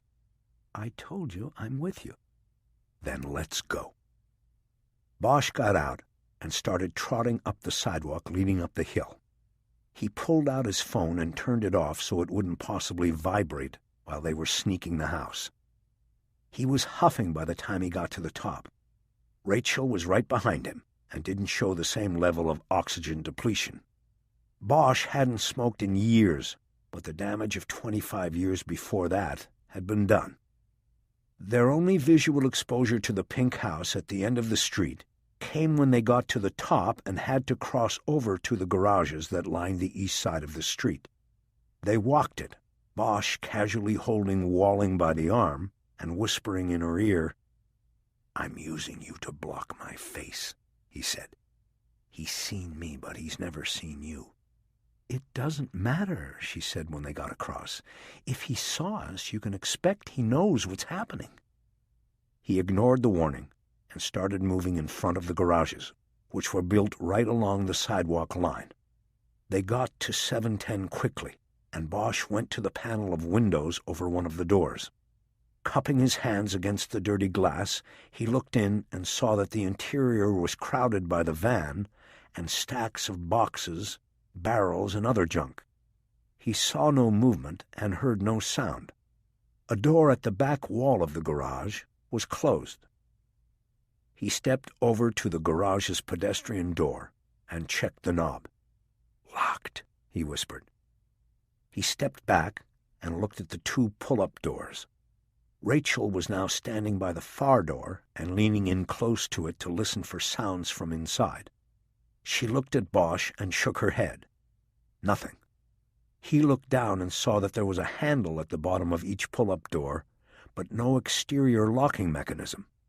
He went to the first one, bent down, and tried to pull the door open. It came about an inch and then stopped. It was locked from the inside. He tried the second door and encountered the same response. The door gave for a few inches, but then stopped. Because of the minimal movement each door allowed, Bosch guessed that they were secured inside by padlocks.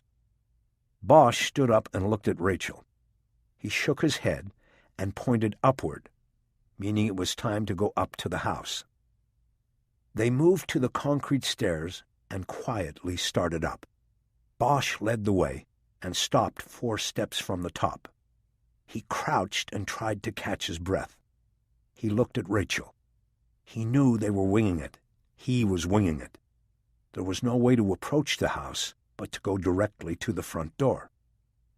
He turned from her and studied the windows one by one.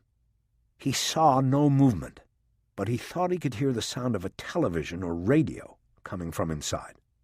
He pulled his gun. It was a backup he had gotten out of the hallway closet that morning, and went up the final steps, holding the weapon down at his side as he quietly crossed the porch to the front door. Bosch knew that a search warrant was not at issue here, and the life-and-death nature of the situation assuredly pushed them into no warrant, no-knock territory. He put his hand on the knob and turned. The door was unlocked.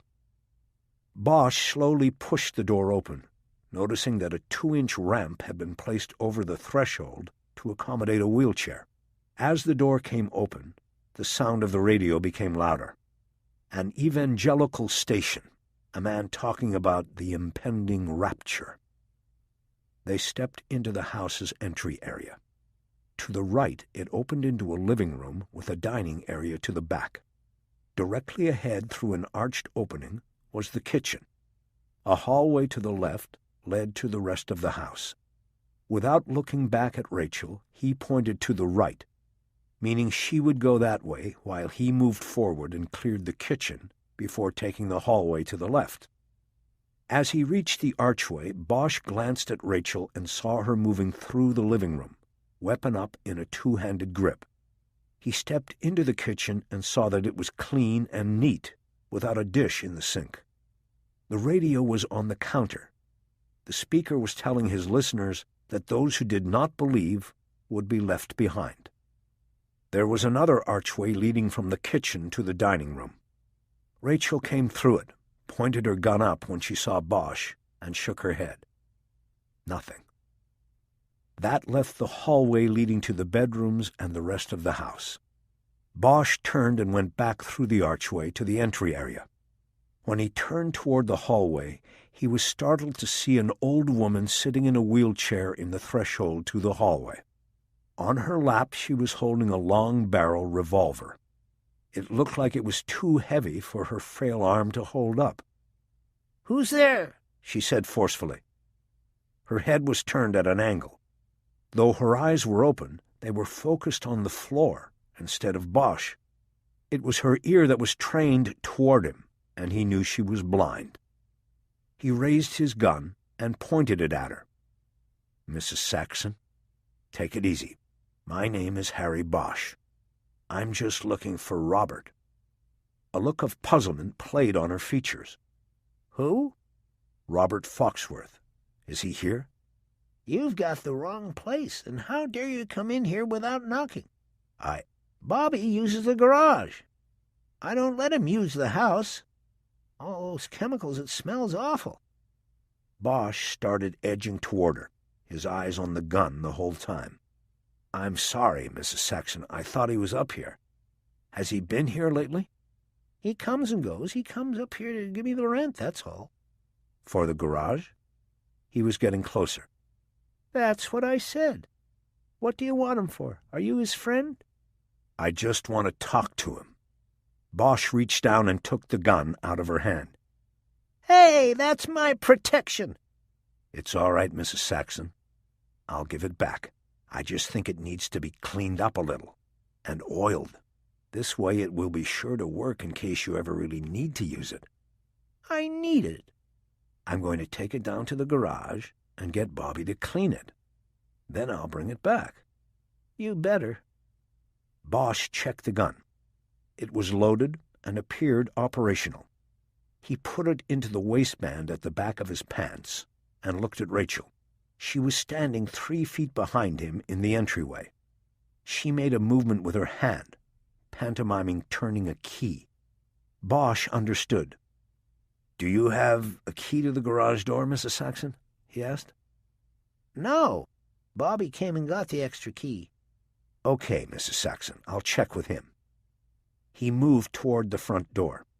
Rachel joined him, and they went out. Halfway down the steps to the garage, Rachel grabbed his arm and whispered, "We have to call backup now." "Go ahead and call, but I'm going into the garage. If he's in there with the girl, we can't wait." He shook off her grip and continued down. When he got to the garage, he looked once again through the windows on the top panels and saw no movement inside. His eyes focused on the door on the rear wall. It was still closed. He moved over to the pedestrian door and opened the blade of a small folding knife that was attached to his keyring. Bosch went to work on the door's lock and got the blade across the tongue. He nodded to Rachel to be ready and pulled the door open. But it didn't come. He tried it again and pulled hard. Again the door would not come open. "There's an inside lock," he whispered. "It means he's in there." "No, it doesn't. He could have come out through one of the garage doors." He shook his head. "They're locked from the inside," he whispered. "All the doors are locked from the inside." Rachel understood and nodded. "What do we do?" she whispered back. Bosch thought about things for a moment and then handed her his keys. "Go back and get the car. When you get up here, park it with the rear end right here. Then pop the trunk." "What are you just ran down the sidewalk in front of the garages and then crossed the street and dropped from sight down the hill. Bosch moved toward the pull-up door that looked like it had closed awkwardly. It was out of alignment, and he knew it would be the better of the 2 doors to try to breach. Bosch heard the Mustang's big engine before he saw his car come over the hill. Rachel drove toward him fast. He stepped back against the garage to give her maximum room to maneuver. She made almost a complete turn in the street and then backed toward the garage. The trunk was popped, and Bosch immediately reached in for the rope he kept in the back. It was gone. He then remembered that Osani had taken it after discovering it on the tree in Beechwood Canyon. Shit! He quickly looked through the trunk and found a shorter length of clothesline he had used once to tie down the trunk lid when he was moving a piece of furniture to the Salvation Army. He quickly tied one end of the cord to a steel towing loop underneath the car's bumper, and then the other end to the handle at the bottom of the garage door. He knew that something would have to give: the door, the handle, or the rope. They had a 1 in 3 shot at getting the door open. Rachel had gotten out of the car. "What are you doing?" she asked. Bosch quietly closed the car's trunk. "We're going to pull it open. Get back in the car and go forward. Go slow. A sudden jerk will snap the line. Go ahead, Rachel, hurry." Without a word, she got back in the car, dropped it in drive, and started moving forward. She watched in the rear view, and he rolled a finger to keep her moving. The cord pulled taut, and then Bosch could hear the sound of the garage door groaning as the pressure mounted. He stepped back and at the same time drew his gun again. The garage door gave way all at once and popped up and out 3 feet. "Stop!" Bosch yelled, knowing there was no longer any need for whispers. Rachel stopped pulling, but the line remained taut, and the garage door was held open. Bosch moved forward quickly and used his momentum to duck and roll beneath it. He came up inside the garage with his gun up and ready. He swept the space, but saw no one.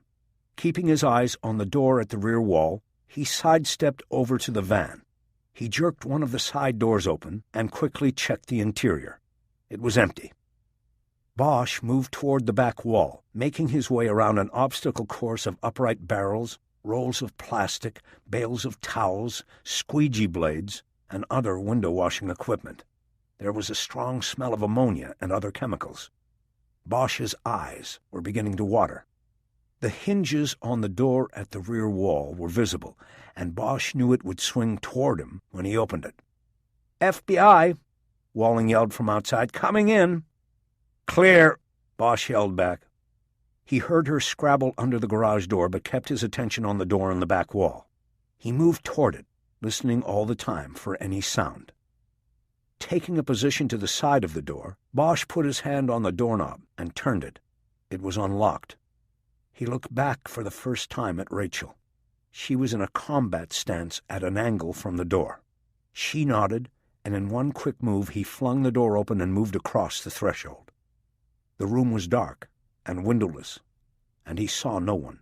He knew he was a target standing in the light in the doorway and quickly sidestepped into the room. He saw a string from an overhead light and reached out and yanked on it. The string snapped in his hand, but the light came on, the hanging bulb jumping and swinging in response. He was in a crowded work and storage room that was about 10 feet deep. There was no one in the room. "Clear!" Rachel entered, and they stood there scanning the room. A bench cluttered with old paint cans, household tools, and flashlights was on the right. 4 old and rusting bikes were stacked against the left wall, along with folding chairs and a pile of collapsed cardboard boxes. The back wall was concrete block. Hung on it was the dusty old flag for the pole up on the front terrace of the house. On the floor in front of it was a stand-up electric fan, its blades caked with dust and crud. It looked like at one time somebody had tried to blow the fetid, damp smell out of the room. "Shit," Bosch said. He lowered his gun, turned and walked past Rachel back into the garage. Bosch shook his head and tried to rub some of the chemical sting out of his eyes. He didn't understand. Were they too late? Were they following the wrong lead altogether? "Check the van," he said. "See if there's any sign of the girl." Rachel crossed behind him to the van, and Bosch went to the pedestrian door to check for the flaws in his belief that someone had to be in the garage. He had to be right. There was a deadbolt on the door, meaning it could have only been locked from the inside. He moved over to the garage doors and stooped down to look at their locking mechanisms. He was right again. Both had padlocks on interior slide locks. He tried to puzzle it out. All 3 doors had been locked from the inside. It meant that either someone was inside the garage or there was an exit point he hadn't identified yet. But this seemed impossible. The garage was dug directly into the hillside embankment. There was no possibility of a rear exit. He was checking the ceiling, wondering if it was possible that there was a passageway up to the house, when Rachel called from inside the van. "I've got a roll of duct tape," she said. "I've got used strips on the floor with hair." It boosted Bosch's belief that they had the right place. He stepped over to the open side door of the van.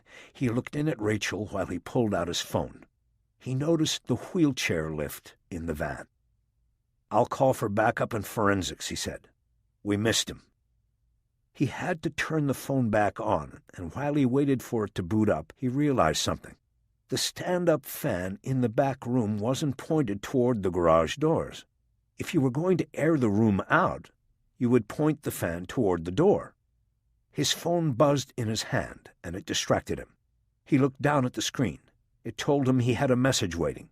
He clicked a button to check the call record and saw that he had just missed a call from Jerry Edgar. He'd get to it later.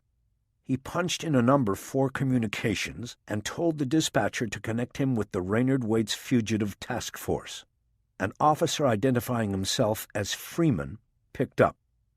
"This is Detective Harry Bosch. I have—" "Harry! Gun!" It was Rachel who had yelled. Time slowed down. All in a second, Bosch looked at her in the van's doorway, her eyes focused over his shoulder at the back of the garage. Without thinking, he jumped forward and into her, pulling his arms around her and taking her to the floor of the van in a crushing tackle. 4 shots came from behind him, followed by the instantaneous sound of bullets striking metal and glass breaking. Bosch rolled off Rachel and came up with his gun in hand. He caught a glimpse of a figure ducking into the rear storage room. He fired 6 shots through the doorway and raking across the wall to its right. "Rachel, okay?" "I'm okay. Are you hit?" "I don't think so." "It was him. Waits." They paused and watched the door to the rear room. No one came back through. "Did you hit him?" Rachel whispered. "I don't think so." "I thought we cleared that room." Bosch stood up, keeping his aim on the doorway. He noticed that the light from within was now off. "I dropped my phone," he said. "Call for backup." He started moving toward the door. "Harry, wait, he could—" "Call for backup. And remember to tell them I'm in there." He cut to his left and approached the door from an angle that would give him the widest vision of the interior space. But without the overhead light, the room was cast in shadows, and he could see no movement. He started taking small steps using his right foot first and maintaining a firing position. Behind him, he heard Rachel on her phone identifying herself and asking for a transfer to LAPD dispatch. Bosch got to the threshold and swung the gun across his body to cover the part of the room he had not had an angle on. He stepped in and sidestepped to the right. There was no movement, no sign of Waits. The room was empty. He looked at the fan and confirmed his mistake. It was pointed toward the flag hanging on the back wall. It had not been used to blow damp air out. The fan had been used to blow air in. Bosch took 2 steps toward the flag. He reached forward, grabbed it by the edge, and ripped it down. In the wall, 3 feet off the ground, was a tunnel entrance. About a dozen concrete blocks had been removed to create an opening 4 feet square, and the excavation into the hillside continued from there. Bosch crouched to look into the opening from the safety of the right side. The tunnel was deep and dark, but he saw a glimmer of light 30 feet in. He realized that the tunnel made a turn and that there was a source of light around the bend. Bosch leaned closer and realized he could hear a sound from the tunnel. It was a low, whimpering sound.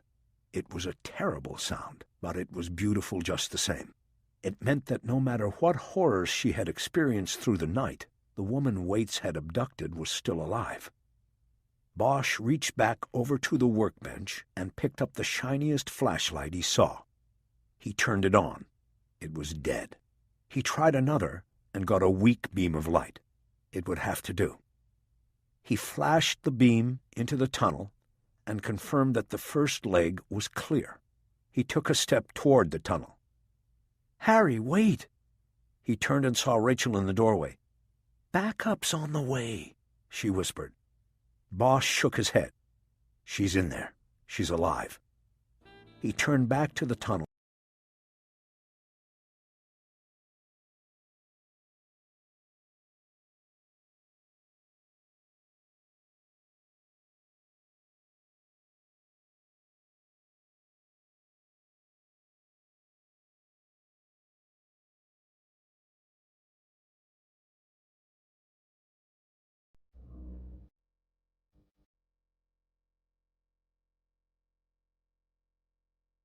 Chapter 29.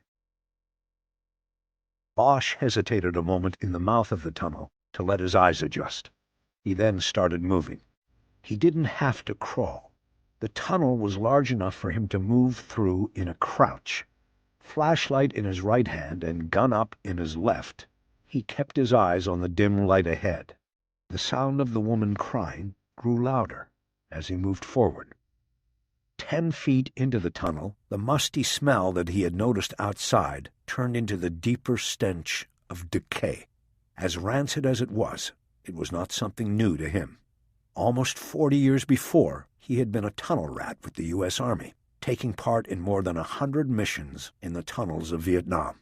The enemy sometimes buried their dead in the clay walls of their tunnels. That hid them from sight, but the odor of decay was impossible to hide. Once it got into your nose, it was equally impossible to forget. Bosch knew that he was headed towards something horrific, that the missing victims of Raynard Waite were ahead, somewhere in the tunnel. This had been the destination on the night Waite was pulled over in his work van. But Bosch couldn't help but think that maybe it was his own destination as well. He had come many years and many miles, but it seemed to him that he had never really left the tunnels behind, that his life had always been a slow movement through darkness and tight spaces on the way to a flickering light. He knew he was then, now, and forever a tunnel rat. His thigh muscles burned from the strain of moving in a crouched position. Sweat began to sting his eyes, and as he got closer to the turn in the tunnel, Bosch saw the light changing and rechanging and knew that this was caused by the undulation of a flame. Candlelight. 5 feet from the turn, Bosch slowed to a stop and rested on his heels as he listened. Behind him he thought he could hear sirens. Backup on the way. He tried to concentrate on what could be heard from the tunnel ahead, but there was only the intermittent sound of the woman crying. He raised himself up and started forward again. Almost immediately the light ahead went out, and the whimpering took on a new energy and urgency. Bosch froze. He then heard nervous laughter from ahead, followed by the familiar voice of Raynard Waite. "Is that you, Detective Bosch? Welcome to my foxhole." There was more laughter, and then it stopped. Bosch let 10 seconds go by. Waite said nothing else. "Waits, let her go. Send her out to me." "No, Bosch. She's with me now. Anybody comes in here, I'll kill her on the spot. I'll save the last bullet for myself." "Waits, no. Listen, just let her come out, and I will come in. We'll trade." "No, Bosch. I like the situation the way it is." "Then what are we doing? We need to talk, and you need to save yourself. There's not a lot of time." A few seconds went by, and then the voice came out of the darkness. "Save myself from what? For what?" Bosch's muscles were on the verge of cramping. He carefully lowered himself to a seated position against the right side of the tunnel. He was sure that the candlelight had been coming ahead from the left. The tunnel turned to the left. He kept his gun up, but was now employing a cross wrist bracing with the flashlight up and ready as well. "There's no way out," he said.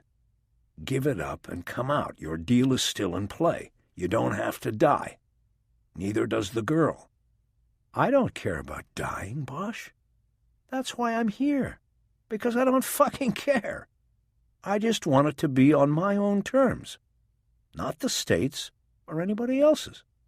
Just mine." Bosch noticed that the woman had gone silent. He wondered what had happened.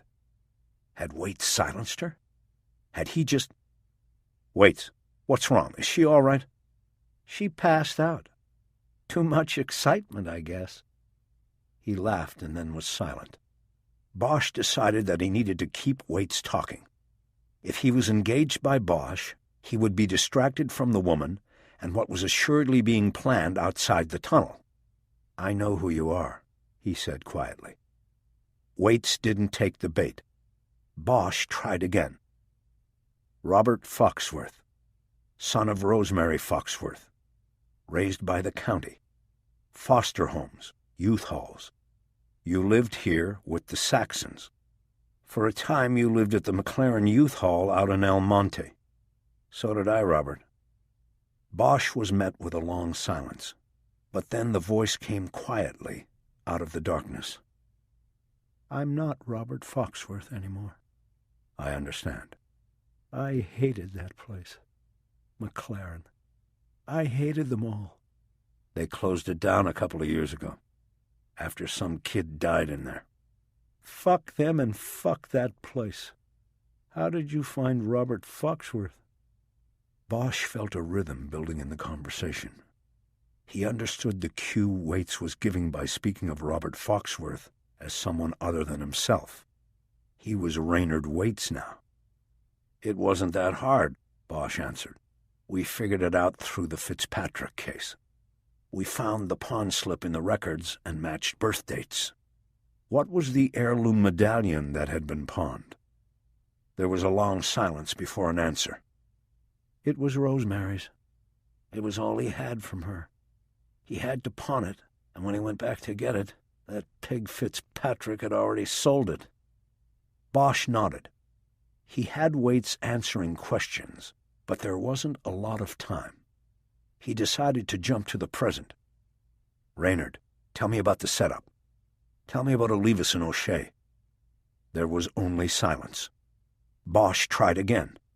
"They used you.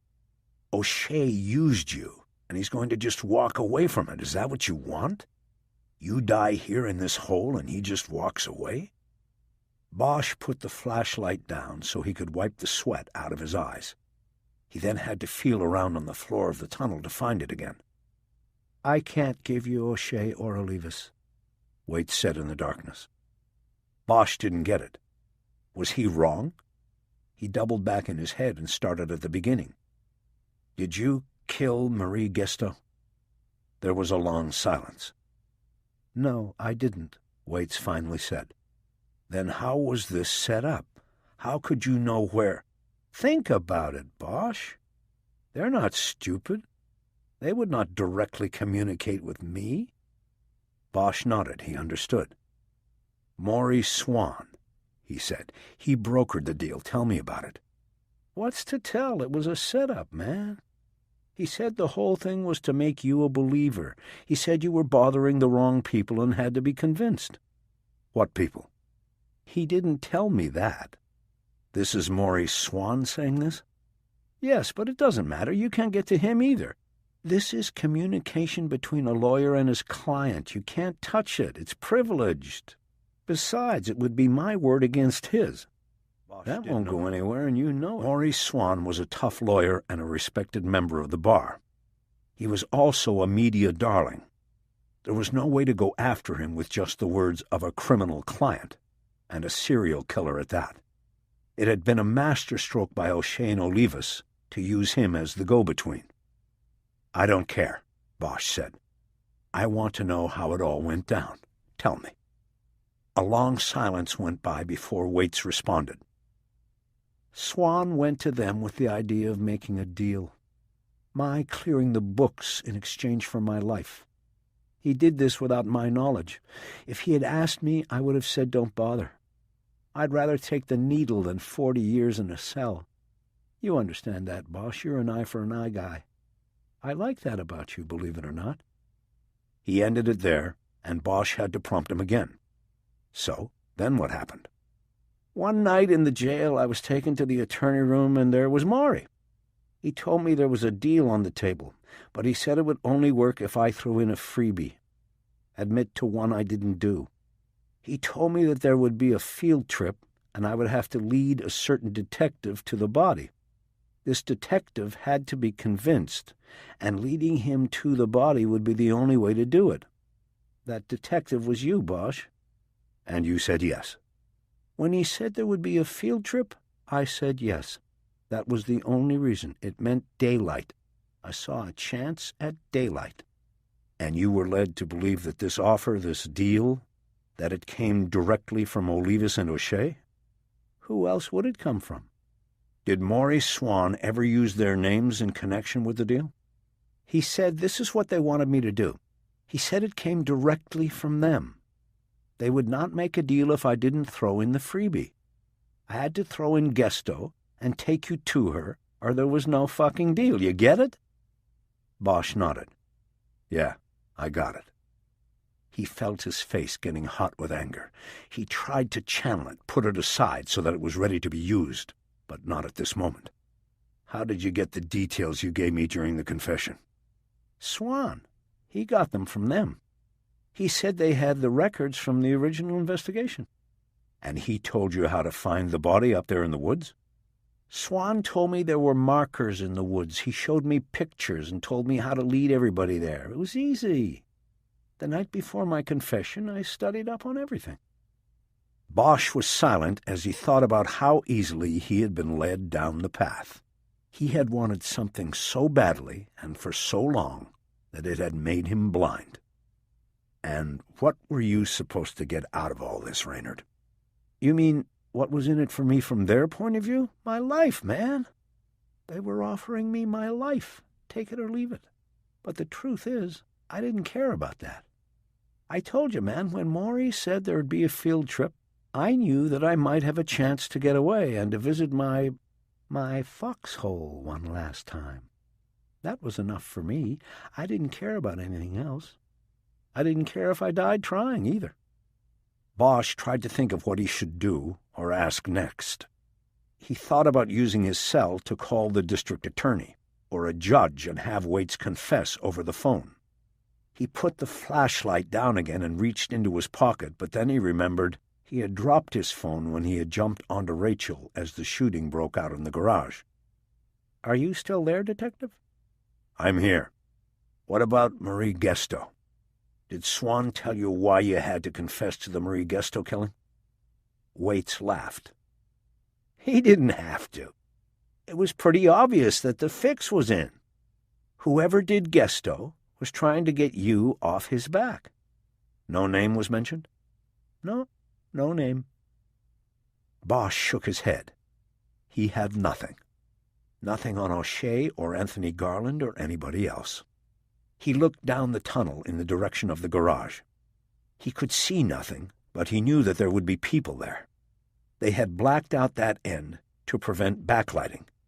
He knew they would be coming at any moment. What about your escape? He asked in order to keep the dialogue going. Was that planned, or were you just improvising? A little of both. I met with Swan the night before the field trip. He told me how I would lead you to the body. He showed me the photos and told me about the markings in the trees and how they would begin after we came to where there had been a mudslide and we would have to climb down. That's when I knew. I knew I might have a chance then, so I told him to make them uncuff me if I had to do any climbing. I told him that I wouldn't follow through on the deal if I had to do any climbing with my hands cuffed to my sides. Bosch remembered O'Shea overruling Olivas and telling him to take the cuffs off. Olivas's reluctance had all been a play for Bosch's benefit. Everything had been a play for his benefit. Everything was phony, and he had been played perfectly. Bosch heard the sound of men crawling behind him in the tunnel. He turned the flashlight on and saw them. It was the SWAT team. Black Kevlar, automatic rifles, night vision goggles. They were coming. Any moment they would launch a flashbang grenade into the tunnel and start coming. He turned the light out. He thought about the woman. He knew Waits would kill her the moment they made the move. "Were you really at McLaren?" Waits asked. "I was there. It was before your time, but I was there. I was in B dorm. It was closest to the baseball field, so we always got there first at rec time. You had to be there. Story, the best Bosch could think of in the moment. He had spent most of his life trying to forget about McLaren. Maybe you were there, Bosch. I was. And look at us now. You went your way, and I went mine. I guess I fed the wrong dog." "What do you mean? What dog?" "You don't remember. At McLaren, they used to pass around that saying about every man having 2 dogs inside, one good and one bad. They fight all the time because only one can be the alpha dog, the one in charge.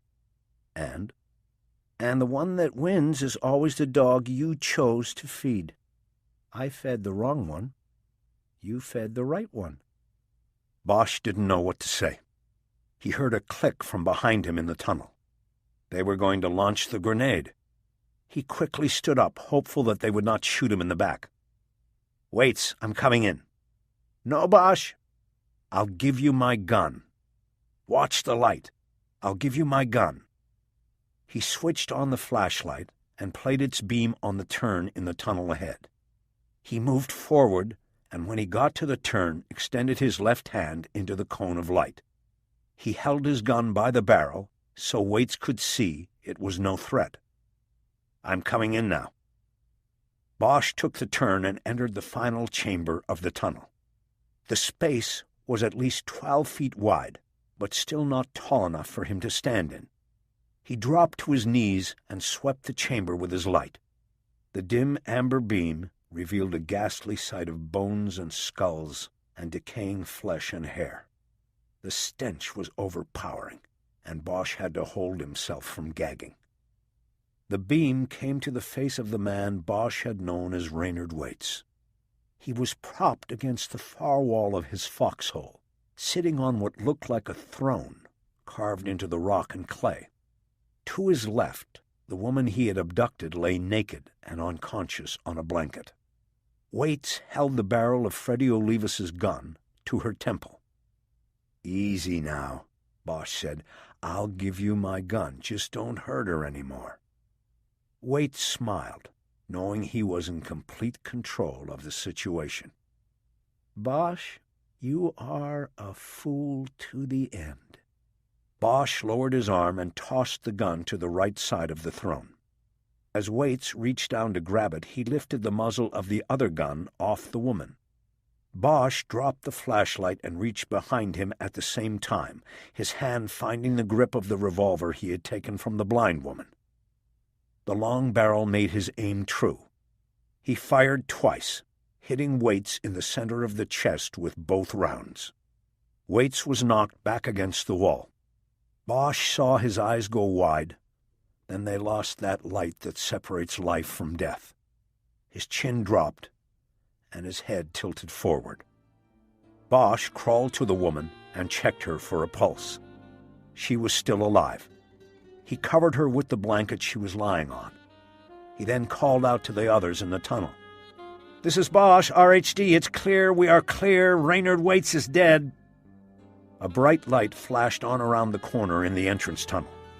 It was a blinding light, and he knew the men with guns would be waiting on the other side of it. No matter. He felt safe now. He slowly moved toward the light. Chapter 30.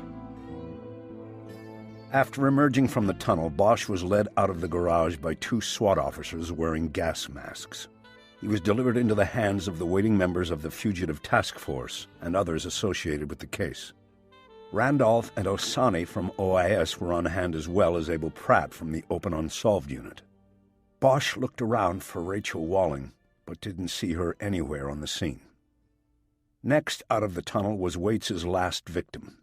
The young woman was carried to a waiting ambulance and immediately transported to County USC Medical Center for assessment and treatment. Bosch was pretty sure his own imagination couldn't top the real horrors she had lived through, but he knew the important thing was that she was alive. The task force leader wanted Bosch to sit in a van and tell his story, but Bosch said he didn't want to be in a closed space. Even out in the open air on Figueroa Lane, he couldn't get the smell of the tunnel out of his nose, and he noticed that the task force members who had crowded around him at first had now all taken a step or two back. He saw a garden hose attached to a faucet alongside the stairway of the house next to 710. He went over, turned it on, and then bent over as he ran the water through his hair, on his face, and down his neck. It pretty much soaked his clothes, but he didn't care. It washed away a good deal of the dirt and sweat and stench, and he knew the clothes were trash now anyway. The task force top was a sergeant named Bob McDonald, who had been pulled in from Hollywood Division. Luckily, Bosch knew him from past days in the division, and that set the stage for a cordial debriefing. Bosch realized it was just a warm-up. He would have to submit to a formal interview with Randolph and the OIS before the end of the day. "Where's the FBI agent?" Bosch asked. "Where's Rachel Walling?" She's being interviewed, MacDonald said. We're using a neighbor's house for her. And the old lady upstairs in the house? MacDonald nodded. She's fine, MacDonald said. She's blind and in a wheelchair. They're still talking to her, but it turns out Waits lived here when he was a kid. It was a foster home, and his real name is Robert Foxworth. She can't get around by herself anymore, so she pretty much stays up there. County assistance brings in her food. Foxworth helped her out financially by renting the garage. He kept supplies for window washing in there, and an old van. It's got a wheelchair lift in it. Bosch nodded. He guessed that Janet Saxon had no idea what else her former foster son used her garage for. MacDonald told Bosch it was time to tell his story, and so he did, giving the step-by-step playback of the moves he had made after discovering the connection between Waits and the pawnbroker Fitzpatrick. There were no questions. Not yet. Nobody asked why he never called the task force, or Randolph, or Pratt, or anybody else. They listened and simply locked in his story. Bosch was not too concerned. He and Rachel had saved the girl, and he had killed the bad guy. He was sure that these two accomplishments would allow him to rise above all transgressions upon protocol and regulations. It took him 20 minutes to tell the story, and then MacDonald said they should take a break. As the group around him splintered, Bosch saw his boss, waiting to get to him. Bosch knew this conversation would not be easy. Pratt finally saw an opening and walked up. He looked anxious. "Well, Harry, what did he tell you in there?" Bosch was surprised Pratt wasn't jumping all over him for acting on his own, without authority, but he wasn't going to complain about it. In abbreviated form, he outlined what he had learned from Waits about the setup in Beechwood Canyon. "He told me it was all orchestrated through Swan," he said. Swan was the go-between. He took the deal from Olivas and O'Shea to Waits. Waits didn't kill Gesto, but agreed to take the fall for her.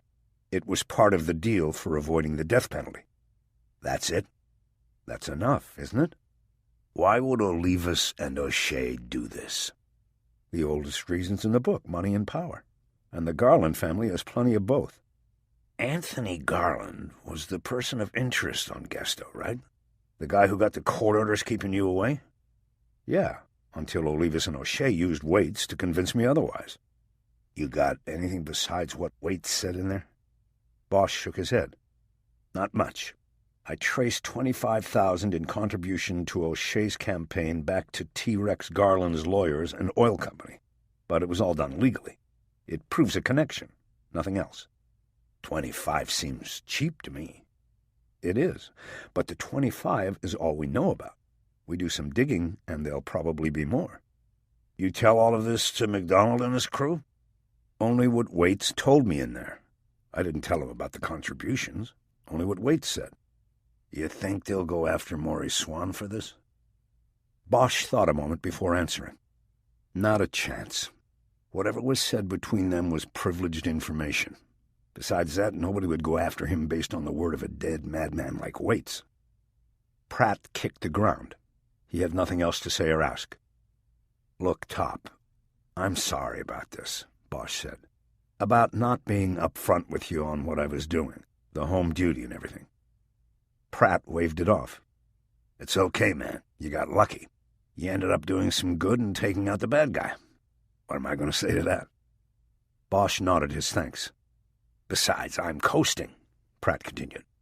Another 3 weeks and you'll be someone else's problem. He can decide what to do with you. Whether Kiz Ryder came back or not, Bosch didn't want to leave the unit. He'd heard that David Lamkin, the new top coming up from RHD, was a good man to work for. Bosch hoped when all of this shook out, he'd still be part of the Open Unsolved unit. Holy shit, Pratt whispered. Bosch followed his eyes to a car that had just parked on the perimeter near where the media trucks were, and the reporters were setting up for stand-ups and sound bites.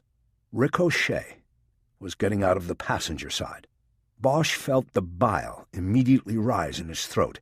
He made a move to walk toward the prosecutor, but Pratt caught his arm. Harry, take it easy. What the fuck is he doing here? It's his case, man. He can come if he wants. And you better play it cool. Don't show your hand with him or you might never be able to get to him. And what? Meantime he does his dance in front of the cameras and turns this into another campaign commercial? Bullshit. What I ought to do is go over there and kick his ass right in front of the cameras.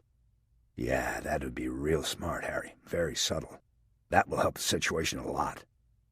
Bosch broke free of Pratt's grasp, but simply stepped over and leaned against one of the police cars.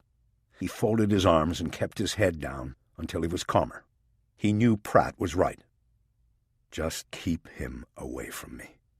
That will be kind of hard because he's coming right to you. Bosch looked up just as O'Shea and the two men that made up his entourage got to him. Detective Bosch, are you okay? Never better. Bosch kept his arms folded across his chest. He didn't want one of his hands getting loose and involuntarily taking a swing at O'Shea. Thank you for what you've done here today. Thank you for saving the young woman. Bosch just nodded while looking down at the ground. O'Shea turned to the men with him and to Pratt, who had remained nearby in case he had to pull Bosch off the prosecutor. Could I speak to Detective Bosch alone?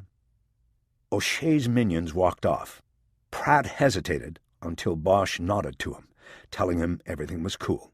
Bosch and O'Shea were left to themselves. Detective, I've been briefed on what Waits, or I should say Foxworth, revealed to you in the tunnel. Good. I hope you do not give any credence to what an admitted and confirmed serial killer would say about the men who were prosecuting him, especially one who cannot even be here to defend himself. Fender, and finally dropped his arms to his sides. His hands were balled into fists. You're talking about your pal, Olivas? Yes, I am, and I can tell by your posture that you actually believe what Foxworth allegedly told you. Allegedly? What now, I'm the one making it up? Someone is. Bosch leaned a few inches toward him and spoke in a low voice. O'Shea, get away from me. I might hit you. The prosecutor took a step backwards, as if he had already been punched. You're wrong, Bosch. He was lying. He was confirming what I already knew before I even went into that tunnel. Olivas was dirty. He put the entry in the murder book that falsely tied Raynard Waits to Gesto. He went out there and marked a trail for Waits to follow and lead us to the body, and he wouldn't have done any of it without somebody telling him to do it. He wasn't that kind of guy. He wasn't smart enough. O'Shea stared at him for a long moment. The implication in Bosch's words was clear. I can't dissuade you from this bullshit, can I? Bosch looked at him, and then looked away. Dissuade? Not a chance. And I don't care what it does or doesn't do for the campaign, Mr. Prosecutor. Those are the undisputed facts, and I don't need Foxworth or what he said to prove them. Then I guess I'll have to appeal to a higher authority than you. Bosch took half a step closer to him. This time he really got into his space. You smell that? You smell that on me? That's the fucking putrid smell of death. I've got it all over me, O'Shea. But at least I can wash it off. What is that supposed to mean? Whatever you want it to mean. Who's your higher authority? You going to call T-Rex Garland up in his shiny office? O'Shea took a deep breath and shook his head in confusion. Detective, I don't know what happened to you in that tunnel, but you aren't making much sense. Bosch nodded. Yeah, well, it will make sense soon enough. Before the election, that's for sure. Help me out, Bosch. What exactly am I missing here? I don't think you're missing anything. You know it all, O'Shea, and before it's all over, so will the whole wide world. Somehow, some way, I'm going to take down you and the Garlands and everybody else who had a part in this. Count on it. Now O'Shea took a step toward Bosch. Are you saying that I did this? That I set all of this up? For T-Rex Garland? Bosch started laughing. O'Shea was the consummate actor to the end. You're good, he said. I'll give you that. You're good. T-Rex Garland is a valid contributor to my campaign. Up front and legal. How can you tie that into... Then why the fuck didn't you mention he was a valid and legal contributor when I brought up his son the other day and told you he was my suspect on Gesto? Because it would have complicated things. I have never met or even spoken to either of the Garlands. T-Rex contributed to my campaign, so what? The guy spreads money through every election in the county. For me to bring it up at that point would have been to invite your suspicion.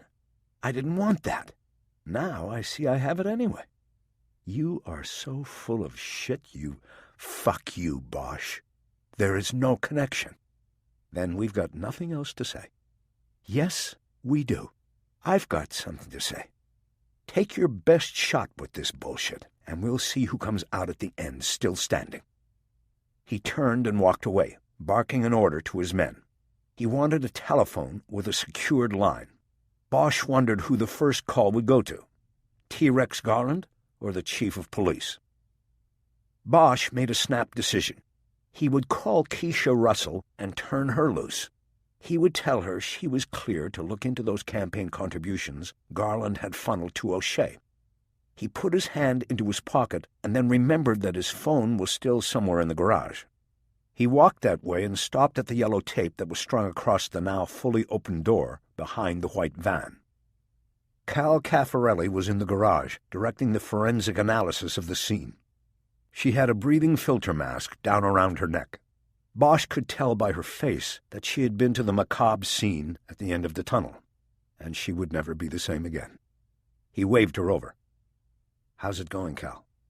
"It's going about as well as you'd expect after seeing something like that." "Yeah, I know." "We're going to be here long into the night. What can I do for you, Harry?" "Have you found a cell phone somewhere in here? I lost my phone when things started happening."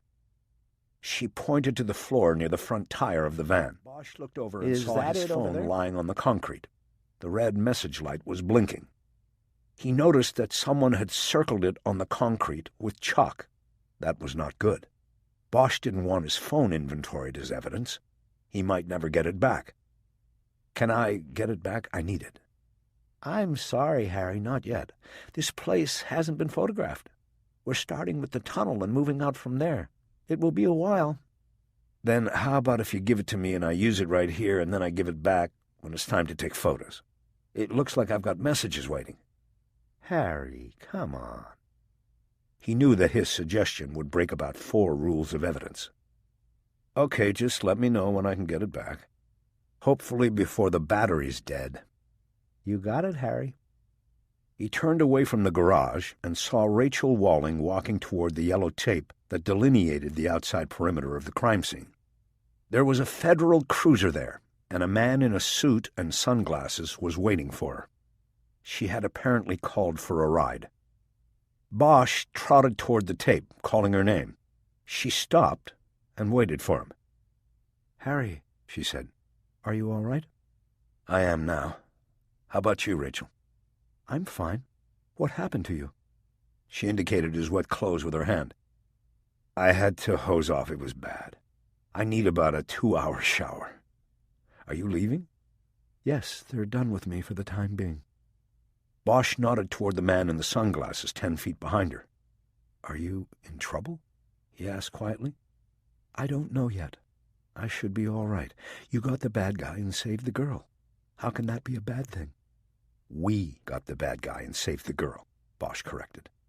"But there are people in every institution and bureaucracy who can find a way to turn something good into shit."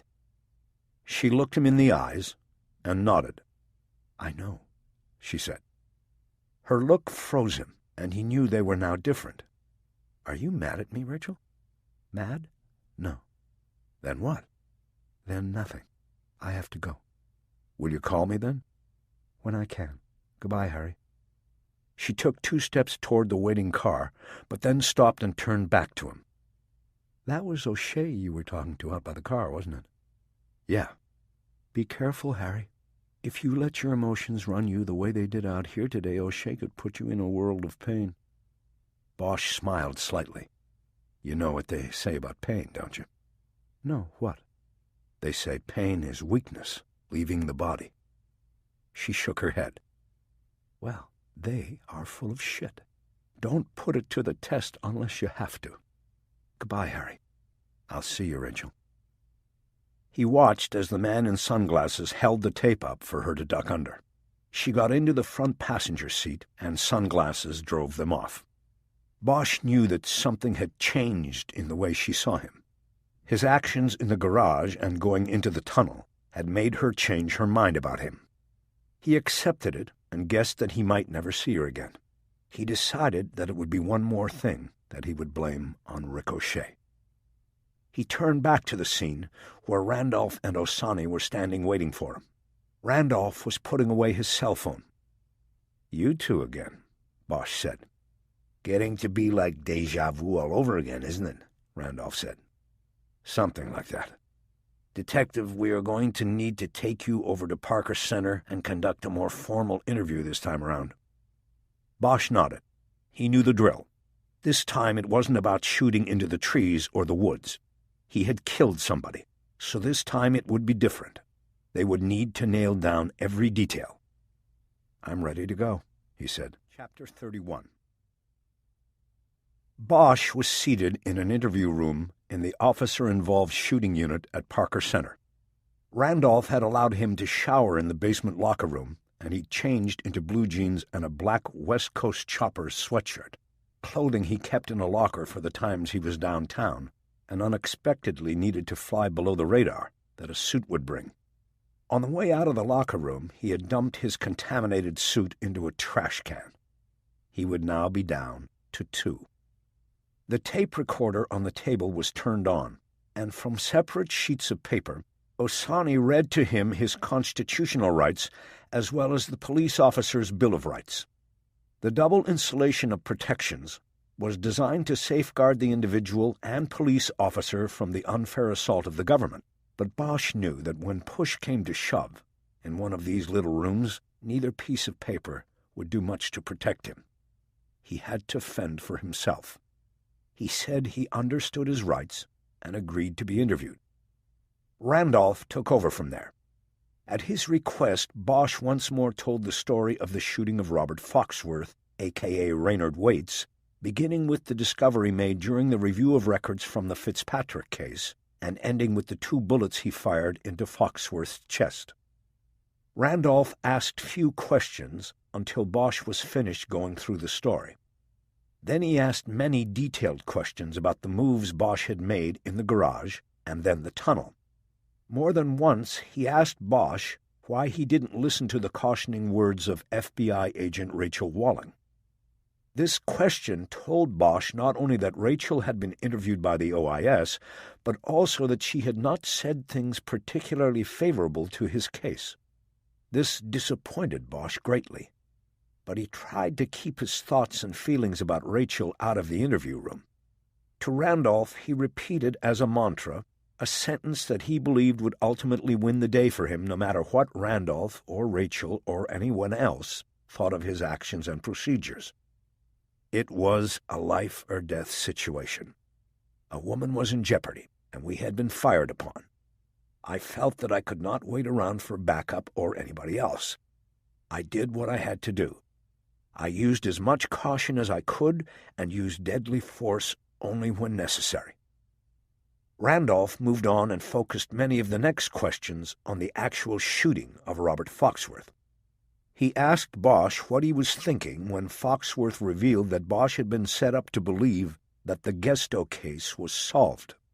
He asked Bosch what he was thinking when he saw the remains of Foxworth's victims positioned in the chamber at the end of the tunnel. He asked Bosch what he was thinking when he pulled the trigger and killed the defiler and murderer of those victims. Bosch patiently answered each question, but finally hit his limit. Something was off-kilter about the interview. It was almost as if Randolph were working from a script. "What's going on here?" Bosch asked. "I'm sitting here telling you people everything." Randolph looked at Osani, aren't you telling me? And then back at Bosch. He leaned forward, arms on the table. He had a habit of turning a gold ring on his left hand. Bosch had noticed him doing it last time. He knew it was a USC ring. Big deal. A lot of the department's ruling class had gone through night school at USC. Randolph looked back at Osani and reached over to turn the tape recorder off, but held his fingers on the buttons. "Detective Osani, could you go get us a couple bottles of water?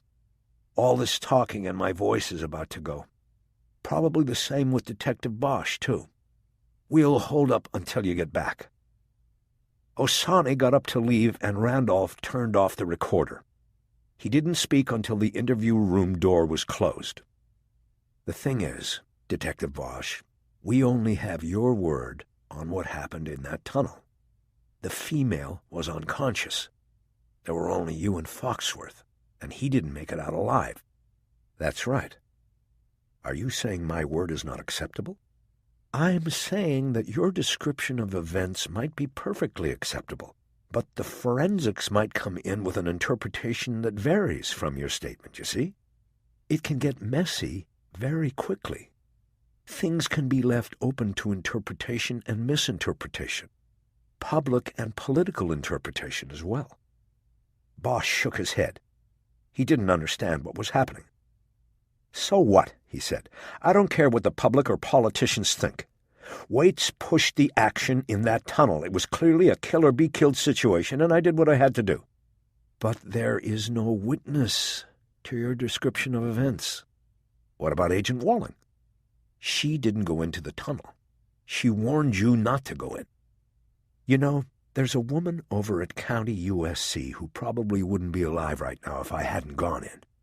"What is going on here, Lieutenant?" Randolph started playing with his ring again. He looked like a man with a distaste for what his duty called on him to do. "That's probably enough for today. You've been through a lot. What we're going to do is keep things open for a few days while we wait for the forensics to come in. You'll continue on home duty. Once we have everything in order, I'll bring you in to read and sign your statement." "I asked what's going on, Lieutenant." "And I told you what's going on. You didn't tell me enough." Randolph took his hand away from his ring. It had the effect of underlining with importance what he would say next. "You rescued the hostage and brought a resolution to the case. That's good. But you were reckless in your actions and got lucky. If we believe your story, then you shot a man who was threatening the lives of you and others. The facts and forensics, however, might just as easily lead to another interpretation, perhaps one that indicates the man you shot was attempting to surrender. So what we're going to do is take our time with it. In a few days we'll get it right, and then we'll let you know." Bosch studied him, knowing that he was delivering a message that was not so hidden in his words. "This is about Olivas, isn't it? The funeral's set for tomorrow. The chief is going to be there, and you want to keep Olivas a hero killed in the line of duty." Randolph went back to turning his ring. "No, Detective Bosch, you have that wrong. If Olivas was dirty, then nobody is going to bend over backwards to worry about his reputation." Bosch nodded. He now had it. "Then it's about O'Shea. He reached out to a higher authority. He told me he would. That authority then reached out to you." Randolph leaned back in his chair and seemed to search the ceiling for a proper reply. "There are a great number of people in this department, as well as the community, who believe Rick O'Shea would make a fine district attorney," he said. "They also believe he would be a good friend to have on the side of the LAPD." Bosch closed his eyes and slowly shook his head. He couldn't believe what he was hearing. Randolph continued. "His opponent, Gabriel Williams, has allied himself with an anti-law enforcement constituency. It would not be a good day for the LAPD if he were to be elected." Bosch opened his eyes and stared at Randolph. "You're actually going to do this?" he asked. "You're going to let this guy skate because you think he could be a friend to the department?" Randolph shook his head sadly. "I don't know what you're talking about, Detective. I'm simply making a political observation. But I do know this. There is no evidence, real or imagined, of this conspiracy you speak of. If you think that Robert Foxworth's attorney will do anything other than deny the conversation you have outlined here, then you would be a fool. So don't be a fool. Be wise. Keep it to yourself." Bosch took a moment to compose himself. "Who made the call on this?" "Excuse me?" "How high up did O'Shea reach?" "It couldn't have been directly to you. He would have gone higher." "Who told you to knock me down?" Randolph spread his hands and shook his head. "Detective, I have no idea what you were talking about." "Right. Of course not." Bosch stood up. "Then I guess you'll write it up the way you've been told, and I'll either sign it or I won't. Simple as that." Randolph nodded, but said nothing. Bosch leaned down and put both hands on the table so he could get close to his face. "You going to Deputy Doolan's funeral, Lieutenant? It's right after they put Olivas in the ground. Remember him, the one Waite shot in the face out there? I thought maybe you'd be going to the funeral to explain to his family about how choices had to be made, and how the man directly behind that bullet could be a friend to the department, and therefore doesn't need to face the consequences of his actions." At the wall across the table, he said nothing. Bosch straightened up and pulled open the door, startling Osani, who had been standing just outside. He wasn't holding any water bottles. Bosch pushed past him and left the squad-room. At the elevator, Bosch pushed the up button. He waited and paced, and thought about taking his grievance up to the 6th floor. He envisioned himself charging into the chief of police's suite and demanding to know if he was aware of what was being done in his name and under his command. But as the elevator opened, he dismissed the idea and pushed the 5 button. He knew that the Byzantine levels of bureaucracy and politics in the department were impossible to fully understand. If he didn't watch himself, he could end up complaining about all the bullshit to the very person who created it. The Open Unsolved unit was deserted when he got there. It was just after 4, and most detectives worked 7 to 4 shifts that put them on the road home before rush hour. If something wasn't breaking, they left at 4 on the dot. Even a 15-minute delay could cost them an hour on the freeways. The only one still around was Abel Pratt, and that was because, as a supervisor, he had to work 8 to 5. Company rules. Bosch waved as he walked by the open door of Pratt's office on the way to his desk. Bosch dropped into his chair, exhausted by the day's events and the weight of the departmental fix. He looked down and saw that his desk was littered with pink phone message slips. He started looking through them. Most were from colleagues in different divisions and stations. They were all callbacks. Bosch knew they wanted to say "nice shooting," or words to that effect. Any time anybody got a clean kill, the phones lit up. There were several messages from reporters, including Keisha Russell. Bosch knew he owed her a call, but would wait until he got home. There was also a message from Irene Gesto, and Bosch guessed that she and her husband wanted to know if there was any update on the investigation. He had called them the night before to tell them that their daughter had been found and the ID confirmed. He put that slip in his pocket. Home duty or not, he would make the call back to them. With the autopsy completed, the body would be released, and at the very least they could finally, after 13 years, claim their daughter and take her home. He could not tell them that their daughter's killer had been brought to justice, but at least he could help them get her home. There was also a message from Jerry Edgar, and Bosch remembered that his old partner had called his cell right before the shooting had gone down in Echo Park. Whoever had taken the message had written, "Says it's important," on the slip and underlined it. Bosch checked the time on the slip and noted that this call had come in before the shooting as well. Edgar had not been calling to congratulate him on taking out a bad guy. He assumed that Edgar had heard that Harry had met his cousin and that he wanted to chew the fat about it. At the moment, Bosch didn't feel up for that. Bosch wasn't interested in any of the other messages, so he stacked them and put them in a desk drawer. Nothing else to do, he then started straightening the papers and files on his desk. He thought about whether he should call forensics and see about getting his phone and car back from the Echo Park crime scene. "I just got the word." Bosch looked up. Pratt was standing in the doorway of his office. He was in shirt sleeves, his tie loose at his neck. "What word?" "From OIS. You haven't cleared home duty, Harry. I gotta send you home." Bosch looked back down at his desk. "So, what's new?" "I'm leaving." Pratt paused as he tried to interpret Bosch's tone of voice. "Everything okay, Harry?" he asked tentatively. "Nope, everything's not okay. The fix is in, and when the fix is in, then everything's not okay, not by a long shot." "What are you talking about? They're going to cover up Olivas and O'Shea?" Bosch looked up at him. "I don't think I should talk to you about it, Top. It could put you in a spot. You wouldn't want the blowback." "They're that serious about it, huh?" Bosch hesitated, but then answered.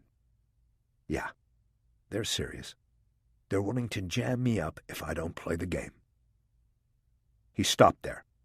He didn't want to be having this conversation with his supervisor. In Pratt's position, loyalties went both up and down the ladder. It didn't matter if he was only a few weeks from retirement. Pratt had to play the game until the buzzer sounded. "My cell is back there, part of the crime scene," he said, reaching for the phone. "I just came in to make a phone call, and then I'm out of here." "I was wondering about your phone," Pratt said. "Some of the guys have been trying to call you, and they said you weren't answering." "Forensics wouldn't let me take it from the scene, the phone or my car." "What did they want?" "I think they wanted to take you out for a drink at Nat's." Nat's was They a might still dive be off headed over Hollywood there. Boulevard. It wasn't a cop bar, but a fair number of off-duty cops passed through there on any given night. Enough for the management to keep the Clash's hard-edged version of I Fought the Law on the jukebox for going on 20 years now. Bosch knew that if he showed up at Nat's, the punk anthem would be in heavy, if not inappropriate, rotation in salute to the recently dispatched Robert Foxworth, a.k.a. Raynard Waits. I fought the law, but the law won. Bosch could almost hear them all singing the chorus. "You going?" he asked Pratt. "Maybe later. I've got something to do first." Bosch nodded. "I don't think I feel like it," he said. "I'm going to pass." "Suit yourself. They'll understand." Pratt didn't move from the doorway, so Bosch picked up his phone. He called Jerry Edgar's number just so he could follow through on the lie he had told about having to make a call.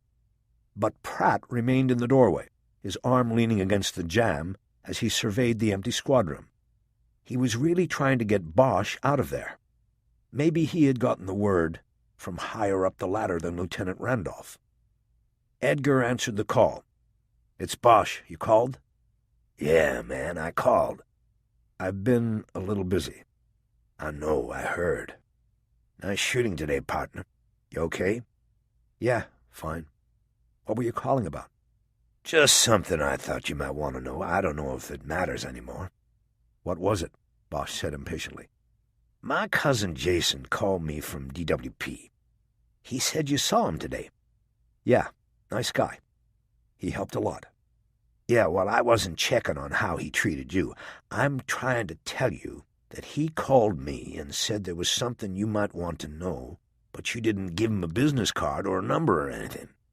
He said that about 5 minutes after you and the FBI agent you were with left, another cop came and asked for him. Asked at the lobby desk for the guy who was just helping the cops." Bosch leaned forward at his desk. He was suddenly very interested in what Edgar was telling him. "He said this guy showed a badge and said he was monitoring your investigation, and he asked Jason what you and the agent had wanted. My cousin took him up to the floor you people had gone to and walked this guy out to the window. They were standing there looking down on the house in Echo Park when you and the lady agent showed up down there. They watched you go into the garage. Then what happened?" The guy ran out of there, grabbed an elevator and went down." "Did your cousin get a name off this guy?" "Yeah, the guy said his name was Detective Smith. When he held up his ID, he sort of had his fingers over the part with his name." It was an old ploy, Bosch knew, used mostly when detectives were going off the reservation and didn't want their real name out in circulation. Bosch had used it himself on occasion. "What about a description?" he asked. Yeah, he gave me all that. He said white guy, about 6 feet and 180. The guy had silver-gray hair he kept cut short. Let's see, mid-50s, and he was wearing a blue suit, white shirt, and a striped tie. He had an American flag on the lapel. The description matched about 50,000 men in the immediate vicinity of downtown, and Bosch was looking at one of them. Abel Pratt was still standing in his office doorway. He was staring at Bosch with eyebrows raised in question. He wasn't wearing his suit jacket, but Bosch could see it on a hook on the door behind him. There was an American flag pinned to the lapel. Bosch looked back down at his desk. "How late does he work to?" he asked quietly. "Normally I think he stays till 5, but there's a bunch of people hanging up there, watching the scene in Echo Park." "Okay, thanks for the tip. I'll call you later." Bosch hung up before Edgar could say anything else. He looked up and Pratt was still staring at him. "What was that?" he asked. "Oh, just something on the Matarese case, the one we filed this week. It looks like we might have a witness after all. It will help at trial." Bosch said it as nonchalantly as he could. He stood up and looked at his boss. "But don't worry. It will hold until I get back from home duty." "Good. Glad to hear it." Chapter 32. Bosch walked toward Pratt. He came too close to him, invading his personal space, which caused Pratt to back into his office and move back to his desk. This was what Bosch wanted. He said goodbye, and have a good weekend. He then headed toward the door of the squad room. The Open Unsolved unit had 3 cars assigned to its 8 detectives and 1 supervisor. The cars were used on a first-come, first-served basis, and the keys hung on hooks next to the squad room door. The procedure was for a detective taking a car to write his or her name and the estimated time of return on an erasable white board that hung below the keys. When Bosch got to the door, he opened it wide to block the view from Pratt's office of the key hooks. There were 2 sets of keys on the hooks. Bosch grabbed one and left. A few minutes later, he pulled out of the garage behind Parker Center and headed toward the DWP building. The mad rush to empty downtown by sunset was only just beginning, and he made it the 7 blocks in quick time. He parked illegally in front of the fountain at the entrance to the building and jumped out of his car. He checked his watch as he approached the front door. It was 20 minutes to 5. A uniformed security guard came through the doors, waving at him. "You can't park—" "I know." Bosch showed him his badge and pointed to the radio on the man's belt. "Can you get Jason Edgar on that thing?" "Edgar? Yeah." "What's this?" "Get him on there and tell him Detective Bosch is waiting out front. I need to see him as soon as possible. Do it now, please." Bosch turned and headed back to his car. He got in and waited 5 minutes before he saw Jason Edgar come through the glass doors. When he got to the car, he opened the passenger door to look in, not get in. "What's up, Harry?" "I got your message. Get in." Edgar reluctantly got in the car. Bosch pulled away from the curb as he was closing his door. "Wait a minute. Where are we going? I can't just leave." "This should only take a few minutes." "Where are we going?" "Parker Center. We won't even get out of the car. I have to let them know." Edgar took a small 2-way off his belt. He called in at the DWP Security Center and said he would be off location on a police matter for a half hour. He received a 10-4 and put the radio back on his belt. "You should have asked me first," he said to Bosch. "My cousin said you had a habit of acting first and asking questions later." "He said that, huh?" "Yeah, he did." "What are we doing at Parker Center?" "Making an ID of the cop who talked to you after I left today." Traffic had already gotten worse. A lot of 9-to-5ers getting an early jump on the commute home. Friday afternoons were particularly brutal. Bosch finally pulled back into the police garage at 10-to-5 and hoped they wouldn't be too late. He found a parking space in the first row. The garage was an open-air structure, and the space afforded them a view of San Pedro Street, which ran between Parker Center and the garage. "You have a cell phone?" Bosch asked. "Yeah." Bosch gave him the general number for Parker Center and told him to call it and ask for the open unsolved unit. Calls transferred from the main number did not carry forward caller ID. Edgar's name and number would not show up on the OU lines. "I just want to see if somebody answers," Bosch said. "If somebody does, just ask for Rick Jackson. When you're told that he's not there, don't leave a message. Just say you'll get him on a cell and hang up." Edgar's call was answered, and he went through the routine Bosch had outlined. When he was finished, he looked over at Bosch. "Somebody named Pratt answered." "Good, he's still there." "So what's that mean?" "I wanted to make sure he hadn't left. He'll leave at 5, and when he does, he'll cross the street right over there. I want to see if he's the guy who told you he was monitoring my investigation." "Is he IAD?" "No. He's my boss." Bosch slapped the visor down as a precaution against being seen. They were parked a good 30 yards from the crosswalk Pratt would use to get to the garage, but he didn't know which way Pratt would go once he was inside the structure. As a squad supervisor, he had the perk of being able to park a personal car in the police garage, and most of those assigned spaces were on the second level. There were 2 sets of stairs and the ramp up. If Pratt walked up the ramp, he would come right by Bosch's questions about the Echo Park shooting, and Bosch answered them in short sentences. He didn't want to talk about it, but he had just yanked the guy off post and had to respond in some way. It was only being courteous. Finally, at 5:01, he saw Pratt come through the back doors of Parker Center and down the ramp by the jail's intake doors. He walked out to San Pedro and started to cross with a group of 4 other detective supervisors who were heading home as well. "Okay," Bosch said, cutting Edgar off in the middle of a sentence. "See those guys crossing the street?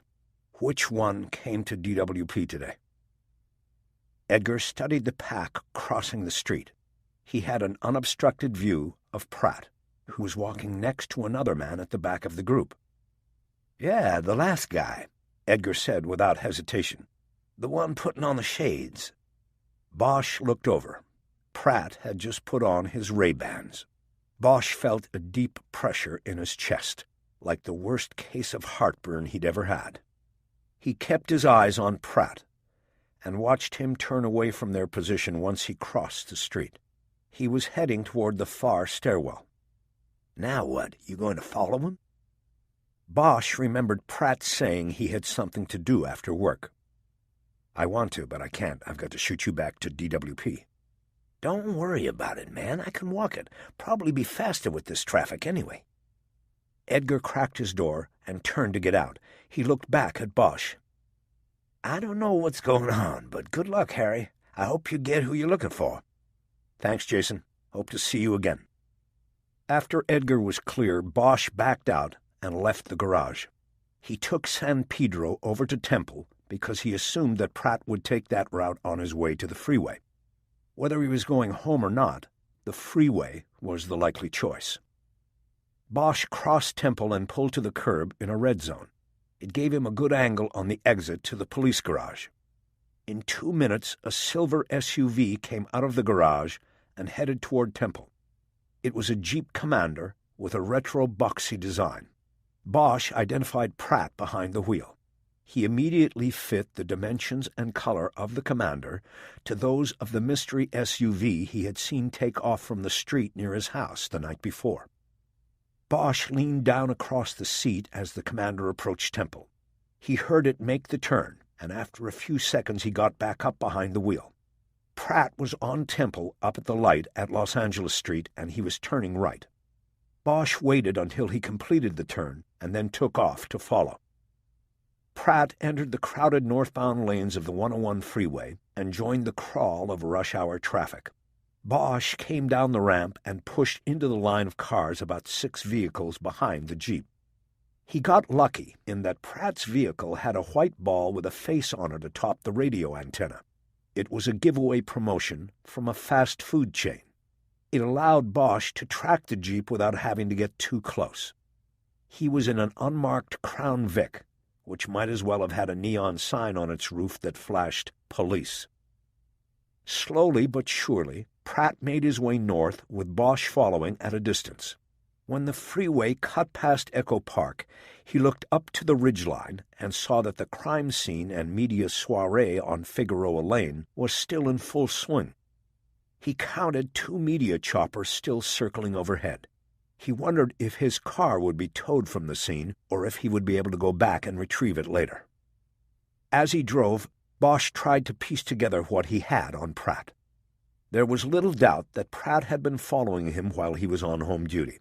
His SUV matched the SUV that had been on his street the night before, and Pratt had been ID'd by Jason Edgar as the cop who had followed him into the DWP building. It was not feasible to think that he had been following Bosch simply to see if he was abiding by the rules of home duty. There had to be another reason, and Bosch could think of only one thing: the case. Once he had made this assumption, other things quickly came together, and they served to only stoke the fire that was burning in Bosch's chest. Pratt had told the story about Maury Swan earlier in the week, and that made it clear they knew each other. While he had relayed a negative story about the defense attorney, that could have been a cover or an attempt to distance himself from someone he was actually close to and possibly working was the fact that Pratt was intimately aware that Bosch had regarded Anthony Garland as a person of interest in the Gesto case.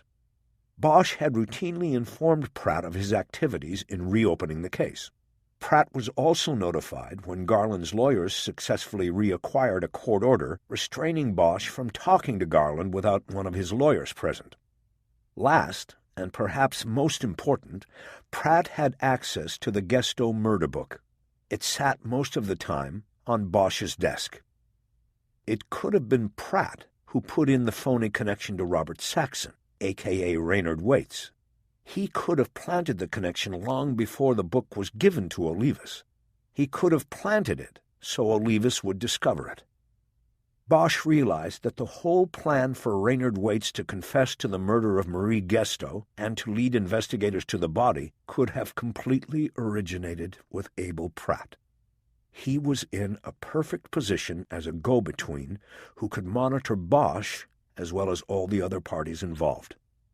And he realized that with Swan part of the plan, Pratt wouldn't need Olivas or O'Shea. The more people in a conspiracy, the more likely it is that it will fail or fall apart. All Swan had to do was tell Waits that the prosecutor and investigator were behind it, and he would have planted a false trail for someone like Bosch to follow. Bosch felt the hot flash of guilt start to burn at the back of his neck. He realized that he could be wrong about everything he had been thinking until a half hour before. Totally wrong. Olivas might not be dirty after all.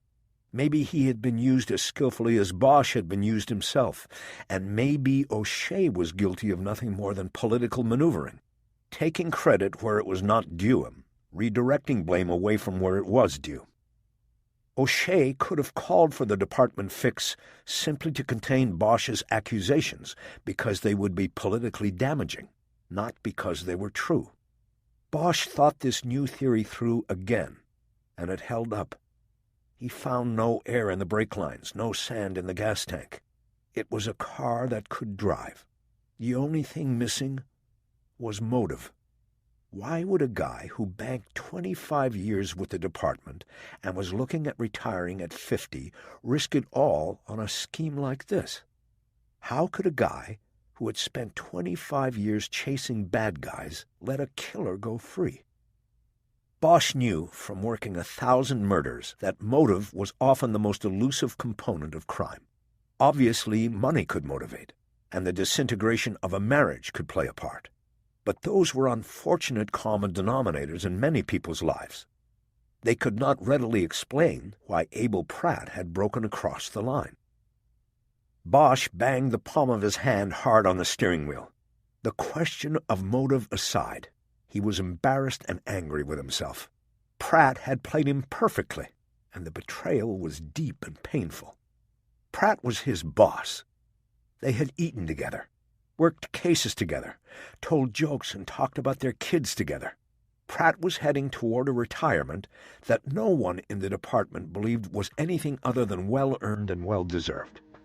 It was time to double-dip, collect a department pension, and grab a lucrative security job in the islands where the pay was high and the hours low. Everybody was shooting for that, and no one would begrudge it. It was blue heaven, the policeman's dream. But now Bosch saw through all of that. "It's all bullshit," he said out loud in the car.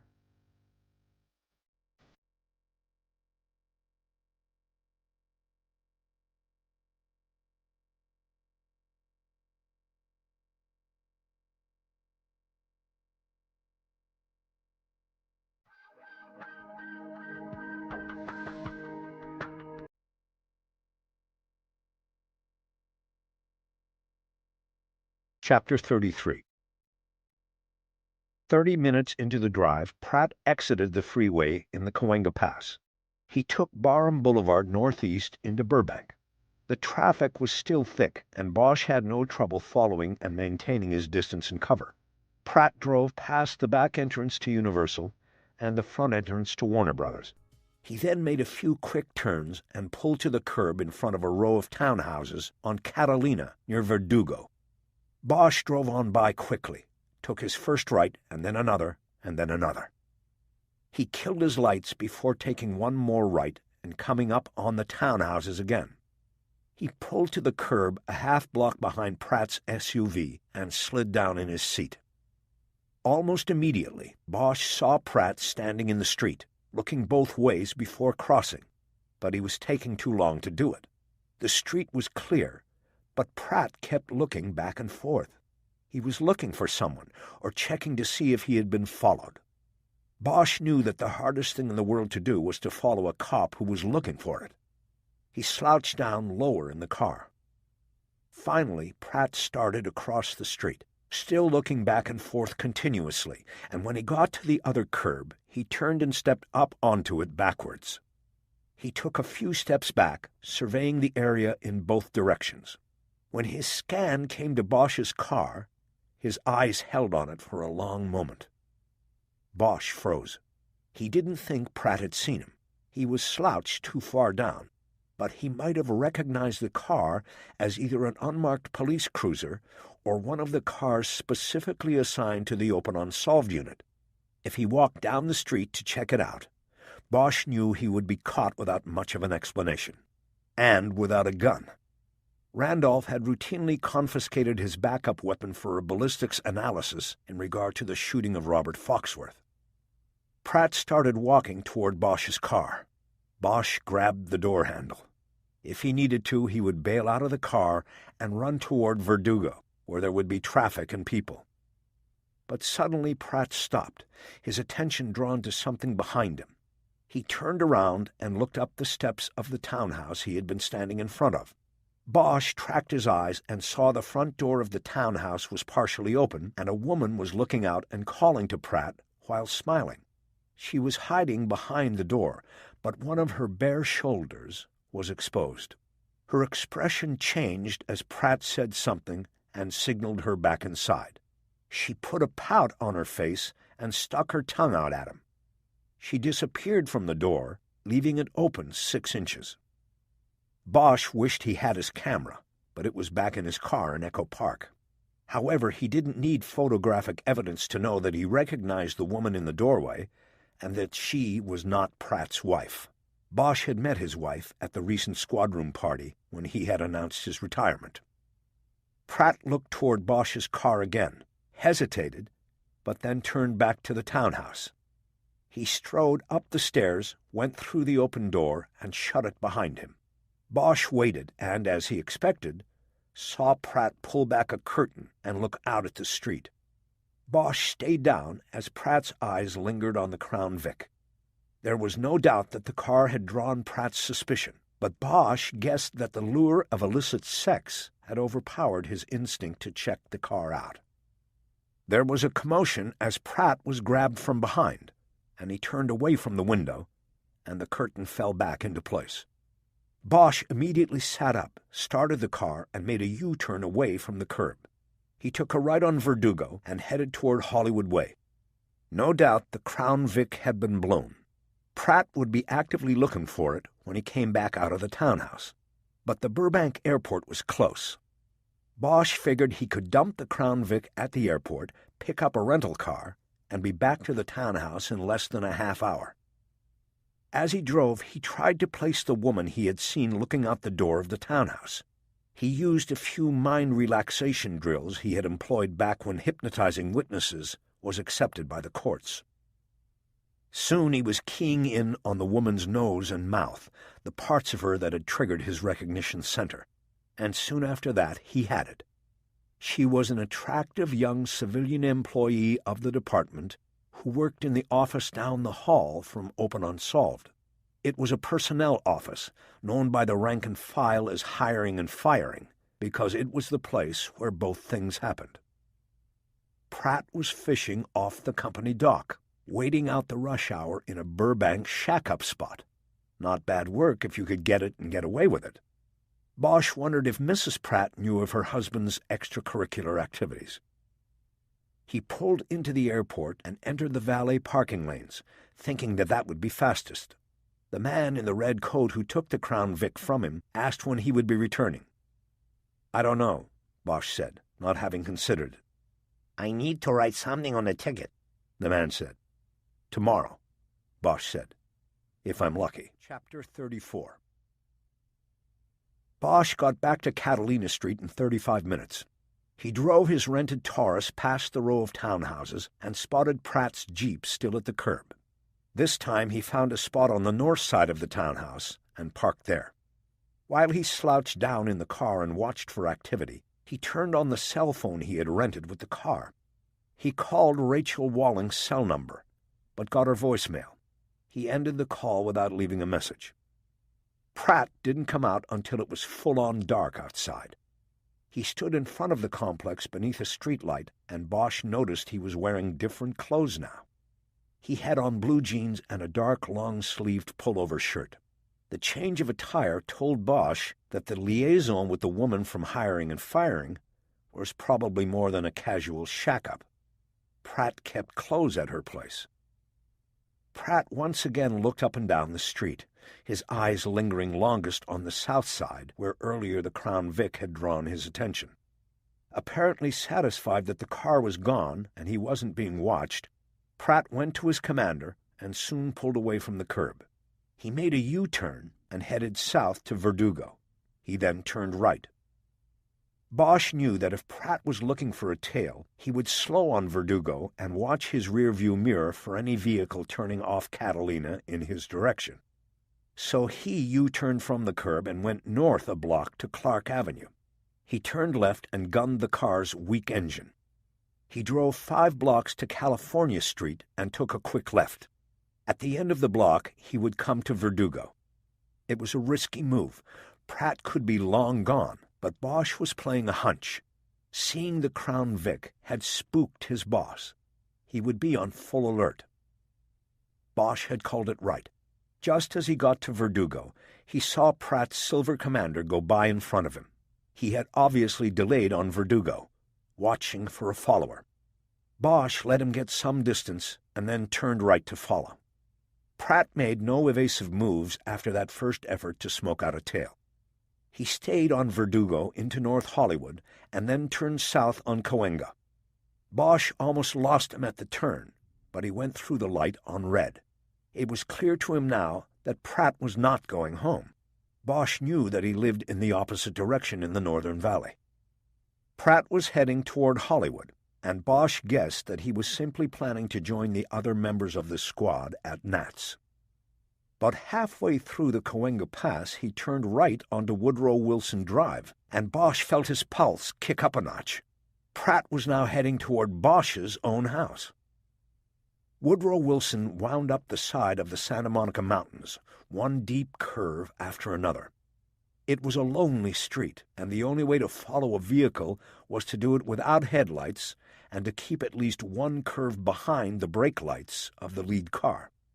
Bosch knew the curves intimately. He had lived on Woodrow Wilson for more than 15 years and could make the drive half asleep, which he had done on occasion. But following Pratt, a police officer wary of a tail, was a unique difficulty. Bosch tried to stay 2 curves back. This meant he lost sight of the lights on Pratt's car from time to time, but never for very long. When he was 2 curves away from his house, Bosch started to coast, and the rental car eventually came to a stop before the final bend. Bosch got out, quietly closed the door, and trotted up the curve. He stayed close to the hedge that guarded the home and studio of a famous painter who lived on the block. He edged around it until he could see Pratt's SUV up ahead. He had pulled to the curb 2 houses before Bosch's house. Pratt's lights were now off, and he seemed to be just sitting there and watching the house. Bosch looked up at his house and saw lights on behind the kitchen and dining room windows. He could see the tail end of a car protruding from his carport. He recognized the Lexus and knew that Rachel Walling was in his home. Even as he was buoyed by the prospect of her being there waiting for him, Bosch was concerned about what Pratt was up to.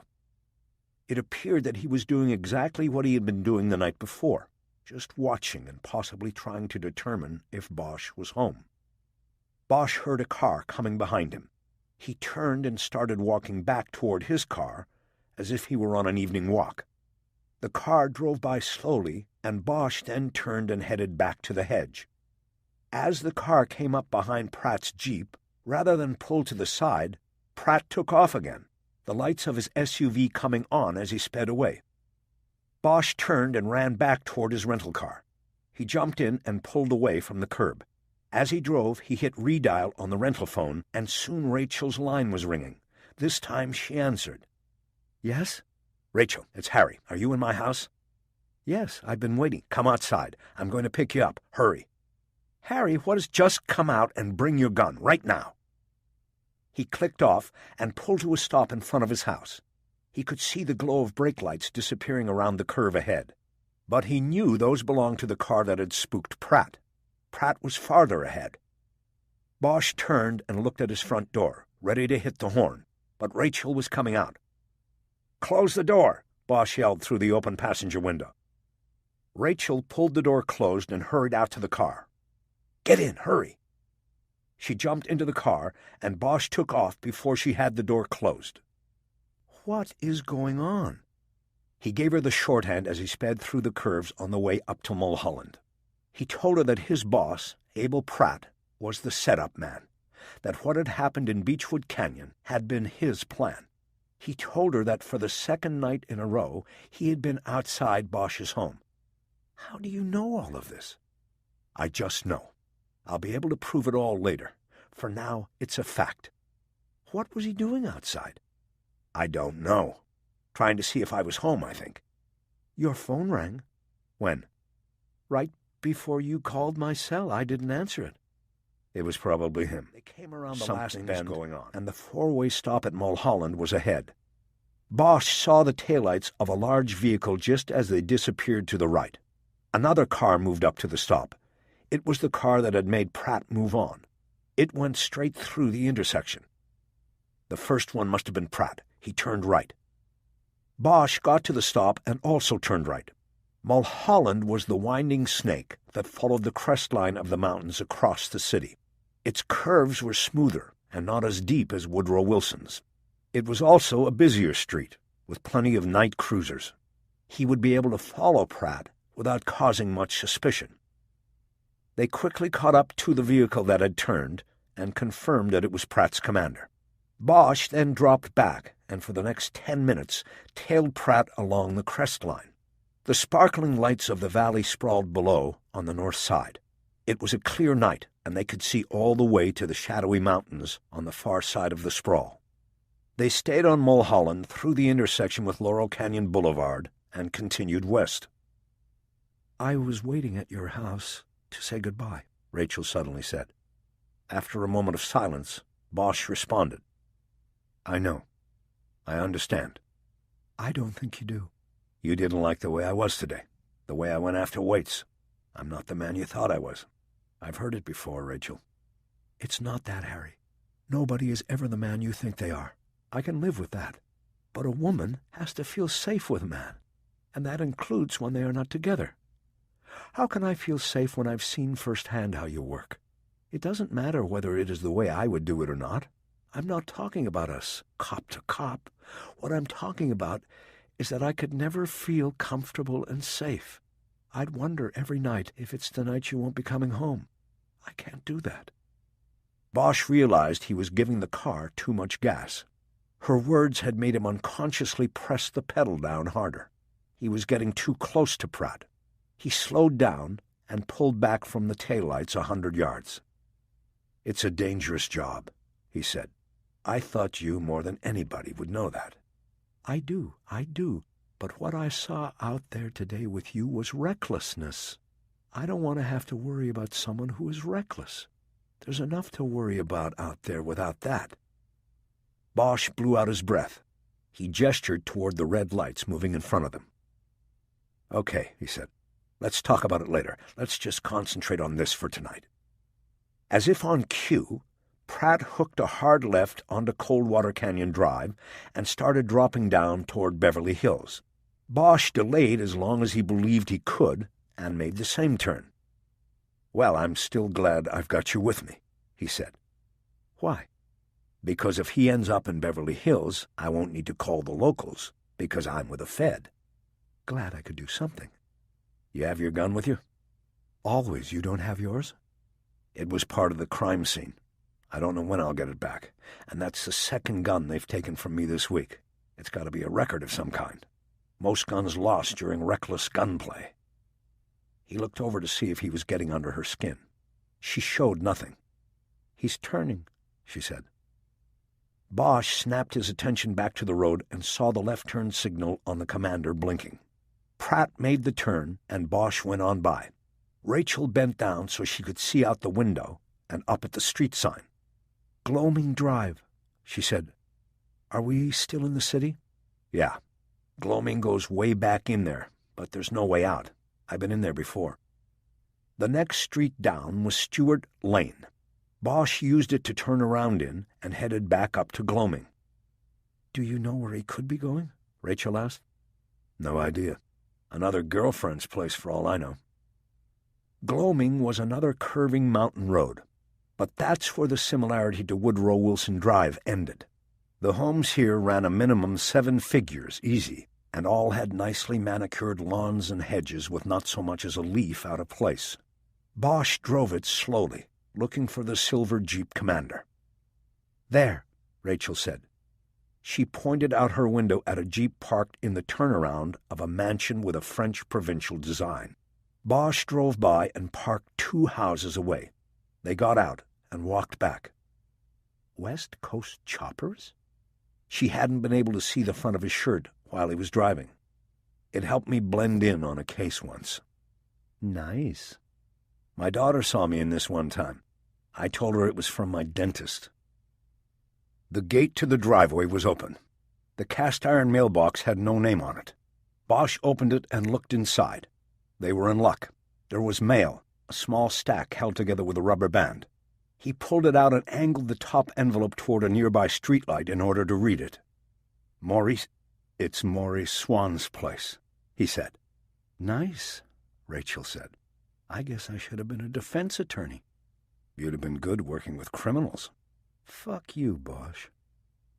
The banter ended with a loud voice coming from behind a tall hedge that ran along the far side of the turnaround and on the left side of the house. "I said get in there." There was a splash, and Bosch and Walling headed toward the sound. Chapter 35. Bosch searched the hedge with his eyes, looking for an opening. There didn't appear to be one from the front. When they got close, he wordlessly signaled Rachel to follow the hedge to the right while he went left. He noticed that she was carrying her weapon down at her side. The hedge was at least 10 feet high and so thick that Bosch could see no light from the pool or house through it. But as he moved along it, he heard the sound of splashing and voices, one of which he recognized as belonging to Abel Pratt. The voices were close. "Please, I can't swim. I can't touch the bottom." "Then what do you have a swimming pool for? Keep paddling." "Please, I'm not going. Why would I tell a soul about—" You're a lawyer, and lawyers like to play the angles. Please.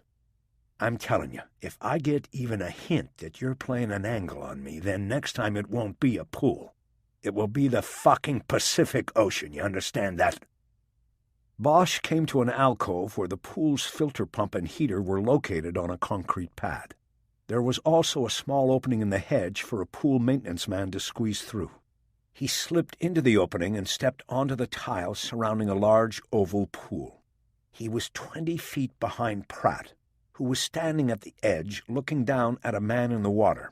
Pratt held a long blue pole with a curved extension. It was for pulling people in trouble to the side, but Pratt was holding it just out of reach of the man. He grabbed at it desperately, but each time Pratt jerked it away. It was hard to identify the man in the water as Maury Swan. The pool was dark with the lights off. Swan's glasses were gone, and his hair looked like it had slipped off his scalp to the back of his head like a mudslide. On his gleaming bald dome was a strip of tape for holding his hairpiece in place. The sound of the pool filter gave Bosch cover. He was able to walk unnoticed to within 6 feet of Pratt before speaking. "What's happening, Top?" Pratt quickly lowered the pole so that Swan could grab the hook. "Hang on, Maury," Pratt yelled. "You're all right." Swan grabbed on, and Pratt started pulling him toward the side of the pool. "I got you, Maury," Pratt said. "Don't worry." "You don't have to bother with the Lifeguard Act," Bosch said. "I heard it all." Pratt paused and looked down at Swan in the water. He was 3 feet from the side. "In that case," Pratt said. He let go of the pole and whipped his right hand behind his back to the belt line. "Don't!" It was Walling. She had found her own way through the hedge. She was on the other side of the pool, pointing her weapon at Pratt. Pratt froze and seemed to be making a decision about whether to draw or not. Bosch moved in behind him and yanked the gun out of his pants.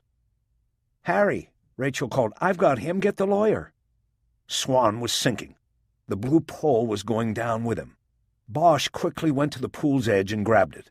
He pulled Swan to the surface. The lawyer started coughing and spitting water. He held tight to the pole, and Bosch walked him down to the shallow end. Rachel came around to Pratt and ordered him to put his wrists behind his head. Maury Swan was naked. He came up the steps in the shallow end, cupping his shriveled balls with one hand and trying to pull his toupee back on with the other. Giving up on the hairpiece, he tore it all the way off and threw it down on the tile, where it landed with a splat. He went directly to a pile of clothes by a bench and started getting dressed while still soaking wet. "So what was going on here, Maury?" Bosch asked. "Nothing that concerns you." Bosch nodded. "I get it. A guy comes here to put you in the pool and watch you drown, maybe make it look like suicide or an accident, and you don't want anybody concerned about it." "It was a disagreement, that's all. He was scaring me, not drowning me." "Does that mean you and he had an agreement before you then had this disagreement?" "I'm not answering that." "Why was he scaring you?" "I don't have to answer any of your questions." "Then maybe we should back on out of here and leave you two to finish your disagreement. Maybe that would be the best thing to do here." "Do what you want." "You know what I think? I think that with your client Raynard Waite's dead, there's only one person who can link Detective Pratt to the Garlands. I think your partner over there was getting rid of that link because he was getting scared. You'd be at the bottom of that pool if we hadn't happened by here." "You can do and think what you want, but what I am telling you is that we had a disagreement. He happened by while I was taking my nightly swim, and we disagreed about something." "I thought you didn't know how to swim, Maury. Isn't that what you said?" "I'm finished talking to you, Detective. You can leave my property now." "Not yet, Maury. Why don't you finish getting dressed and join us there as he struggled to get his wet legs into a pair of silk pants?" At the other end of the pool, Pratt was now handcuffed and sitting on a concrete bench. "I'm not saying anything until I talk to a lawyer," he said. "Well, there's one over there putting his clothes on," Bosch said. "Maybe you can hire him." "I'm not talking, Bosch," he repeated. "Good decision," Swan called from the far end. "Rule number 1, never talk to the cops." Bosch looked at Rachel and almost laughed. "Can you believe this? 2 minutes ago he was trying to drown the guy, and now the guy's giving him free legal advice." "Sound legal advice," Swan said. Swan walked over to where the others were waiting. Bosch noticed that his clothes were sticking to his wet body. "I wasn't trying to drown him," Pratt said. "I was trying to help him. But that's all I'm going to say." Bosch looked at Swan. "Pull your zipper up, Maury, and sit down over here." Bosch pointed to a spot on the bench next to Pratt. "No, I don't think I will," Swan replied.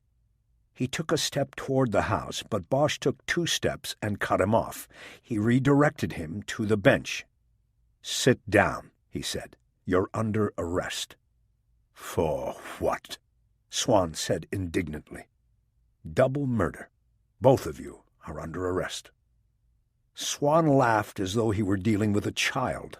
Now that he had his clothes on, he was recovering some of his swagger. "And what murders would these be?" "Detective Fred Olivas and Deputy Derek Doolin." Now Swan shook his head, the smile intact on his face. "I'm assuming these charges fall under the felony homicide rule, since there is ample evidence that we did not actually pull the trigger that fired the bullets that killed Olivas and Doolin.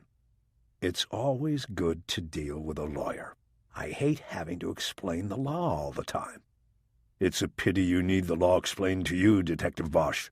The felony homicide rule comes into play only when someone is killed during the commission of a serious crime.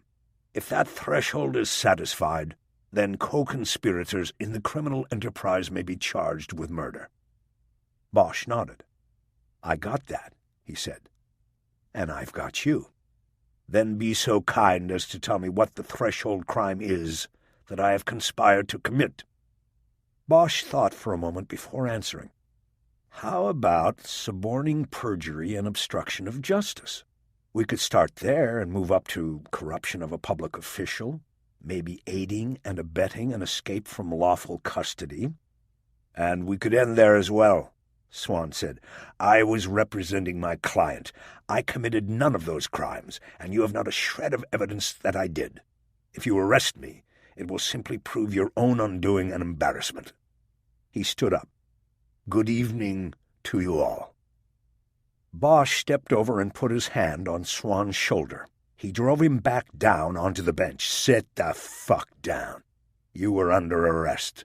I'll leave it to the prosecutors to decide about threshold crimes. I don't give a shit about that. As far as I'm concerned, 2 cops are dead, and my partner is going to end her career because of you, Maury. So fuck you." Bosch looked over at Pratt, who sat with a slight smile on his face. "It's good to have a lawyer in the house, Harry," he said. "I think Maury makes a good point.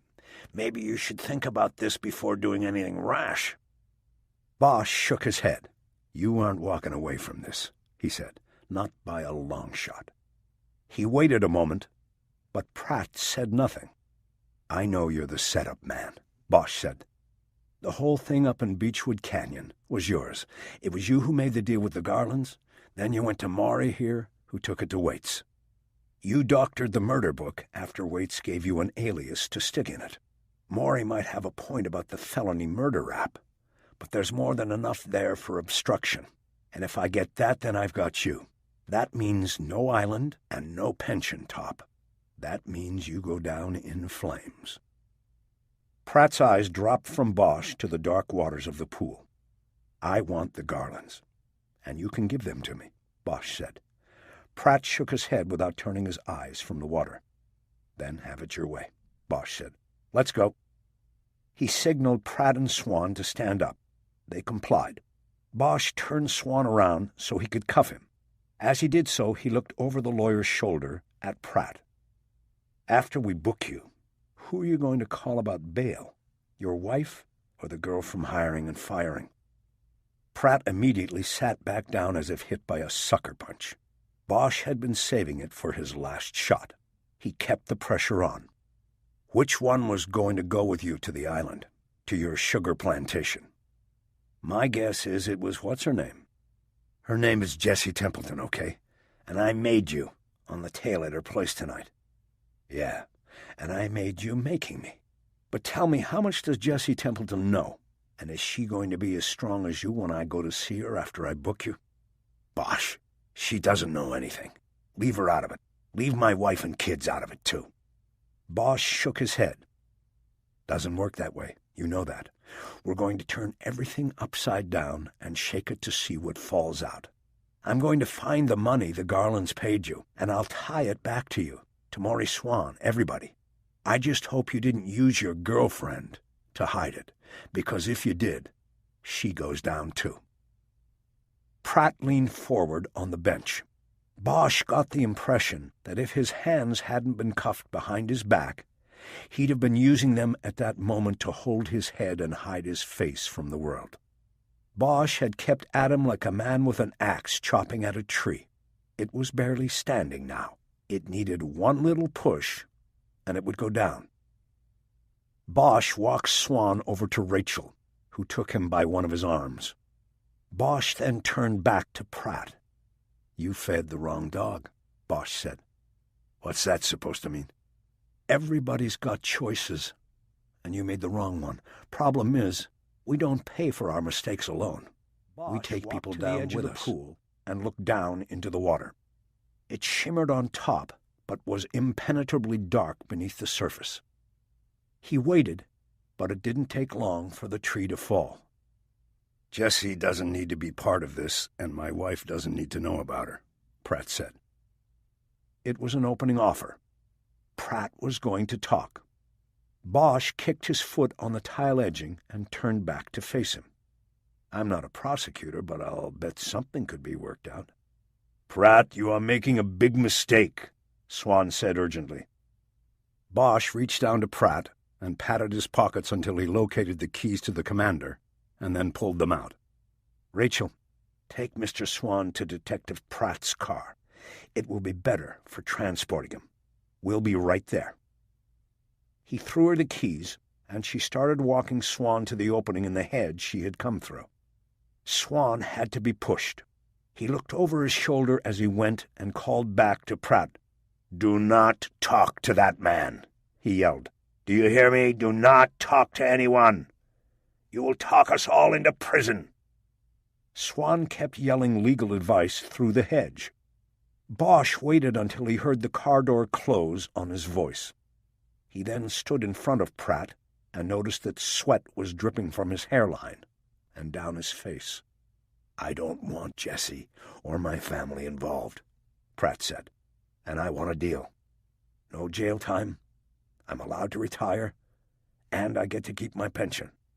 You want a lot for somebody who got 2 people killed." Bosch started to pace, trying to figure out a way of making it all work for both of them. Rachel came back through the hedge. Bosch looked at her and was about to ask why she had left Swan unattended. "Child-proof locks," she said. "He can't get out."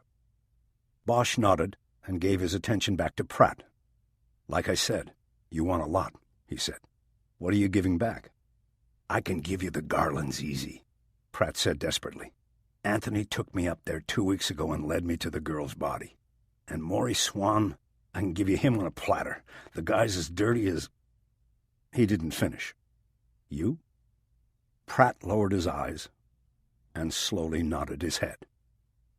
Bosch tried to put everything aside so that he could think clearly about Pratt's offer. The blood of Freddie Olivas and Deputy Doolan was on Pratt's hands. Bosch didn't know whether he'd be able to sell the deal to a prosecutor. He didn't know if he could even sell it to himself, but in that moment he was willing to try if it meant he would finally get to the man who killed Marie Gesto. "No promises," he said. "We'll go see a prosecutor." Bosch moved to the last important question. "What about O'Shea and Olivas?" Pratt shook his head once. "They were clean on this. Garland funneled at least 25 grand to O'Shea's campaign. That's documented. He was just covering his bets. If O'Shea got suspicious, T-Rex could keep him in line because it would look like a payoff." Bosch nodded. He felt the burn of humiliation over what he had thought about O'Shea and said to him, "That wasn't the only thing you got wrong," Pratt said. "Yeah? What else?" "You said I went to the Garlands with this thing. I didn't. They came to me, Harry." Bosch shook his head. He didn't believe Pratt for the simple reason that if the Garlands had had the idea to buy off a cop, their first overture would have been to the source of their problem, Bosch. That never happened, and that made Bosch feel confident that the scheme had been hatched by Pratt as he tried to juggle retirement, a possible divorce, a mistress, and whatever other secrets his life held. He had gone to the Garlands with it. He had gone to Maurice Swan, too. "Tell it to the prosecutor," Bosch said. "Maybe he'll care." He looked at Rachel, and she nodded. "Rachel, you take the Jeep with Swan. I'll take Detective Pratt in my car. I want to keep them separated." "Good idea." Bosch signaled Pratt up. "Let's go." Pratt stood up again and came face to face with Bosch. "Harry, you've got to know something first." "What's that?" "Nobody was supposed to get hurt, okay? It was a perfect plan, with nobody getting hurt. It was Waits. He turned it all to shit out there in the woods. If he had just done what he'd been told, everybody would still be alive and everybody'd be happy, even you. You would have solved the Gesto case. End of story. That's how it was supposed to be." Bosch had to work to hold back his anger. "Nice fairy tale," he said. "Except for the part of the story where the princess never wakes up and the real killer walks, everybody lives happily ever after. Keep telling yourself that one. You might actually be able to live with it someday." Bosch roughly took him by the arm and led him toward the opening in the hedge. Part 5. Echo Park. Chapter 36. At 10 a.m. on Monday morning, Abel Pratt walked from his car across the green lawn of Echo Park to a bench where an old man was sitting beneath the protective arms of the Lady of the Lake. There were 7 pigeons resting on her outstretched arms and one on her head, but she showed no sign of annoyance or fatigue. Pratt shoved the folded newspaper he carried into the overly full trash can by the statue and then sat on the bench next to the old man. He looked out at the smooth waters of Lake Echo in front of them. The old man, who held a cane down by his knee and wore a tan business suit with a maroon handkerchief in the breast pocket, spoke first. "I remember when you could take your family here on a Sunday and not have to worry about being shot up by gangbangers." Pratt cleared his throat. "Is that what you're worried about, Mr. Garland? The gangbangers? Well, I'll give you a little tip. Right now is one of the safest hours in any neighborhood in the city. Most of your gangbangers don't roll out of bed until the afternoon. That's why whenever we go out with warrants, we go in the morning. We always catch them in bed." Garland nodded approvingly. "That's good to know. But that's not what I am worried about. I'm worried about you, Detective Pratt. Our business was concluded. I was not expecting to hear from you ever again." Pratt leaned forward and scanned the park. He studied the rows of tables on the other side of the lake, where the old men played dominoes. His eyes then moved along the cars parked at the curb that edged the park. "Where's Anthony?" he asked. "He'll be along. He's taking precautions." Pratt nodded. "Precautions are good," he said. "I don't like this place," Garland said. "It's full of ugly people, and that includes you. Why are we here?" "Wait a minute," a voice said from behind them. "Don't say another word, Dad." Anthony Garland had approached from their blind side. He came around the statue to the bench at the water's edge. He stood in front of Pratt and signaled him to stand up. "Up," he said. "What is this?" Pratt protested mildly. "Just stand up." Pratt did as he was asked, and Anthony Garland produced a small electronic wand from the pocket of his blazer. He began moving it up and down in front of Pratt from head to toe. "If you're transmitting an RF signal, this will tell me." "Good. I always wondered if I had RF. You never know with those women down in Tijuana." Nobody laughed. Anthony Garland seemed satisfied with the scan and started putting his magic wand away. Pratt started to sit down. "Wait," Garland said. Pratt remained standing, and Garland started running his hands over Pratt's body, a second precaution. Can't be too sure with a slime ball like you, Detective. He moved his hands to Pratt's waist. That's my gun, Pratt said. Garland kept searching. That's my cell phone. The hands went lower. And those are my balls. Garland then went down both legs, and when he was satisfied, he told Pratt he could sit down. The detective returned to his seat next to the old man. Anthony Garland remained standing in front of the bench, his back to the lake, his arms folded across his chest. "He's clean," he said. "Okay, then," T-Rex Garland said. "We can talk. What's this about, Detective Pratt? I thought it was made clear to you. You don't call us. You don't threaten us. You don't tell us where to be and when. If I hadn't threatened you, would you have come?" Neither of the Garlands answered, and Pratt smiled smugly and nodded. "I rest my case." "Why are we here?" the old man asked. "I made it quite clear before. I don't want my son touched by any of this. Why did he have to be here?" "Well, because I sort of missed him since our little walk in the woods. We've got a bond, don't we, Anthony?" Anthony said nothing. Pratt pressed on. "I mean, a guy leads you to a body in the woods. I'd say normally they'd stay pretty tight. But I haven't heard from Anthony since we were up at the top of Beechwood together." "I don't want you talking to my son," T-Rex Garland said. "You don't talk to my son. You're bought and paid for, Detective, you get that? This is the only time you will ever call a meeting with me. I call you." The old man never don't looked at call Pratt as he spoke. His eyes were cast toward the lake. The message was clear. Pratt wasn't worth his attention. "Yeah, all that was fine, but things have changed," Pratt said. "In case you haven't been reading the papers or watching the news, things have gone to shit out there." The old man remained seated but stretched his arms forward and put both palms on the polished gold dragon's head at the top of his cane. He spoke calmly. "And whose fault is that?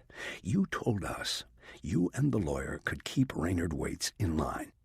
You told us no one would get hurt. You called it a clean operation. Now look at what you've involved us in." Pratt took a few moments to respond. "You involved yourself. You wanted something, and I was the provider.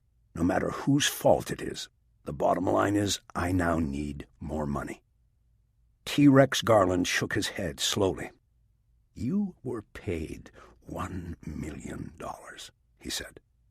"I had to cut it up with Maury Swan," Pratt responded.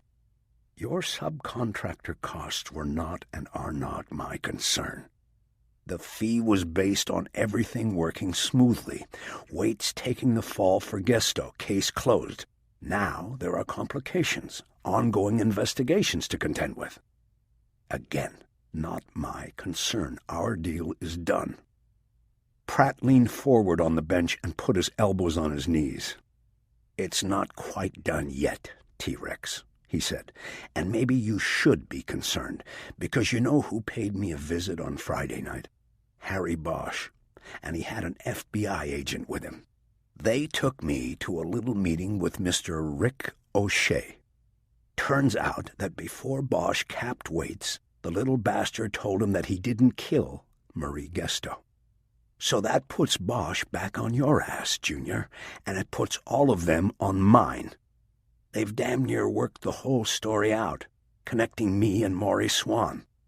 They just need somebody to fill in the blanks, and since they can't get to Swan, they want that somebody to be me. They're starting to apply the pressure." Anthony Garland groaned and kicked at the ground with his expensive loafers. "God damn it, I knew this weasel would—" His father put a hand up for quiet. "Bosch and the FBI don't matter," the old man said. "It's all about what O'Shea will do, and O'Shea is taken care of. He's bought and paid for, only he doesn't know it yet. Once I apprise him of his situation, he will do what I tell him to do, if he wants to be district attorney." Pratt shook his head. "Bosch isn't going to let go of this. He hasn't for 13 years. He's not going to now. Then you take care of it. That's your end of the deal. I took care of O'Shea. You take care of Bosch. Let's go, son." The old man started to get up, using the cane to push up on. His son stepped over to help him. "Wait a minute," Pratt said. "You aren't going anywhere. I said I want more money, and I'm serious. I'll take care of Bosch, but then I need to check out and disappear. I need more money to do that." Anthony Garland angrily pointed down at Pratt on the bench. "You goddamn piece of shit," he said. "You were the one who came to us. This whole goddamn thing is your plan from start to finish. You go out there and get 2 people killed, and then you have the balls to come back to us for more money?" Pratt shrugged and spread his hands. "I'm looking at a choice here, same as you. I could sit tight with the way things are and see how close they come to me. Or I could disappear right now. The thing you should know is that they always make deals with the little fish to get to the bigger fish. I'm little fish, Anthony. The big fish? That would be you." He turned to look at the old man. "And the biggest fish? That would be you." T-Rex Garland nodded. He was a pragmatic businessman. He seemed to now understand the gravity of the situation. "How much?" he asked. "How much to disappear?" Pratt didn't hesitate. "I want another $1 million, and it will be well worth it to you to give it to me. They can't get to either of you without me. If I'm gone, the case is gone, so it's $1 million, and the price is non-negotiable. Anything less, and it is not worth it for me to run. I'll make a deal and take my chances." "What about Bosch?" the old man asked. "You already said he won't give up. Now that he knows Raynard Waits didn't—" "I'll take care of him before I split," Pratt said, cutting him off. "I'll throw that in for free." He reached into his pocket and took out a piece of paper with numbers printed on it. He slid it across the bench to the old man. "There's the bank account and wiring code, same as before." Pratt stood up. "Tell you what, talk amongst yourselves. I'm going over to the boathouse to take a leak. When I come back, I'll need an answer." Pratt walked past Anthony, coming close, each man holding the other's eyes in a hard stare of hatred. Chapter 37. Harry Bosch studied the monitors in the surveillance van. The FBI had worked through the night setting cameras in 8 locations at the park. One whole side of the interior of the van was covered with an array of digital screens that showed a multitude of visual angles on the bench where T-Rex Garland sat and his son stood waiting for Abel Pratt to return. The cameras were located on 4 of the park's path lights, in 2 of its flower beds, in the mock lighthouse atop the boathouse, and in the fake pigeon perched on top of the Lady of the Lake's head. Added to this, the bureau techs had set up microwave sound receivers triangulated on the bench. The sound sweep was aided by directional mics located in the fake pigeon, a flower bed, and the folded newspaper Pratt had placed in the nearby trash can. A bureau sound tech named Jerry Hooton sat in the van, wearing a huge set of earphones and manipulating the audio feeds in order to produce the cleanest sound. Bosch and the others had been able to watch Pratt and the Garlands and hear their conversation word for word. The others were Rachel Walling and Rick O'Shea. The prosecutor was sitting front and center, the video screen spread before him. This was his show. Walling and Bosch sat on either side of him. O'Shea pulled off his earphones. "What do we think?" he asked. "He's going to call. What do I tell him?" 3 of the screens showed Pratt about to enter the park's restroom.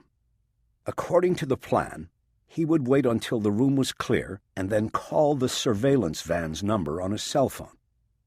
Rachel pulled her earphones down around her neck, and so did Bosch. "I don't know," she said. "It's your call, but we don't have much of an admission from the Sun in regard to Gesto." "That's what I was thinking," O'Shea responded. "I don't know," Bosch said. When Pratt talked about him leading him through the woods to the body, Anthony didn't deny it. "But he didn't admit it either," Rachel said. "But if a guy was sitting there talking to you about finding a body you buried, and you didn't know what he was talking about, I think you'd say something." "Well, that can be an argument for the jury," O'Shea said. I'm just saying that he hasn't yet made anything I would call a statement of admission. We need more." Bosch nodded, conceding the point. It had been decided on Saturday morning that Pratt's word was not going to be good enough. His testimony that Anthony Garland had led him to Marie Gesto's body and that he had taken a payoff from T-Rex Garland would not be sufficient to build a solid prosecution on. Pratt was a crooked cop, and building a case on his testimony was too risky in an age when juries were highly suspicious of police integrity and behavior. They needed to get admissions from both of the Garlands for the case to move onto solid ground. "Look, all I'm saying is, I think it's good, but we're not quite there yet," O'Shea said. "We need to get a direct—" "What about the old man?" Bosch asked. "I think Pratt got him to shit all over himself." "I agree," Rachel said. "He's toast. If you send him back, tell him to work on Anthony." As if on cue, there was a low-level buzzing sound that indicated an incoming call. O'Shea, unfamiliar with the equipment, raised a finger over the console and looked for the right button to push. "Here," Hooton said. He punched a button that opened the cell line. "This is the van," O'Shea said. "You're on speaker." "How'd I do?" Pratt said. "It's a start," O'Shea said. "What took you so long to call?" "I actually did have to take a leak." While O'Shea talked to Pratt about going back to the bench and trying once more for an admission from Anthony Garland, Bosch slipped his earphones back on to hear the conversation taking place at the bench. From the visuals on the screens, it looked like Anthony Garland was arguing with his father. The old man was pointing a finger at him. Bosch picked it up in the middle. "It's our only out," Anthony Garland said. "I said no," the old man commanded. "You cannot do this. You will not do this." Anthony stepped away from his father and then stepped right back. It looked like he was on an invisible leash.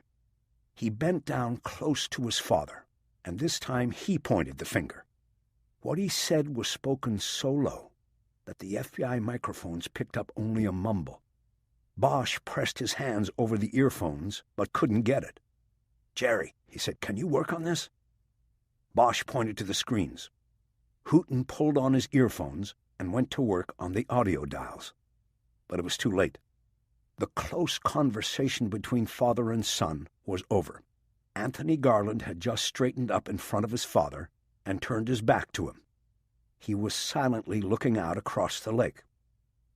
Bosch leaned back so that he could see the screen that showed an angle on the bench from one of the path lights at the water's edge. It was the only screen that showed Anthony's face at the moment. Bosch saw the rage in his eyes. He had seen it before. Anthony set his jaw tightly and shook his head. He turned back to his father. "Sorry, Dad." With that, he started walking toward the boathouse. Bosch watched him take forceful strides toward the door of the restrooms. He saw his hand go inside his blazer. Bosch slapped off his earphones. "Anthony's headed to the men's room," he said. "I think he's got a gun." Bosch jumped up and shoved past Hooton to get to the van's door. Unfamiliar with it, he fumbled with the handle trying to get it open. Behind him, he heard O'Shea barking commands into the radio mic. "Everybody move in, suspect is armed, repeat, suspect is armed." Bosch finally got out of the van and started running toward the boathouse. There was no sign of Anthony Garland. He was already inside. Bosch was on the far side of the park and more than 100 yards away. Other agents and district attorney's office investigators had been deployed closer, and Bosch saw them running with weapons out toward the boathouse as well. Just as the first man, an FBI agent, got to the doorway, the sound of gunfire echoed from within the restroom. 4 quick shots. Bosch knew that Pratt's weapon was dry. It was a prop. He had needed to have a gun in case the Garlands checked him. But Pratt was in custody and facing charges. They had taken away his bullets. As Bosch watched, the agent at the doorway dropped into a combat stance, shouted "FBI!" and entered. Almost immediately there were more shots, but these were of a different timbre than the first 4. Bosch knew these were from the agent's gun. As Bosch got to the restroom, the agent stepped out, gun at his side. He held a radio to his mouth.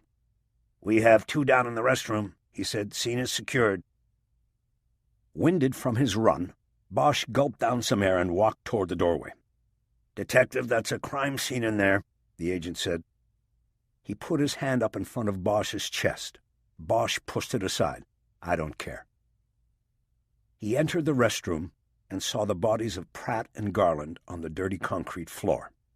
Pratt had been shot twice in the face and twice in the chest. Garland had taken 3 chest shots. They had both fallen with arms outstretched, like the Lady of the Lake. The fingers of Pratt's right hand were touching the sleeve of Garland's blazer. Pools of blood on the floor were blossoming from both bodies, and soon would mingle. Bosch watched for a few moments, studying Anthony's open eyes.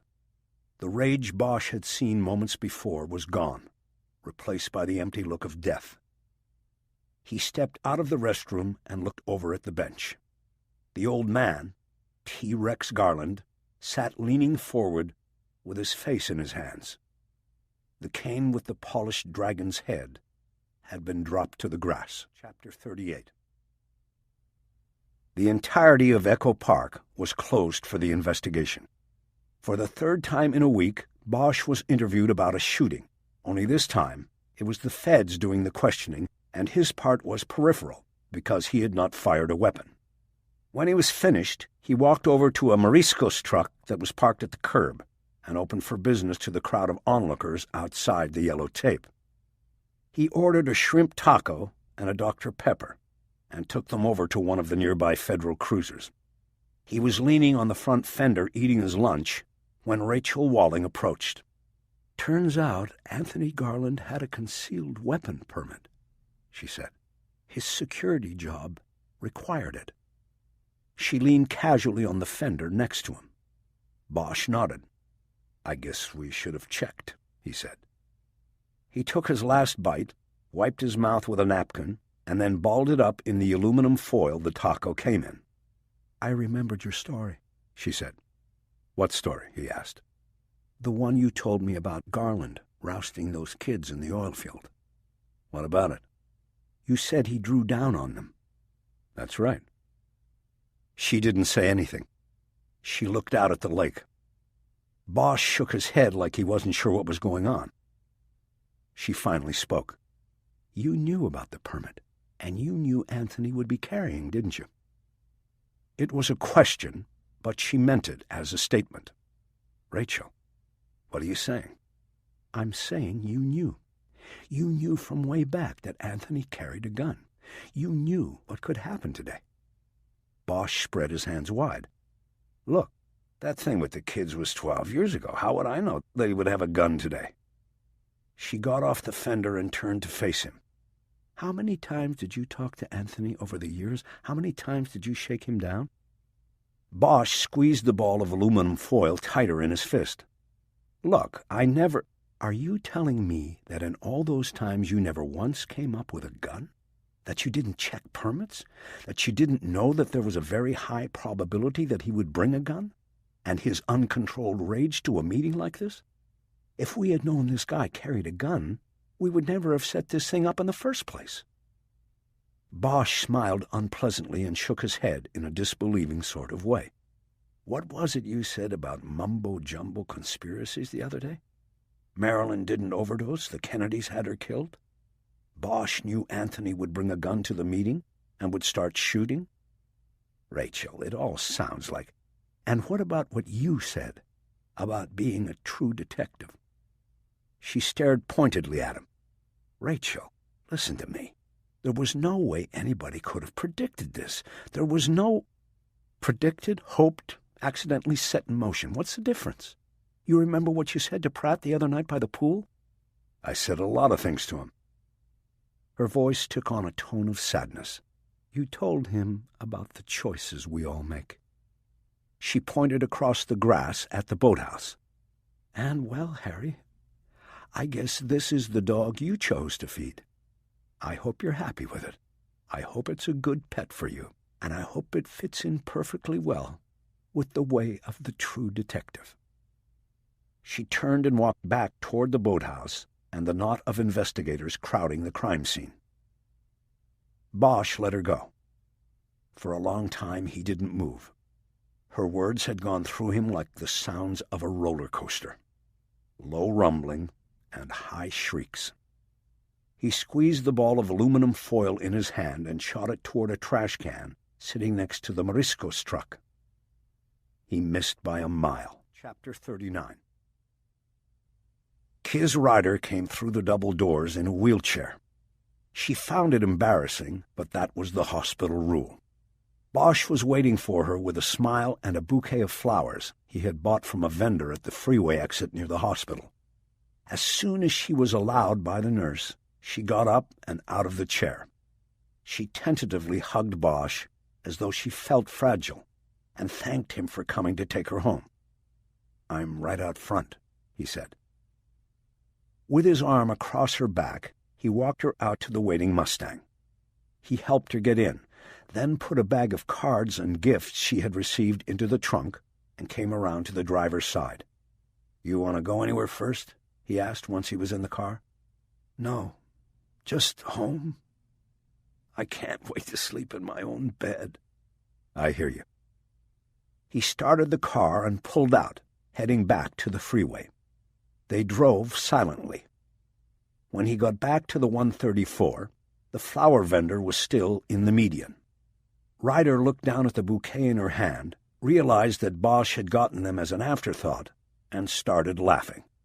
Bosch joined in. "Oh, shit, that hurts," she said, touching her hand to her neck. "Sorry." "It's all right, Harry. I need to laugh." Bosch nodded his agreement. "Is Sheila going to come by today?" he asked.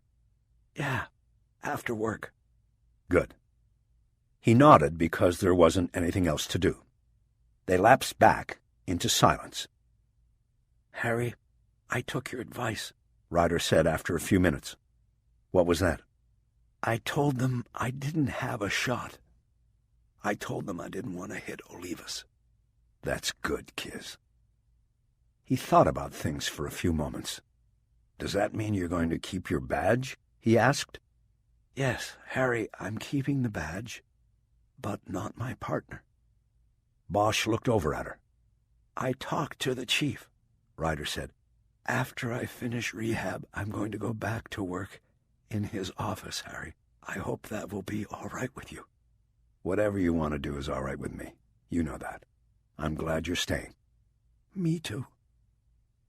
A few more minutes went by, and when she spoke again, it was as if the conversation had never lagged.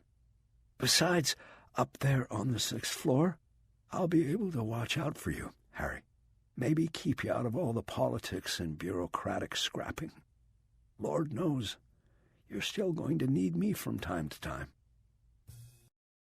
Bosch smiled broadly. He couldn't help it. He liked the idea of her being up there one floor above him, watching out and watching over. "I like it," he said. "I don't think I've ever had a guardian angel before."